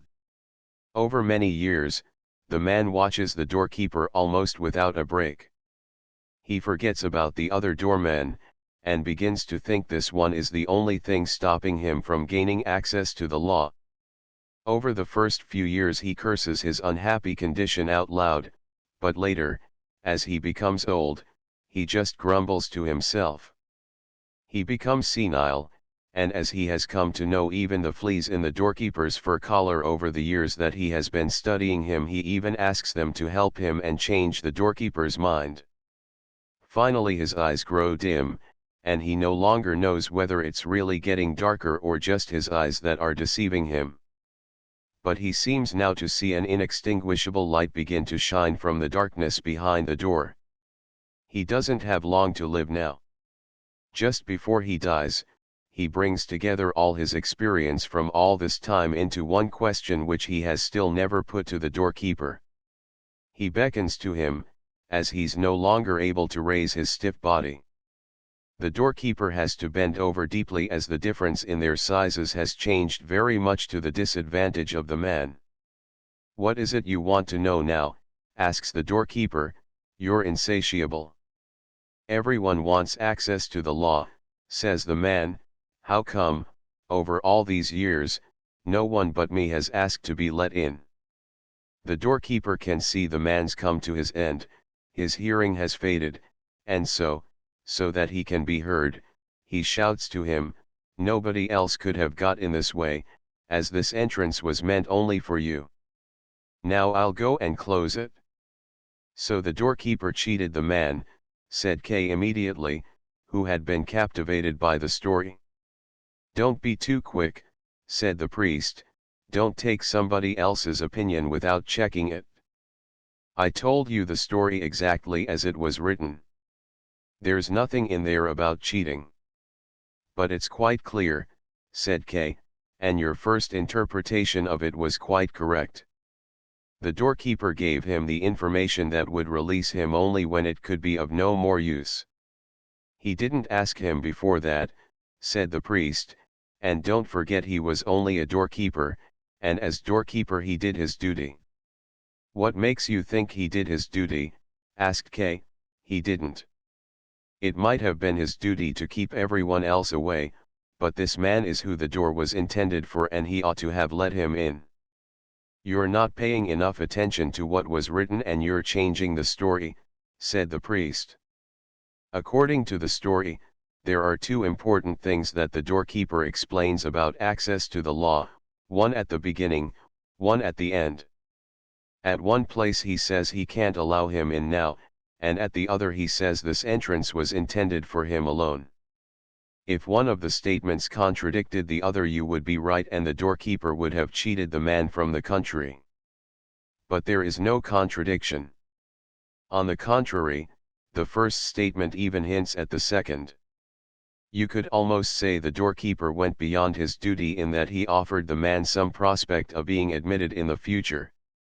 Throughout the story, his duty seems to have been merely to turn the man away, and there are many commentators who are surprised that the doorkeeper offered this hint at all, as he seems to love exactitude and keep strict guard over his position. He stays at his post for many years and doesn't close the gate until the very end. He's very conscious of the importance of his service, as he says, "I'm powerful." He has respect for his superiors, as he says, "I'm only the lowliest of the doormen." He's not talkative, as through all these years the only questions he asks are disinterested. He's not corruptible, as when he's offered a gift he says, "I'll only accept this so that you don't think there's anything you've failed to do." As far as fulfilling his duty goes, he can be neither ruffled nor begged, as it says about the man that he tires the doorkeeper with his requests. Even his external appearance suggests a pedantic character, the big hooked nose and the long, thin, black tartar beard. How could any doorkeeper be more faithful to his duty? But in the doorkeeper's character there are also other features which might be very useful for those who seek entry to the law, and when he hinted at some possibility in the future it always seemed to make it clear that he might even go beyond his duty. There's no denying he's a little simple-minded, and that makes him a little conceited. Even if all he said about his power and the power of the other doorkeepers and how not even he could bear the sight of them, I say even if all these assertions are right, the way he makes them shows that he's too simple and arrogant to understand properly. The commentators say about this that, correct understanding of a matter and a misunderstanding of the same matter are not mutually exclusive. Whether they're right or not, you have to concede that his simplicity and arrogance, however little they show, do weaken his function of guarding the entrance. They are defects in the doorkeeper's character. You also have to consider that the doorkeeper seems to be friendly by nature. He isn't always just an official. He makes a joke right at the beginning, in that he invites the man to enter at the same time as maintaining the ban on his entering, and then he doesn't send him away but gives him, as it says in the text, a stool to sit on and lets him stay by the side of the door. The patience with which he puts up with the man's requests through all these years, the little questioning sessions, accepting the gifts, his politeness when he puts up with the man cursing his fate even though it was the doorkeeper who caused that fate, all these things seem to want to arouse our sympathy. Not every doorkeeper would have behaved in the same way. And finally, he lets the man beckon him and he bends deep down to him so that he can put his last question. There's no more than some slight impatience. The doorkeeper knows everything's come to its end, shown in the words, "You're insatiable." There are many commentators who go even further in explaining it in this way and think the words, "You're insatiable," are an expression of friendly admiration, albeit with some condescension. However you look at it, the figure of the doorkeeper comes out differently from how you might think. "You know the story better than I do and you've known it for longer," said K. They were silent for a while. And then K said, "So you think the man was not cheated, do you?" "Don't get me wrong," said the priest, "I'm just pointing out the different opinions about it. You shouldn't pay too much attention to people's opinions. The text cannot be altered, and the various opinions are often no more than an expression of despair over it. There's even one opinion which says it's the doorkeeper who's been cheated."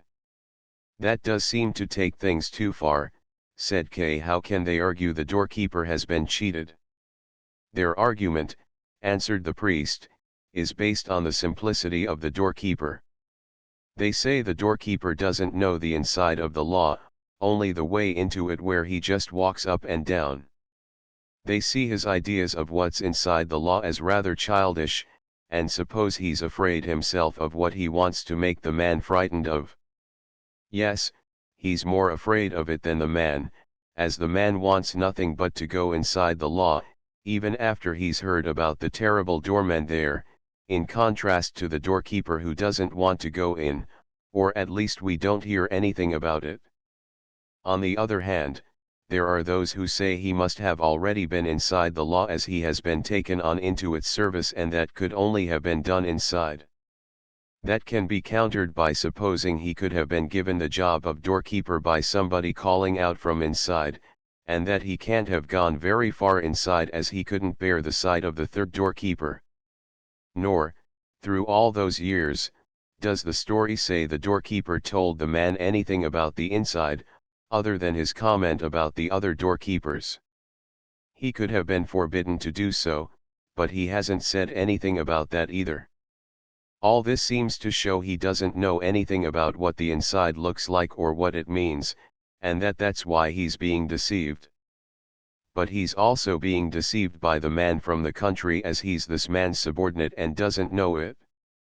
There's a lot to indicate that he treats the man as his subordinate, I expect you remember, but those who hold this view would say it's very clear that he really is his subordinate.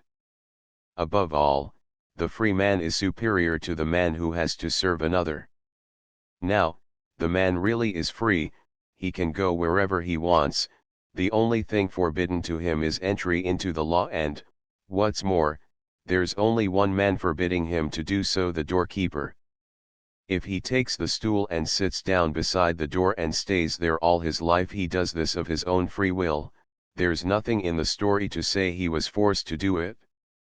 On the other hand, the doorkeeper is kept to his post by his employment, he's not allowed to go away from it, and it seems he's not allowed to go inside either, not even if he wanted to. Also, although he's in the service of the law, he's only there for this one entrance, therefore he's there only in the service of this one man who the door's intended for. This is another way in which he's his subordinate. We can take it that he's been performing this somewhat empty service for many years, through the whole of a man's life, as it says that a man will come, that means someone old enough to be a man. That means the doorkeeper will have to wait a long time before his function is fulfilled. He will have to wait for as long as the man liked, who came to the door of his own free will. Even the end of the doorkeeper's service is determined by when the man's life ends, so the doorkeeper remains his subordinate right to the end. And it's pointed out repeatedly that the doorkeeper seems to know nothing of any of this, although this is not seen as anything remarkable, as those who hold this view see the doorkeeper as deluded in a way that's far worse, a way that's to do with his service. At the end, speaking about the entrance, he says, "Now I'll go and close it," although at the beginning of the story it says the door to the law is open as it always is, but if it's always open always, that means it's open independently of the lifespan of the man it's intended for, and not even the doorkeeper will be able to close it. There are various opinions about this. Some say the doorkeeper was only answering a question or showing his devotion to duty, or, just when the man was in his last moments, the doorkeeper wanted to cause him regret and sorrow. There are many who agree that he wouldn't be able to close the door. They even believe, at the end at least, the doorkeeper is aware, deep down, that he's the man's subordinate, as the man sees the light that shines out of the entry to the law, whereas the doorkeeper would probably have his back to it and says nothing at all to show there's been any change. That is well substantiated, said K, who had been repeating some parts of the priest's explanation to himself in a whisper. It is well substantiated, and now I too think the doorkeeper must have been deceived. Although that does not mean I've abandoned what I thought earlier, as the two versions are, to some extent, not incompatible. It's not clear whether the doorkeeper sees clearly or is deceived. I said the man had been cheated. If the doorkeeper understands clearly, then there could be some doubt about it, but if the doorkeeper has been deceived, then the man is bound to believe the same thing. That would mean the doorkeeper is not a cheat but so simple-minded that he ought to be dismissed from his job immediately. If the doorkeeper is mistaken, it will do him no harm, but the man will be harmed immensely. There you've found another opinion, said the priest, as there are many who say the story doesn't give anyone the right to judge the doorkeeper. However he might seem to us, he is still in the service of the law, so he belongs to the law, so he's beyond what man has a right to judge. In this case we can't believe the doorkeeper is the man's subordinate. Even if he has to stay at the entrance into the law, his service makes him incomparably more than if he lived freely in the world. The man has come to the law for the first time and the doorkeeper is already there. He's been given his position by the law. To doubt his worth would be to doubt the law. I can't say I'm in complete agreement with this view, said K, shaking his head, as if you accept it you'll have to accept that everything said by the doorkeeper is true. But you've already explained very fully that that's not possible. No, said the priest, you don't need to accept everything as true, you only have to accept it as necessary. Depressing view, said K, the lie made into the rule of the world. K said that as if it were his final word, but it was not his conclusion. He was too tired to think about all the ramifications of the story, and the sort of thoughts they led him into were not familiar to him, unrealistic things, things better suited for officials of the court to discuss than for him. The simple story had lost its shape, he wanted to shake it off, and the priest, who now felt quite compassionate, allowed this and accepted K.'s remarks without comment, even though his view was certainly very different from K.'s. In silence, they carried on walking for some time. K stayed close beside the priest without knowing where he was. The lamp in his hand had long since gone out. Once, just in front of him, he thought he could see the statue of a saint by the glitter of the silver on it, although it quickly disappeared back into the darkness. So that he would not remain entirely dependent on the priest, Kay asked him, "We're now near the main entrance, are we?" "No," said the priest, "we're a long way from it." "Do you already want to go?" Kay had not thought of going until then, but he immediately said, "Yes, certainly, I have to go. I'm the chief clerk in a bank and there are people waiting for me. I only came here to show a foreign business contact round the cathedral." "All right," said the priest, offering him his hand, "go then." "But I can't find my way round in this darkness by myself," said Kay. "Go to your left as far as the wall," said the priest, "then continue alongside the wall without leaving it and you'll find a way out." The priest had only gone a few paces from him, but Kay was already shouting loudly, "Please, wait." "I'm waiting," said the priest. "Is there anything else you want from me?" asked Kay. "No," said the priest. "You were so friendly to me earlier on," said Kay, "and you explained everything, but now you abandon me as if I were nothing to you." "You have to go," said the priest. "Well, yes," said Kay, "you need to understand that." "First, you need to understand who I am," said the priest. "You're the prison chaplain," said Kay, and went closer to the priest. It was not so important for him to go straight back to the bank as he had made out, he could very well stay where he was. "So that means I belong to the court," said the priest. "So why would I want anything from you?" "The court doesn't want anything from you. It accepts you when you come and it lets you go when you leave." Chapter 10. And the evening before K's 31st birthday, it was about 9 o'clock in the evening, the time when the streets were quiet. Two men came to where he lived. In frock coats, pale and fat, wearing top hats that looked like they could not be taken off their heads. After some brief formalities at the door of the flat when they first arrived, the same formalities were repeated at greater length at K's door. He had not been notified they would be coming, but K sat in a chair near the door, dressed in black as they were, and slowly put on new gloves which stretched tightly over his fingers and behaved as if he were expecting visitors. He immediately stood up and looked at the gentleman inquisitively. "You've come for me then, have you?" he asked. The gentleman nodded. One of them indicated the other with the top hand now in his hand. Kay told them he had been expecting a different visitor. He went to the window and looked once more down at the dark street. Most of the windows on the other side of the street were also dark already, many of them had the curtains closed. In one of the windows on the same floor where there was a light on, two small children could be seen playing with each other inside a playpen, unable to move from where they were, reaching out for each other with their little hands. "Some ancient, unimportant actors, that's what they've sent for me," said Kay to himself, and looked round once again to confirm this to himself. "They want to sort me out as cheaply as they can." Kay suddenly turned round to face the two men and asked, "What theater do you play in?" "Theater?" asked one of the gentlemen, turning to the other for assistance and pulling in the corners of his mouth. The other made a gesture like someone who was dumb, as if he were struggling with some organism causing him trouble. "You're not properly prepared to answer questions," said Kay, and went to fetch his hat. As soon as they were on the stairs, the gentleman wanted to take K's arms, but Kay said, "Wait till we're in the street, I'm not ill."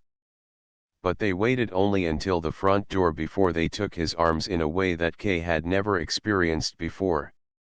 They kept their shoulders close behind his, did not turn their arms in but twisted them around the entire length of K's arms and took hold of his hands with a grasp that was formal, experienced and could not be resisted.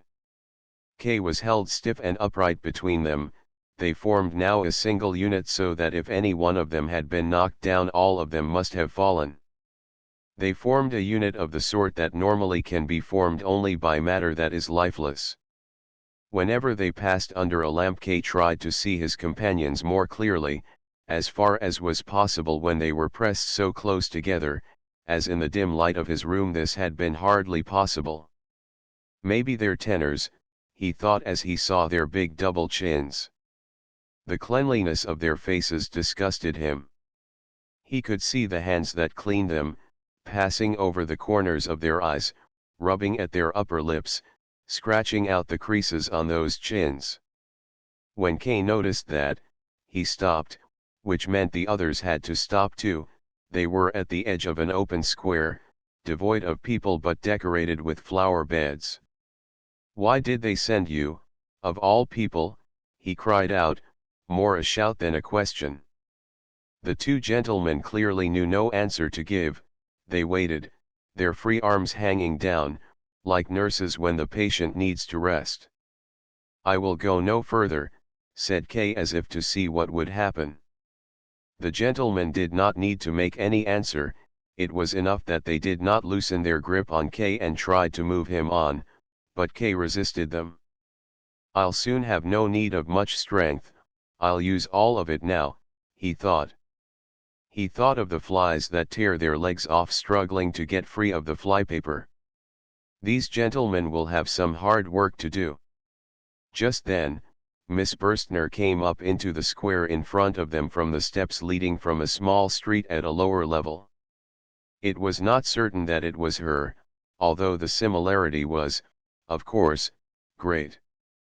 But it did not matter to Kay whether it was certainly her anyway, he just became suddenly aware that there was no point in his resistance. There would be nothing heroic about it if he resisted, if he now caused trouble for these gentlemen, if in defending himself he sought to enjoy his last glimmer of life. He started walking, which pleased the gentlemen and some of their pleasure conveyed itself to him. Now they permitted him to decide which direction they took, and he decided to take the direction that followed the young woman in front of them, not so much because he wanted to catch up with her, nor even because he wanted to keep her in sight for as long as possible, but only so that he would not forget the reproach she represented for him. "The only thing I can do now," he said to himself, and his thought was confirmed by the equal length of his own steps with the steps of the two others, "the only thing I can do now is keep my common sense and do what's needed right till the end. I always wanted to go at the world and try and do too much, and even to do it for something that was not too cheap. That was wrong of me. Should I now show them I learned nothing from facing trial for a year? Should I go out like someone stupid? Should I let anyone say, after I'm gone, that at the start of the proceedings I wanted to end them, and that now that they've ended I want to start them again? I don't want anyone to say that. I'm grateful they sent these unspeaking, uncomprehending men to go with me on this journey, and that it's been left up to me to say what's necessary." Meanwhile, the young woman had turned off into a side street, but Kay could do without her now and let his companions lead him. All three of them now, in complete agreement, went over a bridge in the light of the moon. The two gentlemen were willing to yield to each little movement made by Kay as he moved slightly towards the edge and directed the group in that direction as a single unit. The moonlight glittered and quivered in the water, which divided itself around a small island covered in a densely piled mass of foliage and trees and bushes. Beneath them, now invisible, there were gravel paths with comfortable benches where Kay had stretched himself out on many summer's days. "I didn't actually want to stop here," he said to his companions, shamed by their compliance with his wishes. Behind K's back one of them seemed to quietly criticize the other for the misunderstanding about stopping, and then they went on. They went on up through several streets where policemen were walking or standing here and there, some in the distance and then some very close. One of them with a bushy mustache, his hand on the grip of his sword, seemed to have some purpose in approaching the group, which was hardly unsuspicious. The two gentlemen stopped. The policeman seemed about to open his mouth, and then Kay drove his group forcefully forward. Several times he looked back cautiously to see if the policeman was following, but when they had a corner between themselves and the policeman, K began to run, and the two gentlemen, despite being seriously short of breath, had to run with him. In this way they quickly left the built-up area and found themselves in the fields which, in this part of town, began almost without any transition zone. There was a quarry, empty and abandoned, near a building which was still like those in the city. Here the men stopped, perhaps because this had always been their destination, or perhaps because they were too exhausted to run any further.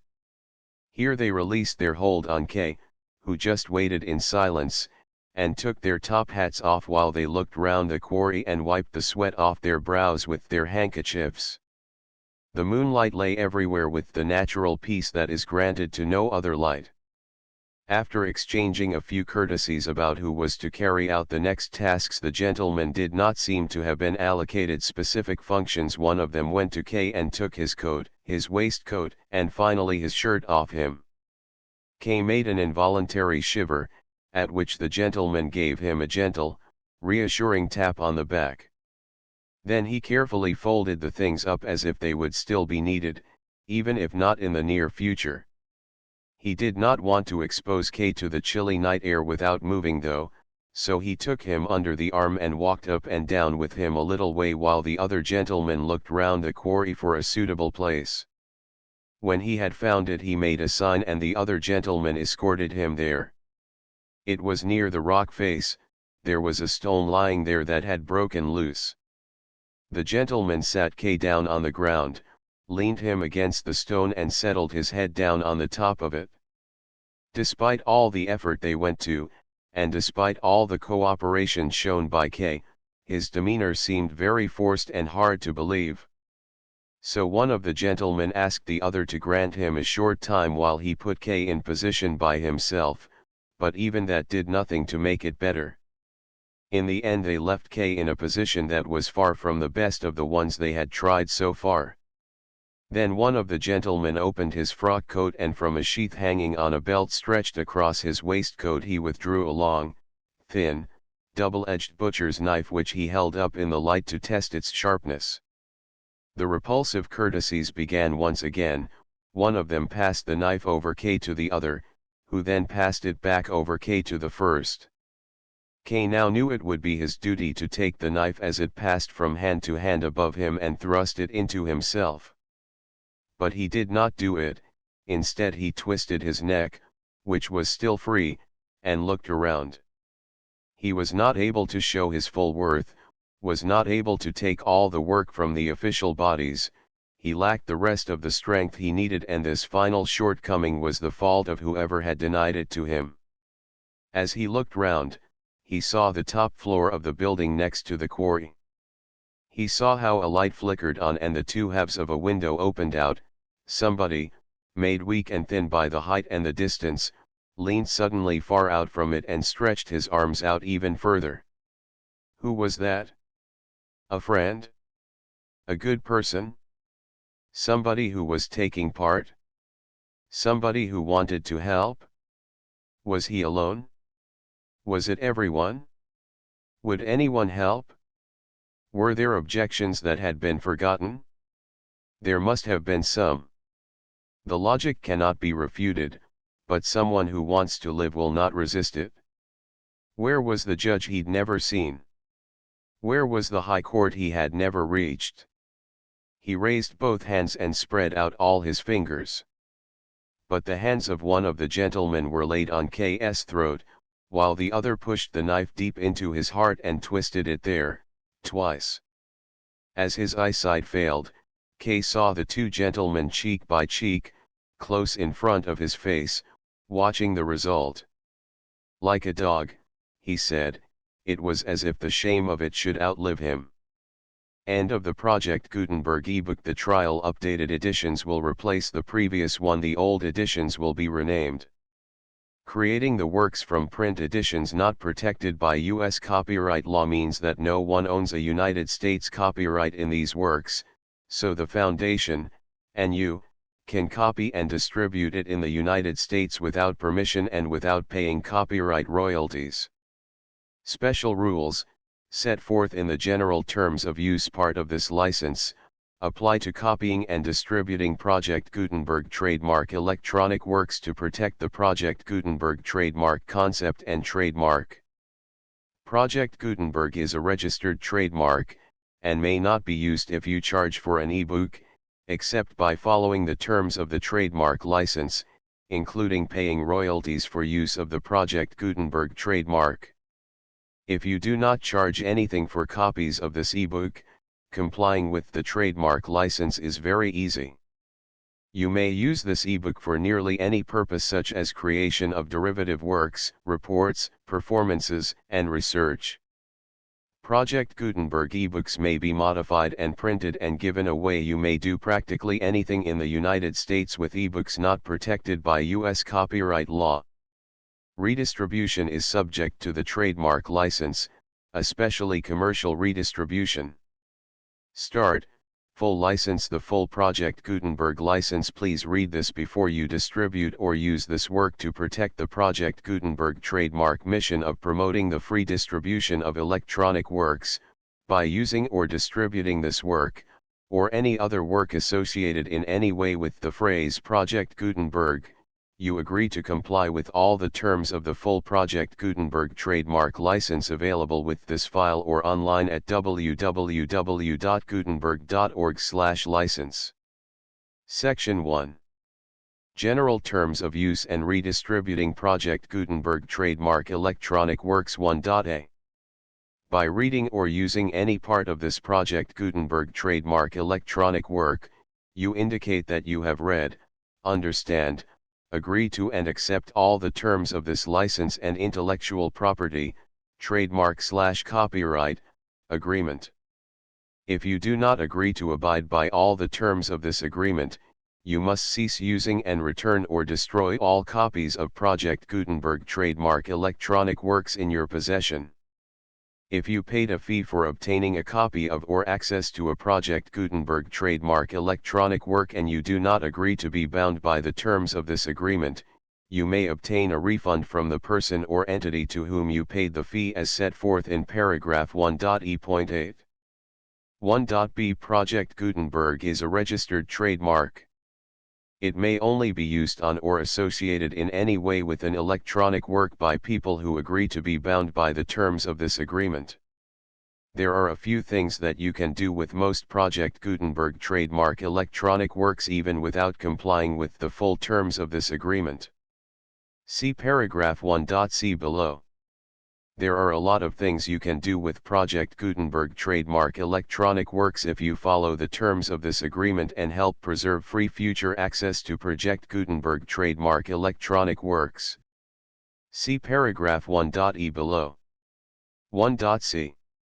The Project Gutenberg Literary Archive Foundation, the Foundation or PGLOF, owns a compilation copyright in the collection of Project Gutenberg trademark electronic works. Nearly all the individual works in the collection are in the public domain in the United States. If an individual work is unprotected by copyright law in the United States and you are located in the United States, we do not claim a right to prevent you from copying, distributing, performing, displaying, or creating derivative works based on the work as long as all references to Project Gutenberg are removed. Of course, we hope that you will support the Project Gutenberg trademark mission of promoting free access to electronic works by freely sharing Project Gutenberg trademark works in compliance with the terms of this agreement for keeping the Project Gutenberg trademark name associated with the work. You can easily comply with the terms of this agreement by keeping this work in the same format with its attached full Project Gutenberg trademark license when you share it without charge with others. This particular work is one of the few individual works protected by copyright law in the United States and most of the remainder of the world, included in the Project Gutenberg collection with the permission of the copyright holder. Information on the copyright owner for this particular work and the terms of use imposed by the copyright holder on this work are set forth at the beginning of this work. 1.d. The copyright laws of the place where you are located also govern what you can do with this work. Copyright laws in most countries are in a constant state of change. If you are outside the United States, check the laws of your country in addition to the terms of this agreement before downloading, copying, displaying, performing, distributing or creating derivative works based on this work or any other Project Gutenberg trademark work. The Foundation makes no representations concerning the copyright status of any work in any country other than the United States. 1.e Unless you have removed all references to Project Gutenberg, 1.e.1. The following sentence, with active links to, or other immediate access to, the full Project Gutenberg trademark license must appear prominently whenever any copy of a Project Gutenberg trademark work, any work on which the phrase Project Gutenberg appears, or with which the phrase Project Gutenberg is associated, is accessed, displayed, performed, viewed, copied or distributed. This ebook is for the use of anyone anywhere in the United States and most other parts of the world at no cost and with almost no restrictions whatsoever. You may copy it, give it away or reuse it under the terms of the Project Gutenberg license included with this ebook or online at www.gutenberg.org. If you are not located in the United States, you will have to check the laws of the country where you are located before using this ebook. 1.e.2.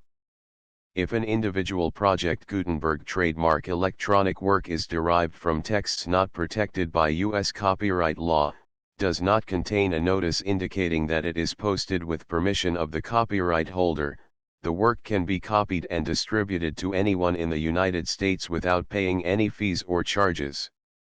If you are redistributing or providing access to a work with the phrase Project Gutenberg associated with or appearing on the work, you must comply either with the requirements of paragraphs 1.e.1 through 1.e.7 or obtain permission for the use of the work and the Project Gutenberg trademark as set forth in paragraphs 1.e.8 or 1.e.9.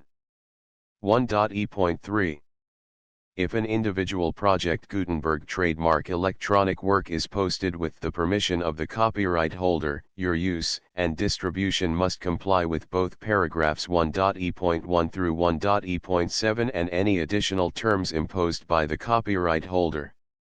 Additional terms will be linked to the Project Gutenberg trademark license for all works posted with the permission of the copyright holder found at the beginning of this work. 1.e.4. Do not unlink or detach or remove the full Project Gutenberg trademark license terms from this work, or any files containing a part of this work or any other work associated with Project Gutenberg trademark. 1.e.5. Do not copy, display, perform, distribute or redistribute this electronic work, or any part of this electronic work, without prominently displaying the sentence set forth in paragraph 1.e.1 with active links or immediate access to the full terms of the Project Gutenberg trademark license. 1.e.6. You may convert to and distribute this work in any binary, compressed, marked up, non-proprietary or proprietary form, including any word processing or hypertext form. However, if you provide access to or distribute copies of a Project Gutenberg trademark work in a format other than plain vanilla ASCII or other format used in the official version posted on the official Project Gutenberg trademark website, www.gutenberg.org, you must, at no additional cost, fee, or expense to the user, provide a copy, a means of exporting a copy, or a means of obtaining a copy upon request, of the work in its original plain vanilla ASCII or other form.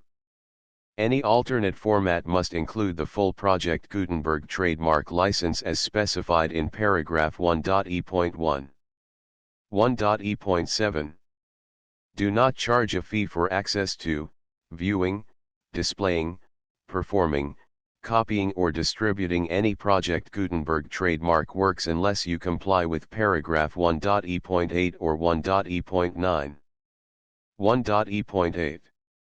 You may charge a reasonable fee for copies of or providing access to or distributing Project Gutenberg trademark electronic works provided that, you pay a royalty fee of 20% of the gross profits you derive from the use of Project Gutenberg trademark works calculated using the method you already use to calculate your applicable taxes. The fee is owed to the owner of the Project Gutenberg trademark, but he has agreed to donate royalties under this paragraph to the Project Gutenberg Literary Archive Foundation.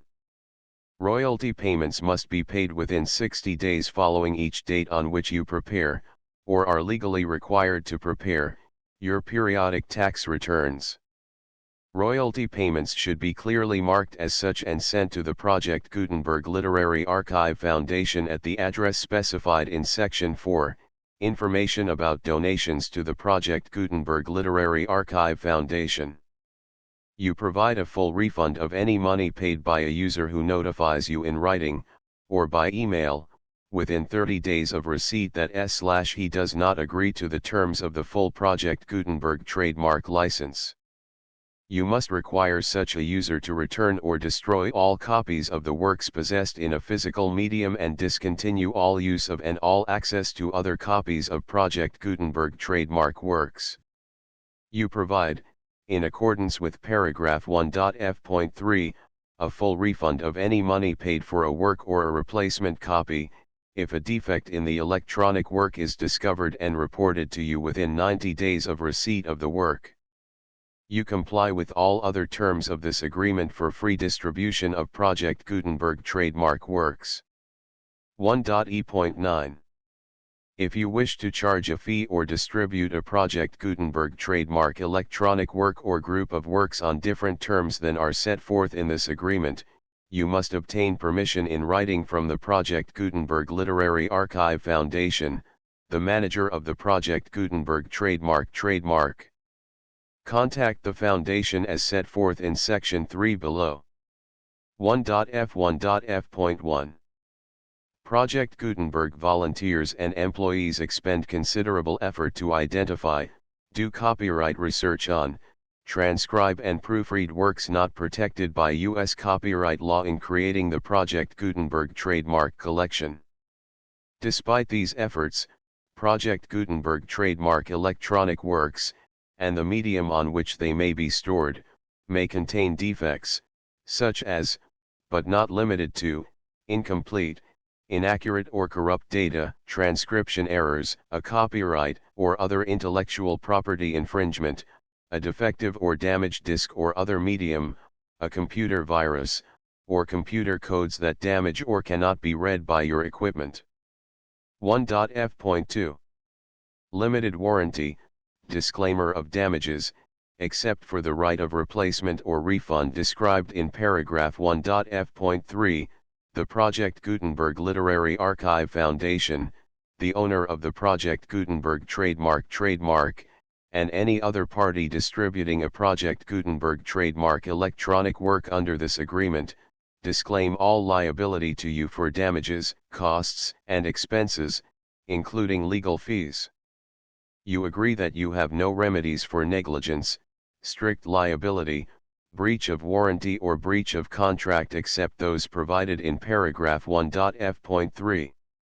You agree that the Foundation, the trademark owner, and any distributor under this agreement will not be liable to you for actual, direct, indirect, consequential, punitive, or incidental damages even if you give notice of the possibility of such damage.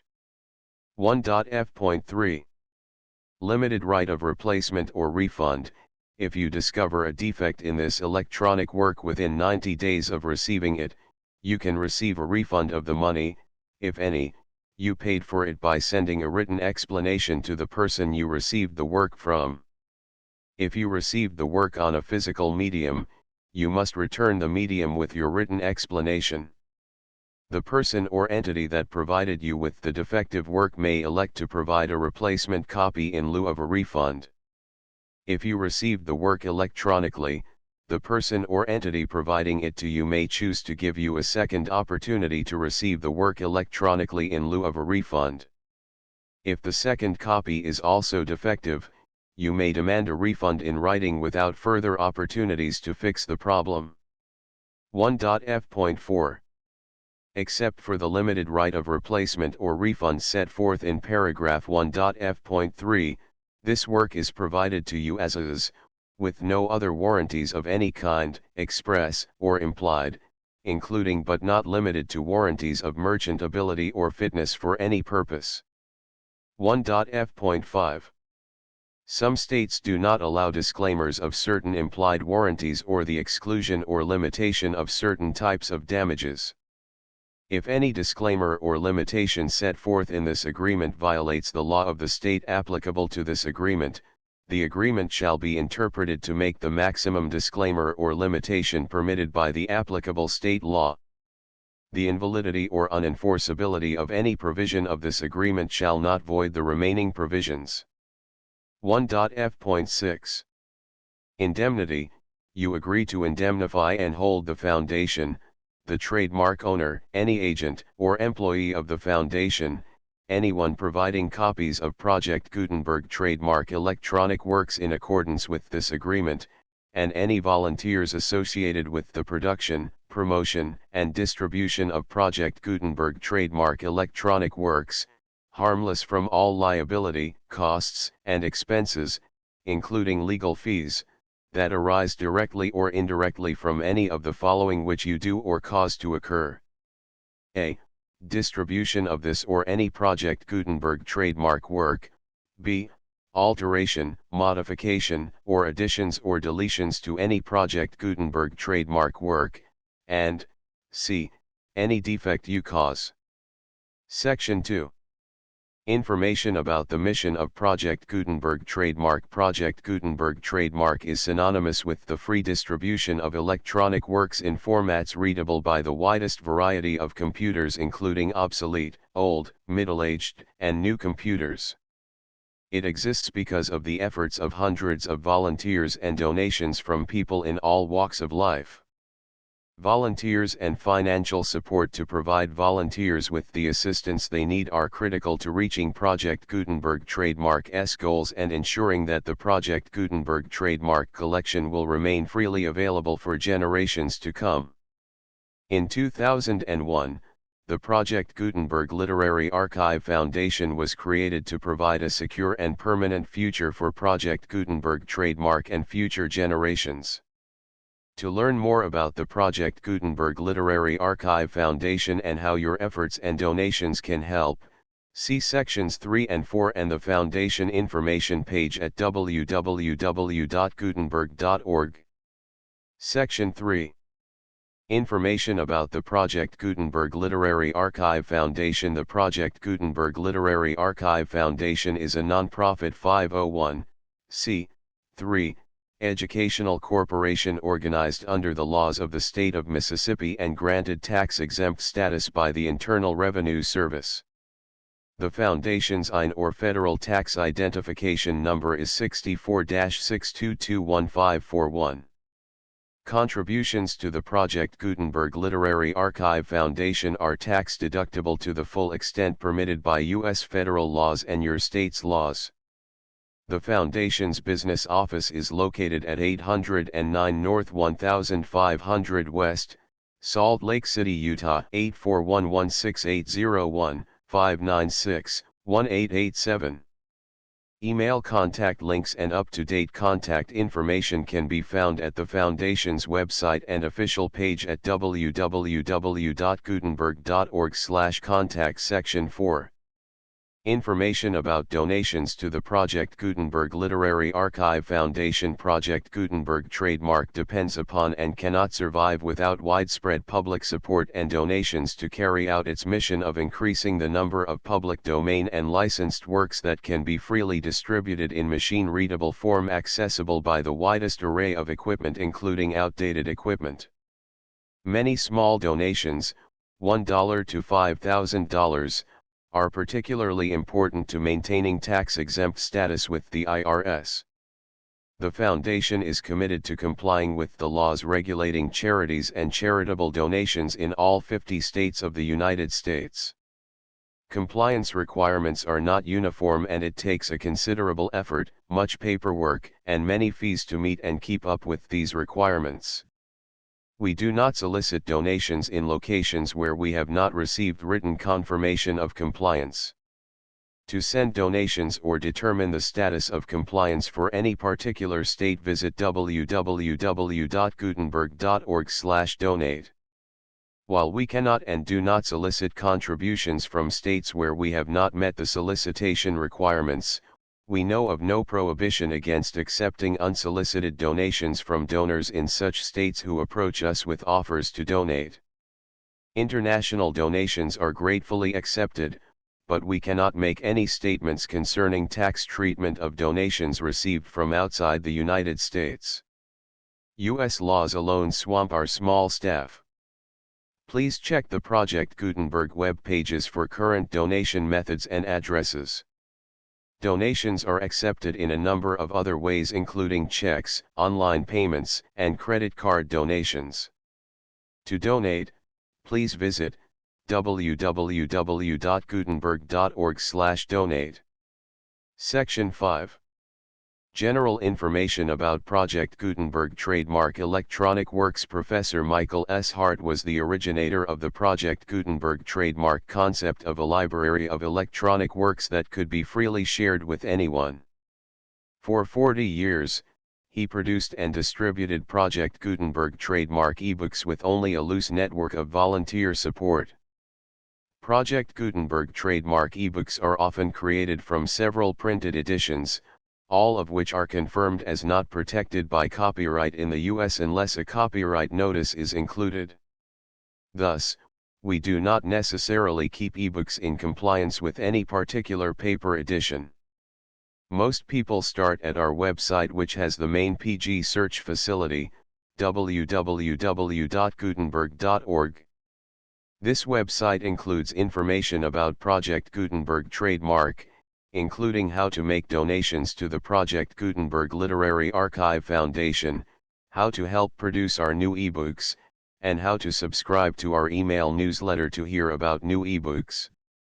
The Trial. Franz Kafka. Chapter 1 Arrest Conversation with Mrs. Grubeck, then Miss Burstner. Chapter 2 First Cross-Examination. Chapter 3 In the Empty Courtroom. The Student. The Offices. Chapter 4 Miss Burstner's Friend. Chapter 5 The Whip Man. Chapter 6 K.'s Uncle Lenny. Chapter 7 Lawyer Manufacturer Painter. Chapter 8 Block, the Businessman Dismissing the Lawyer. Chapter 9 In the Cathedral. Chapter 10 End the Full Project Gutenberg License.